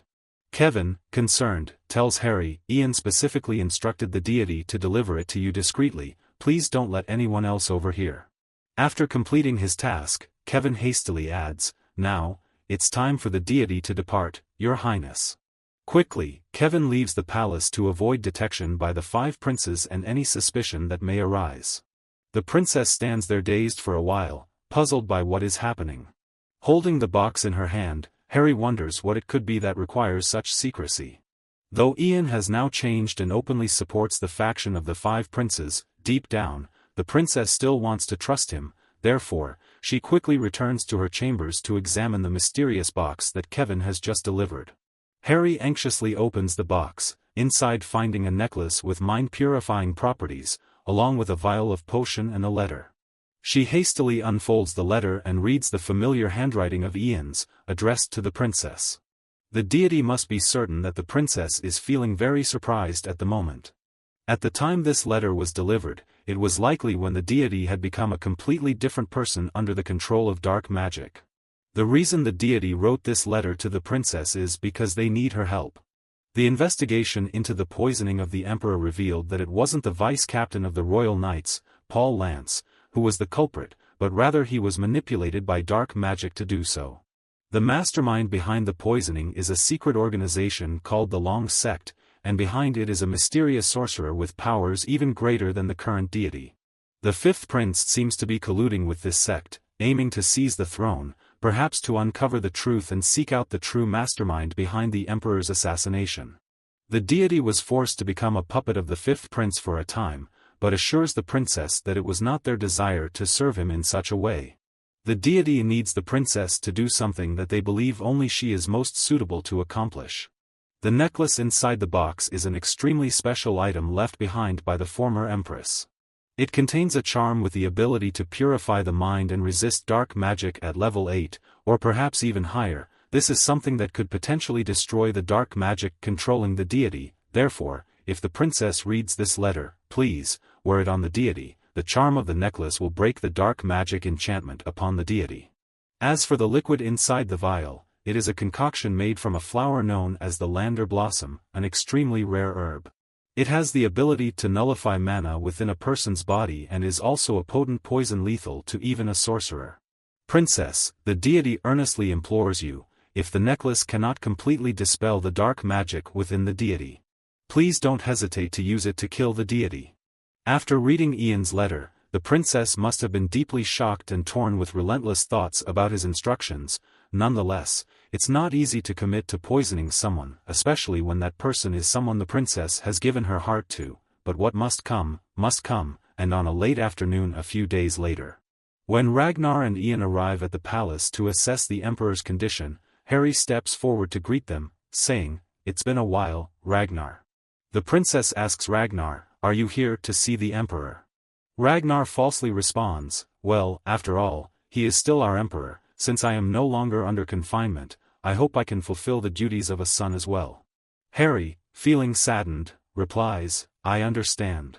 Glancing at Ian, Harry coldly greets, "It's been a while, Master of the Ivory Tower." Ian bows in response with formality. Harry then sarcastically asks, "How have you been lately? Still all right?" Seeing Ian's lack of response, Harry understands that what he wrote in the letter is true. Dark magic has indeed manipulated his mind. Despite feeling greatly confused, Harry still must maintain a demeanor of coldness and disappointment towards Ian for betraying her. She says to Ragnar, "Ragnar, would it be alright if I speak with Ian alone? You won't mind, will you?" Ragnar glances suspiciously at Ian, but he doesn't suspect too much, as Harry doesn't have the power to overthrow him. He nods without hesitation, "Of course." Then Ragnar turns to Ian and orders, "Master of the Ivory Tower, after you're done talking with the princess, come to my palace, we still have much to discuss." After giving instructions to Ian, Ragnar promptly departs. Harry can finally relax a bit now. She lowers her voice and says to Ian, "Master Ian, please follow me this way." Then, the princess leads Ian to an empty room in the palace, a place rarely used and loosely guarded. Harry stands solemnly, gazing at Ian for a while, her heart still in turmoil as she thinks about what Ian urged in the letter. Harry speaks with sadness, "I have missed you greatly, Master Ian, but it's evident that you do not feel pleased to see me again." She hesitates before asking, "Do you remember what you asked of me?" The princess finds an excuse to say to Ian, "I'm here to return the item you entrusted to me, could you please bow your head for a moment?" Ian doesn't hesitate and immediately bows down as requested by the princess. Harry wraps her arms around Ian's neck and nervously puts the necklace around him. After fastening the necklace, Harry anxiously releases her grip, but Ian remains bowed without any other reaction. The princess anxiously gazes at Ian, hoping for the necklace to take effect and bring him back. Seconds later, the necklace glows with a sparkling green light. Ian's eyes immediately change, his pupils dilating, and a dark aura gradually envelopes him. Seeing Ian bowing down struggling to breathe, as if in great pain, with dark smoke emanating from his body, Harry is startled and frightened. Ian grabs his throat, feeling a burning sensation rising, and Harry, filled with worry, calls out, "Ian, Master Ian." Seconds later, he suddenly coughs up a large amount of blood, while the dark energy still lingers around his body, refusing to dissipate. Harry, terrified, quickly covers her mouth to suppress a horrified scream. "Ian, Master Ian." She is deeply worried that if the necklace cannot cleanse the dark magic and Ian has to continuously struggle against the conflicting energies within him, he might lose his life. But luck seems to smile upon them. The light emitted from the necklace gradually fades, and the tendrils of dark energy dissipate. Ian sighs heavily as the dark energy is expelled from his body. Harry kneels beside him, trembling, and asks, "Ian, Master Ian, are you okay? Are you hurt?" Ian continues to cough a few more times, but now, most of the dark energy surrounding his body has dissipated. As the purification process completes, Ian immediately looks up at the princess with a worried expression. His eyes, no longer lifeless as before, prove that the cleansing effect of the necklace has been effective. He cries out laboriously, "Princess, Princess." Seeing Ian restored, Harry bursts into tears of joy. She burst into tears and rushed to hug Ian tightly, tears streaming incessantly down her cheeks. "Ian," she sobbed, "you're back, you're really back." Ian, embarrassed and blushing, stammered, Miss Princess." Harry, both crying and reproaching Ian, exclaimed, "How could you ask me to do that? How could I possibly harm you? Do you think that request is so easy to fulfill?" Ian immediately understood that Harry was referring to the poison that came with the message. He responded awkwardly, "Oh, that thing." Ian then embraced the princess's shoulders and looked straight into her tear-filled eyes, gently saying, "I only thought I needed to risk my life a little, so that the princess could trust my words." Ian revealed honestly, but in reality, he was relieved that the dark magic had been dispelled without any issues. The necklace truly proved effective. However, he was slightly worried that the enchantment within the necklace might not be strong enough to counter the dark magic without causing harm to him. Harry exclaimed in panic, "What did you just say, sir?" The princess scolded Ian loudly, expressing her uncertainty about the effectiveness of his actions. She asked why he would take such a risk, questioning his motives. She was about to reveal something when Ian, feeling embarrassed, interrupted her. "Princess, sometimes taking a little risk can create miracles." Ian recalled the moment when he had stabbed himself in the heart in his past life, then gently explained to Harry, "It's because of moments like that miracles can happen." Ian gently wiped away the tears still lingering on Harry's cheek. "Thank you so much for trusting me," he said sincerely, a radiant smile gracing his lips. "I am truly grateful to you, dear princess." In that moment, as Ian smiled warmly and tenderly wiped away Harry's tears, her heart fluttered once again. She felt embarrassed and didn't know what to say. Harry blushed and hurriedly wiped her tears, replying, "It's nothing, I'm just glad you're back like this."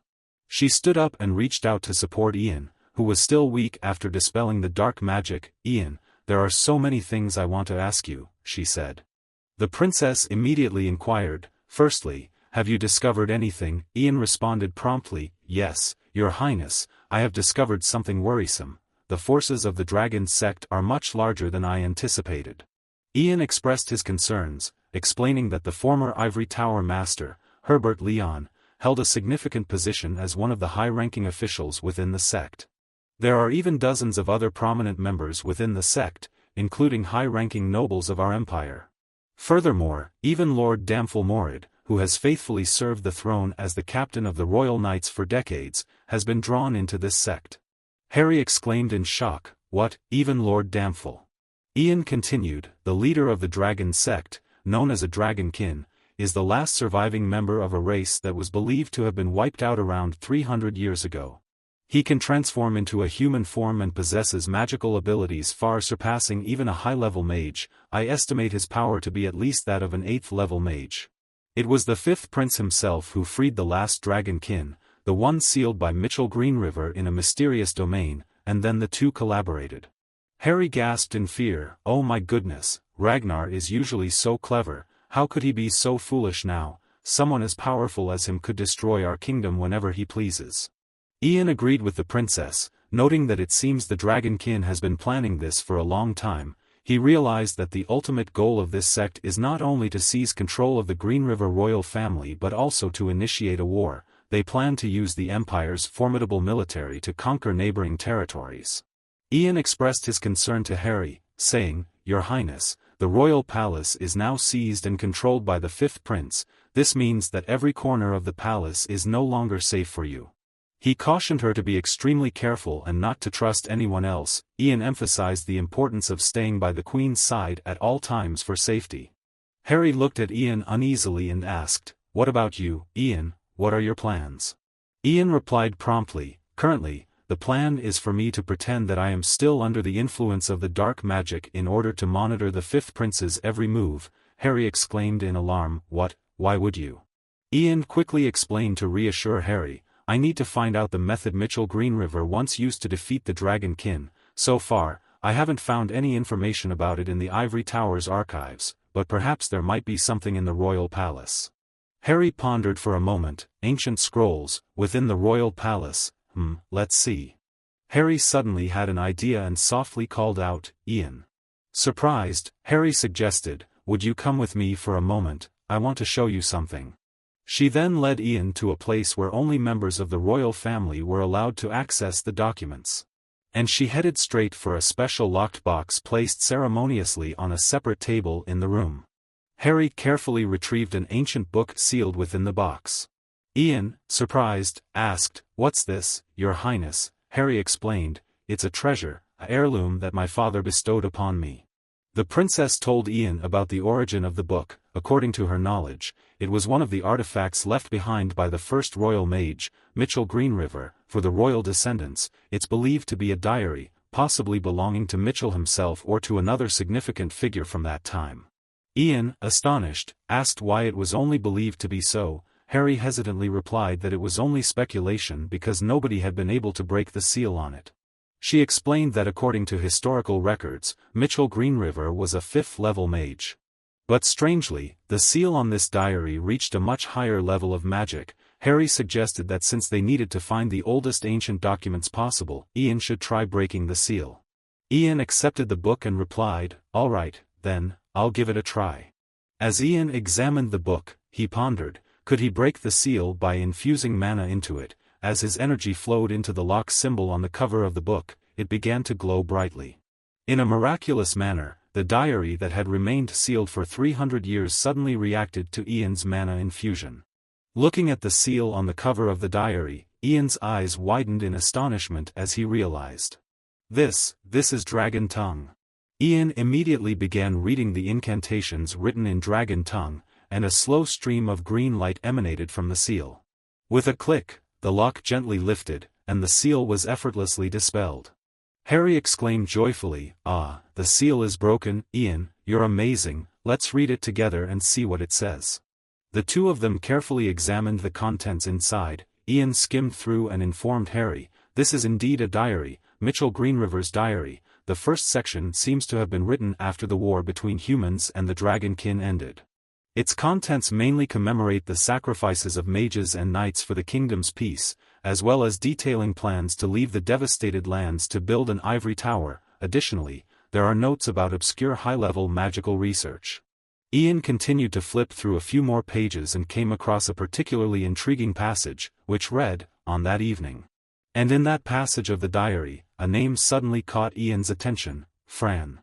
Ian was astonished, wondering why his father's name would be in here. Was it just a random coincidence about the name? Curious, Ian focused on reading that particular page of the diary, which said, "On that evening, Fran came to see me, forewarning me that I might not see him again. I swore to him that I would uphold my promise to him until my dying breath. And I wrote it in this diary, his final words in Dragon Tongue." Ian silently read the lines written in Dragon Tongue, and a radiant golden light immediately burst forth from the diary. The light spread, and wherever it touched, the color of the room immediately changed to black and white. Everything transformed within a few fleeting seconds, leaving only Ian untouched by the magical light. Even the princess couldn't escape its effect. Ian looked around anxiously, unable to comprehend what was happening. Countless questions raced through his mind, and he couldn't help but wonder why this was occurring. Ian looked towards the princess but found her standing motionless, with no reaction, not even a slight frown. He called out softly, "Princess, are you all right?" Looking around the room once more, Ian was surprised to see that even the clock had stopped ticking. Time seemed frozen at the moment he read the incantation written in Dragon Tongue in the diary. Ian was bewildered and asked himself in shock, has time really stopped? Looking towards the door, Ian noticed another astonishing sight, a beam of light emanating from the crack beneath the door. Bravely, he approached, reaching out his hand to prepare to open the door. As he pulled the door slightly ajar, the beam of light immediately intensified, becoming even more dazzling than before. Ian boldly opened the door and stepped onto the lush green grass. In the distance, he caught glimpses of gigantic gears. He looked around in bewilderment, wondering where he was. Then, he quickly noticed a mysterious figure sitting nearby. Ian wondered to himself, who could that person be? He approached slowly, afraid that he might have intruded into someone else's private space. He hesitated for a moment before speaking up, "Excuse me." Ian gently asked, "May I ask you a question?" The mysterious figure immediately turned to look at Ian. Even though half of his face was covered by a hood, Ian could still see some resemblance between them. Ian stammered, I mean no harm, I just want to ask you a few questions. Where are we, and who are you? The mysterious figure promptly responded to Ian's inquiries. This place is called the convergence point of timelines, a realm of indefinite space. Ian was astonished at the concept of a convergence point of timelines. The mysterious figure gently explained, it's very difficult to explain this according to human understanding, but to put it simply, Ian, this is a dimension where all timelines converge to a single point.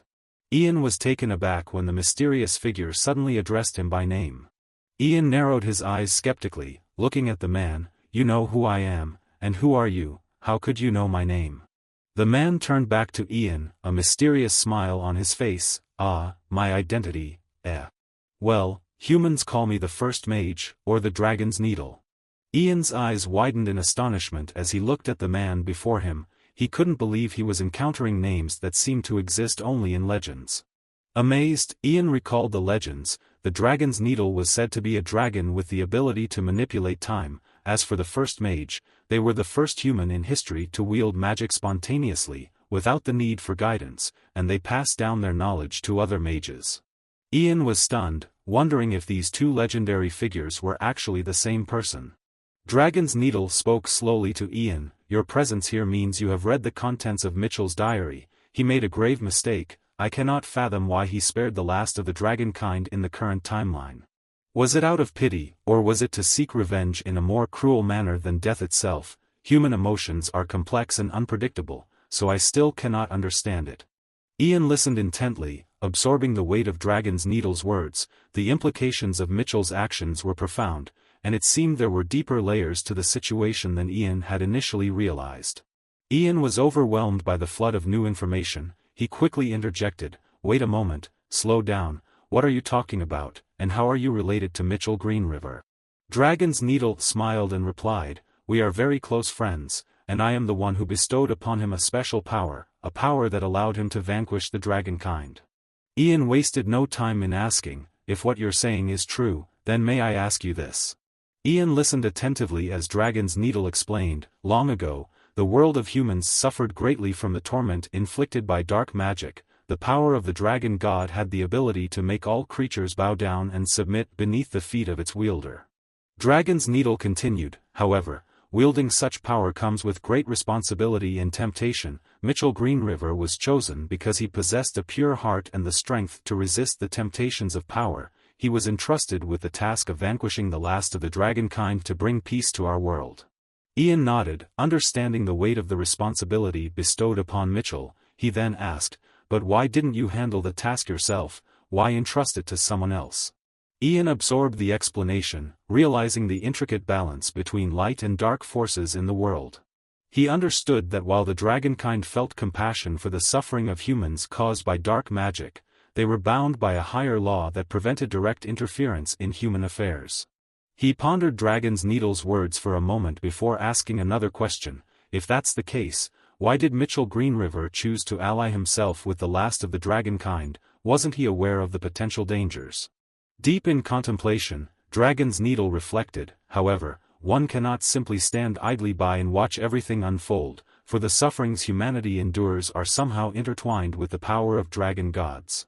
Therefore, after much deliberation, I ultimately broke the rules and intervened in human history. Ian pondered and said, henceforth, I became the first wizard, the pioneer in the fight against dark magic, the one who passed on magic to humanity. Dragon's Needle nodded and continued, yes, that's right, however, that alone is not enough. When the great disaster struck and humanity was on the brink of extinction, they needed a hero to arise, to enlighten all beings and save mankind. That's why I bestowed my supreme power upon a human. Ian immediately understood, and that person is the hero Mitchell Greenriver, isn't it? Dragon's Needle nodded in response. Indeed, he has been a bright and compassionate child since childhood. Despite belonging to the royal lineage, in his heart, the welfare and prosperity of the people have always been his top priority, surpassing all the might and power of the monarchy. And after receiving the power from me, Mitchell dedicated his entire life to trying to eradicate dark magic once and for all. However, just one single mistake rendered all his efforts meaningless, an action that I still cannot comprehend why he did. The existence of humanity is simply fraught with imperfections, and by intervening in the human historical process, I lost all my memories, unable to participate in the eradication of dark magic anymore. I hoped that one day, I would remember everything again, and for the remaining time of my life, I had to continue living in the form of a human. Because I've lost all my memories, I can only wander and explore the world, seeking novelty and excitement wherever I go. Though my time left on this earth is limited, every moment I can enjoy holds immense significance and value. Dragon's Needle slowly removed the hood covering his head, solemnly addressing Ian, and even when I met her, Vanessa. Ian, upon hearing his mother's name, widened his eyes in astonishment. Dragon's Needle continued his narrative. She was a kind, sincere, and incredibly lovely person. The time I spent with her was the most beautiful period I've had throughout my long and arduous life. My longing for her cannot be expressed in words. Then, Dragon's Needle suddenly turned to Ian with affection in his voice, and I miss you dearly, too. His son, Dragon's Needle, lowered his hood and looked straight at Ian. From his appearance, his face, hair color, eyes, there was no need for a blood test to confirm their father-son relationship. Instead of being pleased, Ian grew angry and said, "Don't speak such meaningless words, our father has been dead for a long time." Dragon's Needle replied sadly, "You are right, friend Phage is dead. What remains here is just a vague soul after losing its physical existence. For so long, I have been waiting for this day to be able to meet you again, even if just once." Ian grew even angrier and exclaimed, "What you need to do is not just sit here and wait for me. How could you leave? Because of you, Mom had to endure so much suffering. Do you even realize that? What good does it do for you to wait for me?" Dragon's Needle could only sigh and say to Ian, "Everything in this world, every event, has a cyclical nature. And ultimately, we all will have to end our lives in human form." But before that happened, as time passed, the seal imposed on me gradually weakened, and my memories began to restore. I understood that I still had an important task and knew what I needed to do. I needed to completely eradicate the remaining dark magic in this world, and I also wanted to protect the world where you and Vanessa live by doing so. Unfortunately, I didn't have enough time to do it myself. My choice was to leave my beloved home. Dragon's Needle spoke while standing up and walking towards Ian. Dragon's Needle said to Ian, "It seems like you're also going through a difficult time in this life. I hope you can find your purpose and the happiness you desire." Ian, still not appeased, growled, "I didn't come here to talk to you about that. I need." Dragon's Needle immediately continued Ian's sentence, "You're seeking the power to defeat that dragon god, aren't you?" He calmly asserted, "You inherently possess it already. Before I departed Vanessa, my power had been passed on to you while you were still in your mother's womb." Ian appeared surprised. "Your power?" he asked. Dragon's Needle affirmed, "Indeed." He explained to Ian, "You think your ability to understand and wield the dragon tongue is simply because you're a high-level mage yourself." Ian, astonished, pondered to himself, when did this all begin? He kept questioning himself, wondering when he became proficient in the dragon tongue. Approaching Ian, Dragon's Needle said, "Now I will help you awaken the dormant power within you, but first. It's probably best to take a look at this," Dragon's Needle said, raising his hand in front of Ian and casting some sort of spell. A bright stream of light quickly enveloped his body, while Ian remained bewildered, not knowing what Dragon's Needle intended to do or what special thing he was about to show Ian. At this moment, Dragon's Needle knew that there wasn't much time left for heartfelt conversations. He approached, raising his hand in front of his son and said, "I will help you awaken the ancient power of the dragon still sleeping within you." Standing before his son whom he hadn't seen for a long time, he decided to gift Ian with something even more valuable than the power to destroy dragonkind, a gift only dragons possessed the ability to manipulate, the control over time itself. Dragon's Needle gently reassured his son, "But first, perhaps we should take a moment to consider this, the life you truly desire, a truth even you may not realize." With those words, he utilized his power to transport Ian, who was still wide-eyed with wonder, into a dazzling stream of light. A few seconds later, Ian slowly opened his eyes as a leaf gently brushed against his hair. Dazed and confused, he felt as though his encounter with Dragon's Needle was nothing more than a fleeting dream. Ian felt a bit confused seeing himself in entirely different attire than before. With his hair neatly tied back, he muttered in surprise, "Ah. Looking around, Ian found himself surrounded by a peaceful and bright scene. Gentle sunlight filtered through the leaves, occasionally reflecting off lingering dewdrops, while the gentle rustle of leaves and melodious bird songs filled the air, creating a symphony of nature brimming with vitality. He puzzled, wondering to himself, "Where am I?" Ian thought to himself, "I'm sure I was just talking to Fran." With a blink of an eye, he quickly stood up, determined to explore his surroundings to figure out where exactly he had wandered off to. As Ian took a few steps around the tree trunk, he spotted someone not far away, a young girl and a child playing joyfully on the lush green grass. They seemed to be thoroughly enjoying the peaceful moments of the present. Sensing someone behind her, the young girl turned around, revealing herself to be none other than Princess Harry. However, she appeared to have matured since the last time Ian saw her.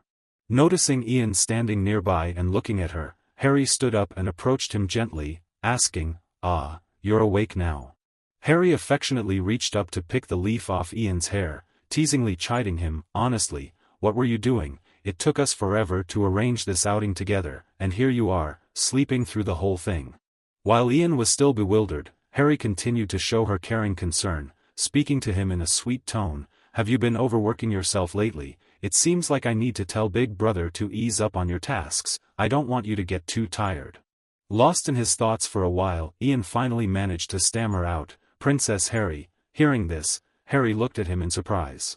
The princess was momentarily surprised, but then burst into laughter. Ian looked at her with embarrassment and increasing confusion, unable to understand why just calling her Princess Harry elicited such a strange reaction. But Harry's laughter didn't stop there. She laughed heartily, "Ahahaha," with unbridled joy. Ian, feeling more perplexed, looked at Harry, while she continued to laugh gleefully, her eyes twinkling. Between giggles, she asked, "Why did you suddenly call me that? Are you still dreaming, Sir Ian?" She chuckled. Ian's confusion deepened as he tried to make sense of the situation. Harry blushed shyly, looking at Ian, and said, "Calling me princess caught me off guard. It's been a long time since someone called me that." Ian pondered inwardly, wondering why she said it had been a long time, but before he could voice his thoughts, Harry's mood shifted back to cheerfulness. She turned to the child and called out, "Joanna, sweetie, Daddy's awake now."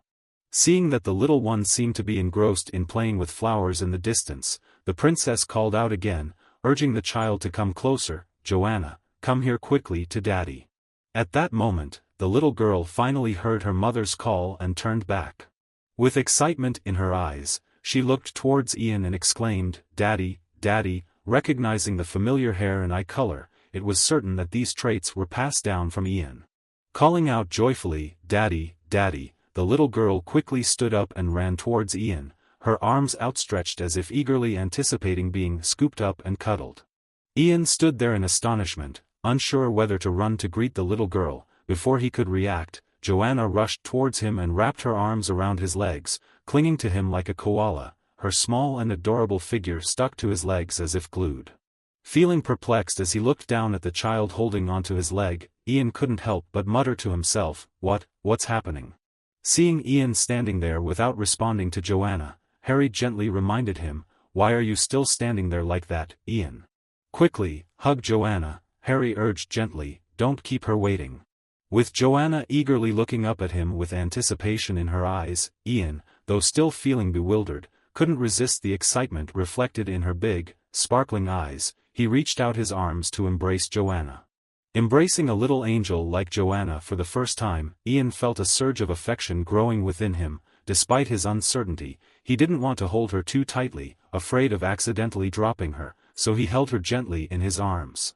Joanna clung to Ian's neck, giggling and resting her head on his shoulder, calling out happily, "Daddy." As Ian held Joanna and heard her sweet voice whispering in his ear, he couldn't help but feel tears welling up in his eyes. He experienced an indescribable emotion, one he had never felt before. Perhaps, this emotion was the boundless happiness of a father. The scene around them, already beautiful like a painting, now seemed to burst with even more vibrant life as Ian and his small family of 3 enjoyed their rare day of rest together. Suddenly, in the blink of an eye, the scene around Ian underwent a swift transformation. Just moments ago, he was still holding his daughter in his arms, but now both the princess and Joanna had vanished. Tears still streamed down his face as Ian felt the overwhelming emotions of that fleeting moment when his daughter called out to him. The memory of Joanna's voice calling Daddy still echoed in his heart, a new and indescribable feeling stirring within him. Ian gazed intently at his hands, still feeling the warmth of his daughter's presence lingering there. It couldn't have been just a daytime dream, it felt too real, too vivid to be dismissed as mere imagination. Seeing Ian deeply moved, Dragon's Needle couldn't help but feel curious about what his son had experienced. However, Ian's heart continued to tremble with emotion, making it difficult for him to speak. After a while, as the tumultuous emotions settled within him, Ian hesitantly recounted to Dragon's Needle, "There was a child, a lovely little girl with chubby cheeks, she had eyes and hair just like mine, Joanna. I heard the princess call her that." Dragon's Needle listened attentively, intrigued by Ian's words and the emotions they conveyed. As Ian recounted his experience, he expressed how he could vividly feel the weight, warmth, voice, and faint scent of the little girl as he held her in his arms. He grew increasingly emotional and bewildered as he spoke, feeling as though that moment had melted his heart, yet he couldn't quite comprehend what it was, the extraordinary emotion he had felt. Dragon's Needle smiled contentedly and replied, "Love, that's what humans call that feeling." Dragon's Needle explained to his son that although love may seem like a common word, it holds a profound power that can awaken humanity. It motivates people to sacrifice everything they have for those they love, even to the point of risking their lives to protect them. Love is also the magical force that gives people strength and confidence in life. With Ian still in awe and astonishment, Dragon's Needle continued, emphasizing that what Ian had just experienced was something he desired, a greatness that is simple yet profound and intimate in life. Ian pondered, reflecting on the simplicity, profundity, and intimacy of love in life, but he couldn't quite put it into words. The beauty and tranquility of what Ian had experienced felt so familiar and peaceful, almost like a dreamlike existence. Ian asked Dragon's Needle if what he had just seen was his future. Dragon's Needle replied, "It could be, or it could not be." Reflectively, Dragon's Needle continued, "The future is something you cannot be certain of, whether it will be good or bad, happy or sad, filled with joy or pain, it all depends on your decisions. Every choice you make will impact your future." Suddenly, Dragon's Needle looked up at Ian and remarked, "It seems it's time for you to go." Approaching Ian, Dragon's Needle continued, "Now, I will awaken the power of the dragon within you." With a gentle touch, he placed his hand on Ian's head, gazing at him with eyes full of love and trust. "With the power of the dragon, I hope you can accomplish what I couldn't," Dragon's Needle expressed with hope. Dragon's Needle's hand gently touched Ian's hair, transmitting warmth from a father's touch along with a powerful surge of dragon energy that quickly enveloped Ian's heart and mind. Even the most cherished memories of Dragon's Needle's life as a human, embodied by Fran Phage's form, were being transferred to Ian. Astonished, Ian exclaimed, "This is..." He looked on in awe as the real figure of Dragon's Needle appeared in a spectral form against the sky. The majestic and noble presence of the most esteemed species in the world didn't evoke feelings of strangeness or fear in Ian. Instead, it brought a sense of closeness and affection he had never experienced before.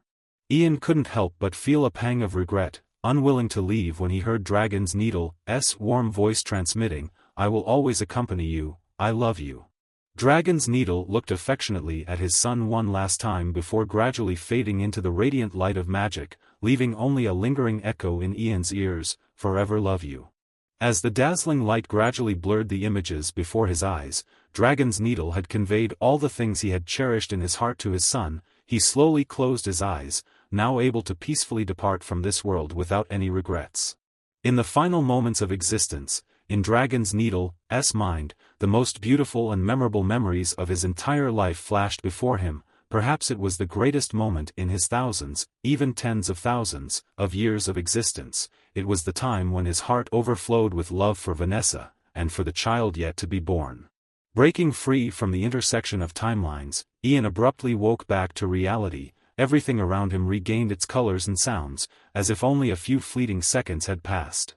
Seeing Ian clutching his chest in pain, Harry immediately panicked and exclaimed, Sir Ian, what's wrong? Is everything all right?" From some unknown moment, tears welled up in his eyes, a choking sensation gripped his heart, and Ian found himself pondering, what could this feeling be? perhaps it was regret for the first and yet last meeting with his father, knowing that only his love would endure forever. Seeing Harry's concern, Ian quickly wiped away his tears and reassured him, "It's okay, it's just something in my eye, that's all." Glancing down at the open diary on the table, Ian was once again taken aback by what he saw.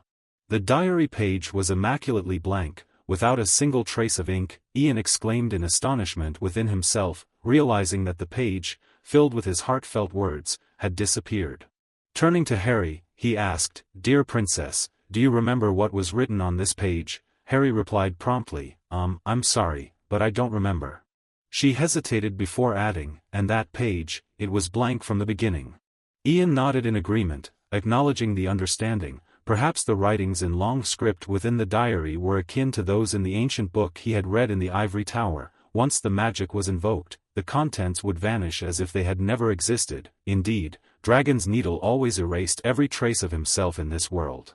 Hearing this, Harry, curious, asked, "So, what now? Do you think you found a way to defeat that dragon man?" Ian affirmed confidently, "Yes, I believe I have found it, a way to accomplish that."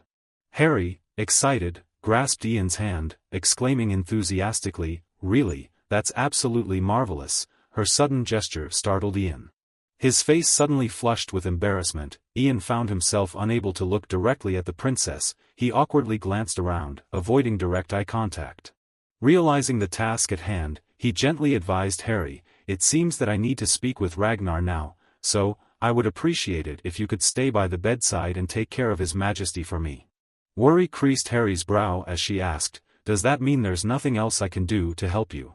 Ian smiled affectionately and replied, "Please, just protect His Majesty and take care of yourself. I will be fine, don't worry, I'll handle everything and return to you soon." Harry, still not fully reassured, held onto Ian's hand tightly and insisted, "You must come back, promise me that." Ian looked at the princess with gratitude for her concern. Feeling his heart skip a beat, he gently responded, "Yes, I promise." In that moment when Harry spoke those words, Ian was reminded of someone else who had once insisted he must return. However, the tone and attitude of that person were vastly different from the princess's. This memory dated back to when Ian was still the master of the ivory tower in a previous life but grew weary of the endless cycles of world opening and decided to leave. Seeing Ian abandoning the ivory tower, Lord Ronan hurriedly chased after him, pleading, "Ian, please reconsider." He tried to persuade Ian, explaining that although the war had ended and the continent had been unified, there were still small conflicts continuously erupting across the land. Their empire could not afford to lose a level 8 hero like him.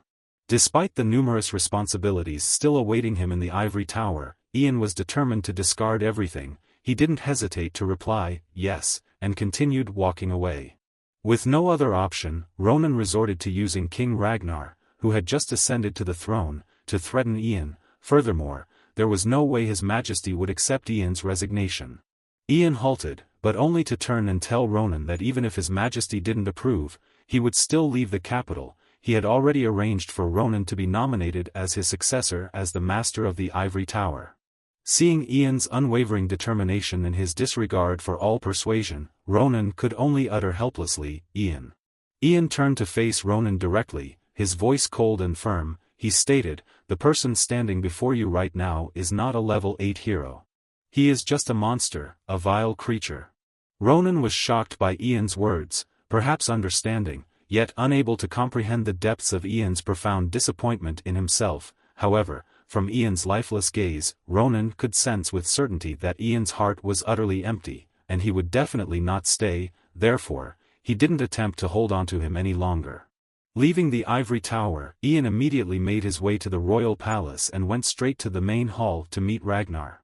Ragnar calmly welcomed Ian, saying, "Ian, please come in." Ian, still showing the customary respect for the emperor, bowed courteously as usual. Seated on the golden throne, Ragnar sighed and said, "Ian, I have read the letter you sent." Furrowing his brows, he asked, Why did you suddenly resign?" Ragnar showed understanding for Ian's struggles and suggested, "Is it because you need time to rest? If so, feel free to take as much time as you need, whether it's a month or a year, it doesn't matter, there's no need to complicate matters by resigning. I understand that you've worked tirelessly to unify this continent and fulfill the grand ideals of the Green River Empire. I know this better than anyone else, so I'll accept any request you have, you can rest assuredly, Ragnar said. He continued, I will entrust the duties of the ivory tower to someone else while you're away, since you've recommended Ronan, I'll appoint him as the temporary master of the ivory tower. Ragnar tore up Ian's resignation letter and persisted, I'll also recruit more talents so they can shoulder important tasks and lighten your workload. Ragnar coldly threw the letter to the ground and ordered, therefore, when you feel you've rested enough, you must come back. Ian's expression remained unchanged as he bowed his head, suppressing the emotions swirling within him. Then, with a resolute tone, he addressed Ragnar, Your Majesty. I won't come back, Your Majesty, Ian insisted, even kneeling down to plead with Ragnar to agree to his departure. Ian explained to him that his presence wouldn't contribute much to the future prosperity of the Empire. In reality, he had become a source of discord and conflict within the Empire.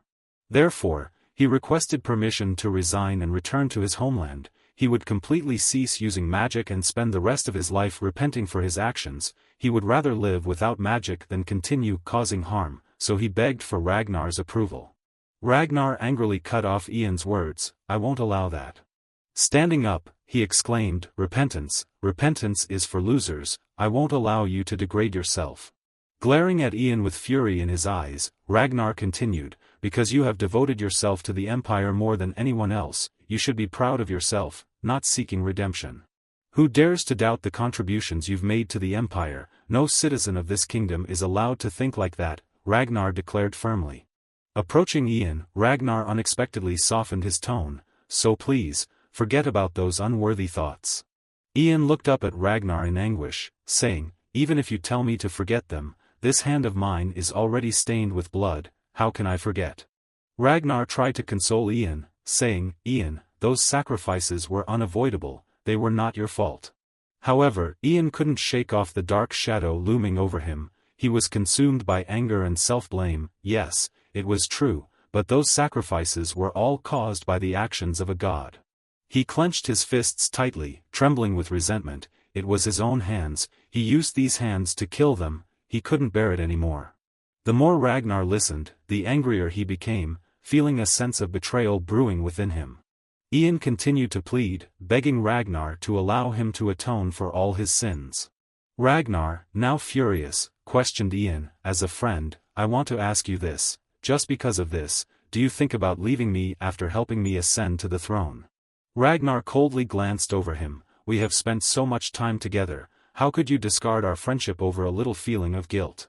Ian replied, I never imagined that we would end up like this. Ragnar then abruptly left the main hall, seemingly indicating his approval for Ian to retreat to seclusion in his homeland. Ian, heartbroken, burst into tears, choked up as he said, I'm sorry, Your Majesty, I truly apologize, please forgive me. Since that day, the nobles quickly caught wind of the news and gathered together to interrogate Ragnar. Your Majesty, are you really considering letting Ian leave just like that?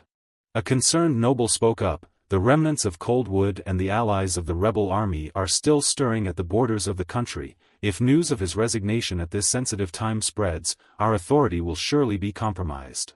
And there began murmurs that sowed discord in the relationship between Ragnar and Ian. We also need to consider the possibility of him joining the rebel insurgents. If he changes his mind, it's only a matter of time before he claims the throne. They continued to add fuel to the fire, inciting Ragnar by portraying him as a hero revered by a group of commoners, suggesting that he should be the one in power. They argued that his existence outside of our control is too dangerous. And finally, the last straw came when a noble exclaimed, if Ian Phage is no longer our ally, then we must eliminate him. Many nights thereafter, Ragnar found no peace in his sleep. He was plagued by nightmares, constantly waking in a cold sweat in the dead of night. Ragnar felt like he was suffocating, gasping for air after once again dreaming of the nobles' instigations, and the doubts about the dire situations they had spoken of were choking him. Thinking of betrayal, imagining Ian's defection, Ragnar was gripped with fear to the point of breaking into a cold sweat, yet he couldn't calm himself down. He called out from inside his chambers, Is anyone out there? His attendant immediately opened the door and peeked in, awaiting orders. Yes, Your Majesty, they responded respectfully. Ragnar ordered for the royal alchemist, Douglas Hammond, to be summoned immediately. Douglas swiftly arrived and assessed Ragnar's insomnia condition. How effective has the medicine I prescribed been this time, Your Majesty? I'm still suffering from insomnia, Ragnar replied wearily. Nothing has changed, and if anything, it feels like it's getting worse. I hope you can provide me with something stronger. Douglas nodded understandingly. I will formulate a more potent remedy for you, Your Majesty. Please allow me some time to prepare it.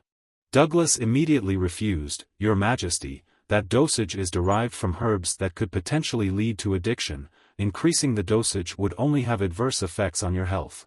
He advised Ragnar, medication is only a temporary solution. What's important is that you find a way to address the root cause of the problem. Ragnar was puzzled. The root cause of the problem? What do you mean? Douglas explained further. I'm referring to the person who's causing you sleepless nights, Your Majesty. Ragnar chuckled awkwardly. Haha, that's not a problem I can solve on my own. His hands trembled with fear as he confessed, I'm afraid that my longtime friend will leave me. I feel terrified because it seems like he will betray me and seize control of the Empire. Ragnar continued, I could trust him when he was by my side, but now that he's leaving, I feel like he's become a monster. Douglas suggested, if that's the case, then you can slay the monster. Ragnar's eyes narrowed as he looked sharply at Douglas. Are you urging me to harm my friend? Douglas didn't hesitate to speak frankly. Your Majesty, I truly doubt whether he is indeed your friend, especially considering he's the cause of your current distress. Ragnar replied angrily, he's an 8th level mage, there's no way to kill him. Even if all the mages of Ivory Tower united against him, they wouldn't stand a chance. What am I to do? The truth is out now. It's not that I don't want to kill my friend, but I can't find a way to kill him because Ian is too powerful. Hearing this, Douglas said, there is still one way to kill him. Ragnar was stunned as he looked at Douglas, a mix of astonishment and anticipation evident on his face as he awaited the solution Douglas proposed. With a cold tone, Douglas explained, I have created a potent poison that can help you kill him. And so, on a bitterly cold night not long after, the gusts of wind howled relentlessly, whistling through the air outside a simple wooden house emitting a gentle, warm glow, as if signaling impending doom in the place where Ian had decided to spend the rest of his days. Inside the cozy space of the house, the warmth from the crackling fire filled the air, casting a soft glow. Amidst the tranquil night, Ian sat engrossed in reading, seemingly studying something intently. Suddenly, a knock at the door shattered the silence of the house. Ian glanced towards the door with curiosity, wondering who could be visiting at such a late hour. Slowly, he stepped forward to open the door, asking who it was.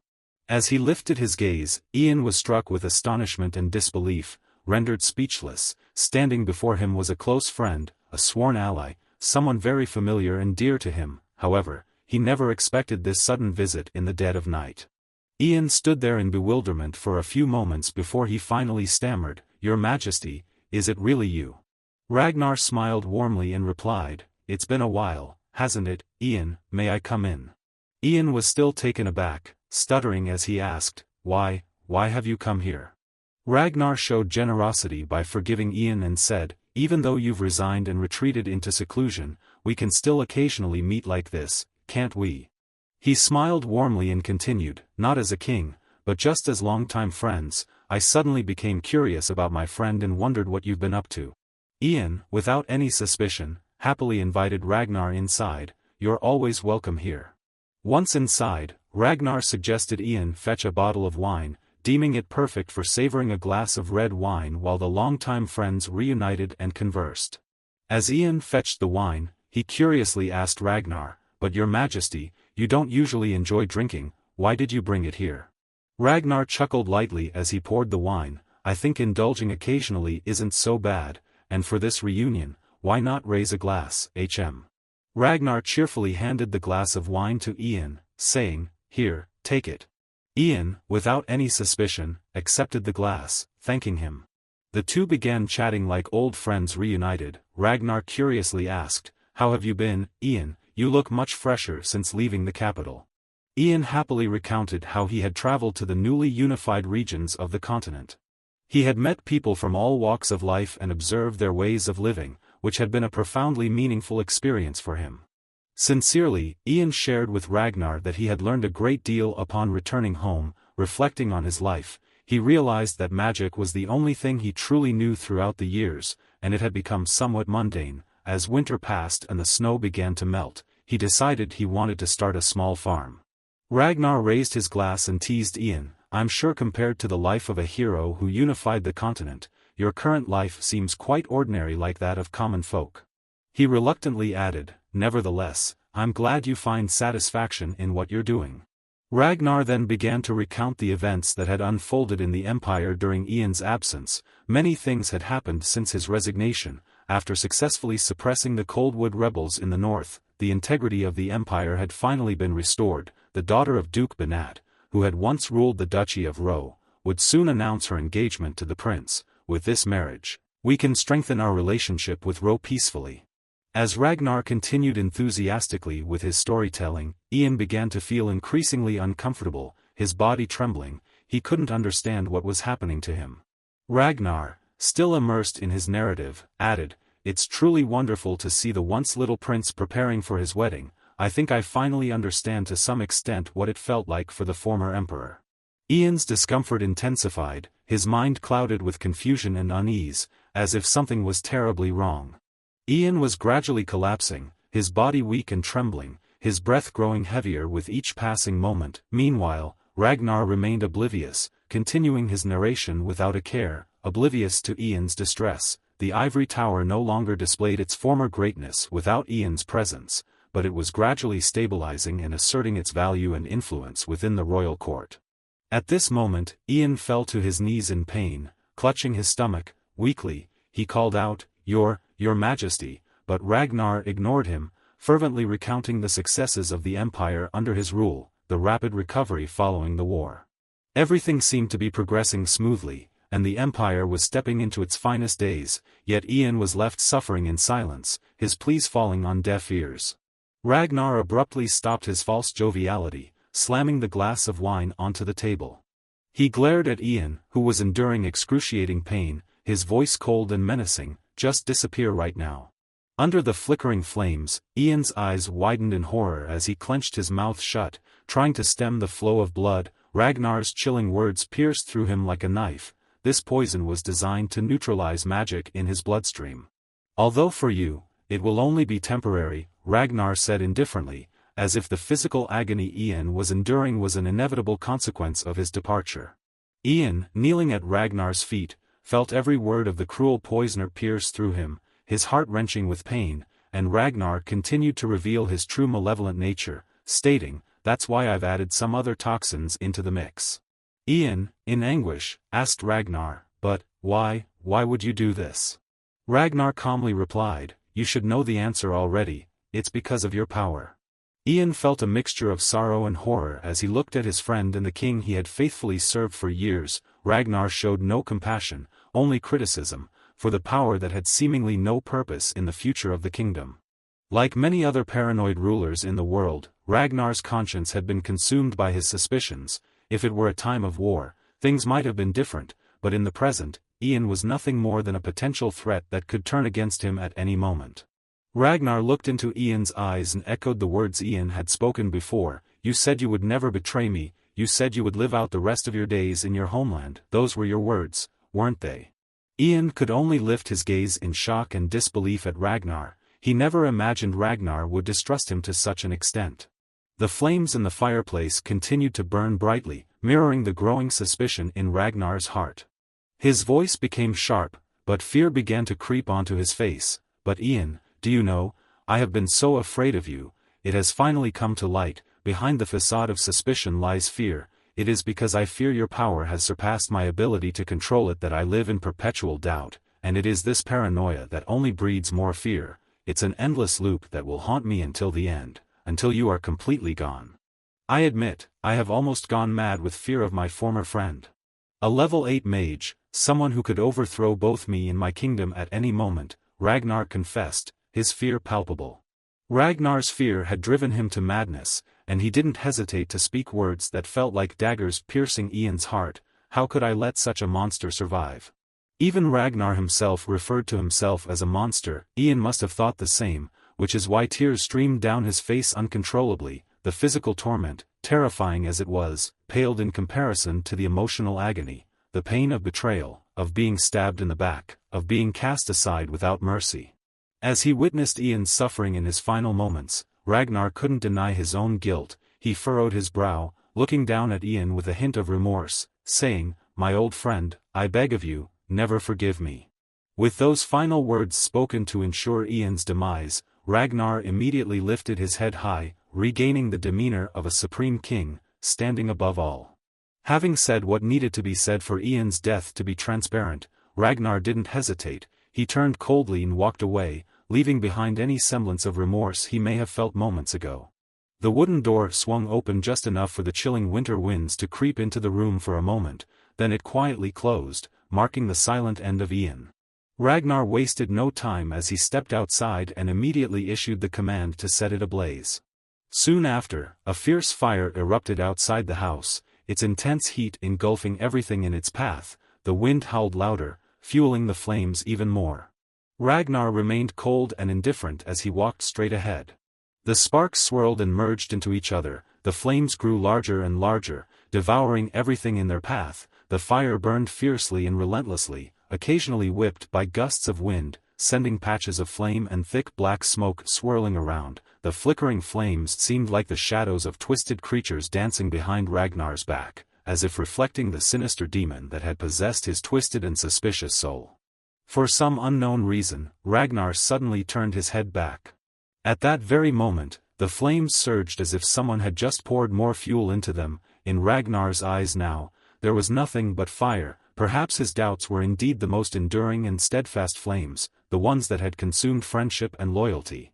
Seeing Ragnar standing there, gazing up at the burning house without uttering a word, the captain of the Royal Knights squad respectfully bowed his head and said, "Your Majesty, we will take care of the rest, please return to your horse carriage." But as he lifted his head, he suddenly froze in place, absolutely unable to say another word. It was unclear when tears had begun streaming down Ragnar's face, his eyes vacant as he stared at the flames. Was it because he felt remorse for what he had done, regret for this friendship, or was it just a fleeting pang of guilt passing through? Perhaps, apart from regret, all of those sentiments are true. There's a mix of guilt and regret, Ragnar said to Ian engulfed in the sea of flames, so this is how we part ways. I truly despise this outcome. As he bid farewell to Ian, Ragnar had also put an end to his only friendship with his own hands. He couldn't help but smile, a bitter smile mingled with a sense of satisfaction. After all, the chilling end of this friendship would help put an end to the nightmares tormenting him every night. This is the first and also the last time he sheds tears for this friendship. Ragnar returns to his cold demeanor as before, abruptly turning away. Someone who always sees others as tools like him perhaps truly once considered Ian a friend, but his suspicion and authoritarianism have killed off the last shreds of humanity in him. That raging fire has completely consumed what little conscience Ragnar had left. Returning to reality, Ian heads back to the palace of the five princes as the sun begins to set. Ian strides confidently into Ragnar's office, contemplating whether to continue pretending to be under his enchantment or to confront him head-on. Ragnar, calmly perusing documents, casually asks, "Ian, what brings you here?" Ian pauses for a moment, weighing his options, before replying, "The princess had a conversation with you, didn't she?" Ian immediately responds with a demeanor mirroring being under manipulation, saying, "She asked me why I betrayed her." Ragnar raises an eyebrow, looking at Ian curiously, "And how did you respond to her?" Without hesitation, Ian replies, "I told her I have no obligation to answer that question for her." His response perfectly aligns with Ragnar's intentions, prompting him to burst into laughter. "Haha." Ragnar chuckles mockingly at the princess's innocence, remarking how pitiful she is. He then mentions to Ian that the sovereign dislikes those who come to propose to her, rejecting all marriage proposals outright. "It's quite strange, isn't it?" Ragnar muses. "I always wonder what issues they have that our sovereign disapproves of. For people like us, marriage is fundamentally just a transaction for the benefit of our family and power. It's hard to understand why he outright rejects such matters simply because he doesn't like them." Ian gazes at Ragnar without responding, but surely he's contemplating how Ragnar had schemed to exploit his son's marriage in the previous life to stabilize the continent's political situation after unification. It turns out Ragnar had always harbored the idea of using even his own relatives to gain benefits for the royal family. if Harry hadn't committed suicide with Hayden in the previous life, her fate would likely have been even more tragic, merely another tool for him to consolidate power. Ragnar, arrogantly convinced of his own righteousness, continues to smirk, saying, "How amusing, the sovereign is precisely the kind of person who would exploit such transactions." He casually tells Ian, "When the time comes that I deem appropriate, I'll arrange for you to marry the daughter of some noble family." Ragnar strides arrogantly closer to Ian and declares, "It won't be long now. I will inherit the throne and become an emperor more powerful than the sovereign. I will be the first to unify the three kingdoms and lead the Green River Empire to its pinnacle of prosperity." Ragnar, exhilarated, leans in close to Ian, expressing his intentions vividly. "That's right, my intention is just that, isn't it magnificent?" He places his hand on Ian's shoulder, adopting the demeanor of a monarch requiring the loyalty of his prince, as if he were speaking to Ian when he was still sober. "Please assist me and together let's make this empire mighty." With audacity, Ragnar asserts, "Now you belong to me, you won't regret swearing loyalty to me."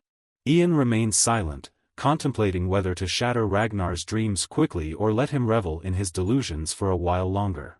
After a few moments of deliberation, Ian finally speaks up, catching Ragnar off guard with his unexpected reaction to his theatrics. He takes Ragnar's arm gently, lifting it away, and smiles as he says, "I have seen it now." In a moment filled with pride, Ian witnesses the Green River Empire unify the continent, standing right beside the great emperor.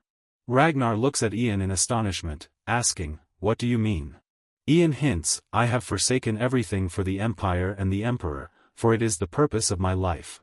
But this time, I finally found it, the life I truly desire." Ragnar recoils in horror. "No, don't tell me, you've broken the enchantment, haven't you? How could you?" Ian shrugs indifferently and replies calmly, "It's regrettable to have to tell you this, but... Oh, you, the one who spans the past, the present, and the future. You are my friend and also my master, who has entrusted me with absolute trust and honor to serve you. Yet, you're also the one who pushes me to the depths of disappointment." Ian kneels down, still naive and unaware of what's to come, and says to Ragnar, "Ragnar, come find me. I'll be waiting for you at the old ivory tower." Before Ragnar can respond, Ian vanishes instantly into a radiant golden light. Ragnar, only now regaining his senses, becomes enraged, trembling with fury. He clenches his teeth, his eyes wide with indignation, unable to believe that his plan to manipulate Ian has been so easily thwarted in such a short time, especially before he could even locate Vanessa to threaten him. In a fit of rage, Ragnar bellows loudly, "Aya!" The servants outside rush in anxiously, asking, "Your Majesty, what's happening?" Ragnar, infuriated, shouts, "Summon the captain of the royal knights immediately, gather the soldiers and prepare the fastest horses we have, also, find Avantis and bring him to me." Meanwhile, at the old ivory tower, the sky begins to pour down a blizzard, with pure white snowflakes swirling in the wind. All the animosity that arose from that fateful snowy night should now come to an end on this day of snowfall. Ian is now present here, sitting on the steps, gazing at the familiar scenery, the place that has offered him a unique chance to redo his life. Ian looks up at the twilight sky, the evening glow now as beautiful as the moment he saw the majestic dragon guards at the intersection of timelines. He silently reflects, thinking that his previous visit to this place in the past life might not have been merely a coincidence. Ian smiles with happiness as he realizes that he has been observed all along. He looks up at the sky, expressing hope that the dragon might still exist somewhere, and perhaps, it would hear him. It has watched over him, a wanderer without purpose, in a life filled with regret and sorrow. It led him to this place to offer him a chance to start anew. The last artifact left behind, the language of the timeless. I think I understand now, the reason why I have the ability to understand the language of dragons. And I also understand what I must do to wield the power bestowed upon me by the dragon. Ian gazes at his hand, where the energy containing the dragon's power glows brightly in vibrant gold. It will be the only thing that can help him fulfill the dragon's final wish, as well as his own desire now. Hearing the approaching sound of hooves drawing nearer, Ian looks towards the gate of the old ivory tower with determination in his eyes. Today is the day he will personally put an end to the hatred and strife of the past, aiming for a better life. Ragnar has mustered his forces and led them to the old ivory tower with all haste. He looks towards Ian with intense hatred in his eyes. Ian calmly descends the steps, smiling nonchalantly. "Welcome, Ragnar." Ragnar turns to Evantus, his expression tense. "Evantus, this time you must kill him, and is that possible now?" Evantus furrows his brow and sighs deeply. "Indeed, we should have killed him from the start, not let ourselves fall into such a mess like this. He's just a level 6 mage, after all. I'll end this quickly." Despite his arrogance, Evantus suddenly appears cautious. He carefully observes his surroundings and says to Ragnar, "But it seems there's another issue now." Ragnar, concerned, asks, "What's the problem?" Evantus uses his gaze to scan Ian and tells Ragnar, "I can sense the power of the dragon. It seems he's nearby." While Evantus remains cautious, probing the surrounding space to search for the presence of the dragon, Ian calmly continues to approach with a contemptuous look in his eyes directed at Ragnar. Ragnar refuses to back down, meeting Ian's gaze with a steely glare. Ian descends the final steps, smiling as if he were the master of this place. "Welcome to this place, Ragnar. I'm pleased to see you again." "I'm delighted to meet you again, Ragnar." Ragnar chuckles arrogantly in response. "Are we familiar enough to address each other by our first names like this?" He squints at Ian provocatively. "You've chosen the wrong path. Do you really think that weak prince is capable of bearing the weight of this empire?" He shouts angrily, "What this empire needs is a rational and powerful emperor. That fool is not capable of handling such immense power." Ragnar immediately unleashes his dissatisfaction and ambition. If he knew for sure that this position wasn't meant for him, he should have given up long ago. How dare someone like him be loved by the sovereign and act as if he's worthy when he's not? A useless mage like him, enjoying things that I could never have, things that I should rightfully have. Ian watches Ragnar's crazed outburst in silence, observing how far he'll go. He realizes that Ragnar perhaps prefers manipulating Ian rather than killing him outright, simply because Ian chose to accompany Hayden instead of serving someone as superior as him. It's pitiful. Ragnar had to console his wounded ego in such a foolish manner. Ragnar completely exposes his selfish and greedy nature, trying to snatch everything from Hayden out of jealousy. Without realizing his own shortcomings, he continues to roar in anger. "I don't recognize him. I am the one who's worthy. I am the one who deserves to be the emperor." At this moment, Ian sighs deeply and says, "Enchantment shatters the human soul, and you are no exception. You've lost your usual calm demeanor and strong judgment, and your words have completely revealed your true nature." Ian looks at him with a sharp gaze. "Ragnar, you'll never be able to return to normal." Ragnar arrogantly retorts, "Keep blabbering, because today is the last day you'll be able to open your mouth and speak." Ragnar gives the signal confidently. "Evantus." Evantus immediately transforms back into his dragon form and advances to attack Ian. He unleashes a barrage of sharp spears created from dark energy. Ian remains unfazed as he becomes the focal point of countless spears hurtling towards him. The spears destroy everything in their path, sending rubble flying and filling the air with thick dust as they pierce through. As the spears converge on Ian's location, all that can be seen is a dense cloud of dust obscuring everything. Evantus murmurs to himself, "I heard he's one of the most clever and intelligent humans, but rumors aren't always true, are they?" Rushing to meet his demise like this, such a young and short-lived fate. As Ragnar revels in his presumed victory, his smirk suddenly fades. Evantus is shocked, his eyes widening as the dense cloud of dust clears. Ian stands tall and unscathed, not a scratch on him. He fixes Evantus with a cold, challenging gaze, full of defiance. He's astonished, wondering how this could be possible. Evantus begins to grow furious. He glares at Ian and swiftly launches his second attack, this time using fire. The attack is on a large scale, leaving virtually no space to evade. Evantus is confident that Ian won't escape this time.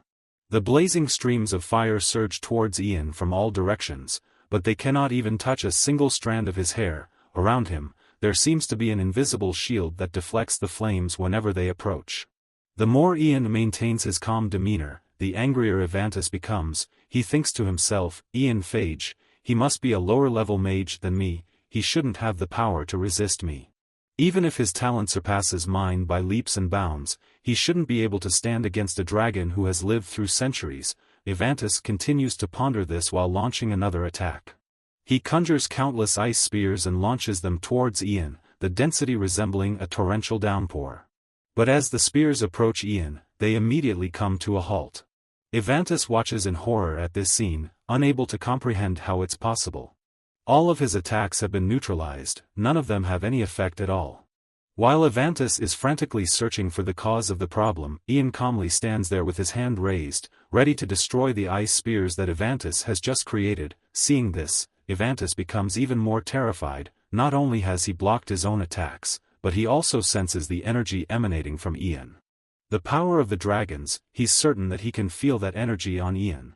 At this moment, Ian gently crushes the ice spears created by Evantus. Evantus, suspiciously, asks Ian, "Who are you?"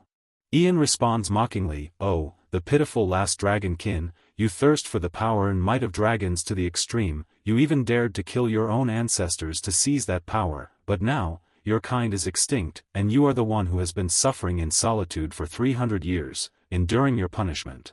Now I understand, Mitchell Green River bestowed upon you the most agonizing punishment, something more dreadful than death itself.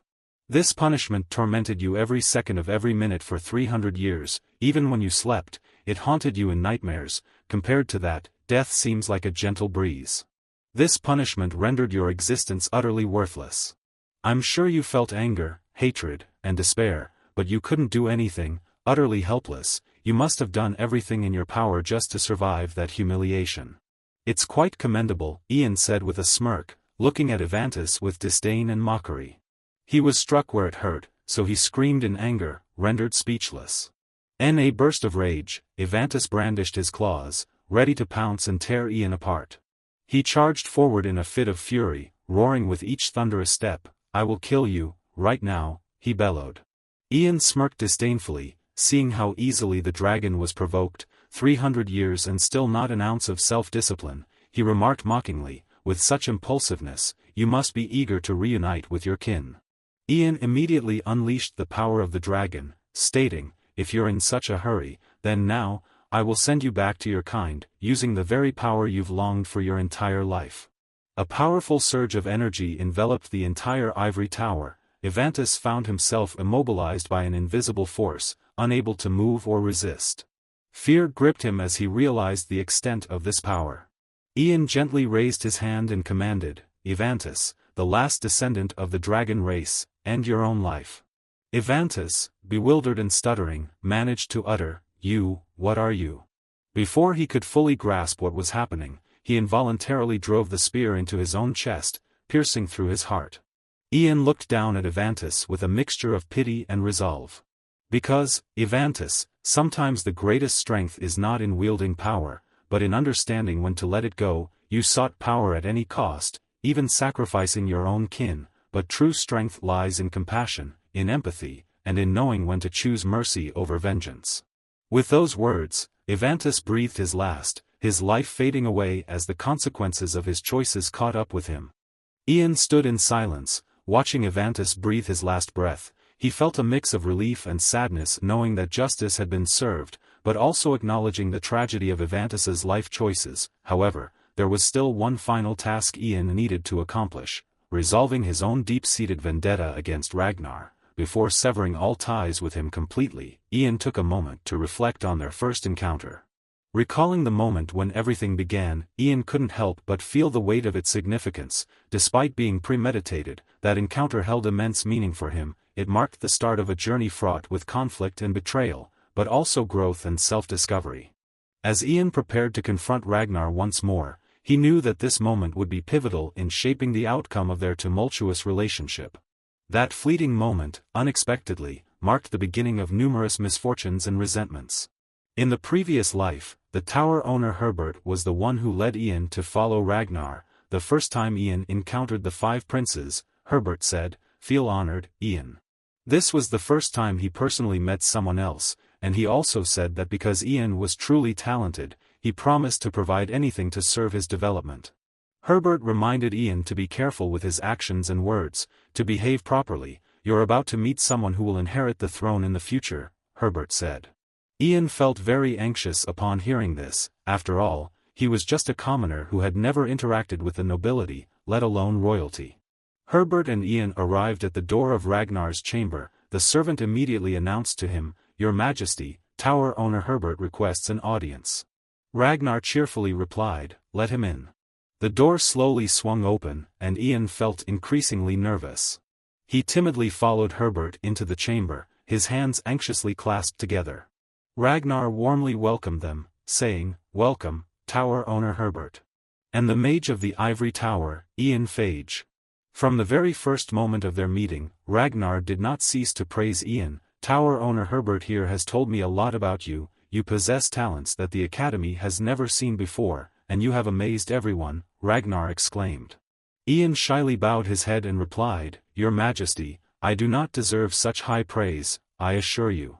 Ragnar smiled, seeming very sympathetic and understanding of Ian's anxiety and timidity. He gently told Ian, "I heard a few days ago that your mother passed away suddenly from a serious illness." Seeing Ian's saddened expression, Ragnar immediately consoled him, saying, "Because I have experienced that feeling myself, I deeply understand how you feel right now."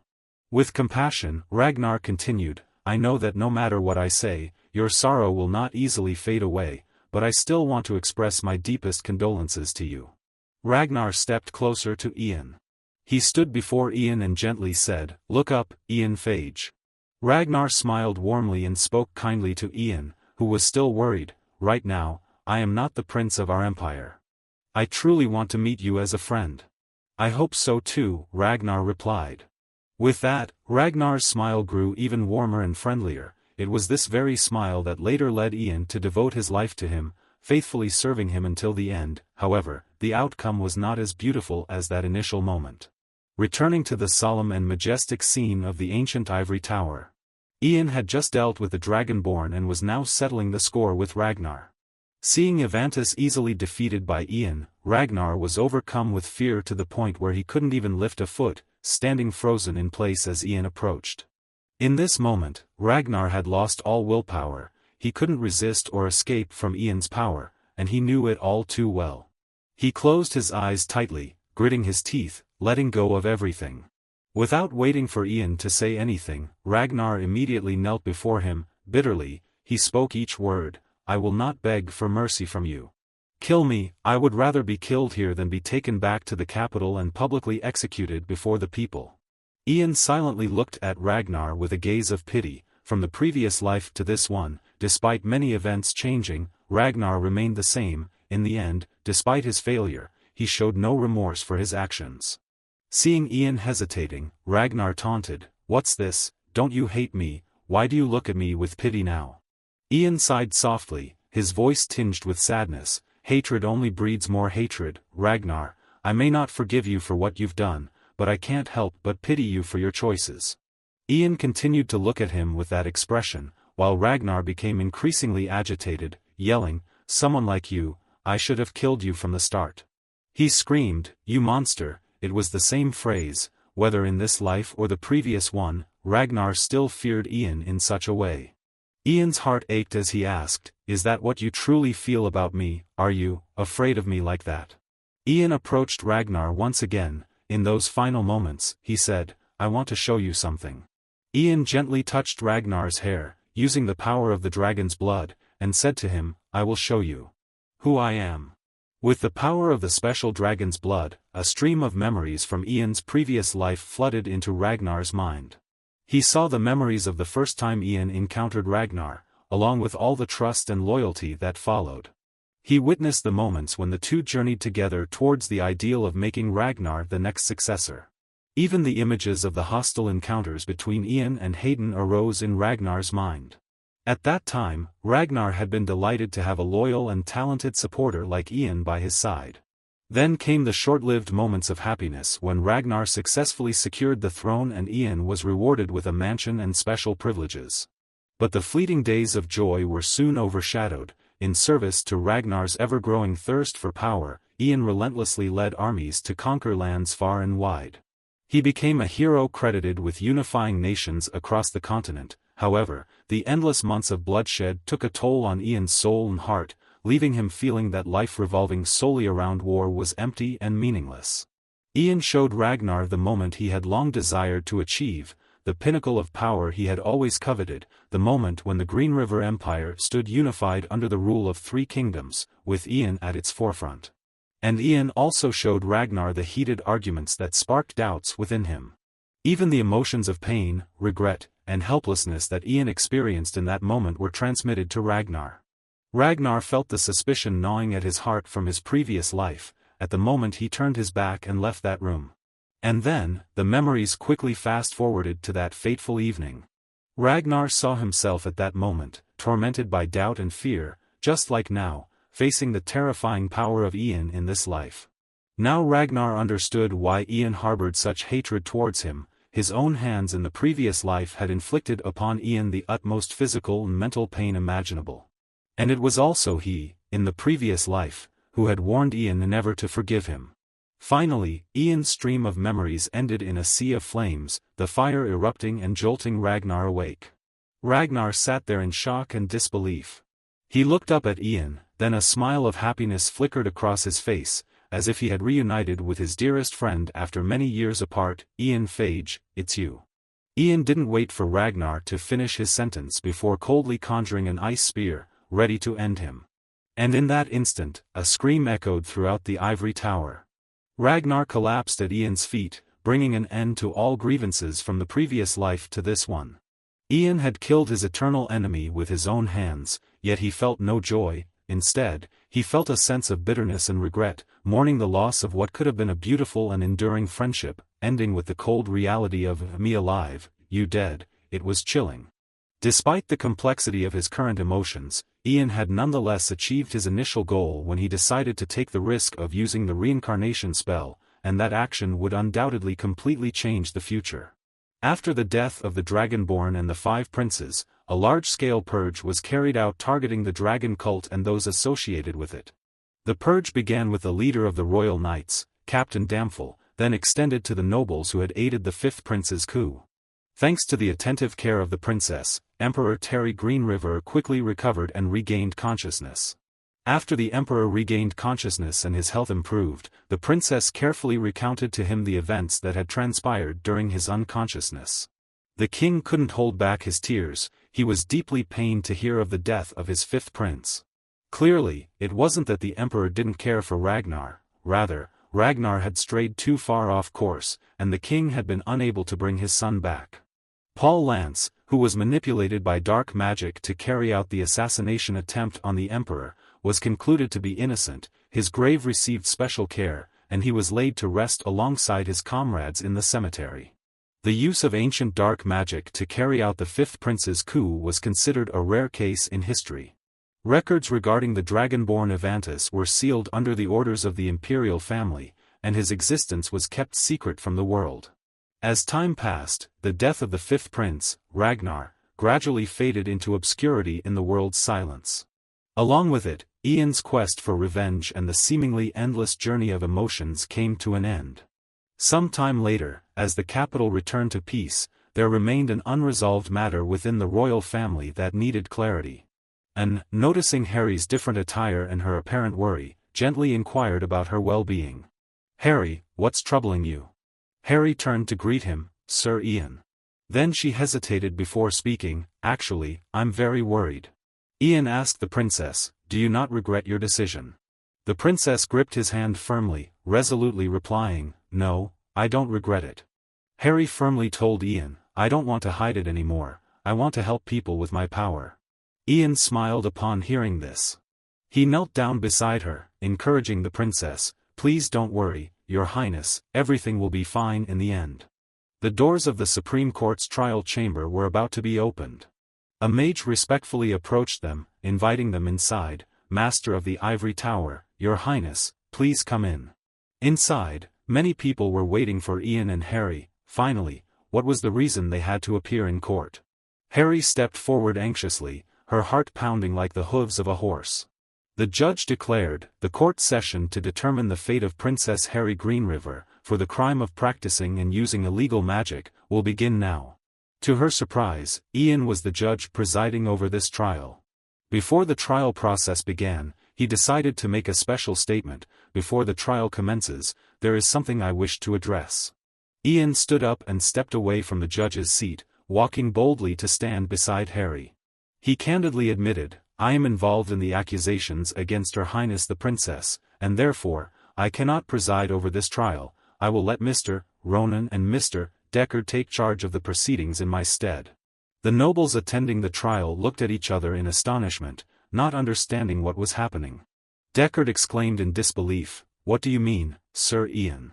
Ian didn't hesitate to respond, I am one of the individuals who taught magic to Her Highness the Princess.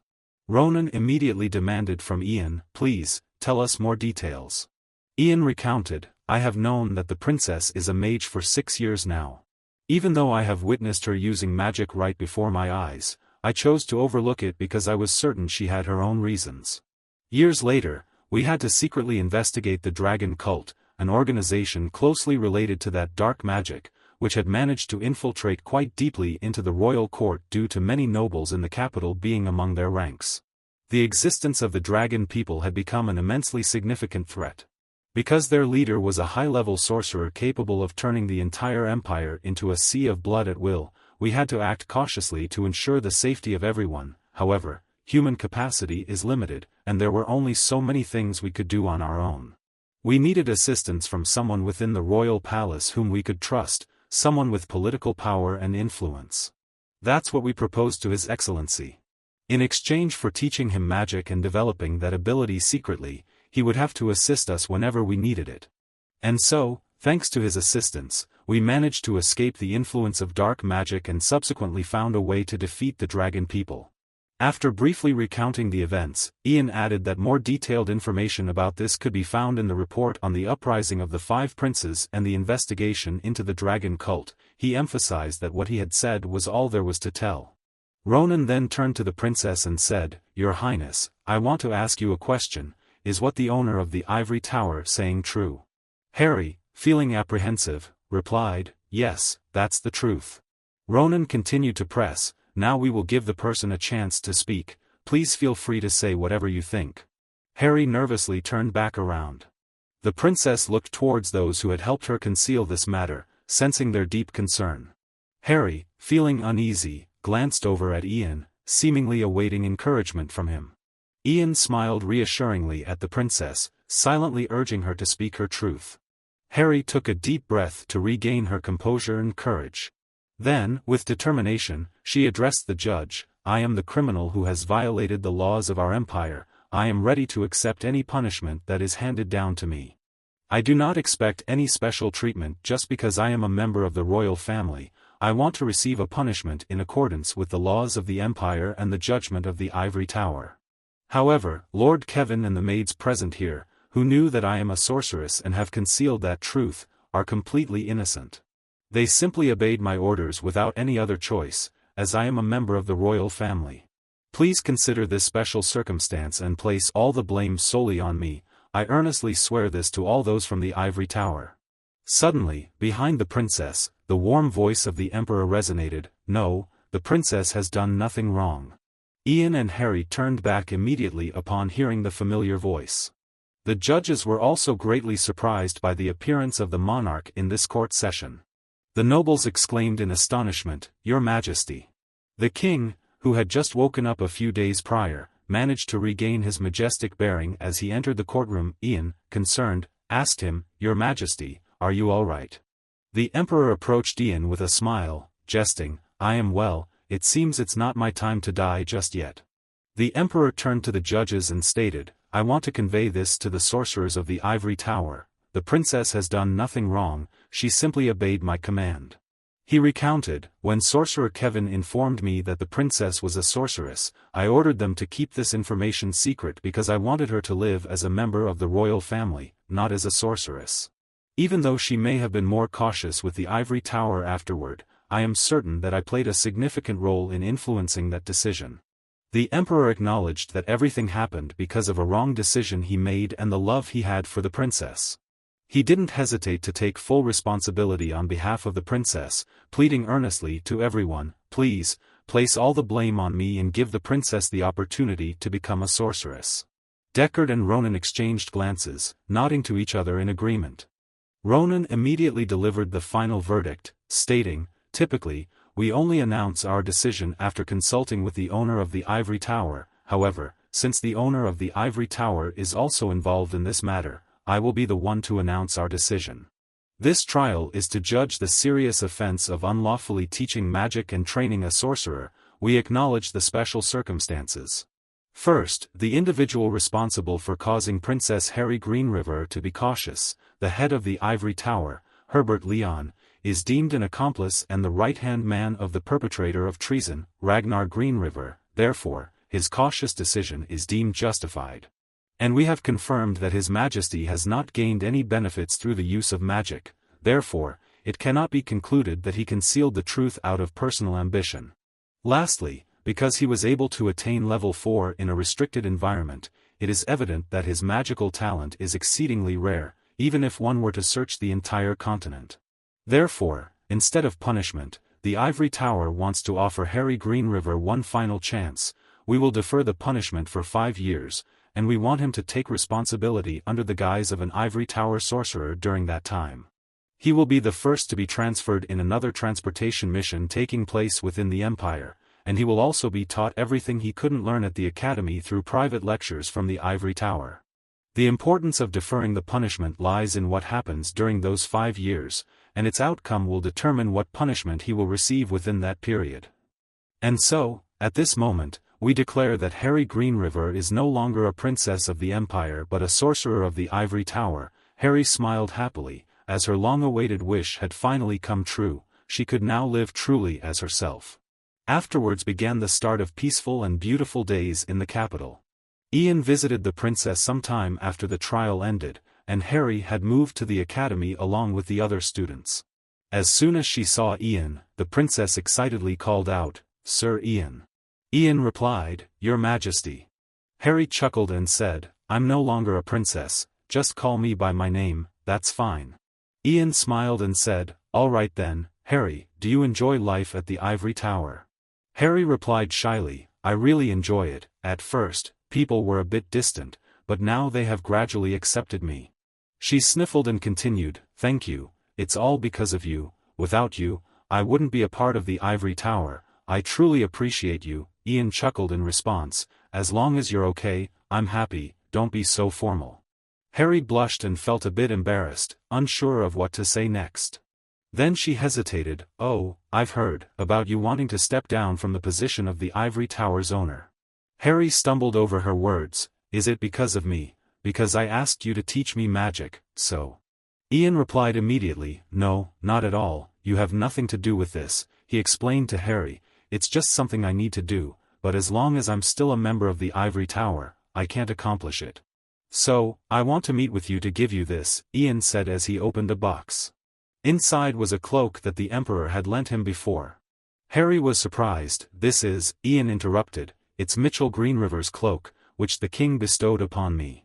He told Harry, "This cloak was originally meant to be passed down to the royal sorcerer. I only borrowed it temporarily. Now, my responsibility is to return it to its rightful owner." Ian handed Harry another item, "And here's the staff I used, the prime elemental staff. It's made of a very rare material from outside the kingdom, which enhances the effectiveness of mana usage."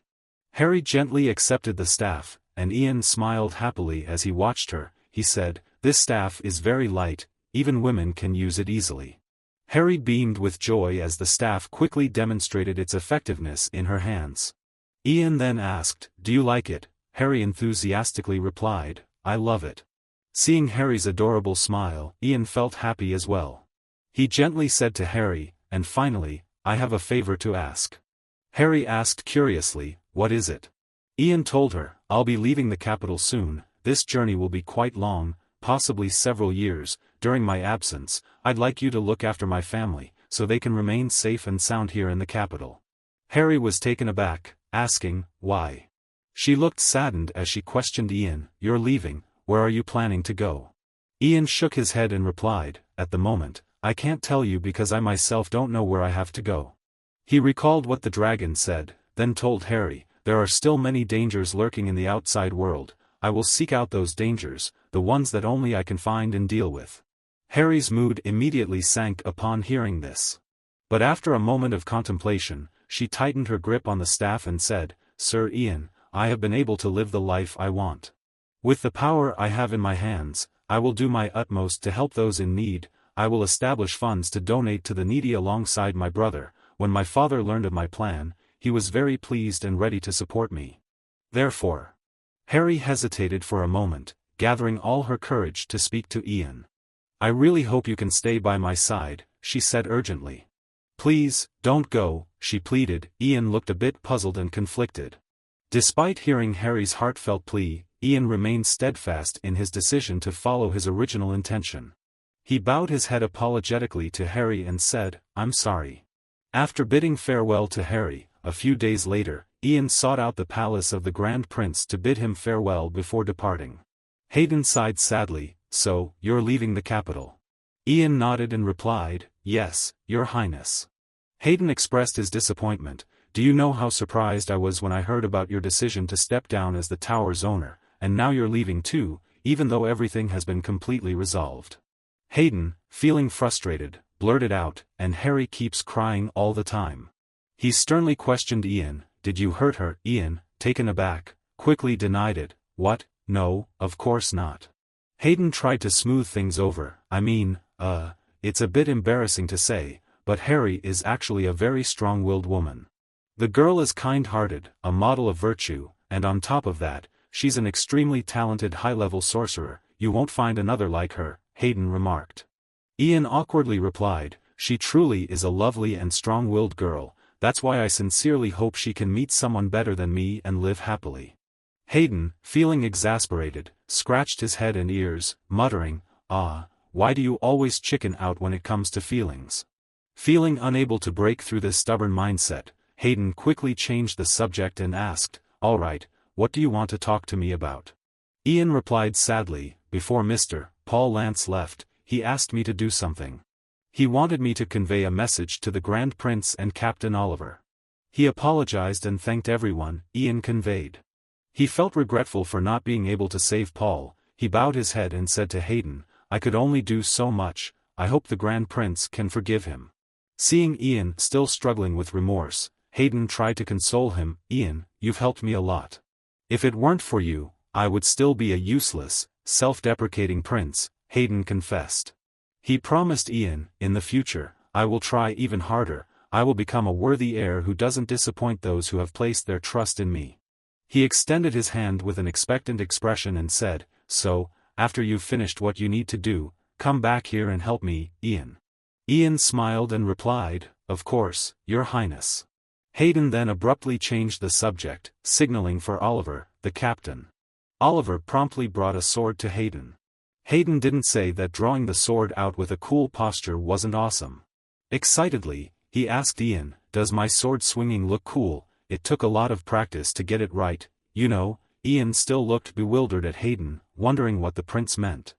Hayden solemnly declared, "I bestow upon you this eternal covenant as a gift to a friend, a mentor, as well as a benefactor. The royal family will always extend its doors to welcome the great mage Ian Phage. If he ever needs the assistance of the royal family, our kingdom is ready to provide full support. This covenant will remain effective through the subsequent generations of our two families. Before the sacred Green River, I swear to uphold this covenant faithfully." After completing the solemn ritual, Hayden immediately reverted to his usual self, laughing, When I was young, I often saw lords do that, looking so cool, so I wanted to try it once, Hayden cheerfully said to Ian, "Just do what you have to do, we'll be waiting for you to come back." Ian, upon hearing this, teared up. "This feeling is truly wonderful, knowing that there's always someone welcoming you back with open arms, not to be a tool for someone else, but as a companion, a friend."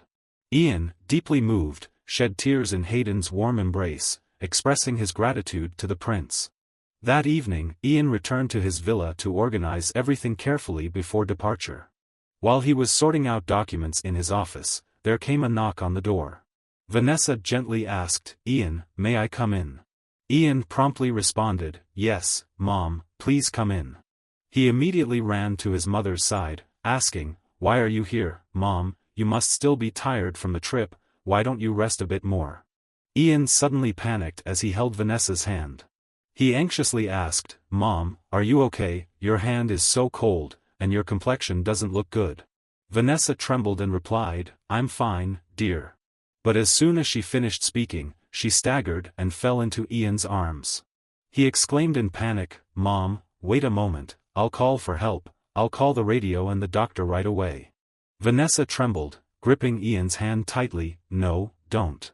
Vanessa weakly said, "I came to see you safely return, my dear, just seeing you, I can't find the words." Ian looked sorrowfully at Vanessa. "Mom." Vanessa choked up, asking, "Ian, can't you not go?" Feeling sorrowful, she told Ian, "After returning to the capital, I heard about everything that happened to you. Listening to it, I couldn't breathe." Vanessa became increasingly distressed as she spoke. "How could such terrible things happen to you? Why did you have to face those harsh challenges alone? It's all my fault, my heart feels torn apart." Ian hesitated, wanting to comfort her. "Mom, that's in the past." But Vanessa interrupted, expressing her unease. "Since you were in Moglian's territory, I've been so afraid that I wouldn't see you again. Ian, if anything were to happen to you, I couldn't bear it," she continued, looking at Ian, who was growing more and more like Fran, yet with an added sense of fear. "I don't want to lose my family again, not ever." Ian looked at his mother, feeling conflicted as she tormented herself with worry. He couldn't bear to see her in this state alone. Gently, Ian took her hand and said, "Mom, perhaps you won't believe it. But I've met Dad." Vanessa was astonished. "What?" Ian continued, "It's hard to explain in detail. But he told me that even though he's not physically here, he's always in my heart." Ian sighed, reflecting on what his mother had endured. "I've harbored so much hatred towards him, Mom, but in reality, I've come to realize that everything I have is the love he left behind." Ian gently said, "So, I'll walk the path he walked." He persuaded Vanessa, "I want to know more about a heart that wanted to protect both you and me. Please allow me to fulfill the first and last request that Dad ever made of me," he requested, seeking his mother's permission. Vanessa looked into her son's eyes, seeing glimpses of Fran within them. Tears welled up in her eyes. "Son, you've truly grown up so much." Choking back her emotions, she continued, "I still see you as my little boy." Ian embraced her and gently reassured her, "Please don't worry too much, Mom, don't think that you're alone. Because now, there are people who love you very much." Ian smiled. "Sir Radio is truly a good person, a heart that can be likened to a father's love, something I've never felt before." With Douglas by their side, the atmosphere always brightened. He was a smart and gentle child, caring for everyone's hearts. Ian hugged his mother's shoulders and said, "I hope you'll be happy." He promised Vanessa, "I will definitely come back," and she hugged him tightly, tears streaming down her face, but no longer filled with sadness or fear. Outside the partially closed door, two individuals were feeling deeply saddened. Radio and Douglas had heard everything Ian had said. Despite their strong desire to enter, they felt it would be better to give the mother and son some privacy before parting ways. The next morning, the cheerful chirping of birds on the branches signaled a promising new beginning. Ian had finished preparing his belongings and was ready to set off. Radio appeared just as Ian was about to leave. "You're leaving now?" Radio asked. "Yes," Ian replied, "I suppose I must." After a long time apart, Radio teased Ian immediately, "You're only bringing one horse, huh? It reminds me of when I left Lloyd Village and met you." Radio chuckled, "Back then, you were terrible at riding horses." Ian sheepishly replied, "But now I'm good at it. It's just that I was too short back then." Ian looked at Radio with a trusting gaze. "Sir Radio, please take care of my mother." Radio reiterated his promise from before, "Please don't worry, I'll risk my life to protect your mother." At that moment, Douglas rushed over, calling out, "Ian." Ian responded, "Douglas, if you call me on like that." Douglas burst into laughter. "Hee, I know you're just teasing." Douglas carefully handed Ian a pouch. "This is mana elixir and medicinal concoctions that I've prepared," he said to Ian. "I assure you they're much better than the products sold on the market. I know you won't get hurt, but just in case." Excitedly, Douglas added, "If you ever need more, just send a letter to the estate anytime. I'll have better medicines ready for you." Although deeply touched, Ian still hesitated to show his emotions and replied coolly, "Douglas, thank you." Now it was Vanessa's turn to rush over to bid farewell to Ian. this family never seemed to say goodbye in one go, it always took a while. Vanessa hurriedly handed Ian a large bundle of provisions, saying, "Eat while you travel, I've prepared plenty." Seeming to have a moment of clarity, Vanessa cheerfully reminded Ian, "Don't skip meals, take care of your health, and write to us regularly." Ian smiled happily and replied, "Yes, Mom, I will take care too." After loading the supplies onto the saddle, he turned back to bid farewell to everyone. "I'm off then," he said. With that, the horse's hooves began to carry him away from the courtyard of the villa. Ian quietly led the horse away, feeling a tinge of sadness in his heart. After walking a few steps, he stopped and turned back to look at the villa, where everyone was still standing, watching his departure. Ian whispered to himself, "My home. Anytime, I can always come back. There, my family awaits me." Ian murmured to himself, finding solace in the thought of his loved ones patiently waiting for him. Ian smiled with happiness, knowing that this separation might last for a long time, but he believed that no matter how long it took, they would always welcome him back. Taking one last look at his family, he memorized their smiles before he could bring himself to leave. Time flew by, and 8 years had passed. Douglas still regularly sent letters to Ian, updating him on the family's well-being, the leader, and asking how he was doing. "It's been 8 years since you left, and a lot has happened. I graduated top of my class from the Imperial Alchemy Academy and found a way to cure incurable diseases, fulfilling my childhood dream. I've been recognized and appointed as a royal alchemist. Father, the one who researched alongside me, was also invited to become a royal alchemist, but he declined. He said it was due to pressure, but I feel he just didn't want to be far from Mother." At first, they were a bit awkward around each other, but now they are very happy. Her Majesty hasn't fully recovered from the poisoning incident 8 years ago. Currently, the prince is acting as her representative. The current prince is so talented that you wouldn't recognize him. Recently, they signed a peace treaty with Coldwood and Prince Ro, making trade very smooth. As a result, the economy and technology of the Empire have also developed significantly. Harry's 5-year sentence has ended, and she is now recognized as a senior mage of the Ivory Tower. She has established an organization to help the less fortunate and has become very popular with the public. She is the most promising candidate for the next Ivory Tower head position. We are all doing our best, and we miss you dearly. Please come back soon, we are waiting for you. Until then, in our next meeting, can I call you brother?" Having finished the letter, Douglas straightened up, sighing, I miss him so much, I wonder where he is now." Suddenly, the radio rang. "Douglas, we're done here, come down quickly," a voice said urgently. Douglas replied hastily, "Yes, sir." He immediately ran downstairs.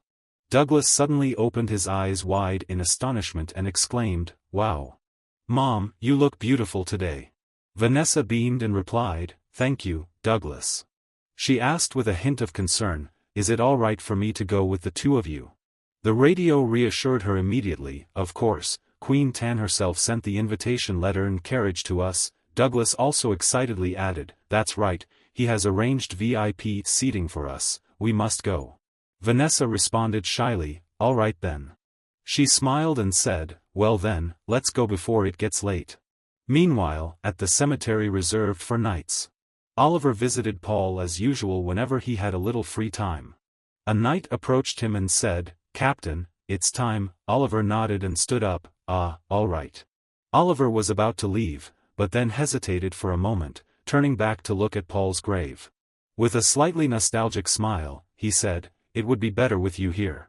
I'll be back soon, just rest in peace, Paul." At the Ivory Tower, Harry was also getting ready to go out. A female mage peeked into the room and asked Harry, "Harry, are you ready yet?" Harry put on the cloak that Mitchell Greenriver had left behind and cheerfully replied, "I'm coming right now." Then she glanced at the staff that Ian had given her before he left. Of course, Harry couldn't leave it behind on such an important day. She took the scepter and spun around, causing her cloak to billow out. Harry smiled confidently and casually said to the female wizard, "Well then, let's go, it's time for my brother's coronation ceremony." In the royal palace now, the scene was truly dazzling with all the colors of flags and flowers. The nobles had also gathered in full force in the square in front of the palace.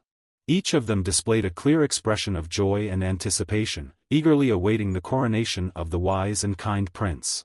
Inside the palace, the gentle sunlight streamed through the windows, creating a rainbow of colors that shimmered and reflected throughout the hall. The king stepped forward and prepared himself for his speech. With solemnity, he addressed the crowd, "Beloved subjects of our realm. On this auspicious occasion, I wish to pass on this noble throne to my son, Prince Hayden Greenriver. Traditionally, this throne would be passed on upon my passing, but after careful consideration, I realize that this decision is best for the empire. The empire shall continue to thrive, and its people shall find increasing prosperity under the new king." The emperor turned his gaze solemnly towards the grand entrance of the main hall, addressing the subjects of Greenriver. "Let us all greet the new king, Hayden." Hayden, clad in ceremonial attire, exuded a demeanor entirely different from before, giving the impression that he had matured and grown much more composed. With each confident and deliberate step, Hayden displayed the trustworthy demeanor of a wise and benevolent king. Slowly, he approached his father, the emperor. Kneeling before him with deep reverence, Hayden listened attentively to his father's words of guidance before assuming the throne. The emperor smiled proudly at Hayden, saying, "I am proud of you, my son." Hayden immediately pledged, "I will strive with all my might to make you proud." The emperor nodded with a satisfied smile. He took off his own crown. Then solemnly handed it over to Hayden. With a firm voice, he declared to all present, "At this moment, I hereby declare Prince Hayden Greenriver as the King of Greenriver." The crowd erupted into thunderous applause and cheers, congratulating the new king with jubilant shouts of "Long live the king." Amidst the celebrations, on the second-floor balcony, a familiar figure extended their hand, casting a spell. Amidst the continuous cheers and well-wishes, "Long live the king," and "Congratulations, your majesty." Echoing through the air, a sudden surprise unfolded from above. Countless petals showered down from the sky, like a gentle rain of blessings, celebrating Hayden's ascension. Hayden couldn't help but be astonished by the breathtaking scene unfolding before him. The nobles were abuzz with curiosity, questioning each other about the sudden appearance of the petals. Harry caught one falling petal and discovered within it a magical essence. She looked up, puzzled, wondering what could be happening. Ian stood there, smiling, as he directed his gaze towards Hayden, congratulating him on his coronation. Hayden followed the direction of the falling petals and immediately spotted Ian standing amidst the crowd. He realized that Ian had kept his promise. A joyful smile spread across Hayden's face as he looked at his long-lost friend with affection in his eyes. "Welcome, Ian," he exclaimed warmly, extending his hand in greeting. Moments later, in the grand hall after the ceremony. As the formalities concluded, Hayden's innate joyfulness emerged once more. Tears welled up in his eyes as he eagerly welcomed Ian. "You're here."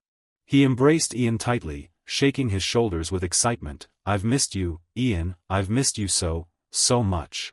Ian couldn't help but chuckle teasingly. "You're still the same, aren't you?" He bowed respectfully to Hayden, offering his congratulations on the coronation.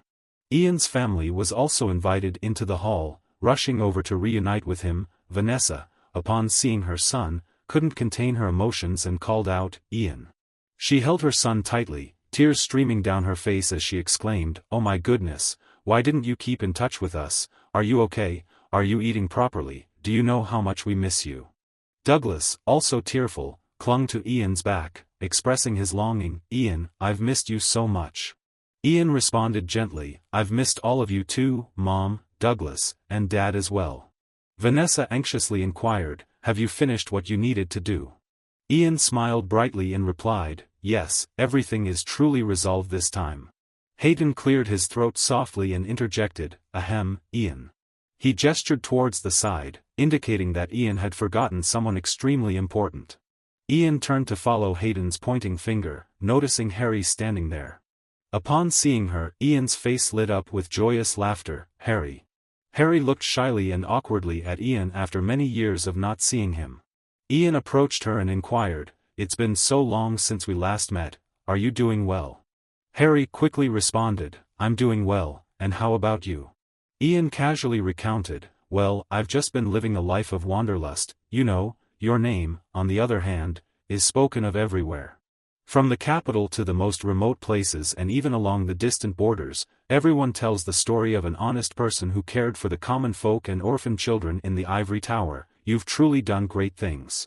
Harry responded bashfully, oh, no, it's not like that, it's not that remarkable. Suddenly, they both fell silent, unsure of what else to say, exchanging awkward glances. Harry, feeling embarrassed, quickly bowed and retreated. Well, then, I'll be going ahead. I hope you enjoy the party, Ian. Ian was taken aback by Harry's sudden departure. Despite 8 years passing, he still stood there dumbfounded, unsure of how to hold her back. He couldn't understand what he had learned from all his travels. Ian stood there, dazed, watching Harry leave. Suddenly, he felt disappointed that after 8 years of separation, their conversation hadn't progressed beyond a few sentences. Hayden teasingly remarked, "You seem a bit disappointed there, Ian." Ian, feeling awkward, replied, "What? No, not at all." Enjoying his role as a provocateur, Hayden suggested, "Ian, Harry is still unmarried, you know." He deliberately hinted and teased Ian. Despite receiving countless marriage proposals, she has turned them all down because she says she's waiting for someone. Ian was taken aback by Hayden's words. Realizing the implication, he pondered them silently, unsure of how to respond. Hayden teasingly prodded Ian, "I wonder who she's been waiting for all these 8 years." Ian's face flushed with embarrassment. As usual, Hayden subtly tested Ian's reaction with a hint, then swiftly shifted the conversation elsewhere. Furthermore, he added, "And she's not the only one waiting for you. From now on, there will be plenty of tasks waiting for you to complete." Excitedly, Hayden suggested, "You'll join me in fulfilling them, won't you?" Ian promptly responded, "At your command, Your Majesty." As days passed, Harry remained secluded in the ivory tower, perhaps still feeling hesitant to face Ian. Under the gentle light reflecting the colors of the rainbow, she sat tending to the beautiful rose bushes. However, her thoughts were elsewhere, tangled like the branches of a tree. Harry felt melancholic, thinking that perhaps she should have conversed with him a little longer last time. She felt embarrassed recalling the day she had mustered all her courage to express her feelings to Ian, only to be rejected. She guessed he had probably forgotten about what happened that day. The memory of Ian's blunt rejection still lingered in Harry's mind. "I'm sorry." Recalling that moment, she felt a mix of sadness and embarrassment, wishing she could disappear. Harry hastily calmed herself down, reminding herself not to expect anything more. Ian had only just returned, and he was surely busy. He wouldn't have time for someone like her. Lost in her thoughts, Harry was startled when Ian suddenly appeared behind her. "Harry, so you're here," he exclaimed. Harry jumped in surprise, exclaiming, "Oh, Sir Ian." Ian, feeling embarrassed, quickly apologized. "I didn't mean to startle you, I'm sorry." Harry reassured him, "No, it's okay, Sir Ian. What brings you here?" Ian replied honestly, "I came after greeting the wizards of the Ivory Tower. They said you might be here at this time." Harry glanced at Ian in surprise, silently thinking, "Everyone, he must have been running around asking everyone where I was." Ian awkwardly searched for something to say to Harry. "The garden of the Ivory Tower has become much more beautiful, hasn't it? When I was here, this place was just a bunch of weeds." Harry then explained, "Oh, after becoming an official wizard, I started planting trees here. I thought it would be wonderful if this place could become a peaceful retreat for the wizards." Ian smiled and praised Harry. "That's a great idea." Afterward, he successfully found an excuse to stroll with her. He asked if she could show him the garden, to which Harry eagerly agreed. Harry led Ian into the courtyard that she had painstakingly cared for, every plant and tree tended to by her own hands. The two of them chatted happily and comfortably as they walked. Ian shared with Harry, "Even though Lander's flowers are rare in Green River, I was surprised to see them treated as weeds in Coldwood. Some people have suffered because they couldn't obtain those flowers." Ian continued, "I heard about a sparkling golden lake in the western realm of Ro, so I decided to visit. However, when I arrived, it looked no different from an ordinary lake. But as the sun began to rise, it truly reflected golden hues. The scene was enchanting, a moment I'll never forget."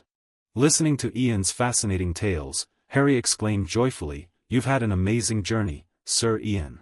She smiled brightly at Ian's words. "The lake with golden reflections sounds truly magnificent. I hope to see it someday." Ian gazed at Harry, seemingly wanting to say something. After gathering his courage, Ian seized the opportunity and said to her, "I could take you there." He unexpectedly reached out his hand towards Harry and spoke, "Or anywhere else you want. Just take my hand. The golden lake, the enchanted forest, the scorching desert or the vast ocean. I've been to every corner of this world, but the first thing that comes to mind when I set foot there is you, Harry. I wonder what expression you would have if you were standing next to me at that moment, and one day, the longing for you became unbearable. And I realized what this feeling is. When I've done all that I need to do, the first thing I think of is still you." Ian surprised Harry by kneeling down in front of her and boldly proposing to her, "Harry, be my lifelong companion. Allow me to be by your side for the rest of our lives." He looked at her affectionately and whispered gently, "Please let me stay with you for the rest of our days." Harry was taken aback by the unexpected confession. She hesitated for a moment, contemplating. Harry hesitantly asked, "Will you not leave again?" Ian didn't hesitate and promised her, "That's right, I will always be by your side." Harry was moved to tears, her eyes welled up, which startled Ian.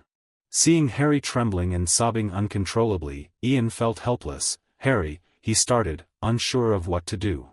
Through her tears, Harry choked out, "I've missed you so much, I've waited for you for so long." Harry smiled happily and accepted Ian's proposal. "I agree." She gently placed her hand on Ian's. "I'm delighted, allow me to do so." Several years later, the culmination of their love resulted in a beautiful, adorable baby girl with her father's bright blue eyes and her mother's fair complexion. And there came a day that truly resembled the scene Ian once envisioned. When Joanna heard her mother's call, "Joanna, come here, sweetie," the little girl excitedly looked towards her parents. She called out, "Daddy, Daddy," and then rushed into Ian's warm embrace. A happy, peaceful family, that's the simple yet profound happiness that everyone longs for in life.